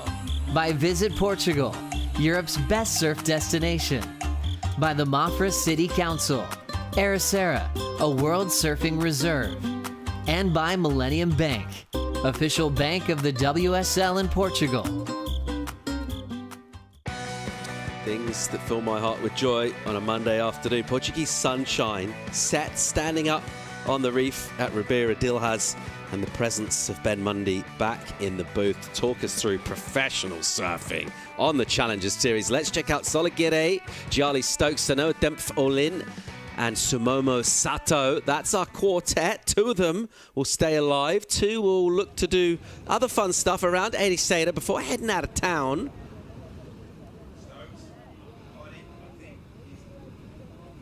And that's Stokes up and riding. Thanks, Paul, for having me once again. It's hard to see in this glare, starting to get that sun starting to peer into the horizon of the Atlantic. Looked like that was a blue jersey. And also up and riding early on doors. Surfer in red, Sol Aguirre. Carving, slicing and dicing through the foam, and it cleans up here, and she's racing down the line, and she's got a big finish, and she sure has. So that is really, really good surfing from Sol. Yeah, she's got one of the best rail games on this tour, for sure. Really impressive surfer. Knows how to put a heat together. This will be another entertaining one. Waves are really fun, Ben. Yeah, for sure. It hasn't really dropped off. I think this tide's just the other side of high. Mid-tide's usually about right, so kind of hitting prime time. And it's been so consistent. Live action from Sato right now. Putting herself back in the pocket, looking for some steepness. What does the wave have to say about that? It says, yeah, here you go. Oof, that was cool. So the late hit to the lip is nice and dramatic. And a finish on the inside for her. Overall, how do you think our day's gone so far, Ben? Positive start, Paul. Yeah. You know, I don't think we've just built a house, aren't we? Right. We're building a platform for future excellence. So I think so far I would like to say so good. Good waves, good people, good weather, and I had a really good time. I did the let's wait for this here. We got Sato going down the line, lacking the board speed we saw of Aguero, but still warming up here. One last section, been eyeing it off for a while, and then wow, a bit of a flourish. Did the Starlight Express Starling quick quiz, if you want to take the quick quiz, Paul. Hold that thought. Geez, they keep them coming thick and fast, aren't they? So now Charlie Stokes on a backhand, wigging, zigging and zagging, looking for some type of open face. You've got to get those sort of steeper sections at that first half of the wave to really get a big score. Got a clap there from the crowd, but I'm not sure if that wave's going to be one of the big numbers we're going to get. I asked Jess, quick fight quiz, favourite wave so far today? Shoot, Cowley Vast, for his first of his 2 6s, I thought could have gone a bit higher. Okay. I'm going to say Cowley's 687, was it? I would have given it 7 something. Favourite wave so far was that. Biggest upset? Hold that phone, live action. Yeah, biggest upset, you think? Any upsets? Any surprises? Anything surprised you in the water today, Paul?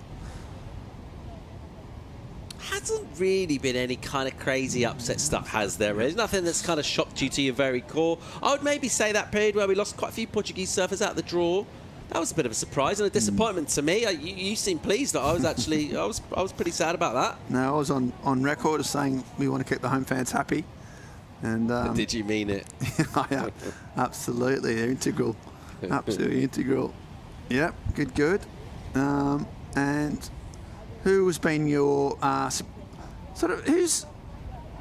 who's been your unknown, the person you didn't know so much about that's sort of come out of the blue somewhat and surprised you with their talent as we see live action? Nobody. I wouldn't really say there's unknowns to me at this stage on this tour, Ben. Such a big fan of it. This is good shedding here from our surfer out of Canada as she tags away with really good rhythm to that surfing and not forcing anything at all. So Sonoa able to get up there, belt some sections. And the last question, who's been your favourite person at the beach? Sol Aguirre in live action. Wow, layback hammer. Oh, come on. Check that. Loads of spark to her surfing. Really cool to see. Enjoyed that stuff. Haven't been on the beach much, to be fair.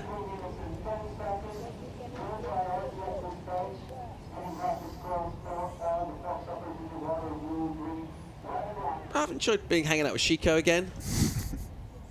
Can I say him? There's my biggest surprise of the day.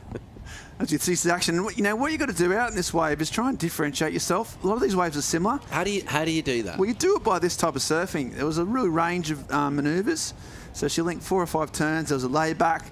There was big drive off the bottom. So yeah, that's the point of difference, I would say, from that wave of Sol's. She's already had a solid score to start off with, and she just comes around the corner here, and there we go. Just a bit of flair. Stuff like that, Paul. That's how you stand out from the crowd. And yeah, you can tell by the little sort of fist pump, not really acclaim, just to herself really, like, yeah, that's good surfing, well done. Meanwhile, this is the replay, different approach here, a bit more power carves, yet to get in the pocket, waits the final section, just hit it a little bit late, but still does tag it. And that was the case where there's probably just a little bit more she could have done to make herself stand out. I mean, she dug that rail. She's driving hard through that bottom section. Pretty good technical surfing. Who surprised you, Ben? Who did you not know much about? Frederica Moraes? Who's been the surprise package for you? Frederica Moraes. Okay. 21.5 minutes on the clock. Let's go down and check in with Eden Waller, who's been ever impressive here at Rebirth. She's with Chico Bashiko Alves. Yeah, boys, I have Eden with me. Eden, how is it out there? It's fun. It's a little chunky and messy, but there's a couple. That board looked really good. What's the model? It's a Lost Sub Driver. I kind of try to ride it a lot at home, and I came here and I'm really enjoying it. As the previous days, we had like a big storm. Where do you got like your surf prep for the event? Yeah, yesterday it was pretty flat when I first got here, and then yesterday it really picked up and was kind of pumping, but I'm just trying to surf a lot, get used to the water, get used to the energy, and just, yeah, have fun. You want to send a quick message back home? Yeah, thank you to all my sponsors, and then also I know my mom and my brother are probably watching, and my grandparents, so thank you to them, and yeah, let's go. Good luck for the next round. Thank you. Back to you, boys. Yeah, love it. Thanks, Chico. The Waller clan are stoked, aren't they? Yeah, absolutely. Sort of ups and downs kind of vibes there in that interview. But yeah, the whole Waller clan, her brothers is incredible surfer, dad's obviously surfs, grandparents are into it. And yeah, she's such a star of the future. And yeah, just that's a big thing, is it? Getting used to the power, getting used to the water. Lots to adapt when you're at such a young age, coming to a new country. Portugal is one of the most accommodating places to come in terms of making you feel welcome, and you can feel at home pretty quickly, I think, in this part of the world. That's one of the great beauties of it. But still, a lot to take in, and looks like she's doing a pretty good job of it. What's some of the downside? What don't you like about Portugal? Just the people. Just the people, Paul. No, there's no downsides. I really can't find any downsides. It's just wicked. The people are great. The waves are awesome. Some of the pizzas they got are amazing. And so the homegrown stuff, like the twists and stuff they do. And the waves are great. So yeah, it's just win-win, tick, tick, tick. Lovely place to be at this time of year. Autumn in Europe, generally when we get optimal conditions of swell. Decent wind patterns prevail this time of year. Weather's real nice down here. Year round really for Europe's Atlantic coast. This is the best of it. It does get cold in Europe, winter. Portugal managed to evade most of that just by where it is. You won't find a sunnier place on the Atlantic anywhere in Europe. And obviously wave-wise, well, just available anything out there in the Atlantic. Makes its way here. Let's get caught up on what went down in the interview. This was Sato. Yeah, drives around. First carver's nice. I like how she just waited for that second one. And really nice redirection. Good style from Sato. And it's frothy, but she's dealt with it well and finished it off. Not super aggressively, but still a completion before the rocks come and gobble her up. So, yeah, really impressive. Samomo, she's just looked on point there. A lot of rail work. Surfed the wave very well. Good timing, good surfing. What's some of the changes you've seen down the years? You've been coming in for a while now, Ben. What's the direction of travel for the Portuguese coast for you? I'd say in this little part of the world, I'd say there's been an increase in those sort of little trendy coffee bars. Happy with the coffee scene? Ooh, okay, bit of hesitation there. On the one hand, I quite like the traditional style. It's not my exact coffee, but I like the feel and vibe of it. But yeah, I do like a good coffee. So yeah, that's improved definitely. It's probably a bit more. I'd say it's busier, obviously, and that's. In terms of the number of restaurants that have their menus on a surfboard-shaped sort of piece of wood, that gone up. Yeah, which is good. That's good. I just think they need to put more TVs in some of the restaurants as well. And that's good. That's also increased. Yeah, I think there's probably just a bit more variety It's such a touristy town. It used to be quite a hardcore surf town. Just all hardcore surfers from all over Europe would come down. Now it's a bit more open to the more intermediate gangs, which is great because you get so many people coming down from all over Europe and the world enjoying the waves and the town. So it's probably got a bit busier and a bit buzzier. And that depends on what side of coin. Now what type of person, whether you like that or don't. But it's still got its charm, Paul. That's the most important thing. You walked through that old town last night. It's a real charming place. I really enjoy it. Raw power of the ocean, that doesn't change here in Portugal.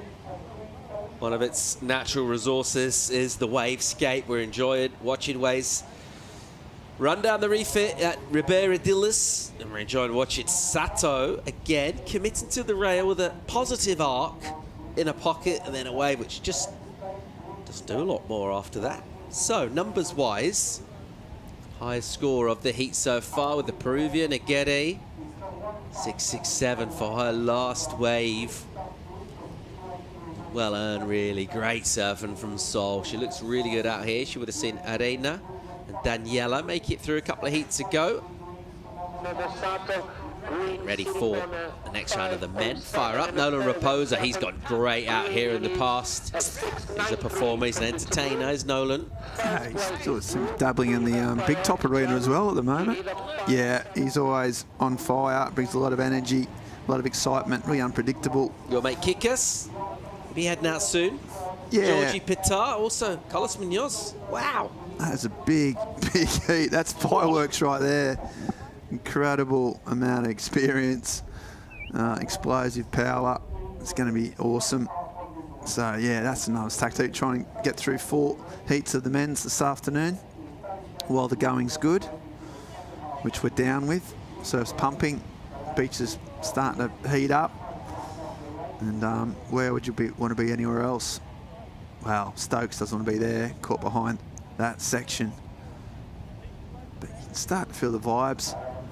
Such a big surfing event. There's no other surfing event in the world on right now. This is the epicenter of it all, and it's nice to see Portugal at the very bullseye of all things surfing right now. Elite surfing, and in one of the competitive surfing's great homes. The move, it's obviously been a calendar shake-up with the CT, Paul, as you well know. The move, the Super Tubos, back to its sort of more traditional sort of calendar home of September, October. You down with that? I mean, it's been getting pummeled the last couple of years, hasn't it? I mean, we did have a hurricane yesterday, so let's not say the move to autumn means we're guaranteed to be hurricane-free. But here we go. Looking at some nice backhand action and a wave, a crucial wave, really, just to get back involved, just to stay in contention scoreboard-wise, as we see, just kind of getting through to the inside. Wow, really close to the rocks there. We saw Chico down there on the beach with the microphone. Going all the way through. Wow. What's Chico doing down there? Yeah, he's lurking down by the rocks. That's with a big microphone. He's down there on the rocks. He's up to something, hopefully. Trying to get some intel. You know what he's like. He never stops sort of beavering around, trying to sort of flesh out stories from the beach and tease narratives. So, yeah, well, we might find out. Under 14 minutes to go in this. Good news for Salgueiro. She's got numbers on the board. 12 points out of 20 is her total. That's healthy. Charlie Stokes, her involvement. It's not been huge in terms of points thus far, but that last wave, let's see where that goes with the judges. See where it puts her. She's got a couple of threes in. We expect a bit more from her. Right now, we're going to go to a commercial break. When we come back, we'll wrap up the round for the women, and we've also got the men heat 1 around a 64 hitting the water in about 13 minutes time. Sol Aguirre dominating this one so far. Stay tuned.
Welcome back to Ericeira EDP Pro.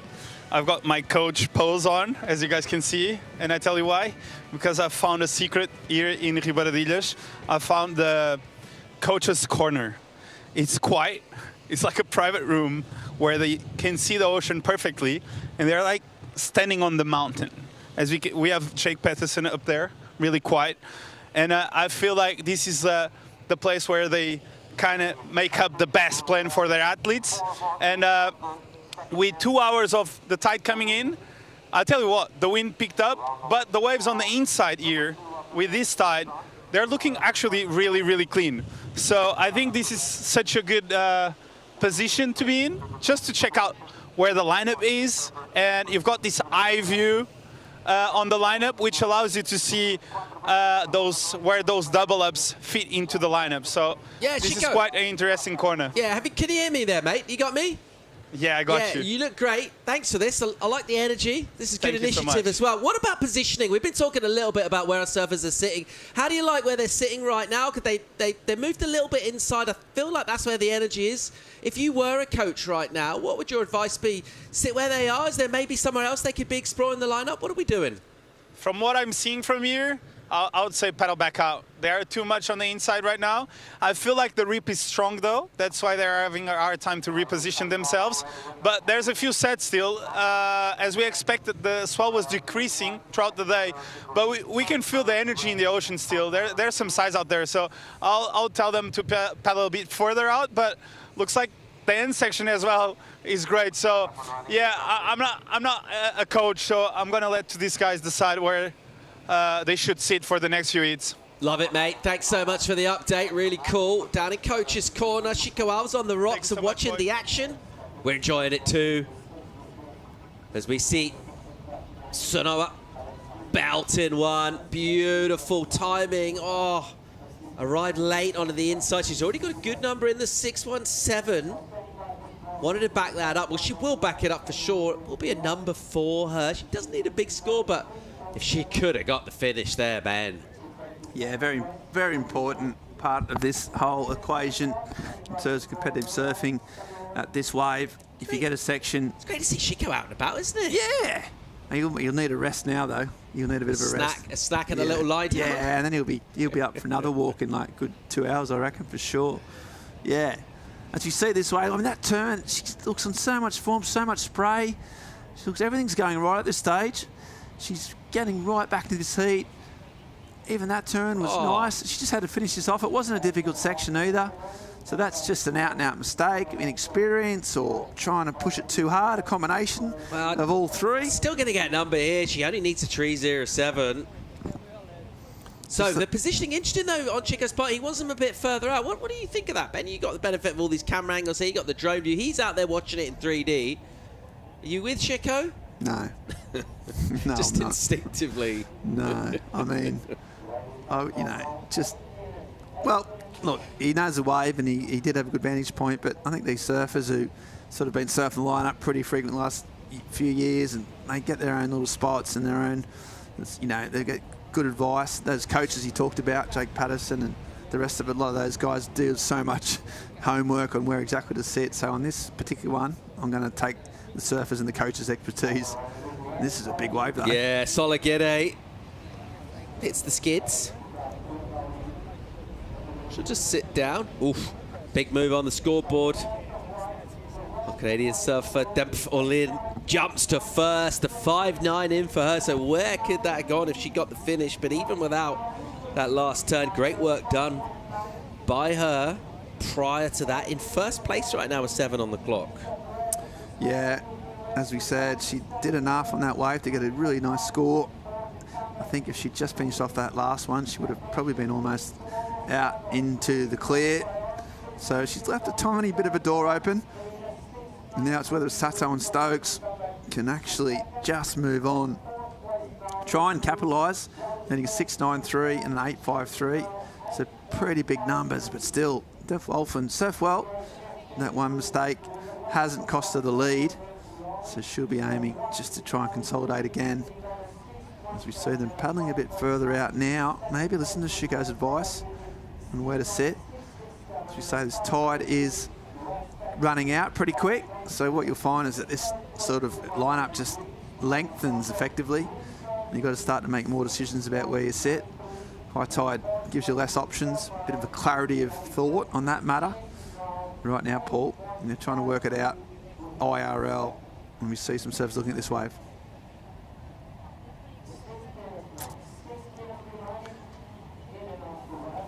Kind of kicked out, not much going on.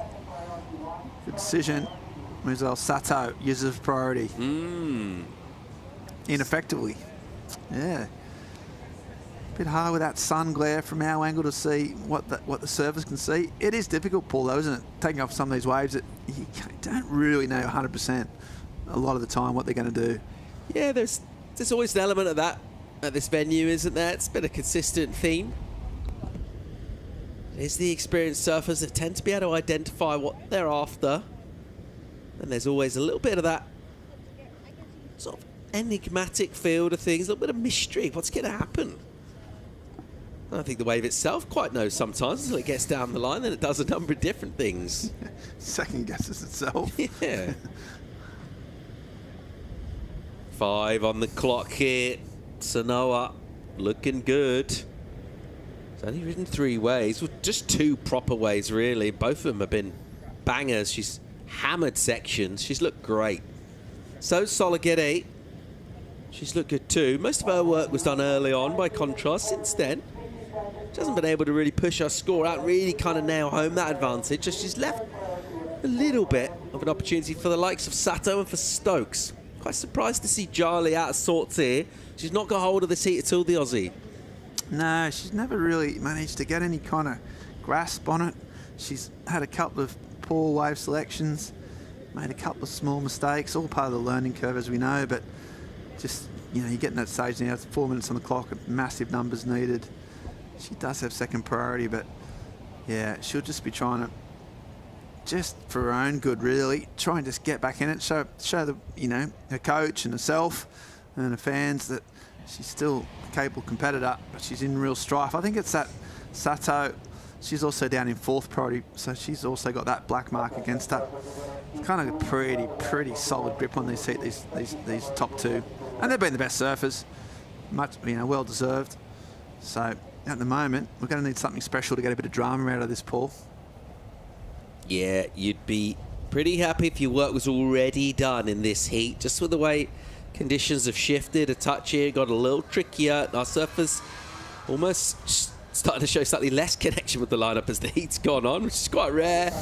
Early on, I thought surfers had a good read, but since then, maybe just a touch out of sorts. A little under 3.5 to go. This is the recap, and it was Sol who found beautiful waves. And yeah, the rail game for me on this tour, I don't think there are many doing it much better than Sol currently. Yeah, and this was the opening sort of wave. I thought, right, here she goes. She's on fire here. She's, you know, she's got connection. And then since that, she really hasn't been disconnected. She's disconnected. Meanwhile, the Canadian, she's been just getting the best waves by far. Look at those steep waves. Got a wall ahead of her. Good pace.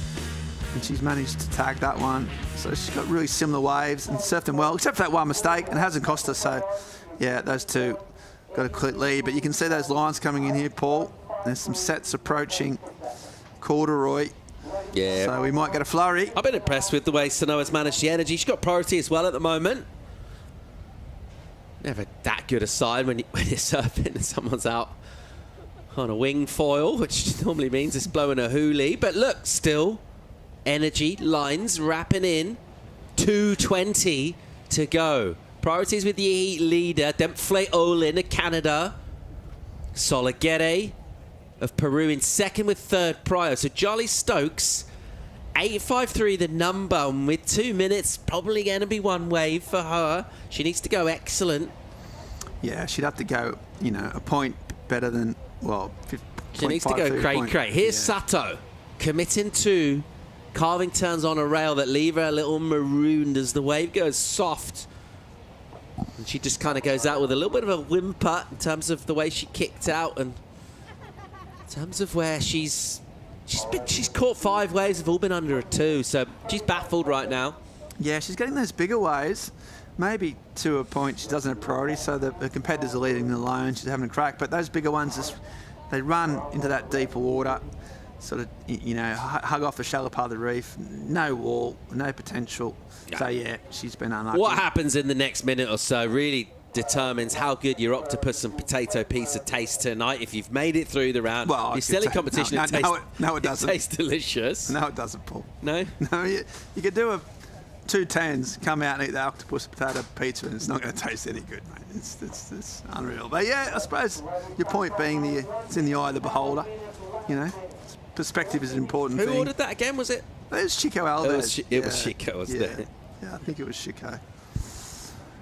That's why we like him, because he's mad. He does strange, questionable things. No matter what he does, yeah, he always comes back, doesn't he? Nice wave there for Sato to finish. 4.17 the low number, but the requirement of a 6.93, were we seeing that kind of stuff? No, I don't think so, unfortunately. She's been frantically trying to catch any waves that she can, which is not a bad move, but they've just been not quite good enough. 20 seconds to go.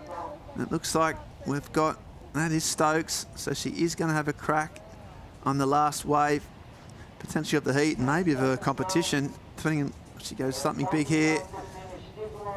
Finishes off strong. Again, it's going to be nowhere near that huge number she needs. So a bit of a damp squib in terms of drama and excitement, Paul, but some great surfing from the heat leaders, and kind of continuing that thread of not a whole lot of surprises in these early rounds so far. Best surfers kind of rising to the top, better wave selection, sort of more aggression, and the up-and-comers and the lower-ranked surfers have yet to sort of land any big punches. Yeah, Sanoa looking really good out there, just in terms of the fact that she didn't need to scramble around, panic and catch a ton of waves. She only rode 3. She only really actually rode 2 waves, and they were good enough to be good scores, get her the win, and she'll get out of that round with a little kick of confidence. And no major surprise to see Solagere looking really good. Her carving style is one that really matches this wave. You think surfers don't necessarily have to be forehand surfers that you think will match here, but Sol's look good in the past, and she's bringing that form over into the event this year. Good value for the 2nd place finish. Unfortunately, Sato and Stokes will bow out. That's the view from above here. Bit of a blustery afternoon on a Monday, but still with waves out on the water. Still with some good numbers going down. There are 6s available. Who can connect with them? Well, it's surfers that will end up advancing. Yeah, it is the beauty from you. It is the beauty of this spot, that quite strong northerly, even nor'wester. It's pretty much howling. Most of the beaches on this coast will be pretty much blown out, but this place does offer some protection. And it's one of the reasons why it's such a good competition. That was fun. We're going to bring the men in real soon. Quick commercial break. When we come back, it's around a 64.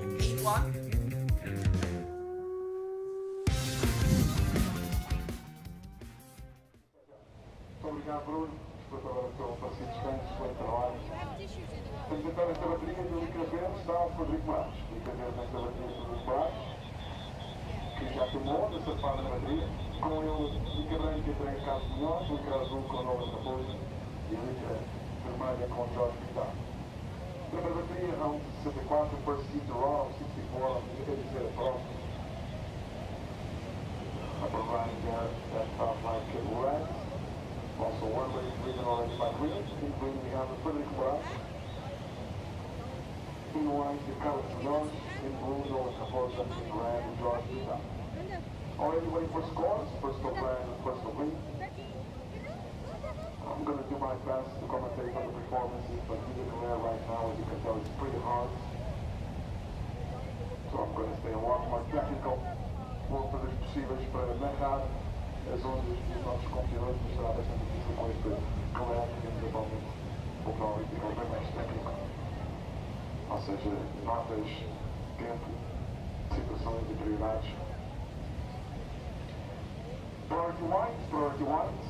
First, all blue, no 087. White priority.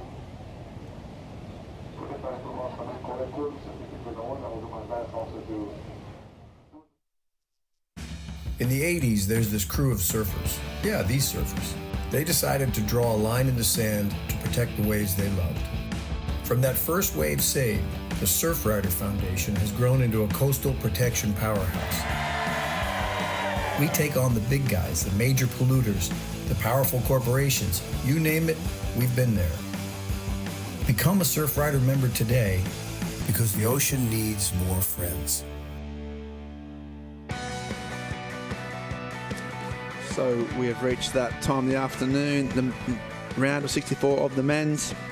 We've got that sort of afternoon. It's approaching 4 o'clock Portuguese time. Snack time, we call it, don't we, Jess?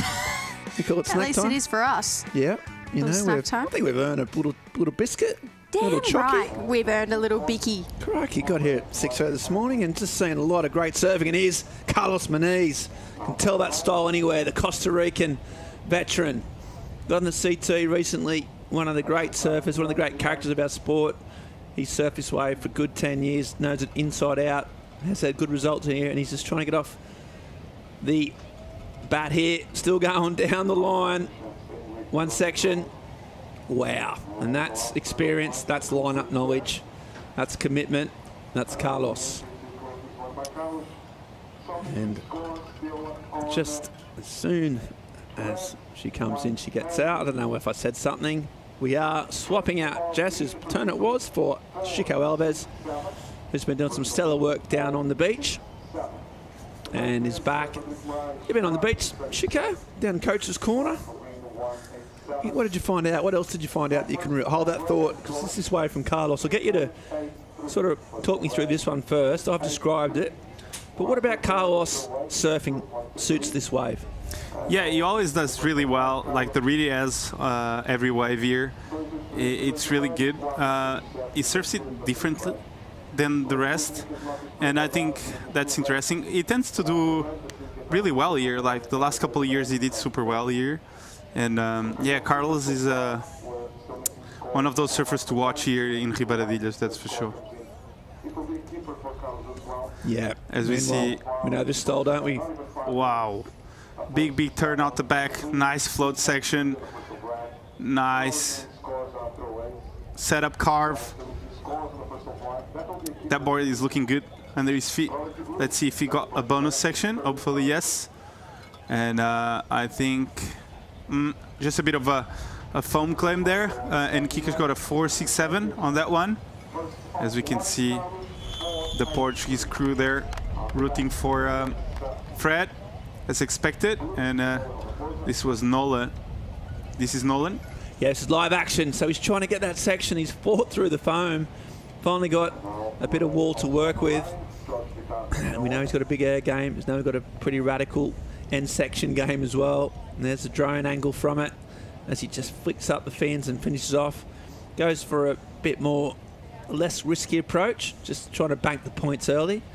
Pretty solid sort of strategy there from Nolan. Long Beach, California. It's also done well here. I think 2 or 3 years ago really came on board. It's been there or thereabouts in terms of qualifying. Won a Challenger Series event. Made the final in US Open. Just took a while to get to this section though, didn't he? Wow, good first turn, Schick. Yeah, big turn out the back. And as you said, took a bit a while to get around the section, but we are still waiting on this number. But he got there, waited for the wave to open up again, got a bit of a check turn, and was able to finish it off. So kind of like, it's funny like how long the wave was, but if you look at like in an objective way, he got a big first turn and a good finish, but in the midterm it was a long. That's a lot of hard work. Yeah, downtime. Yeah. So, but Yeah, I think it was all about the bread, wasn't about the sort of filling of that sandwich, wasn't it? Yeah, but although I think he's going to probably get the best number of It does. It kind of does make more sense. We didn't see that opening turn when we called it, so it does make more sense that he just decided to finish it off. He knew he'd sort of bank some points on that first turn, and thought he'd just take the pretty smart approach. Meanwhile, this is George Pittar, the surfer from Manly. Really smooth style, and there's that sort of raking hook that he's got. And there's another big turn. That is great surfing from George. Stylish in the pocket. And spent his surfing early on in his life, surfing in the Pacific, moved to Manly, and he's got such a great style, hasn't he, Chico? Yeah, it looks like the wave has a lot more steepness in it than it actually has. Like the way he tightens up those turns in the pocket and the speed he carries, looks like the wave is actually way better than it is. And this wave was really hard to surf. Like, you cannot tell, but there's a bit of water right now on the face of the wave. And with this tide, it tends to get a bit more softer and hard to do those turns. So I think he did a really good job to connect those 3 turns, and carrying all that speed was fundamental for the finishing of that wave. Yeah, he had his first rookie season on the CT this year and had some good results, especially in the Australian leg. Did well in Margaret River, I think, from memory, and then just missed the cut. But he made the final at the US Open, so has already had one big result this year on the Challenger Series. So his CT pedigree is still there, still gaining experience. And yeah, I think he's one of the better surfers just in terms of style right now. They're coming through. You know, there's some people are just born with that natural ability to make surfing look easy and stylish on the eye, and I think he's got it. Not that he doesn't have dynamism, or not that he doesn't attack the wave. He's got that inherent style, which is a great thing to have if you're a surfer. And, it is. He's got a 6.67 off the bat, I think. So yeah, really strong start with that wave, and well deserved. As we see some big sets approaching the lineup. It's funny, like we saw the forecast was saying that like the swell was actually dropping a lot throughout the day. That's the biggest set as we've seen all day, right? Yeah, it's holding on, like which is great for us and for all the surfers to get like kind of like the same opportunity surfers had in the morning, same size, same type of wave. Meanwhile, Carlos Muniz just booting it around. He's got that speed, hasn't slowed up in all his years on tour. Still got that electric burst of pace which sets him apart. Now he warms up. Big section coming. And a nice floater and a clean exit. So Carlos, meanwhile, and this is Pittar. Oh, a bit of a mistake there. When you kind of over power your end turn and it's kind of mushy. Sometimes it's hard to stay in front of that white water. But yeah, George. Yeah, he did. It'd be interesting whether he had any sort of points before that. He sort of lost interest in that wave almost, didn't he? Yeah, it's true. So we'll see what he did out the back. Solid overhead. We did get a few turns in, Chico, but maybe just that last bit. Oh, wow. So he's actually on the way. I take it all back. He just needed to finish that. So that is a big mistake, Chic. Can you explain that? Yeah, I think he overpowered the turn, and sometimes the end section tends to look like, oh, you can throw everything at it, and suddenly the power isn't there, and you kind of get stuck. So, as you said, kind of a mistake there for George. He was on his way to having a solid backup. And this was Munoz wave. Nice finish there. Nothing too critical, I believe, on this wave. It was more like just making sure he made that wave all the way through. It was a 5.63, which is a healthy number for a day like today, but I felt like he was just like placing the turns instead of going for broke. But that last section for Carlos was a bit late. That's why I think he placed only the maneuver there instead of going for like blow off the fins. Yeah, and here goes the only goofy footer in this heat, Nolan Raposa. Drives down the line. He's got speed. Now he just sort of holds off the brakes. Here he goes, winds it up. Oh, that's a nice backhand turn. He's got more here, and the judges love that. Right in the pocket. And a third one, and that is good surfing. He liked it. He knows that when you're driving around those sections and really connecting with that steepest part of the wave, that's what the judges score highly. And he felt it, and that was going to be another number. That mistake, George, could be consequential later on after such a great start. We'll see. He's going to come in with like a 4.17. But this wave, Chico, this middle bit, it really fired up here. Yeah, as you said, like the wave steep, he was laying up that section down the line, but so much torque on that turn, was really well placed, and you see the speed he carried from that first turn that allowed him to just navigate through the second one, and he did exactly what we were speaking about on George's wave. He went to that last section a bit earlier and didn't try to force it, just to make sure he finishes off that wave. Yeah, he'd banked his score. He didn't want in any way jeopardise the points he'd already come up with. And yeah, great surfing. Meanwhile, speaking of great surfing, Claudio Pinter's down there on the beach with his winner of the last heat.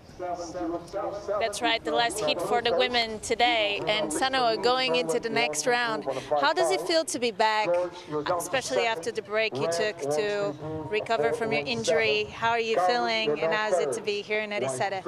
Yeah, I'm really happy to be back in Portugal and back in the Challenger Series events. I had to skip the first couple due to an ankle injury, and yeah, you know, I missed it all so much, traveling, the friends that I have, competing, and obviously like making the heats feel amazing. I feel like the wins on the Challenger Series come so few and far between, and just making a heat feels like such a big accomplishment because all the girls in them are so good. So yeah, I'm feeling really good, and I'm really grateful to have my mom and my brother here, and Matt Myers and our whole crew. Did you have the chance to be free surfing around? Do you know this area? What's your favorite part about being back in Portugal? Yeah, I mean, I feel like I love all parts of Portugal. Obviously, like the amount of waves that you have along the coastline here is a big treat. I feel like I honestly, like that was like my first real surf of the trip. It was really tiny, foggy, and then absolutely huge yesterday. So yeah, that kind of felt like my first few couple waves, but yeah, just excited for the rest of the week, and hopefully it stays clean and fun like this. Good luck for the next one. Yeah, thank you so much. Back to you guys. Yeah, thanks, Claudia. Yeah, sort of just calm, composed interview there. She sort of knows where she's at, coming back from injury. She sounds like she had a bit of perspective, having been away from her friends and family, and now she's got all her friends and family travelling with us. So yeah, she's in a really good space, and really, really good surfing. So right now she's in the spot. She's the last surfer in the women's, or the second last, through to the round of 24. Those numbers polling in, so a 7.07 for that last wave of Nolan.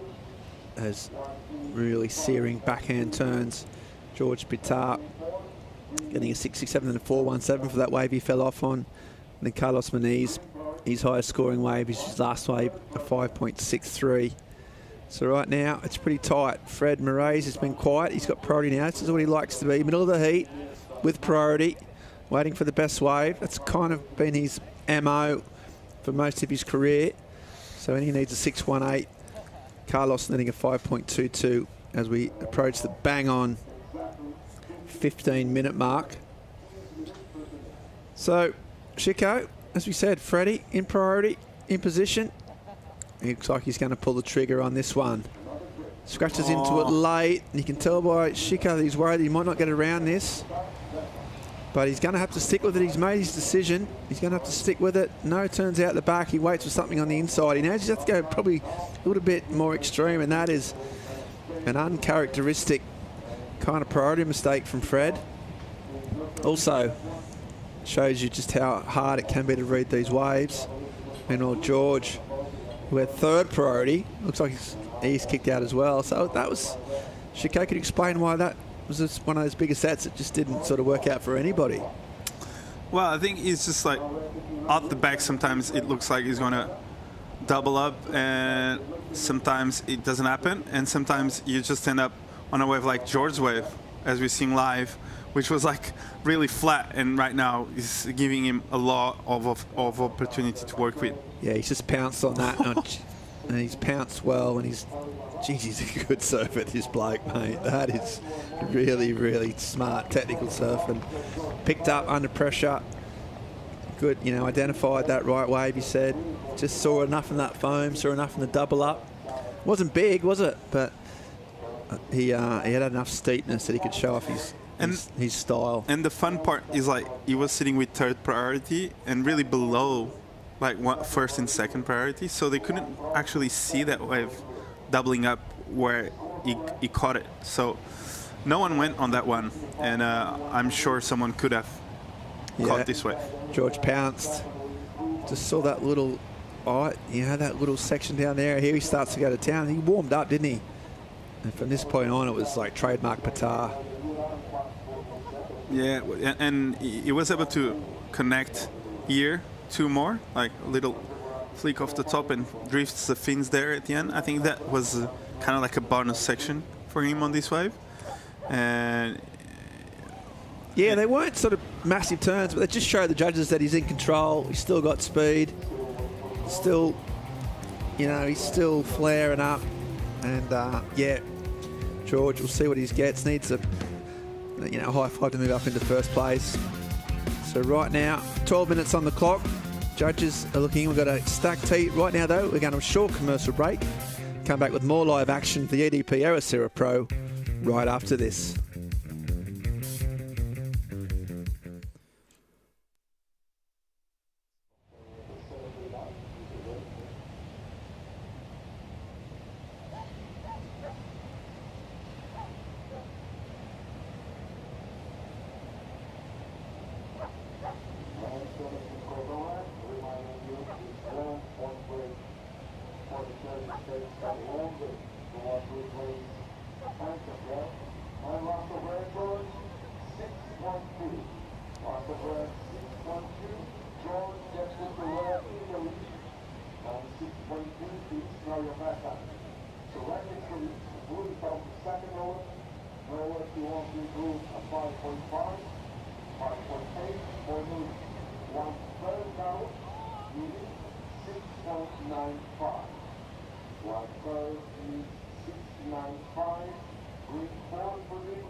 When we were looking at the flag there down on the beach there, just sort of starting to stiffen up, starting to funnel down this canyon, a little bit of offshore, sort of at least side short has come in. So the surf looking really, really nice right now. 10 minutes to go. We've just seen some numbers. George Patar backing up his 6.67 on the 6.20. So really, really sort of solid surfing from George. Raposa now out in second place, and what that means is both Carlos Muniz and Federico Moraes, the veterans, needing really solid scores, or at least a combination of 2 scores to get back in the game. 9 minutes to go now, and George, as you said, well and truly in the lead. Nola with the best wave of the heat so far, 7.07, so well played by Nolan, identifying a good potential wave for this time of the day. It's really hard with this tide. It's getting harder and harder, I think. And as you both asked me when I was on the coach's rock, yeah, they are surfing towards that inside ball more with this tide. But Fred is sitting where I thought they should be sitting. Right. So I don't know. It's interesting because he's not playing like really well for him right now where he is, but hopefully he catches like one of those ones that run all the way through the bank. And just sort of hopes that his opponents can't block him either if it just runs underneath him, doesn't it? That's the risk. Yeah, I think that's why he's going that far. I think with third priority, you know what? It's not a bad shout. He got to distance himself. Maybe now dragging out the rest of his competitors there. They're sort of interested in where he's at. So yeah, who's paddling is white, right? Yeah, so definitely. I think that's Carlos. He's got priority. He can sit wherever he wants. I don't think he should be too worried about what Fred's doing. He'll just be trying to find the right sort of patch of reef to sit on. Freddie, he did this last heat. He was under the pump. Was in real strife. Managed to get away in the last 2 minutes and do enough. But it wasn't a 7.9 requirement. You see Matty Myers working with Nolan Raposa. Got a big gang of surfers under his watch, Matty. A lot of athletes that he looks after and concentrates on. They form a good sort of circle trust. They train together, work together, hang out together, have fun together. Right now it's paying off for Raposa. But the Portuguese hope, we said we lost quite a few of the Portuguese surfers early. Saw Chavs out and Guilherme Ribeiro gone, so we don't want to see another one of the local hopes leave. Was granted a wild card into this event, coming back from injury, and yeah, but here he goes. So Freddie didn't see what he did out the back. He's identified a little inside runner. You can tell by his body language he doesn't think this is going to go all the way. Sticking with it though. It looks like it's lost its energy. It's keeping with it. Just a lot of lateral turns and no board speed. You can tell he's not happy with that. So pulled the trigger. Took a risk, not quite sure if it paid off. He needs to find a better wave than that, for sure. He's having a hard time just based on the priority, right? You kind of knew he was paddling towards north to get away from the pack, because otherwise he would be sitting next to Nolan and George on the inside, where he most likely would love to be, but hopefully, like paddling back out and a big set coming, he gets like one of those double ups that really stand up here near the rocks. Yeah, that's the approach. He threw the dice. Probably internally figured I had enough time. Here he goes again. And there's a nice trademark swoop from Kick-Ass. Beautiful wrap. Another big carve. Trying to get it inside here if he can. Nice carve again. Finish strong. Bang. And another one. He had the rocks there. But this is better. And it's funny because George kicked out of this wave. Yeah, interesting to see how he went. Still quite lateral, but he was burying the rail, which is his trademark. He's going to need potentially score. Just trying to improve on a 4 and a 6 and a 2. So whatever he does is going to get. But you like this, Chico? Yeah, it was a beautiful extended carve, the first one. I really enjoy the long roundhouse cutty. We haven't seen a lot of those. And then he got like a bit of a down carve again, and bang. Nice click there.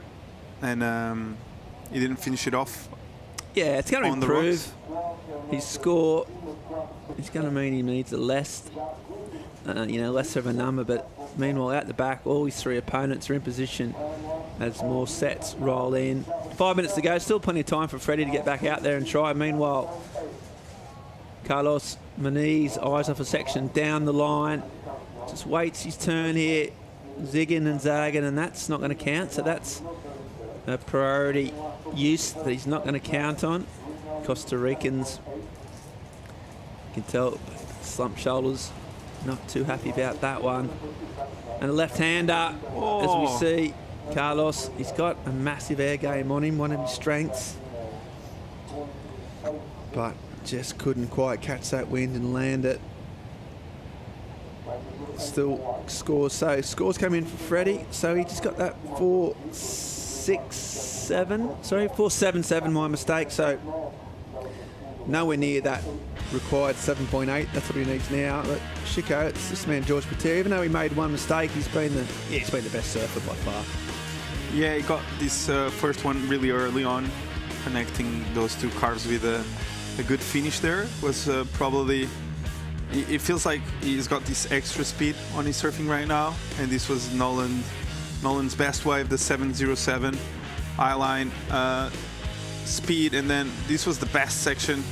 We saw the whole heat, and this wave had a lot more energy, and he was able to connect at least 2 bigger turns in the middle section. That last turn, as we said before, was just a make sure I completed this wave, and this was the backup of George Pitar, an insider, but was standing up nicely for him, and he connected all the dots until the end section, which gave him a healthy backup then.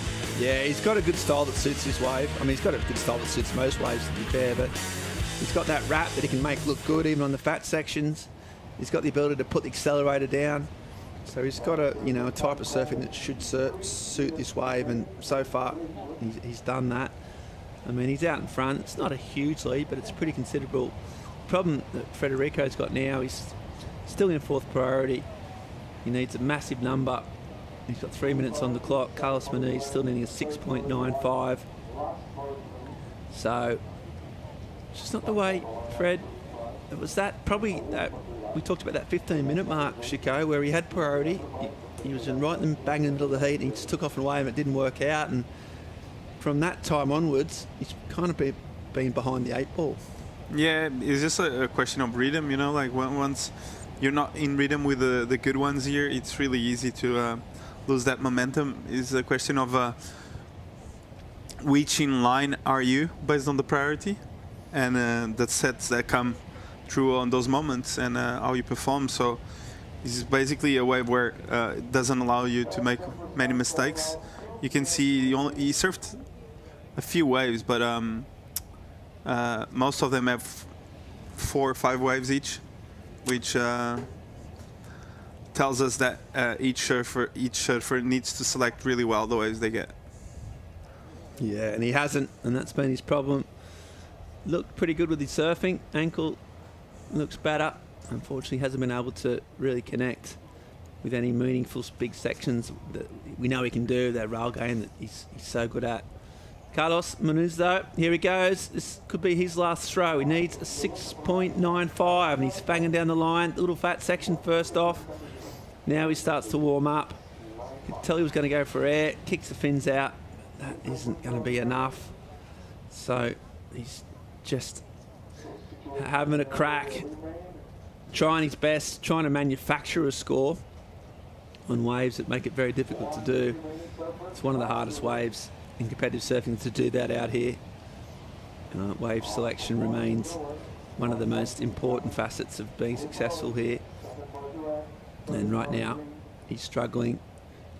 Still have the heat leader with priority. That's exactly where you want to be. He's looking at this one down the line. So here goes the current heat leader, George Patar. Nice little click off the top. A roundhouse cut back. Just waits his time here. Sort of trademark swoop almost now, but that's not going to take his total, but he is in first place. 20 seconds left on the clock. It doesn't look like these guys would hold the phone. So we see Raposa in second place now. Can he improve his score? That's a vertical tag. Kicks the fins out. Tries to rinse it all the way to shore. And he does. He doesn't break his board here. He wants to finish off strong. He'll be happy with that. And that is a ball over meter. Freddie Moraes did get a wave, so we'll see what he did out the back. And it's a nice finish. And does get whistles from the crowd. But seeing he needs one of the best waves of the day. And Carlos, I'm not sure if that was ridden after the hood or not, but you can tell by his sort of throwaway aerial, it's not going to count either. So a lot of scores to come in. 4 waves ridden, but my theory, or my feeling is that George Patar and Nolan Raposa have got this one in the bag. We'll see this wave, Fred. How do you go, Chico? Yeah, looks good from out the back. Nice, beautiful carve out the back. Waited for the wave to build up again. Bit of a setup turn and a good finish there, throwing the fins out. And this was Nolan's wave, a bit of a wrap out the back, and this turn under the lip hook, getting the fins out there on that one, Nolan. And you just feel he's got a lot of energy in his surfing right now. And the end section wasn't quite there, but this turn I think was the money turn. Look how tight and yeah, that's sick. Yeah, he's a showman. He's electric. When it all comes together, he's really exciting surfer to watch, and looks like he's going to comfortably progress to the next round, the round of 32. So George there on the shore, trying to get the scores in. Looks like the numbers dropping, and they're not enough for all. So there's a lot of waves ridden. 10 waves by George alone. Nolan racked up 5, Carlos 6, and Freddie about 6. So yeah, a lot of waves ridden, but the 2 ones that counted were ridden best by George and Nolan. And the last score just dropping in for Fred just to make it official. Looks like it's going to be around the 5-point mark. So nowhere near the score required, but I don't know, a solid finish. Kept battling away as he always does. Consummate professional. It didn't quite work out. So we've lost one of the Portuguese best ever surfers from this particular event this time. The Aussie and the Californian go through. So they're happy. I'm happy. Chico Alvarez, you happy? I'm happy. You're going to be even happier because Paul Evans is about to step into the booth. Yeah, I can't wait to see Paul. Before that happens, though, we're going to go to a short commercial break. See George Pitar just having a sort of down brief. But we're going to go a short commercial break and come back with more live action from the EDP Ericeira Pro right after this.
Oh my!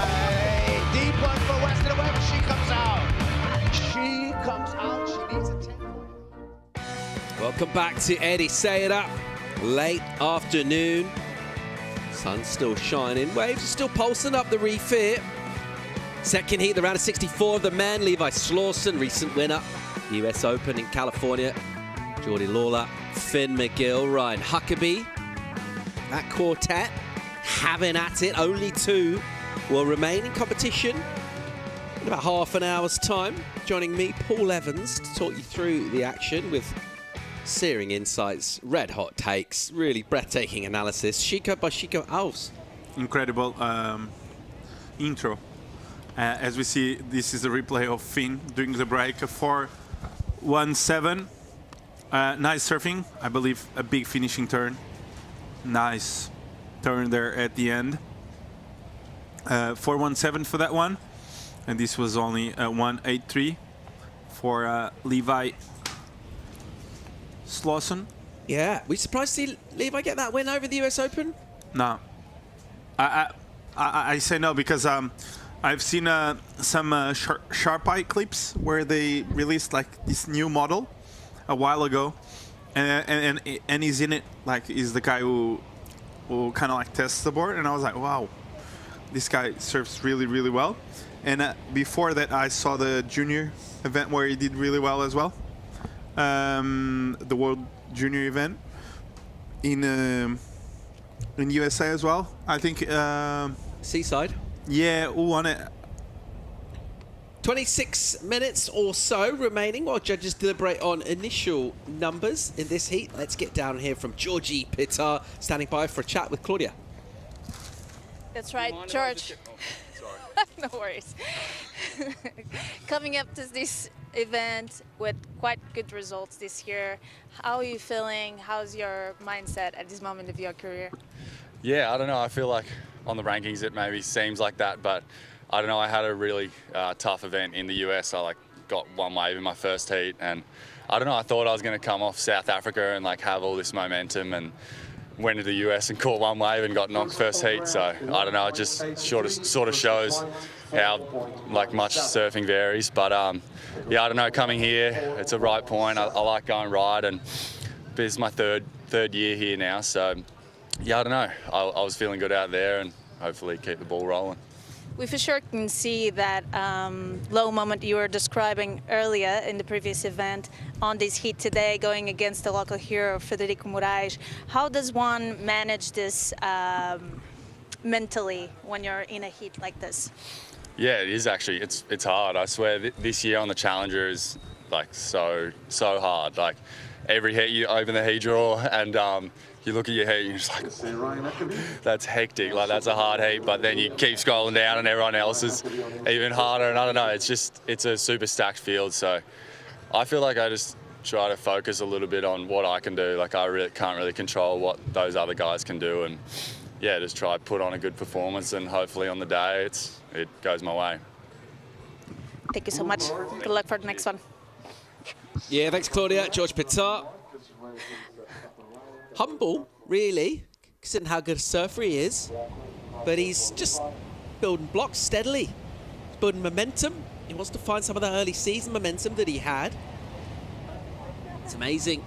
The Challenger Series, what a feature it's been, apart from the point he was making about how stacked the heats are. But just you go from doing really well, going deep into the event, and then losing first heat. It's brutal.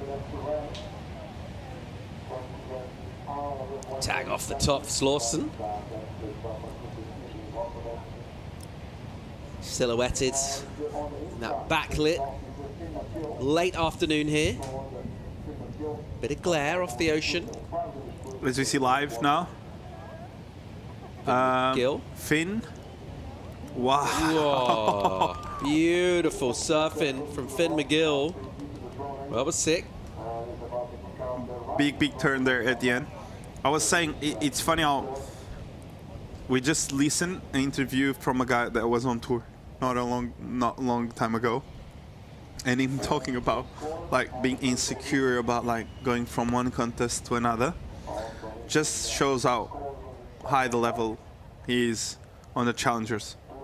As we see the replay here of Finn, nice tight gouging carve there, waits for the wave to build up, and this turn was massive. Bam! Blows the fins out. Gets a bit of a snap there and bails, but nice surfing there by Finn. As we see so many lines pouring into this corner of Europe today. I feel like there's non-stop sets coming right now. The consistency, isn't it? We're getting stage of the tide, mid-tide coming in right now? Yeah. So low was at 2, right? Yeah.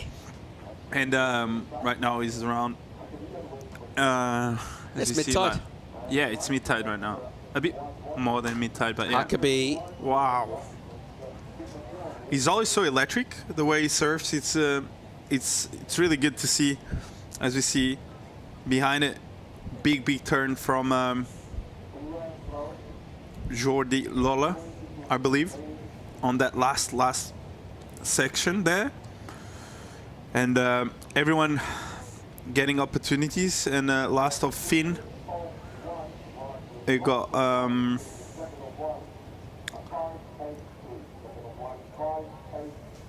he got a 5.83 for that last one, Finn McGill. So he's in the lead for now, but we are still waiting for the rest of the pack to put some scores in. This was Jordan.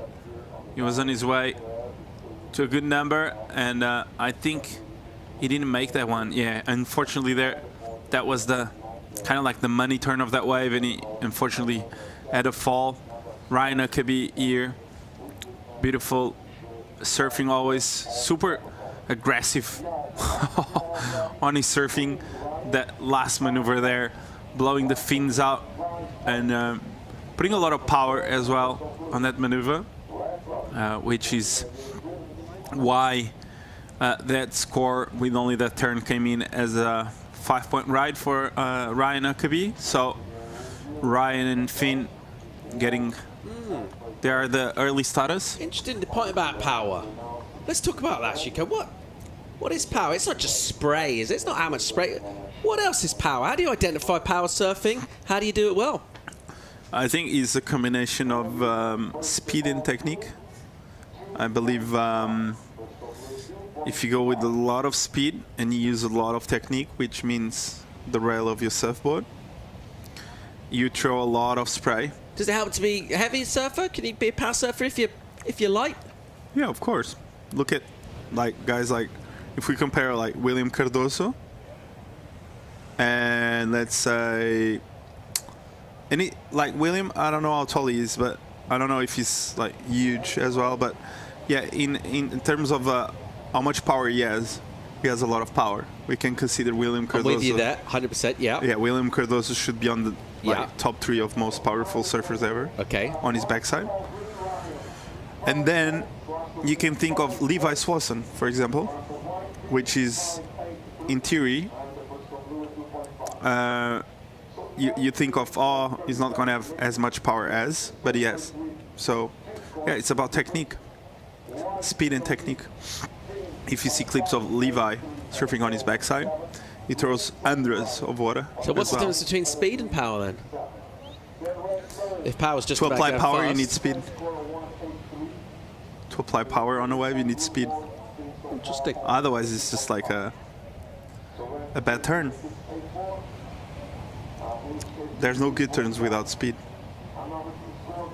Tell me a good turn in surfing without speed. No, I'm not saying there is. What I'm saying is, what's the difference between power and speed then? If all... They don't exist if they're not together. Okay. So if you're fast, that's why surfing. If you're fast, you're powerful. Basically, is what you said. Not really. Okay. I didn't say that, but I said that if you want to be powerful, you need speed. So it's a combination of both. As we see, Levi here, a bit behind there, nice click on the lip and the finish. So that's a bit better than what he did before. We got power locked in.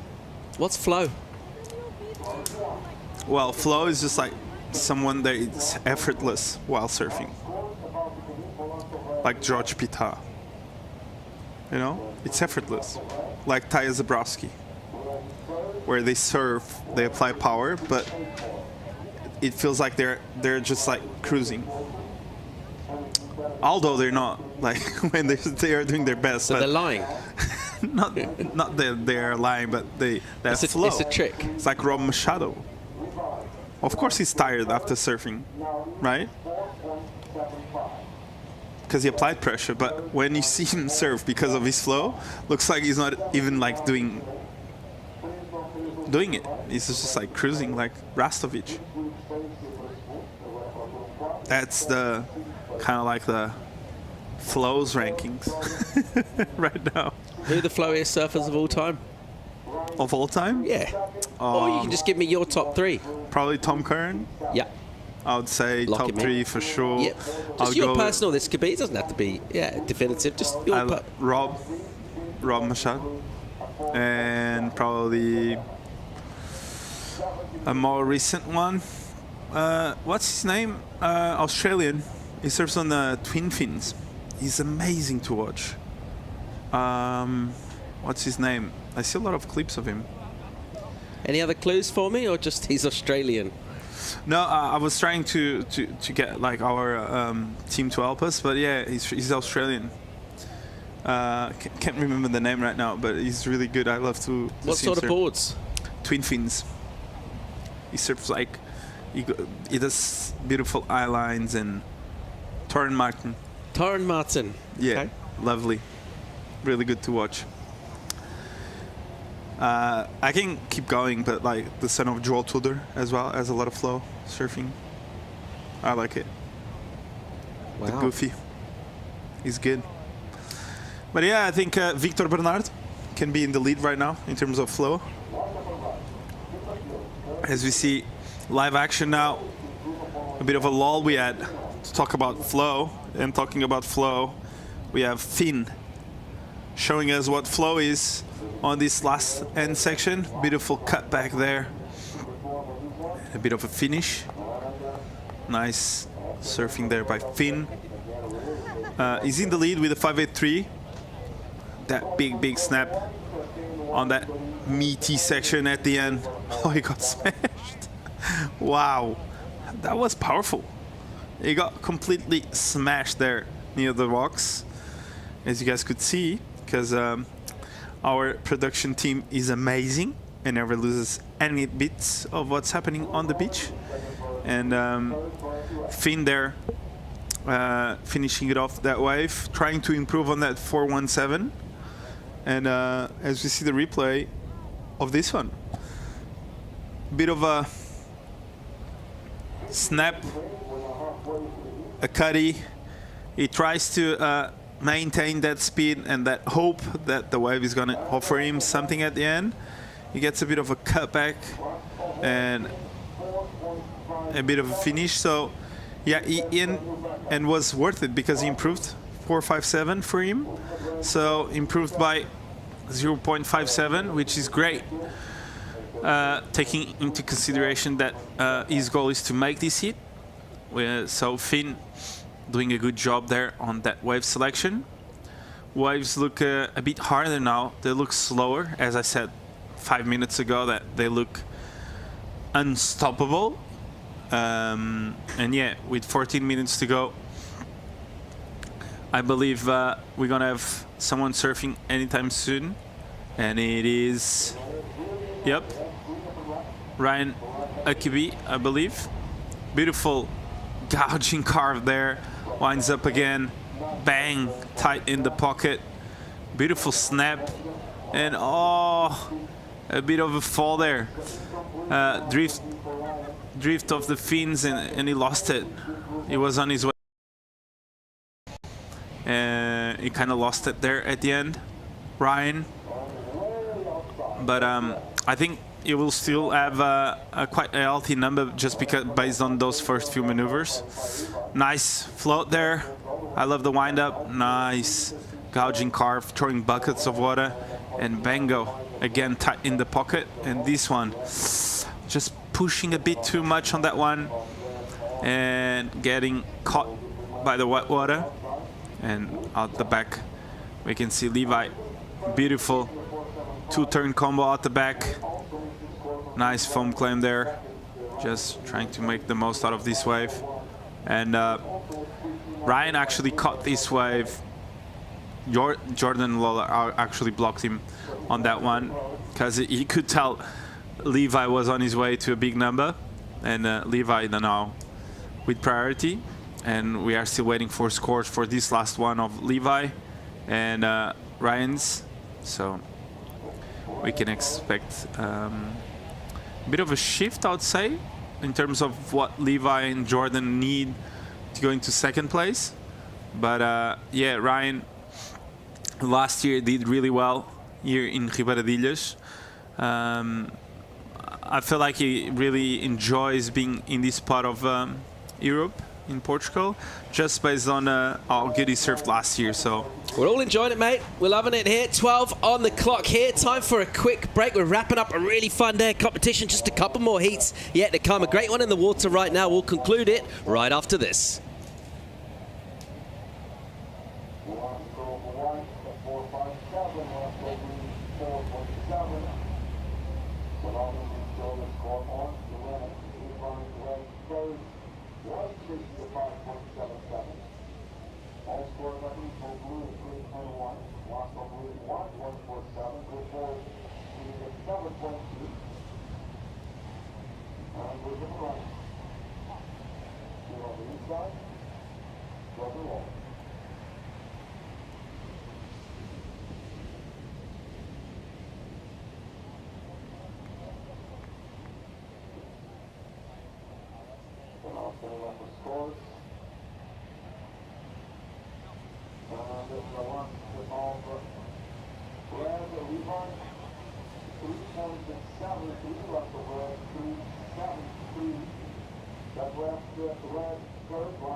Seda stopped 4 on the Challenger Series in the water. Finn McGill going all right. Good early work from him. Got some numbers locked in. His second wave, the 5.83. It's the pick of the action thus far. Up there with him, Ryan Huckabee. He's got a 5 and a 4.7. He's shown spark. He's shown flow. We talked quite a lot about that. Levi Slawson's got priority right now. He's got a couple of 3s. Not ideal at this stage. Within 10 minutes, when you kind of mind map your heat, you're not really planning to be sitting on 3s. Let's check Geordie. Also the 3s and the 2s for him. So lackluster so far. Can he make amends here, Chico? Well, let's see what he did at the end. Nice. Yeah, it was cool. Nice float there. 3-4-3 for this one. So improved a bit, as we see. Finn on a beautiful wave. Whoa. Wow! Huge. Stick it. Make it. Yeah, love that. Really nice. Ooh la la. Got a little extra, isn't he? Just pushing hard. Got loads of power and flair and aggression. I like kind of late in turns when you see someone push hard and take risks. That was huge. That was probably the most aggressive turn we saw all day. Chico, in your expert opinion, is that completion? It is. Yeah? It is, Good. yeah. Okay, we could see the nose of the board in front of the water. Look at this. Winds up. Wow. Beautiful. And here we thought he lost it, but you can see the nose now. Can you? Look. Yeah, we can. Look. Oh, yeah. He was just fading like with the tail so he doesn't hit the... So he doesn't hit the rocks, fair enough. Yeah, exactly. As we see now, this was the replay of Levi. Beautiful turn there. Another turn and waits for the wave to build up and a bit of a finish. Nice finish. Oh, that was... Oh, man. That's really nasty. close to the rocks. Yeah, well, with that tide coming in now, what's that? It's going to bring those right back into play. So on the low, the wave will push wider. You can surf past that. Oh. Right now, if you really want to go for broke, go for points, which everyone does, obviously. They're going to push that section, and they're going to be in those rocks, and they are nasty in there. It looks like Levi's fine. He's paddling back out. We've already seen a bit of damage go down in there. We saw Peterson Crisanto this morning. Get the board on the rocks, go for the board change afterwards. We're around about that similar stage of the tide now, mid-ish. There'll be a factor, 7.5 now. Score to come in for Levi and for Finn McGill. Judges will look at particularly the completion of that wave. They'll look at the turn as well. It was a beautiful layback. Done in a critical section, super critical. That's why it will score points. Here's the backhand attack. Geordie Lawler already had major success on the Challenger Series in the past. We have the big win. Wow. Been a nice clip to finish. It was smooth, aggressive. Didn't have that crazy, like, wild moment, but it was smartly served with speed throughout, and he was patient as well, waiting at the bottom of the wave for it to stand up. Do you think they are considering if it was a make from Finn? It wouldn't surprise me if they were looking at that, having a real good look at that, scrutinizing it. Well. Let's see. 6 minutes to go. Highlight of the day for you until now, Paul? Highlight of the day was the Oakberry acai you had. Beautiful snap off the top by Geordie Lawler. A bit of a click there and a good finish. Last of Finn, 1.7. So it's a no make. Yeah, so judges disagree with you. You said complete. They said I thought incomplete. Yeah, but it took a while to come in the score, Yeah, so they had a close look on it. Highlight for me, Eve Wong getting the 8. She was amazing. Yeah, it was crazy. That was huge. That's the clear highlight. Just in terms of like the magnitude of a ride. I think the other kind of highlight is just the attributes of the day, just the consistency of the waves throughout the day. It's not something you get all the time. Not always that level playing field. Some heats are really slow. Yeah, it's true. I think that's the other thing as well. That's my takeaway from today. It's just how it's kind of pulsed throughout, which has been really cool. I mean, you look at our screens, our score screen in this, and everyone's had multiple opportunities. We've seen at least 4 waves ridden by everybody, and there's still 5 minutes on the clock. Good speed and good drive from Huck, as he is on a slopier face though, and you can just see because of that, the board speed, it's harder to generate that momentum, but now he's got a nice finish and he'll slide that and do it really well. Good use of a strong core there to pull that back up.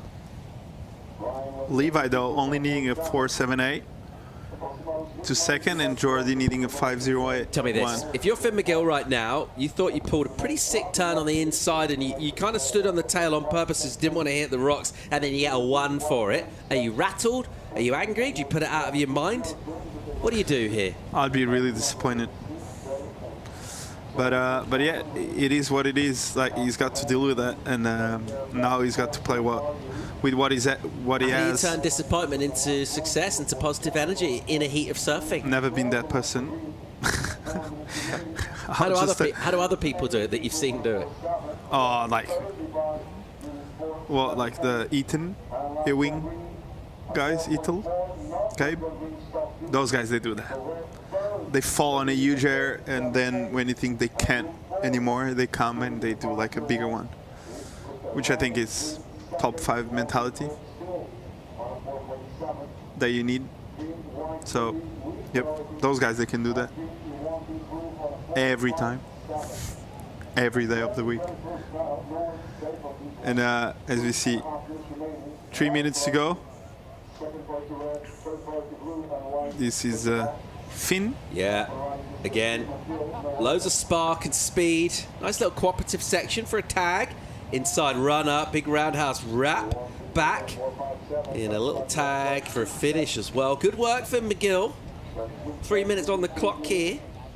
No debate about whether that was complete.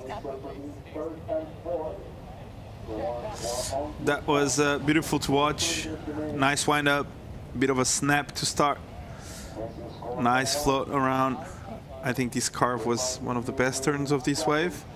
And I don't think it will improve on this one, I don't know. But it felt to me like it missed something, like that extra punch at the end or at the start was a bit slow, the wave overall. So he did a really good job, don't get me wrong, but the wave wasn't quite there for him, so he couldn't do more than that on that specific wave. And with 2 minutes to go, we have Levi needing 4.78 and Geordie Lawler needing 5.01. So it's really attainable scores, right, Paul? For them. Yeah, low numbers really the requirements right now. Levi from going all the way for the win in the previous event. At the moment here, he's struggling. But what's he got? As we see driving down the line, a big crack off the top, puts him behind the section though, and it'll run and run and run. He'll just about get up there. The door was slamming shut. He was good enough to get up and bang it. Lawler hammers a section on the backhand. So it's low requirements for those two. 4.78 is what Levi's after. 5.01 for Geordie. Only a minute 20 on the clock now. Whoa, this is a close heat, Chico. Yeah, let's see what Geordie did out the back. Big under the lip snap. And another big turn there with a really critical finish. So 2-turn combo, and Levi here, big snap under the lip snap. He kind of had to run around this section, but he was able to fit another turn there. Not as controlled as Which of those two rides did you prefer? Well, I think Geordie was more top to bottom. Levi, though, it had more size, so... So which one did you prefer? I refer you to my previous question. I enjoyed a bit more Geordie's wave. Thank you. I really enjoyed the first turn. I think it was really nice and tight in the pocket, and yeah, I think they're both really close to the numbers. Like Levi was only needing 4.78, and that's pretty much it. And Geordie as well was needing like a 5.01. Yeah, so not big requirements, are they? think, Counting down here. Don't think we'll get more waves ridden in this heat, but we will get scores to come in, and two crucial ones for surfers chasing numbers. It's Huckabee could be in trouble here. Number for Levi Slauson jumped him up to second at the expense of Ryan Huckabee. Paddles in desperation for a wave, which he won't get on, and he'll be bitterly disappointed. And now, judges got a decision to make because the requirements jumped up for Geordie. 5.8 is what we're after now. Did we see 5.8 there? Two-turn backhand combo, nice and crisp. Sparky, sharp, fast. 5.8, Chico. They were really good. Let's see what the judges have to say. 5.8, Chico. He loves to put me on the spotlight every time. That's why you're here, mate. You see it being the number? I can't wait to see what judges have to say. Seriously, I'm in those days that I just love to hear what they have to say, you know, like, and it's the moment. Should we have another look? Yeah, let's have another look. Really nice wave. Oh, nice tight hit off the top, off the bottom, and another vertical approach there. Let's make it easy. Was that 6? You know, let's think about it that way. Did you see a 6 there? I think, you know, this is one of those numbers that it might be like. Just go with your heart. Just go with your heart and your guts. I mean, can be like gut, 5.83 or 5.74. So, or 5.5. I don't know. I think it's going to be really hard to decide. They are comparing, and I think we need to compare because the wave was really well served. But we have to check what judges think about that. But Levi, though, getting the score, he's safe. But not that safe. Well, is he? Yeah, well, I mean, he's under threat. He's the opposite of safe because we still went He's under threat. Still went for number. Finn McGill's okay. But it's Levi Slauson. Oh. I think he might get it, you know. Okay, so on our score screen, a couple of judges are putting in, and Chico's... I think he might get it. Now that he's actually seen the score I thought it was close, but... Drama. At the end of the heat because Jordan Lawler gets it. The 6-2 gets it by a little bit of a margin as well. So judges rewarding him. Billy Stearman gives him the congratulations. Well done, Finn McGill. And well done really to Levi, who battled hard. Also Ryan Huckabee surfed well, but Geordie Lawler with a crucial backhand wave. Impressive performance for Finn McGill there. We got one more heat to bring you from the day. Don't go anywhere. We'll be right back.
Welcome back to Gebededillers.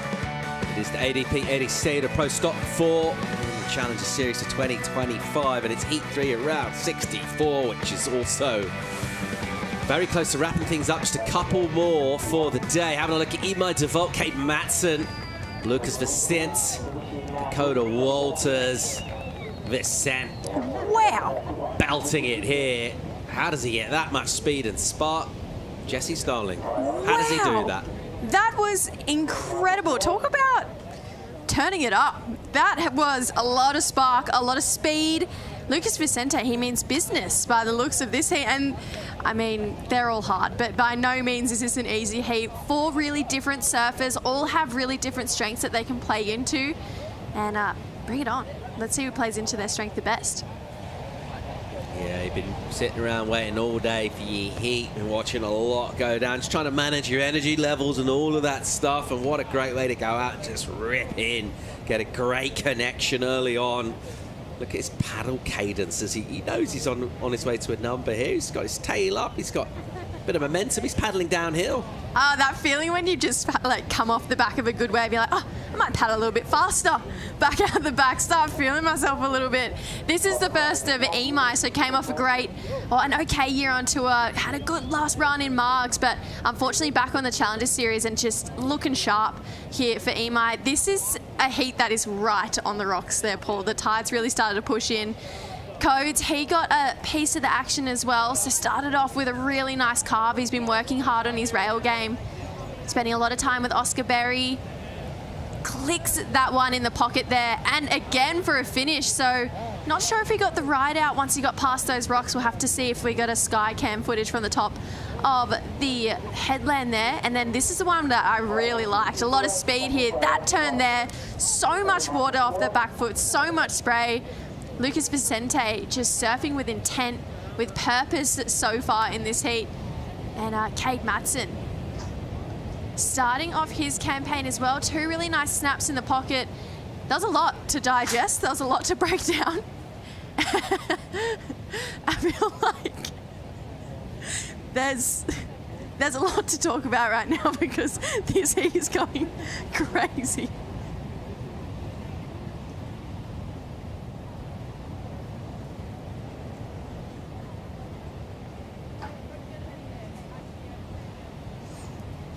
Yeah, we're going to have a good solid heat on our hands. And numbers, I feel like we're going to get a couple big numbers from the opening exchange.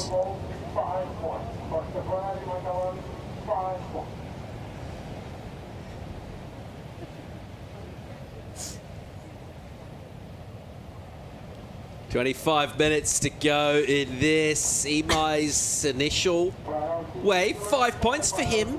Energy out the back. Waiting for Lucas, Cade, Dakota. Cannot wait to see when these numbers come in. We get our first situation. Everyone's got a score. Imai getting into it here. Up there for a quick tag. And a little bit of deeper water on this. Oh, but hang on, what's he got on the inside? Little section. Gives it a tickle. Very close to the rocks. Nice flamboyant dismount. Vicente backside attack. Look at the drive speed. Wow.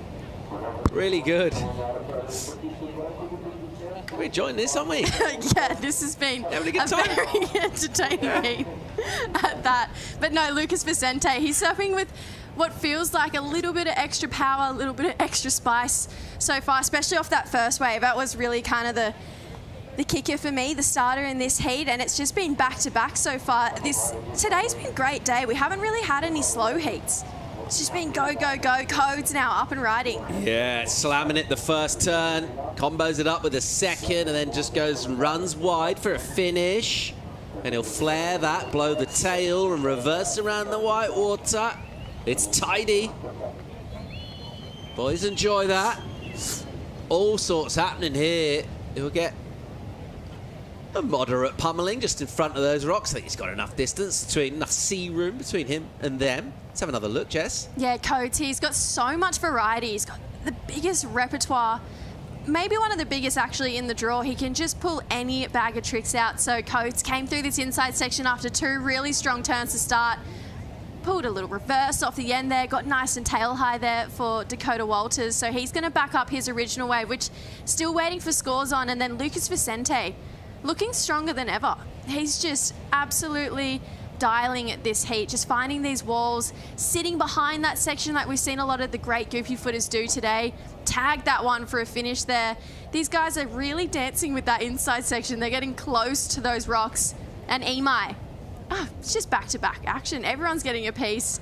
Really nice first turn. Spent a lot of time at the top of that lip there trying to add to the drama of this wave. Came through the inside section and got a nice tag there as well. So a lot to digest, lot to breathe through. 22.5 on the clock. Let's get down here from the winner of the last heat, Finn McGill. Coming into this event, taking the lead, going into the next round, very smooth, looking like you're having a lot of fun. How is it out there? Yeah, I was just trying to have as much fun as possible. I usually come into heats really aggro and aggressive, and I think these waves don't really allow it. Coming from Hawaii, it's different. You can really just push and kind of, go for kill, I guess you'd say. And here it's kind of like, okay, let's graceful, so it's just like, be like Mason Ho and just have fun and enjoy it. And I'm in Portugal, be thankful, so I'm stoked. Yeah, I'm very happy. Was that something you already had in your mind coming up here that would be on a more like relaxed, fun approach? Yeah, exactly. This wave's, it's kind of, you have to have patience with it. I've been here a few times back before COVID, and I always saw guys that really did well here, they just had patience and waited for the sections to come to them. So that's where I was really trying to focus on. It's hard for me. Looking forward to the next round. What's the plan? What's the goal? I think ride out a little bit longer. I think I claimed a 1, so that hurt me a little bit, but I'm stoked. No, it was super fun. I think just go at it, go get the best waves and have the most fun. And yeah, that's it. Thank you so much. Good luck for the next one. Back to you guys. Thank you so Best smile of the day? Yeah, I'd say so. He's looking pretty happy. He's stoked. His coach, Doug Silver, he was looking very happy as well at the end of that one. Smiles all round for that team.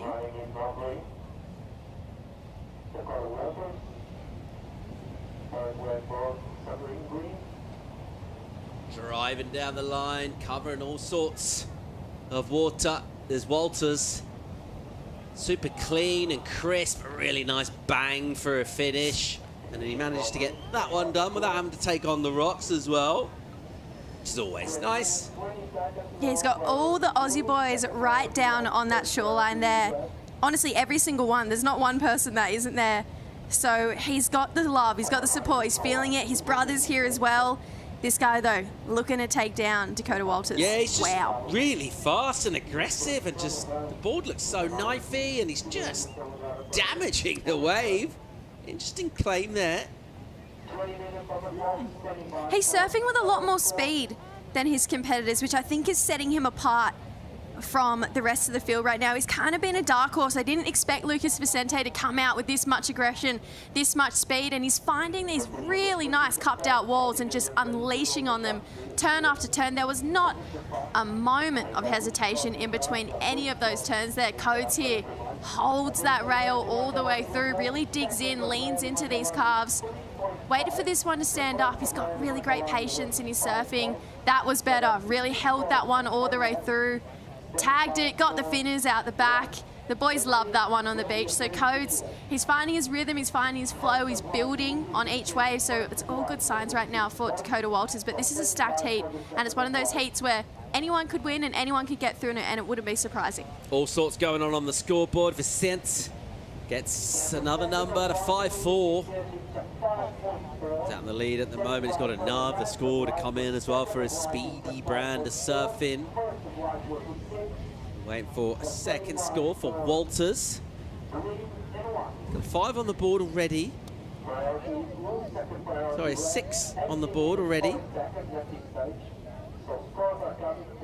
Let's see where his second number goes. It'll definitely put him in a decent position as of now, but we're still waiting for Cade Matson to get involved. He might do exactly thus, right on cue. He's got priority. Matson into it here. Will fade the takeoff. Nice looking bowl section. And a good spank into the lip.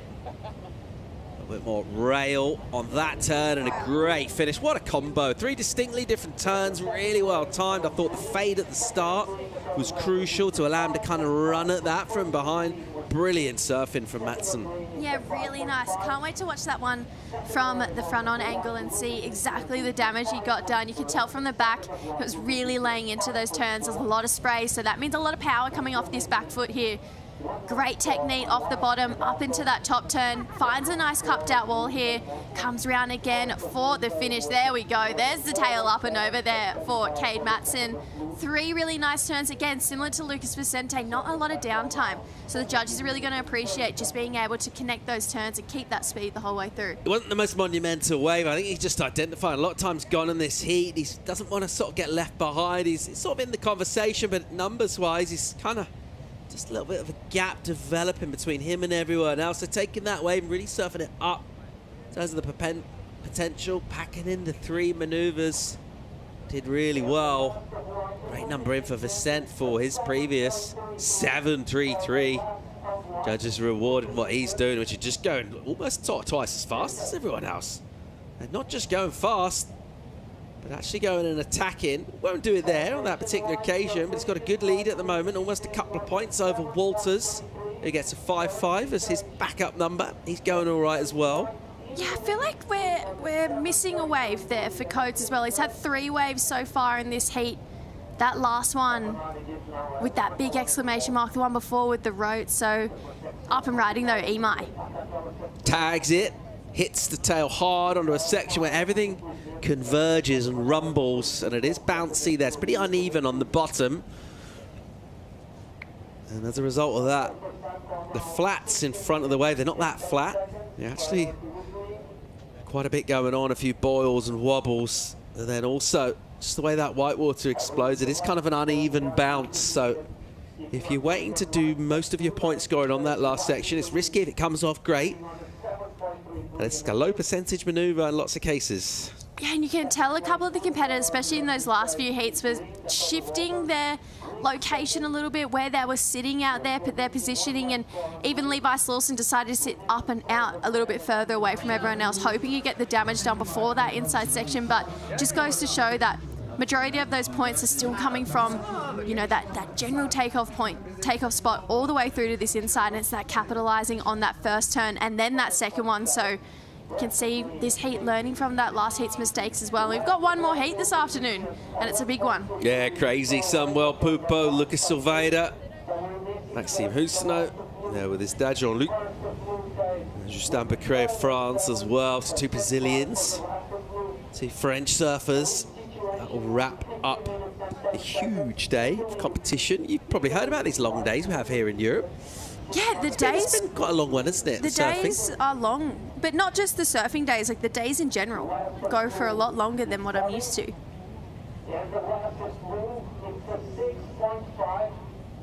There's a lot happened down at this beach today. We'll have all of the talking points coming up later in the post show. Right, for now, we're enjoying what's happening live. Here goes Walters.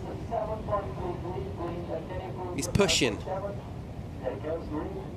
He'll blow the tail out and go down. Won't add there to his numbers in second currently. A lot yet to happen though in this. Kate Matson now with priority. Imai DeVault, who started strong, has got lost as such, but he hasn't really been able to build since that 5 at the beginning of the heat. Just over 14 remaining it is. The goofy foot, Lucas Vicent is dominating this. He's going faster than everyone else. He's been ultra aggressive. A great looking heat. Stay around for the conclusion right after the break.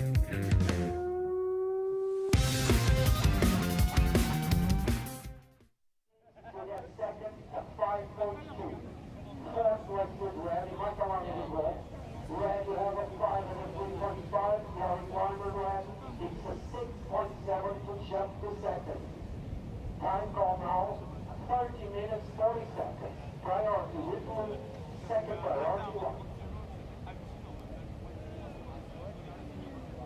Mulher, esta bateria de líquida branca, o Lucas Vicente, com 7.33 e 6 pontos, em segundo está a verde da Cola Walters, as duas melhores de verde, 6 e 5.7. Por isso, 10 em segundo, precisa 7.33. Em terceiro, com prioridade, está a Julia Martin, que pode e deve melhorar o 4.7 do background, mas para o segundo lugar precisa 5.2. E na quarta posição, com a terceira prioridade, o vermelho Matalano de Bom, que precisa 6.7 para chegar ao segundo lugar. É esta a história desta bateria até o momento, quando faltam 12 minutos e 50 segundos. A prioridade está com o azul, a segunda com o branco, terceira prioridade vermelho, quarta prioridade verde.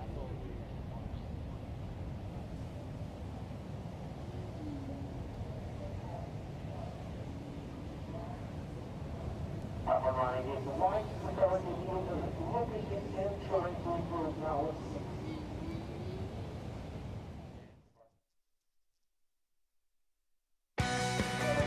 If in full flow, Lucas Vicente of Brazil. Bit of a frothy one, this one. Nevertheless, he's still slicing in with his usual ferocity. Gets the last turn a little wrong. He's got the high score in this heat with the 7.33 chasing him down. In second place, it is Dakota Walters still. Looking for Kate Matson and Imai DeVault, former CTers, to get more involved. Good backhand maneuvers here on a wave, which was tricky to surf, really. Yeah, Lucas is looking so switched on. I mean, unfortunately, that last turn, that board just did get away from him. But how fast and electric he's surfing, he's kind of blowing me away right now. I mean, I obviously knew he had this talent, but feel like I haven't seen him translate it into a heat yet this year. And he's just come out of the gates so fast. Whatever he did as his pre-heat warm-up, just keep doing that, because it's clearly working for him right now. 11 on the clock, his total's 13.33. Pretty decent. We backed him to get through with that, but look at the quality of the surface we got in the water. Anything can happen as yet. A very entertaining one. We've got a great looking last heat. Once again, those names: Samuel Pupo, Lucas Silveira, Maxime Houssaneau, Justin Becret. So some heavy hitters, some powerhouse surfers, some feisty competitors, key ingredients to bring us home. In the backlit afternoon, Portuguese sunshine. First day of our waiting period has not let us down. It's pulsed throughout the day. Our tidal swings have been actually relatively modest for this part of the world.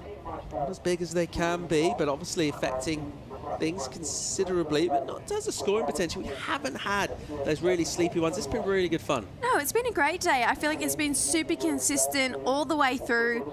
We've had really great waves. Every single heat has had opportunity for every single surfer, and I think that's what's most important, is that the four-man heats, you know, these early rounds, you want to see them in their best opportunities, and they've had great waves, great winds, great conditions all day.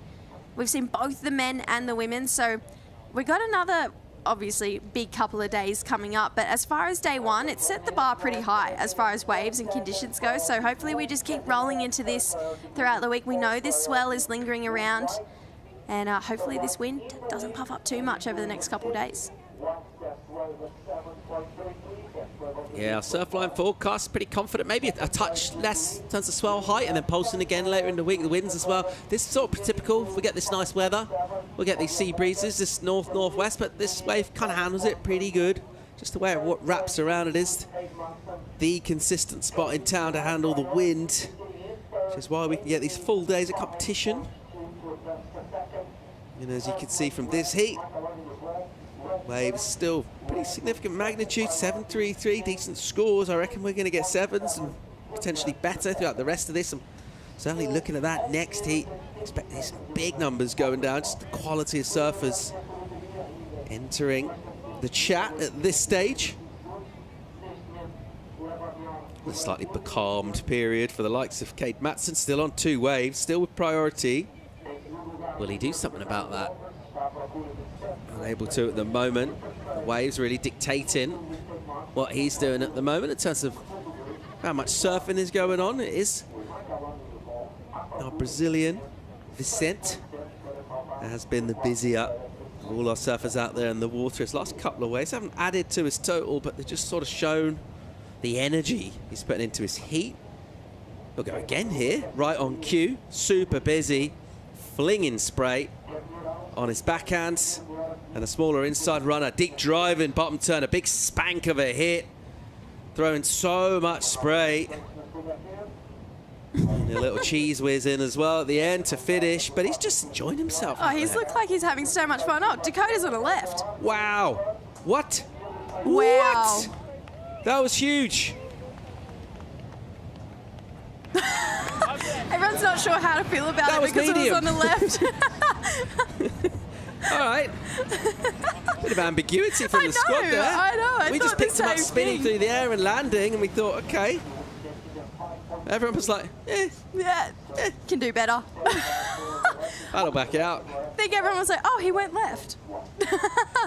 No, Codes. I mean, this is what we're talking about. All of these guys have that repertoire, that variety, that ability just to pop, fly through the air and get scores in the blink of an eye. I feel like that was a bit of a head scratcher though for, you know, his mates on the beach, maybe some of the judges as well, going, where do we put that? Because it was on a left on a right hand point break.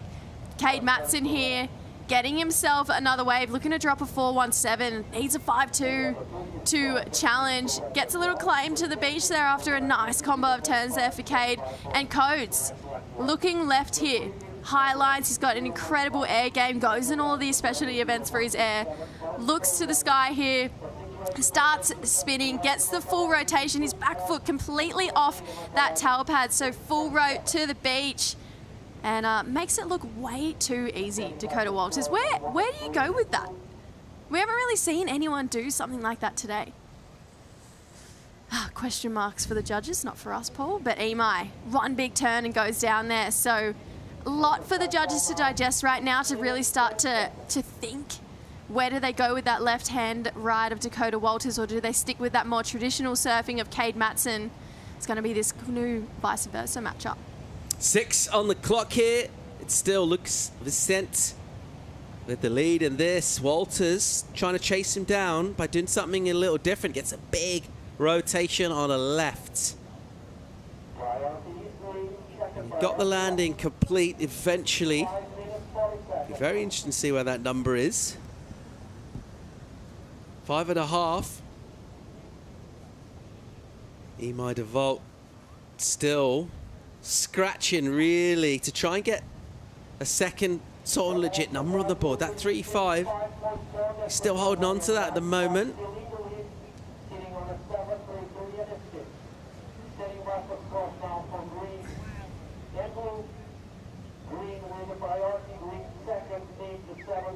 So with 5 on the clock here. Priority is with Walters. He's having a little look around. He wants his score. I'm really, really intrigued. My eyes are glued to the scoreboard right now. I want to see where they go with that score because that was pretty crazy. It was high. It was a full row. It was clean. He didn't fumble his way through it. I mean, it has potential to be his best way with the heat so far, just for that one big maneuver. We've seen Ez scored here time and time again. Snake on the beach, putting up his fluoro shirt, trying to point Cade Matson in the right direction. He's doing a lot of coaching with a lot of different athletes this year. Do you reckon that means go left? Almost certainly not. Most certainly not. Maybe Okay. he's trying to, you know, freak out the competitors. No, it means go left 100%. So numbers starting to drop here for Codes. Judges conflicted on it. Comes in as a 5.83 for him. So just about nudges into his top 2. Interesting. Yeah. 4 on the clock here. All right. Cade Matson right now, his new requirement hasn't changed a lot. 5.33 is what he's after. He might have vault looking for 6.83. He might time for a couple of waves if he wants to get 2 waves. He can just about do that, particularly if he gets going now from 4th prio, paddle and a miss. Yeah, he might just slightly getting left behind in this heat right now. Hasn't got that backup yet. He's got that 5-point ride, which is keeping him in the heat, but a 6.83, that's just, you're not going to really fumble your way into that score or try and force that score. It's got to be something special to get him that number, but we're seeing a big number starting to roll through for Cade Matson, but we'll be back with that because the recap, Dakota Walters, he has just been on fire this heat, showcasing us a lot of variety, whether it's laying down the rail, pushing hard off that back foot, flaring through this inside section on a couple of finners here, or taking it to the sky and doing full rotes on lefts. Who knows from Dakota Walters? And then this guy, Lucas Vicente, surfing with more speed than I reckon anyone has been today. He has just been on absolute fire. That second turn is exactly where we came into this heat, and it still gives me that same spark, that same oomph feeling when I watch it. And he's just gone from strength to strength, finding so many waves and just unleashing on it. So much water is being flared out to sea, just pushing and pushing as hard as he can off that back foot there. Seen a couple great rides from this guy though, Cade Matson, who's actually just gone to the lead here. So this is a nice looking recap for Cade, as we've seen a crazy heat change. Big finner on the end here. That's what got him up into that leading position. Crucial moment to strike for Cade Matson. And a solid number, the high score of the heat, getting that at this stage, really, in terms of that momentum. He's just grabbed it all. And if you're Dakota right now, where's your head at? You know him well. He's got 2 on the clock. He's tried a bit of everything. He's surfed great. He's gone massive air. He's looking for a 7.33 now, though. Yeah, and that wave from Cade, I mean, we watched it from behind, and it had that really nice flare, that big finner on that last turn. So he's kind of crept under the radar and just found himself straight out in the lead. So Cade, he'd be feeling pretty good about himself. I feel like maybe he was just, you know, jumping around trying to find a couple waves, but his flow and his rhythm that he's built for himself has got him in a good looking place here. Dakota though needs to keep his cool and pretty much do what he did on that left, plus a little bit more, but potentially on a right here. But Lucas Vicente now looking for the lead again. Gave it a crack. Just the 1 turn available for him. He'd be thinking, hang on a minute, I like being in first place. What's going on here? Meanwhile, the answer back, looking to try and produce something and get involved with a spring in his step and with a big section. A really dynamic finish on the end of the way, but ultimately it is incomplete for Walters down on the inside, and he'll have less than a minute to try and get back out. He'll still be looking for a 7. Hang on. Wow. Really nice committed driving bottom turn, and then smashes the lip, then carves on a second turn. Beautiful stuff from Matson again. His bottom turns are putting him in such a good position to hammer the lip. That's why he's leading the heat.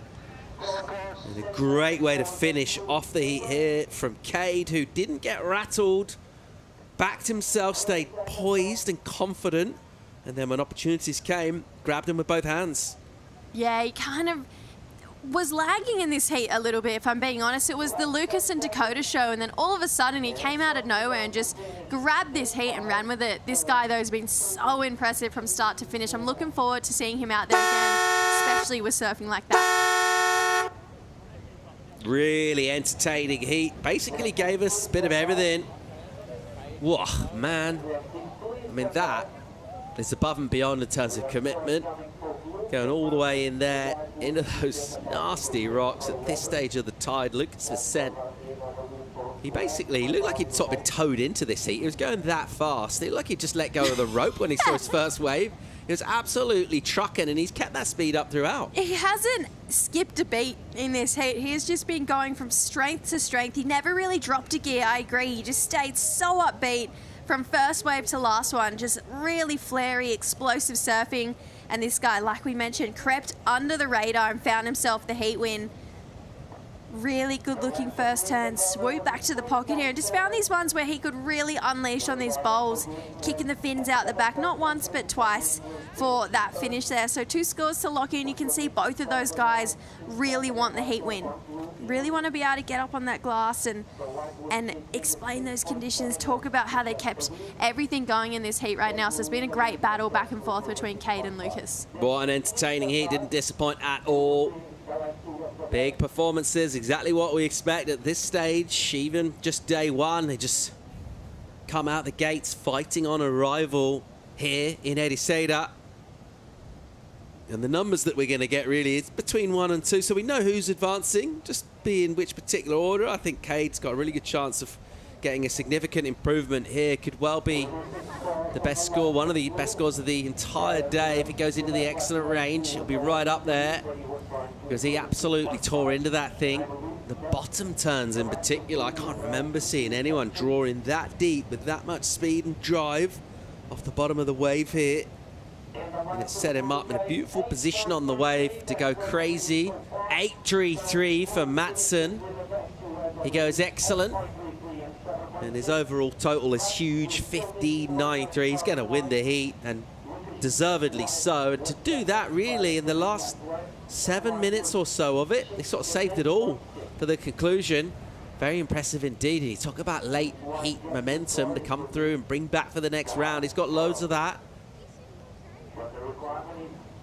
Yeah, have a little breathe, bro. Take it all in. Why not? You've earned it. You've earned it. Yeah, no, that was a great back and forth battle between all of those competitors. It was never going to be one of those heats where there was 2 exact people who you thought were going to get through. But yeah, Cade and Lucas just surfing with a lot of speed and intent in that heat. And you can show that that type of surfing is going to get you through and get you through to the deeper rounds in this. Matson ripped and dominated. Lucas Vicent went real fast. We're gutted to see a couple of stylish performers bow out, but we're back with more live action. The last heat of the day. It's a banger right after the break.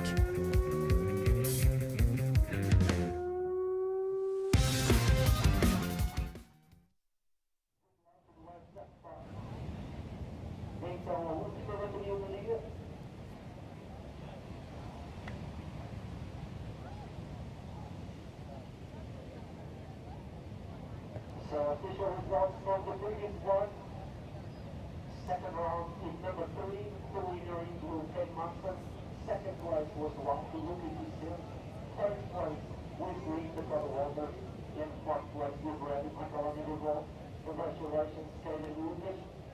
Thank you so much for your surfing here in the water, giving Michael the best of luck for the remaining year on this Challenger Series. It's always a pleasure to have you here in the Colorado and Michael. Thank you.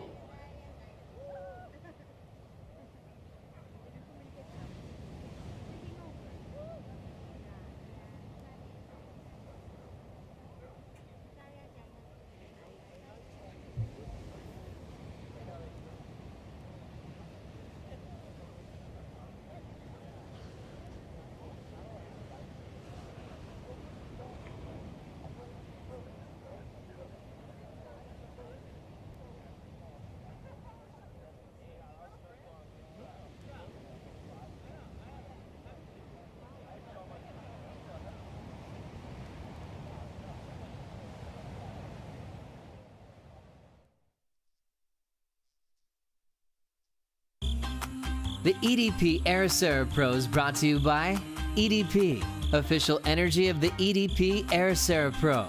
By Visit Portugal, Europe's best surf destination. By the Mafra City Council, Ericeira, a world surfing reserve. And by Millennium Bank, official bank of the WSL in Portugal.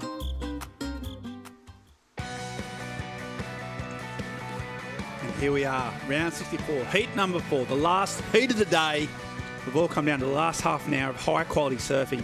Jess Starling, I mean, we're going to go through the post-show and what it's been, but what a day it's been. Oh, yeah, we've been absolutely living on cloud 9 today. I mean, whether it's been the surfers, some of the heats that we've seen going down, some of the fight backs that we've had from some of the competitors, it's been high class, really impressive, and you can see those cream really start to rise to the top now and really start to see those stories unfold coming into these qualification scenarios. So yeah, it's been a great day. A big 20 heats today, and it feels like it's just been like I've been watching a movie all day. That's exactly right. Big cinema scope. And I'll tell you what, one thing that's quite important for surfing events I've discovered over the years is these things called waves, and they just keep coming through. Look at this again. So a day of waves, I think we've seen a lull of, what, 2 or 3 minutes, kind of max? Max, so crazy. And here we go, Samuel Pupo. And I'll tell you what, I'll just get,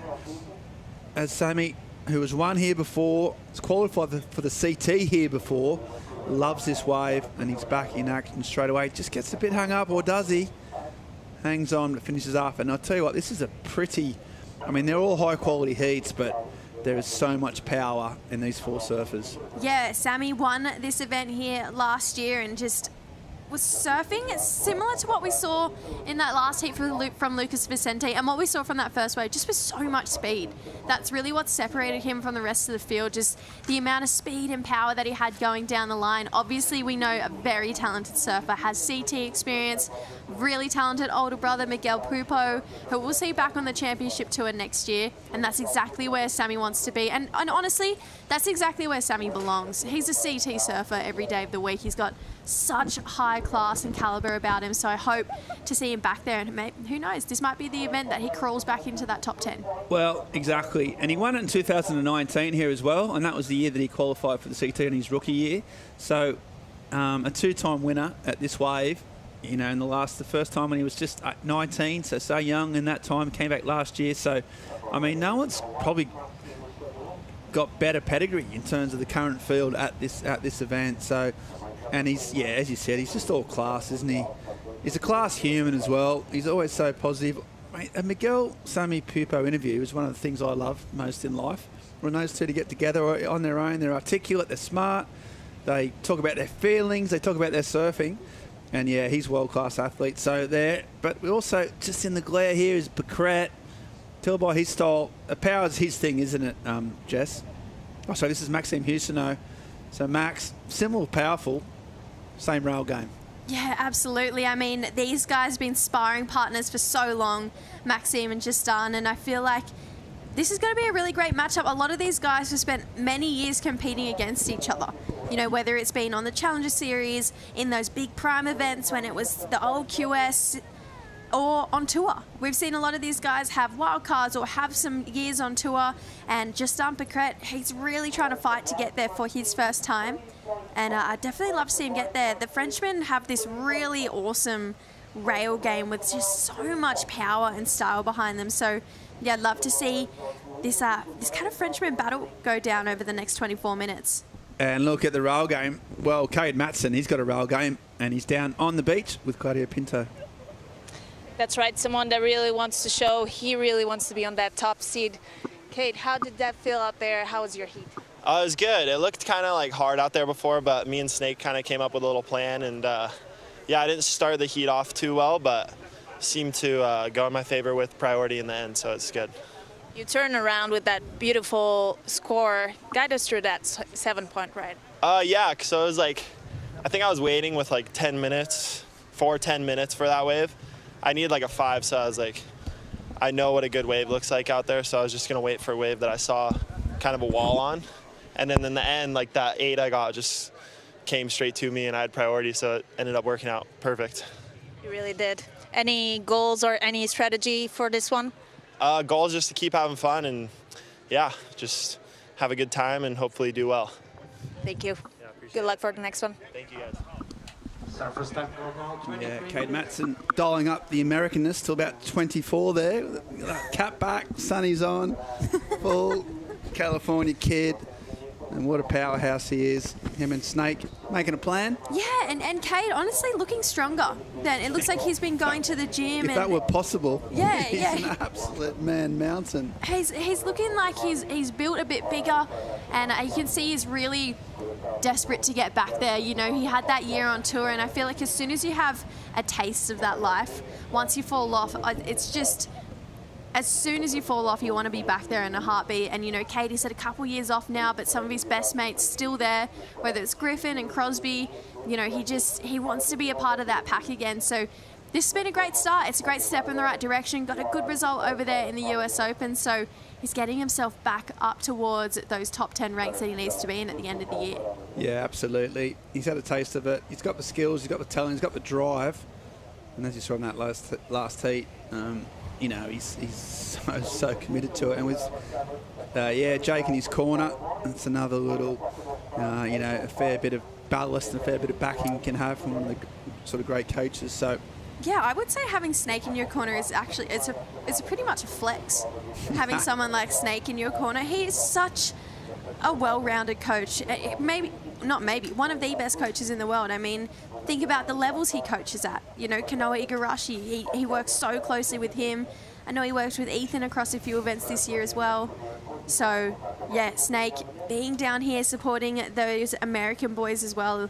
And I believe he's working with a couple of girls as well this event. So pretty cool. Pretty cool to see the dynamic between him and his team. Yeah, exactly. And I'll tell you what, I mean, you talk about all the levels he's coached, yeah, the elite surfers, but I think few coaches know this particular strata of professional surfing better. He's worked on the QS, now the Challenger Series, and that, I mean, it's a whole new ballgame, isn't it? It's so many, in terms of a coach, hold that thought. You know, he knows it so well. You see Lucas Silveira. Oh, no, it's Maxime Houston again. I keep getting Max mixed up. I've only been watching him surf for 15 years, so I should know better. And there goes Lucas Silveira, the Brazilian. Spends a lot of time, well, lived here for a long time, on the Dylan Longbottom boards these days. So really, really comfortable here in Portugal. And always in the mix. And out the back, now we see the glare, and that is Justin Becret.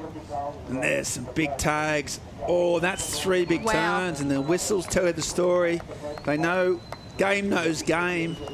And that was 3 big turns. Maybe a bit of lack of variety, but no shortage of power. Meanwhile, Pupo.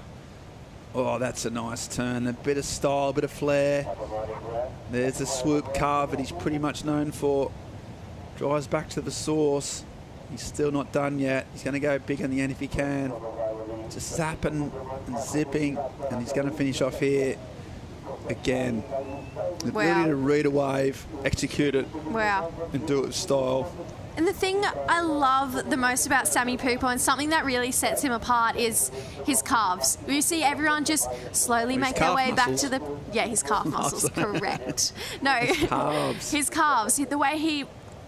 We've seen so many competitors, you know, slowly bring it back to the pocket, bide their time and wait for the next section. He's making that an impactful maneuver, and that's what's really separating him from the entire competitive field, is the fact that he's pushing so hard and laying into them, and they're making the judges go, wow, that is actually going to add points to the board. That type of surfing, that type of strong rail game. So Sammy, he knows they love it, and he's relying on it too.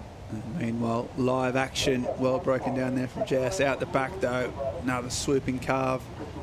You see Lucas Silveira back up and riding. Wave not quite as big as Max, as that last wave we saw of Samuels, but he's still pumping, driving down the line. Nice big finish. All the surfers now knowing that every turn counts. You just can't, as you said with that last wave of Sammy, you can't coast. Every turn has to count for something. Yeah, and you also can't not hit that end section, because every single person has done it today and got rewarded for it. So if you're that person that maybe pulls off the end, obviously if it's dredging rock, totally get it, respect for pulling off that section, but everyone else has navigated that. So this caliber, this level of surfing, you're going to see people attack these crazy sections here, just like Justin Becret. Got a really nice first turn, quick slash in the pocket and up again there. Not a lot of downtime too, so using that momentum and speed to get him down the line. Sammy though, this section here, out the back, big turn, hangs up the top for a little bit, air drops down, and that's that carve I'm talking about. so much power. This is where he takes it a little bit slower, but again, this next turn just rips through it again. They're adding points to his score, those two turns. Do you think, like, all the servers would want to do that? That would be part of the game plan. Yeah. You know, but some can and some can't. Why do you think Samuel's so good at it? I think just that tour experience. I mean, knowing that every single turn matters, especially on that championship tour. You're not kind of cruising through a section once you're on that level. So he's taking his CT surfing and applying it to the Challenger Series, and I feel like that's why he keeps getting back to that top tier every single year, and he kind of smokes the whole Challenger Series field. So Sammy not stepping back in gear, even though he's back on the Challenger Series. He's still pushing himself, still rising to the occasion every single time, and it makes for such brilliant entertainment for us who get to sit here and watch it. Exactly. And Maxim Houston has an interesting case where, you know, he spent 10 years at that top level of the Challenger Series or qualifying series as it was back then, finally made the CT after a decade on, and then just didn't quite make it on the CT, you know, so that even though he'd had all that experience all that time, that jump to the CT, it's still substantial, isn't it? Yeah, it gets people for sure. And even some people, you know, who have a crazy rookie year and then in their second year can't stay on because they added pressure to themselves. It's so hard. Surfing is so hard. Justin, though, getting a really nice another batch of combinations there, jumping over some rocks on that inside section. So Justin showing his caliber of surfing as well. We're back to Sammy Pupo. We're non-stop again. This has been our theme today. Yeah, it's whoa, and that's that wrap, that vicious in-between wrap. And there's another one. He's on fire. Just got that rhythm of the wave, so he doesn't have to race down the line or put his foot back. The pace of the wave is working with his style of surfing, and he is absolutely on fire. There's a lot of scores to drop here. We've been just inundated with high quality surfing of the highest level. Judges just trying to catch up with that glare. It's not easy as well, so it's all going to fall into place. But we think Becret's got a couple of good ones. We know Samuel Pupo's got a couple of good ones. You can ignore those scores up there on the left. There's more to come in. And for the last heat of the day, we're finishing with a really, really strong bang. The tide's about right. The swell hasn't stopped all day. The wind's still just dying off. The sun's out. The crowd's still here. So it's a pretty epic finish to a day. But you just see here, you can see the spray, can't you, Jess? Oh, that was just classy. It just how much he drives through these turns. His whole body talks through it. Then he just gives us variety of that carve as well. Shows he can do a top turn carve, push the tail, get some flare, finish it off with a big finishing turn. So Sammy's got 3 or 4 scores to lock in, maybe 2 or 3 scores. His previous last, 2 waves ago, was a 7.5. He's got more to lock in. So the judges with a crazy handful of scores right now, but really high caliber surfing, especially from Sammy Pupo. And I know I've said it, but those carves and using the entirety of the wave from start to finish, that's what's setting him apart. Not waiting and biding his time to set up the finishing turn. He's using those dead sections, pushing so hard through his carves, and that's why he's consistently getting these big scores and great results at this wave. Yeah, he's provided some really, in a relatively short career, he's provided some really big emotional moments to Samuel Pupo. I think I remember the cut at Margaret River a few years ago where it came down to him and his brother. And, you know, look, he wanted his dream so much, but the thing he didn't want at all equally as much was to see his brother not get his dream. So it was a real emotional moment that I think he navigated really well, actually, and the WSL did very well to capture it. So he's won twice here. He's performed well on the Gold Coast over the years. He's had these real sort of moments of magic and moments of emotion, Samuel Pupo. And, yeah, as you say, at the moment, he's just stamping his quality on this field. Scores still to come in, 7.5 and a 3.0, but he's got more in. Becret's wave was also pretty solid. He got a 6 as well for Justin. Well, it's like Justin is real not mild-mannered. He's a real strong character, but in the water, especially in competition, he's a bit erratic. I'd say that's probably one of the few things that he hasn't managed to navigate yet. Just that consistency. I think that's probably where he's let down. But how do you improve that, Jess? What do you do? Well, I'll let you know after this ad break. Oh, she's going to leave us on a hanger. I love what you've done there. We're going to go to a short commercial break, come back with words of wisdom from Jess Starling, and the final wrap-up from the EDP Ericeira Pro right after this.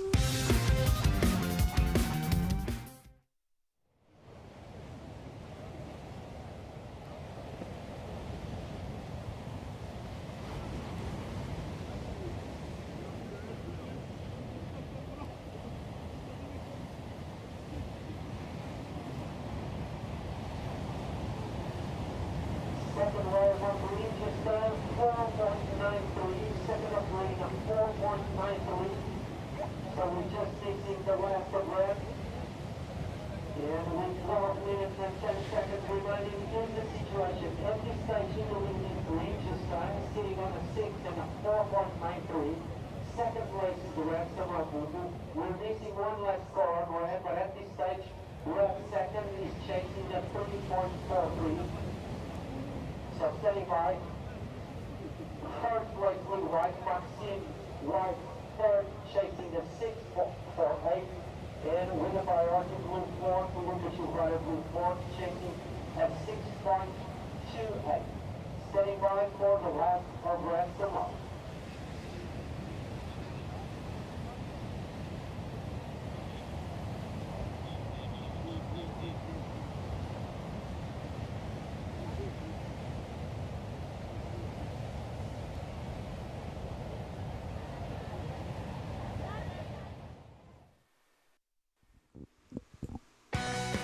We're back live action here, and straight up into it is Maxime Husino from Reunion Island. Spent a lot of time in Hossegor. Really electric. He's got a big air game if he wants to use it. He's going his rail here. Nice top turn. Second turn's a bit of a carve. Just got that wide, solid stance. Trying to finish it off big, but can't, as rocks are way too close, even for Max. Respect. And there's his dad. So Papa Husino, as he's known. They're a classic travelling pair, those two. Their whole career they've spent together. Kind of father-son, best mates, coach. Oh, that's nice. Yeah, it's really nice. He's not a coach, he's literally his mate. He films, they just travel together. It's so tight a unit. That's so nice. Yeah, it's really, and they're one of the funniest bunch of guys you'll ever hang out with. But yeah, it is a really sweet dynamic. But this wave just didn't work out. Yeah, I thought he was going to go for something pretty big here, but decided to wipe that speed off. Beautiful bottom turn into that big slash there, but nothing else really unfolded through the inside. This is what I'm talking about. Totally understand if you're going to pull off on that end section at that point, because the rocks are right there. I mean, that's a board breaker, maybe an ankle breaker as well. So fair enough in that sense for Maxime, but that's the kind of speed that we've seen heat winners surf with all through this event, all through the opening day today. So Maxime wanting to generate that type of speed potentially on his next wave there. But look at these scores that we've got locked in for Sammy Pupo. 7.73 and a 7.5, out with an absolutely commanding lead, and close to the highest wave, the highest heat total of the day. Yeah, massive numbers. And we see Lucas Silveira using priority, trying to get back in the game. We'll see what he did out the back. On the inside, you just see spray just going up into the sun-flecked horizon. The crowd, well, his mates like that, Lucas, so we'll see what he did. The side cam and drone tend to give us a better indication of what's going on. 9 minutes on the clock.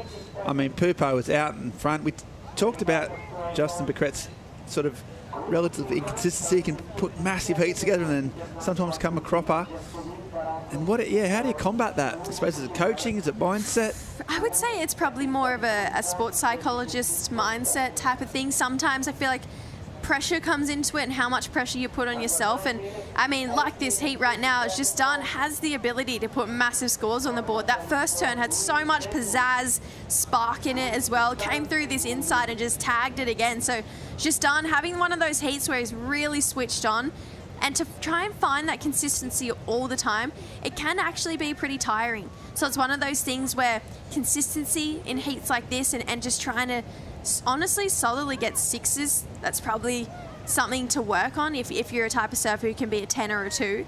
But this one for Lucas Silveira, really nice carve there, hugged that rail into the water.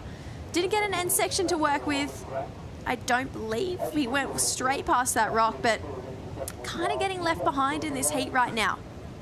Okay, and there's Max. So he finished it off, so he likes that. So there's got to be something happening out the back for that. Maxime Husino getting back in, needs a 6.9. And we just saw the end of it where he gave the fist pump. Never an absolute indication of the wave score, but Maxime is one of the great students of professional surfing. He lives and breathes it, he studies it, and he knows when he gets a good score, and it's rare that he doesn't pump his fist if he doesn't really mean it. So we'll see what he did out the back. Chasing the 6.9 to get over his compatriot, but Justin also with a score to come in. And in terms of consistency, Becret has been consistent this heat. He's been strong, he's been solid, he's got good waves, he's performed well. He hasn't taken, overdue risks. Yeah. But he's put it, he's put his board in dangerous places. Yeah, and if he makes it out of this heat, this is his best result of the year so far. He wants to go deep into these draws. We know he's got the talent to do it as well. Big points in the round of 32. And Maxime, he is no stranger to a good result, no stranger to the CT, like we mentioned.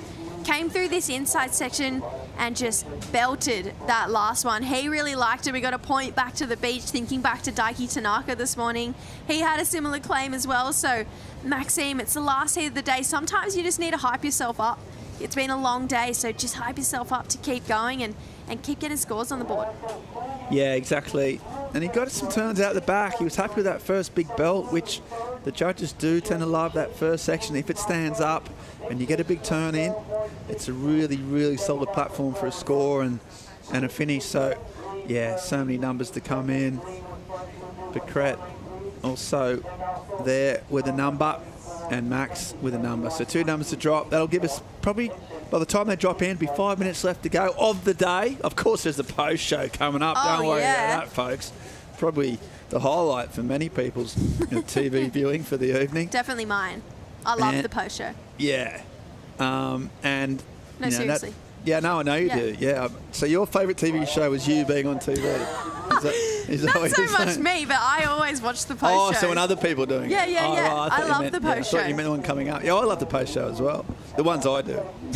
Only the ones you do. Absolutely, yeah, they're the best ones. But right now, 5.5 minutes on the clock. Those scores have dropped. So Pupo out in front, Becret with a 6 and 5.93. Maxime Husino, he's got 1 score to come in.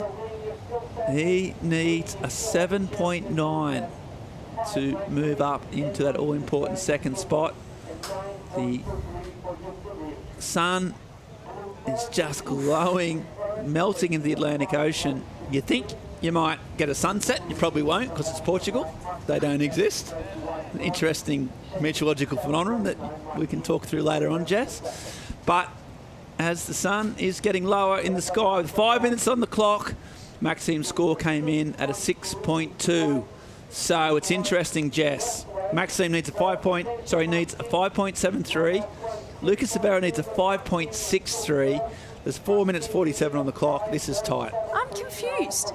Why wouldn't you get a sunset? I've seen sunsets here. It's a question I ask myself every single evening in Portugal. I've seen a sunset here. No, you haven't. Here's the recap, though. The sun is setting on this conversation because there's action to talk through, Jess. Yeah, Justin, he's having a heater. This heat, he's just been so switched on. But this guy, he's been the guy to beat Sammy Pupo. 7.73 and a 7.5. Got that turn out the back. How many crispy, flary turns have we seen like that on a big open water face section here? This is what got him his highest wave score of the heat so far, that 7.73. Like I spoke about, just really ripping through those calves, adding every extra point and not holding back on that end turn. He doesn't have 2 different gears for the start and finish. It's just go all the way through. He is just holding so much speed from start to finish on his waves, and there's no surprise that he keeps making it back to this CT, and no surprise he's had so many good results here. It looks like he's got really good flow and rhythm with this wave and has absolutely picked 2 beautiful waves so far in this heat. Could watch those waves time and time again. I just love the way he surfs his place. Well, they probably will feature in the post show quite heavily, I'd imagine. But those new cars, those newfangled cars, they tell you what gear you should be in. Yeah. So you should be in 6. Yeah. Not with Matt. Yeah. No. Not with Pupa. He's No. like, yeah, you're in 4, mate. You're already in 8. You should be in 4. He's going for it. As we see, it's just a little bit unsteady there from Justin. Trying to improve on a 5.93 here. Bides his time. Lays it back, bends the knees, finishes it off. See if that improves his score. Oh, he's on the rocks. They are so going for it. Yeah, 3 minutes on the clock. Those rocks are out and about this afternoon, but I love that they're not holding back. You know, we've had a high standard. The bar has been set today, and this last heat, they could have just cruised through it, but no, they've lifted, they've met the bar. It's been a really exciting last heat. I'm glad that we've had so much action go down. Yeah, I think when we saw the heat before we came in, it looked a great heat just because they're 4 servers that are kind of really similar in the way they surf and they approach the waves. It just sort of come down to who executes it the best, who puts the most into it. And so far, Pupo and Becret is. But on paper, it's so much torque, so much energy in this heat, and it's really come to life. Yeah, I'd hate to be a betting man because I feel like it'd be really easy to get it wrong in these 4-man heats. You really have no idea who's going to get through. The talent level is so high. I feel like when you get to those man-on-man heats, maybe you could predict it a little bit better. Not saying you could. Don't bet. I'm not recommending it, but I would say I'd hate to be a betting man in these 4-man heats because they're hard. You just never know.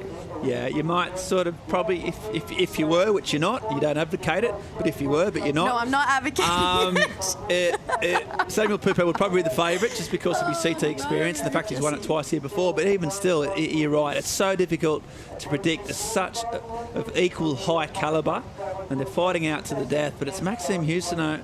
He's in third priority, needing just a 5'8". Lucas Silveira, 5'7". They are small numbers for these guys, Jess. They're not big numbers. No, absolutely not. But when you think about 2 waves in this heat, based on 2 waves, Justin Becret 100% should be in second. So when I think about those 5.7s, that 5.8, it's got to be pretty sparky. It's got to be up there with those 6-point rides of Justin Becret, and that's not something you really see Sammy Pupo letting roll under him right now in these last 50 seconds. But Lucas Silveira has second priority, so if a couple of them roll through, it's a nail-biter finish definitely there for Justin Becret. Yeah, we just hope there's one more opportunity with 45 seconds on the clock. It's hard to tell is that Max has sort of gone out the back to try and... I think that's Sammy. Sammy's out there. He's just opted to maybe just distance himself from those 3. That's probably classic Pupo. Both a good move and also quite generous at the same time. And out the back, he's got one, so there's a wave coming in. And it is Pupo on an absolute terror. I mean... Oh, well, I take that back. Men on the inside. So this is Husseneau. He needs this, and he can tell by his body language unless he does something, and that's going to be his count. And so for all the high-octane energy, but Silveira, he was up before the hooter. This is the one that's going to make a difference potentially. A lot of foam, just biding his time. A couple of trademark Silveira wraps. Now he gets busy. Not a lot of variety. He's going to have to try and finish big. And he can't, or can he? And a slap in there. He's going to claim it. Of course he will.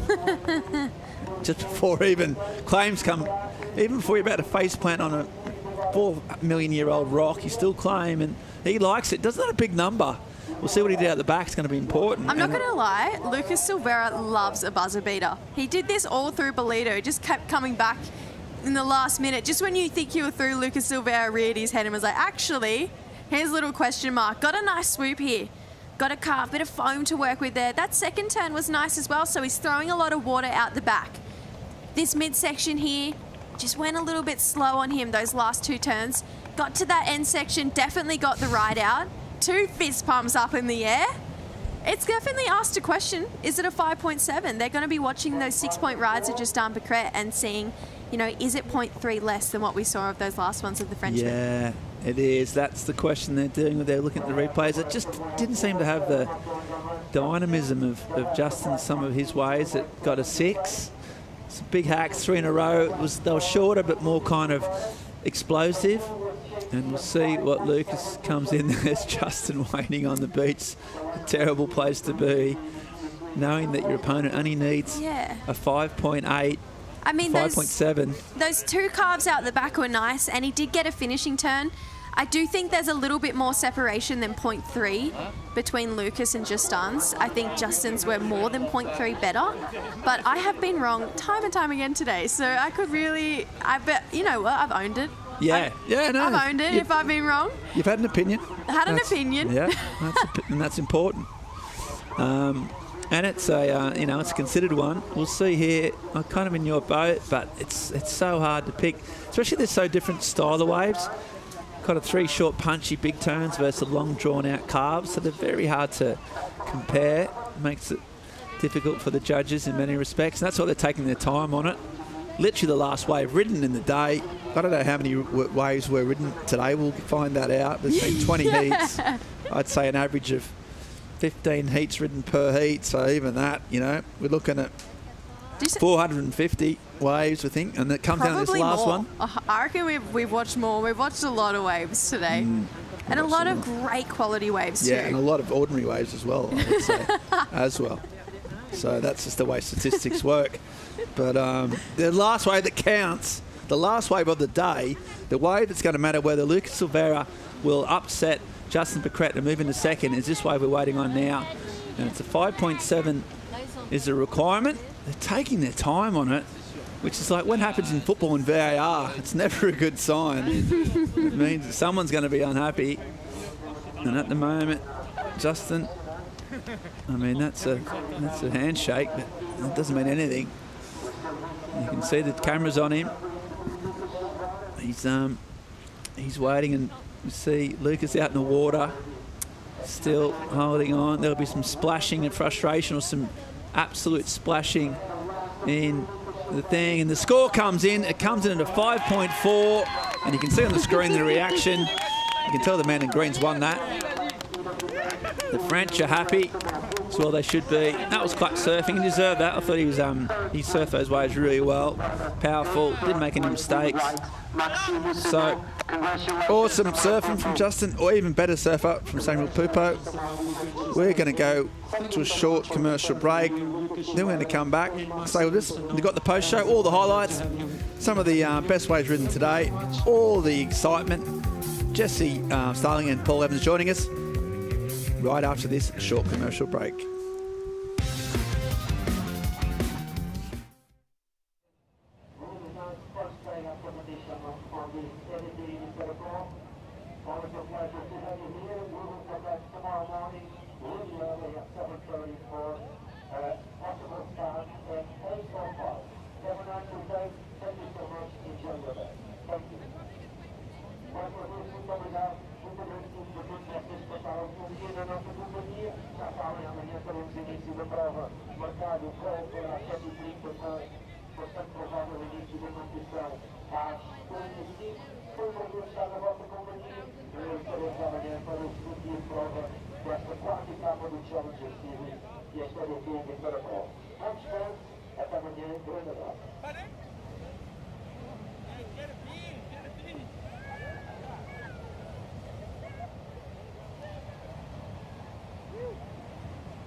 A delightful afternoon melts into evening. It's golden hour at Ribeira Dilas. The Challenger Series has roared to life in Portugal once again in fine style. Drinking these scenes as we reflect back on a really, really fun day. It's time for the post-show. We've had an incredible day. We've got a lot of talking points. Before we get into any of them, JJ, you got to get your Portugal on today. How'd it go? It went great. I even got a cheeky little pastel donata in there too. I really ticked all the boxes today. It was great. Perfect first day. How'd you hold up, Ben? Did okay? Yeah, I did well. I thought I Hung in there. I just hung in there. I got through it. No, it was a great day. 20 heats, but you know what? The surf pumped all day. If you got waves, you got the world's best surfers, and I'm absolutely stoked. Speaking of the world's best surfers, let's go and hear from one of them. Samuel Pupo is with Chica Wealths. Yeah, boys, and I'm here. I've got a cold Samuel Pupo. He was waiting for us for a while. And you got one of the highest scores of the round so far. On the last heat of the day, how are you feeling? Feel great, yeah. It was a good heat. I feel like I put on a good strategy.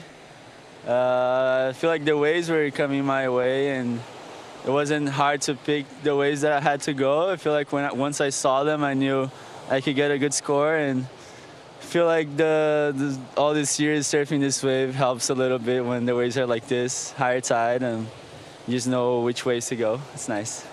So you won here before. Talk to me about this special relationship you have with this place. Probably the best relationship I have on every wave that I competed on. It's the only wave that I have 2 wins. One when I was younger with 18 years old, and one last year. Feel like every time I come here, it's like, oh, I kind of hope I don't come back because I want to stay on the CT. But I always end up back here, and I don't mind. I love this place. I love Portugal overall. And hopefully I can go far in the contest again. You're still young, so I believe you can win a lot more times. You want to send a quick message back home? Valeu, galera. Obrigado pela torcida. Feliz de avançar aqui, avançar mais tranquilo.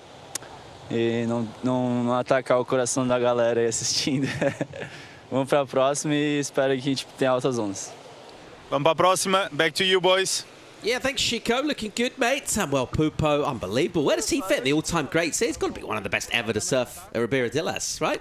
Yeah, I don't think there's a two-time winner. Yeah. His performances on this wave, I mean, I'm thinking there's that final between Medina and Callanan. Other than that, has anyone surfed this wave better than him? Think about that murder he committed last year. Mateus Hurdy out here. Cops still want to talk to him about that. Yeah, no, there's been investigations still on the way, just how brutal it was. Yeah, he's been brilliant here, and he knows the wave. His style of surfing fits the wave. He's comfortable here, and yeah, I mean, he's got to be one of the favourites. He's a defending champion. I mean, what more do you need? Let's get into some of our talking points from the day. Our first heat, the round 64 for the men, looked good on paper. Looked even better in the water as well. Real talent in the water in the form of former CT surfers. An incredible one it was to see George Pittar really get hold of it up against the firecracker Nolan Raposa. Someone else has performed really well here in the past. Adair, Amatrian, he was on fire today, just really leveled up. I mean, we were calling this here. I was shocked about how good he was surfing. I mean, he's actually probably been the standout competitor for me today. Just so much speed, best heat I've ever seen him surf, hands down, and just went through strength to strength right here for the Basque Country surfers. So looking forward to seeing him compete again in a deeper round tomorrow. Yeah, he looked really good, really fast, really tight. And then this heat was Texera as well. He was really on point. So these two just went sort of wave for wave, and that's a big finish, and clicked it off. And was he happy with it? I mean, I was unsure what his emotions were after that, but he was pretty happy with that. And there's Adair, who, yeah, he just had that spark, didn't he? I asked him, what was your favourite wave of the whole day, Jess? And you did say that one. And yeah, and that's why it's in the post-match show. It was a really, really good performance. Yeah, and interesting as well to show there's different ways of doing it out here. There's not necessarily one formula. It is that sort of way. There are various ways of doing it, and Adair's showing us his way, which is go really, really fast, take risk, and just look good throughout. And if you do that, good chance of success. Honestly, best heat I have ever seen him surf. The amount of speed he was surfing with, the variety he gave us, how deep he put his board on rail as well with that speed that you're talking about. Yeah, no, I was super impressed by him today. Okay, well, one of our other outstanding moments from the early rounds. First heat of the round of 64 was the George Pittar heat. And we looked at this one on paper and we're thinking a lot of talent in the water in this. Nolan Raposa's gone great here in the past as well. His backhand fits really well. Of course, Fred Moraes knows more about this wave than absolutely anyone. But ultimately, Pittar just had too much quality. Yeah, I said when we called this with Jess that his style fits this wave really well. He manages to make the flat sections look good.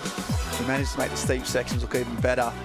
And he just connected really well. And it was a real clash of styles, wasn't it, Jess? Because we had George's smooth sort of roll work versus Nolan's more explosive stuff. Yeah, I love when we get these mixed match styles and see where the judges go with it. A lot of time taken on that one for Nolan. Love just how he was so patient. Look at that speed off the bottom.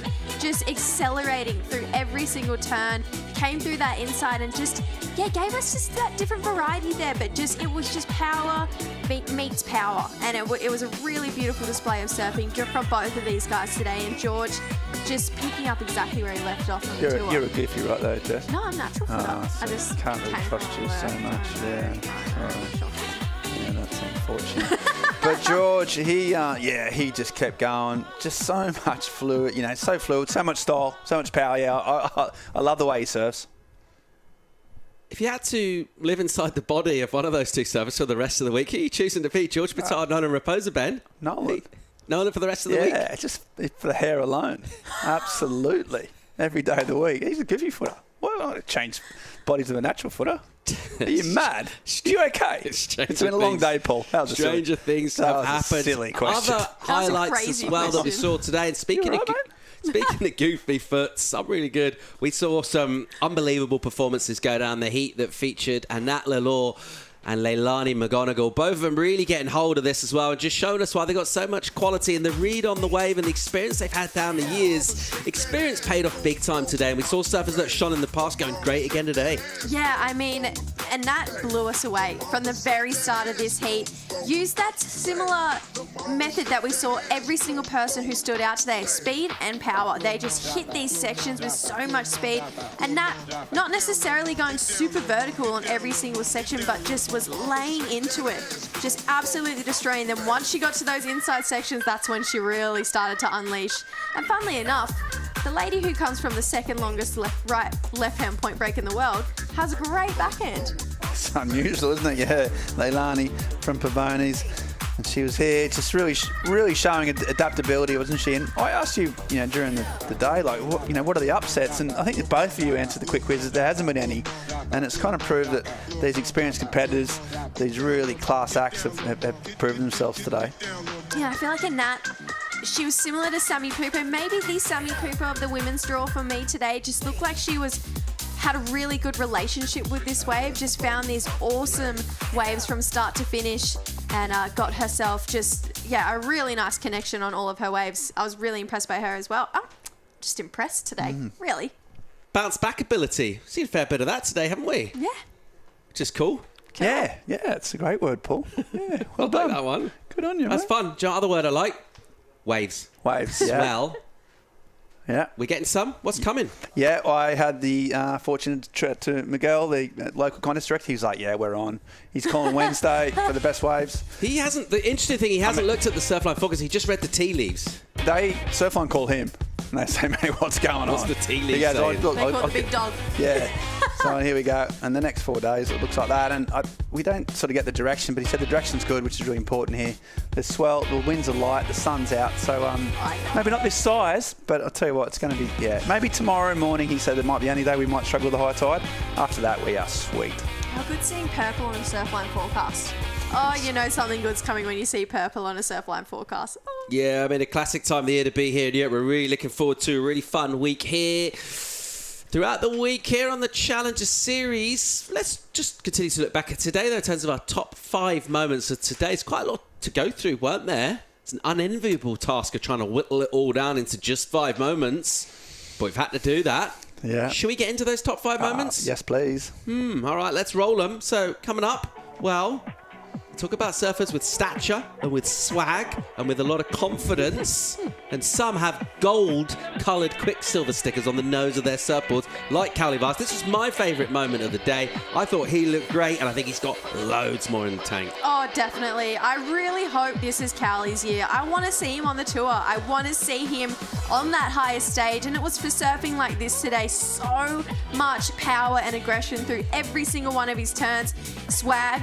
I love that swagger word that you just threw down, Paul. I mean, he kind of oozes it, if I'm being honest. If I won that gold medal, I'd probably ooze it too. But he just surfed this wave just different to everyone else and just looked like, yeah, he was just sitting in first gear. Yeah, look at him. He's pumped up. He's such a great surfer in all conditions. And then we just saw Amatrain. That clean white board is you know, that adds something in some ways just for the aesthetic of things. I tell you what, that Pugas thing is absolutely rattling along. And he knows his wave so well. And he just absolutely tore in. Every turn meant something. Is this highlights from J-Bay? Yeah. What's this way? Wes, you've got it mixed up with the J-Bay Open from 2000. Yeah, no, he just got those waves that sort of stretched out. The pace was right, and look how happy he was. So yeah, pretty relaxed. Yeah, that was definitely my highlight of the day, seeing TT out and about again. I just love her and this wave as well. I mean, thinking back to last year, how good she is. She's got a year under her belt, and she looks stronger this year, if that's even possible. Just absolutely flaring. Picked up right where she left off this time last year in Portugal, and no surprise that she's moving on through to that next round. I would love to see her take home the victory here this year. I feel like she's due a Challenger Series victory with how consistent she's been from start to finish.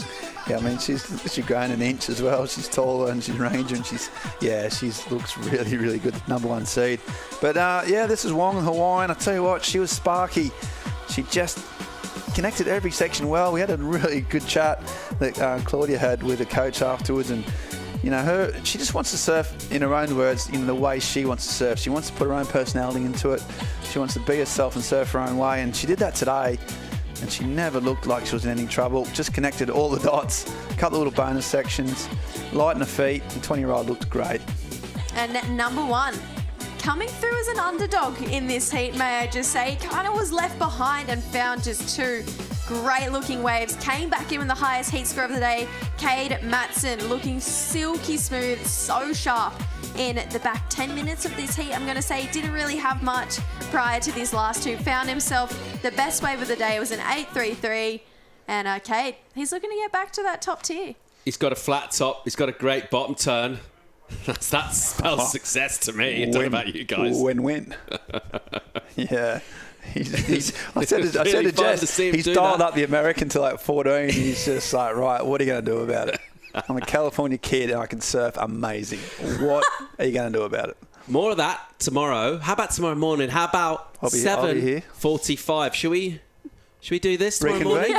Should we come back? Let's do it. We're going to have a call tomorrow morning at 7:45 local time here in Portugal. Figure that out wherever you are for a potential 8 o'clock start. We're pretty confident as well. Let's see what the ocean provides. It's been a really fun day today. Don't forget, check out the highlights at worldsurfleague.com. Thanks for tuning in. We'll see you tomorrow. Thanks, guys. Thanks, Paul. Thanks, Paul. What a pleasure.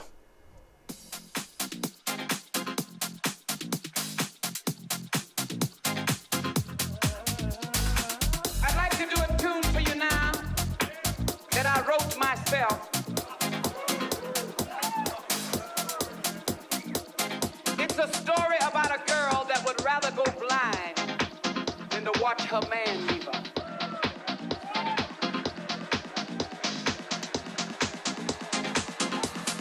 Something told me it was over, babe.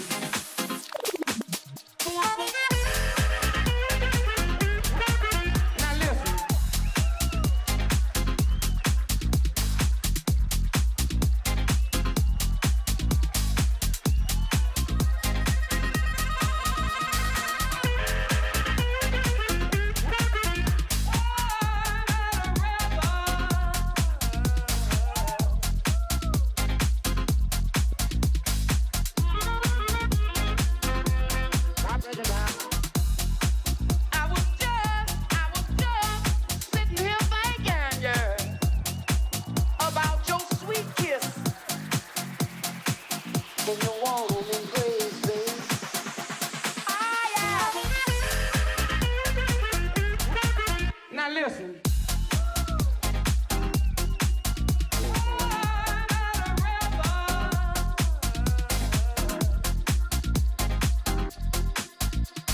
don't wanna be free, no, baby.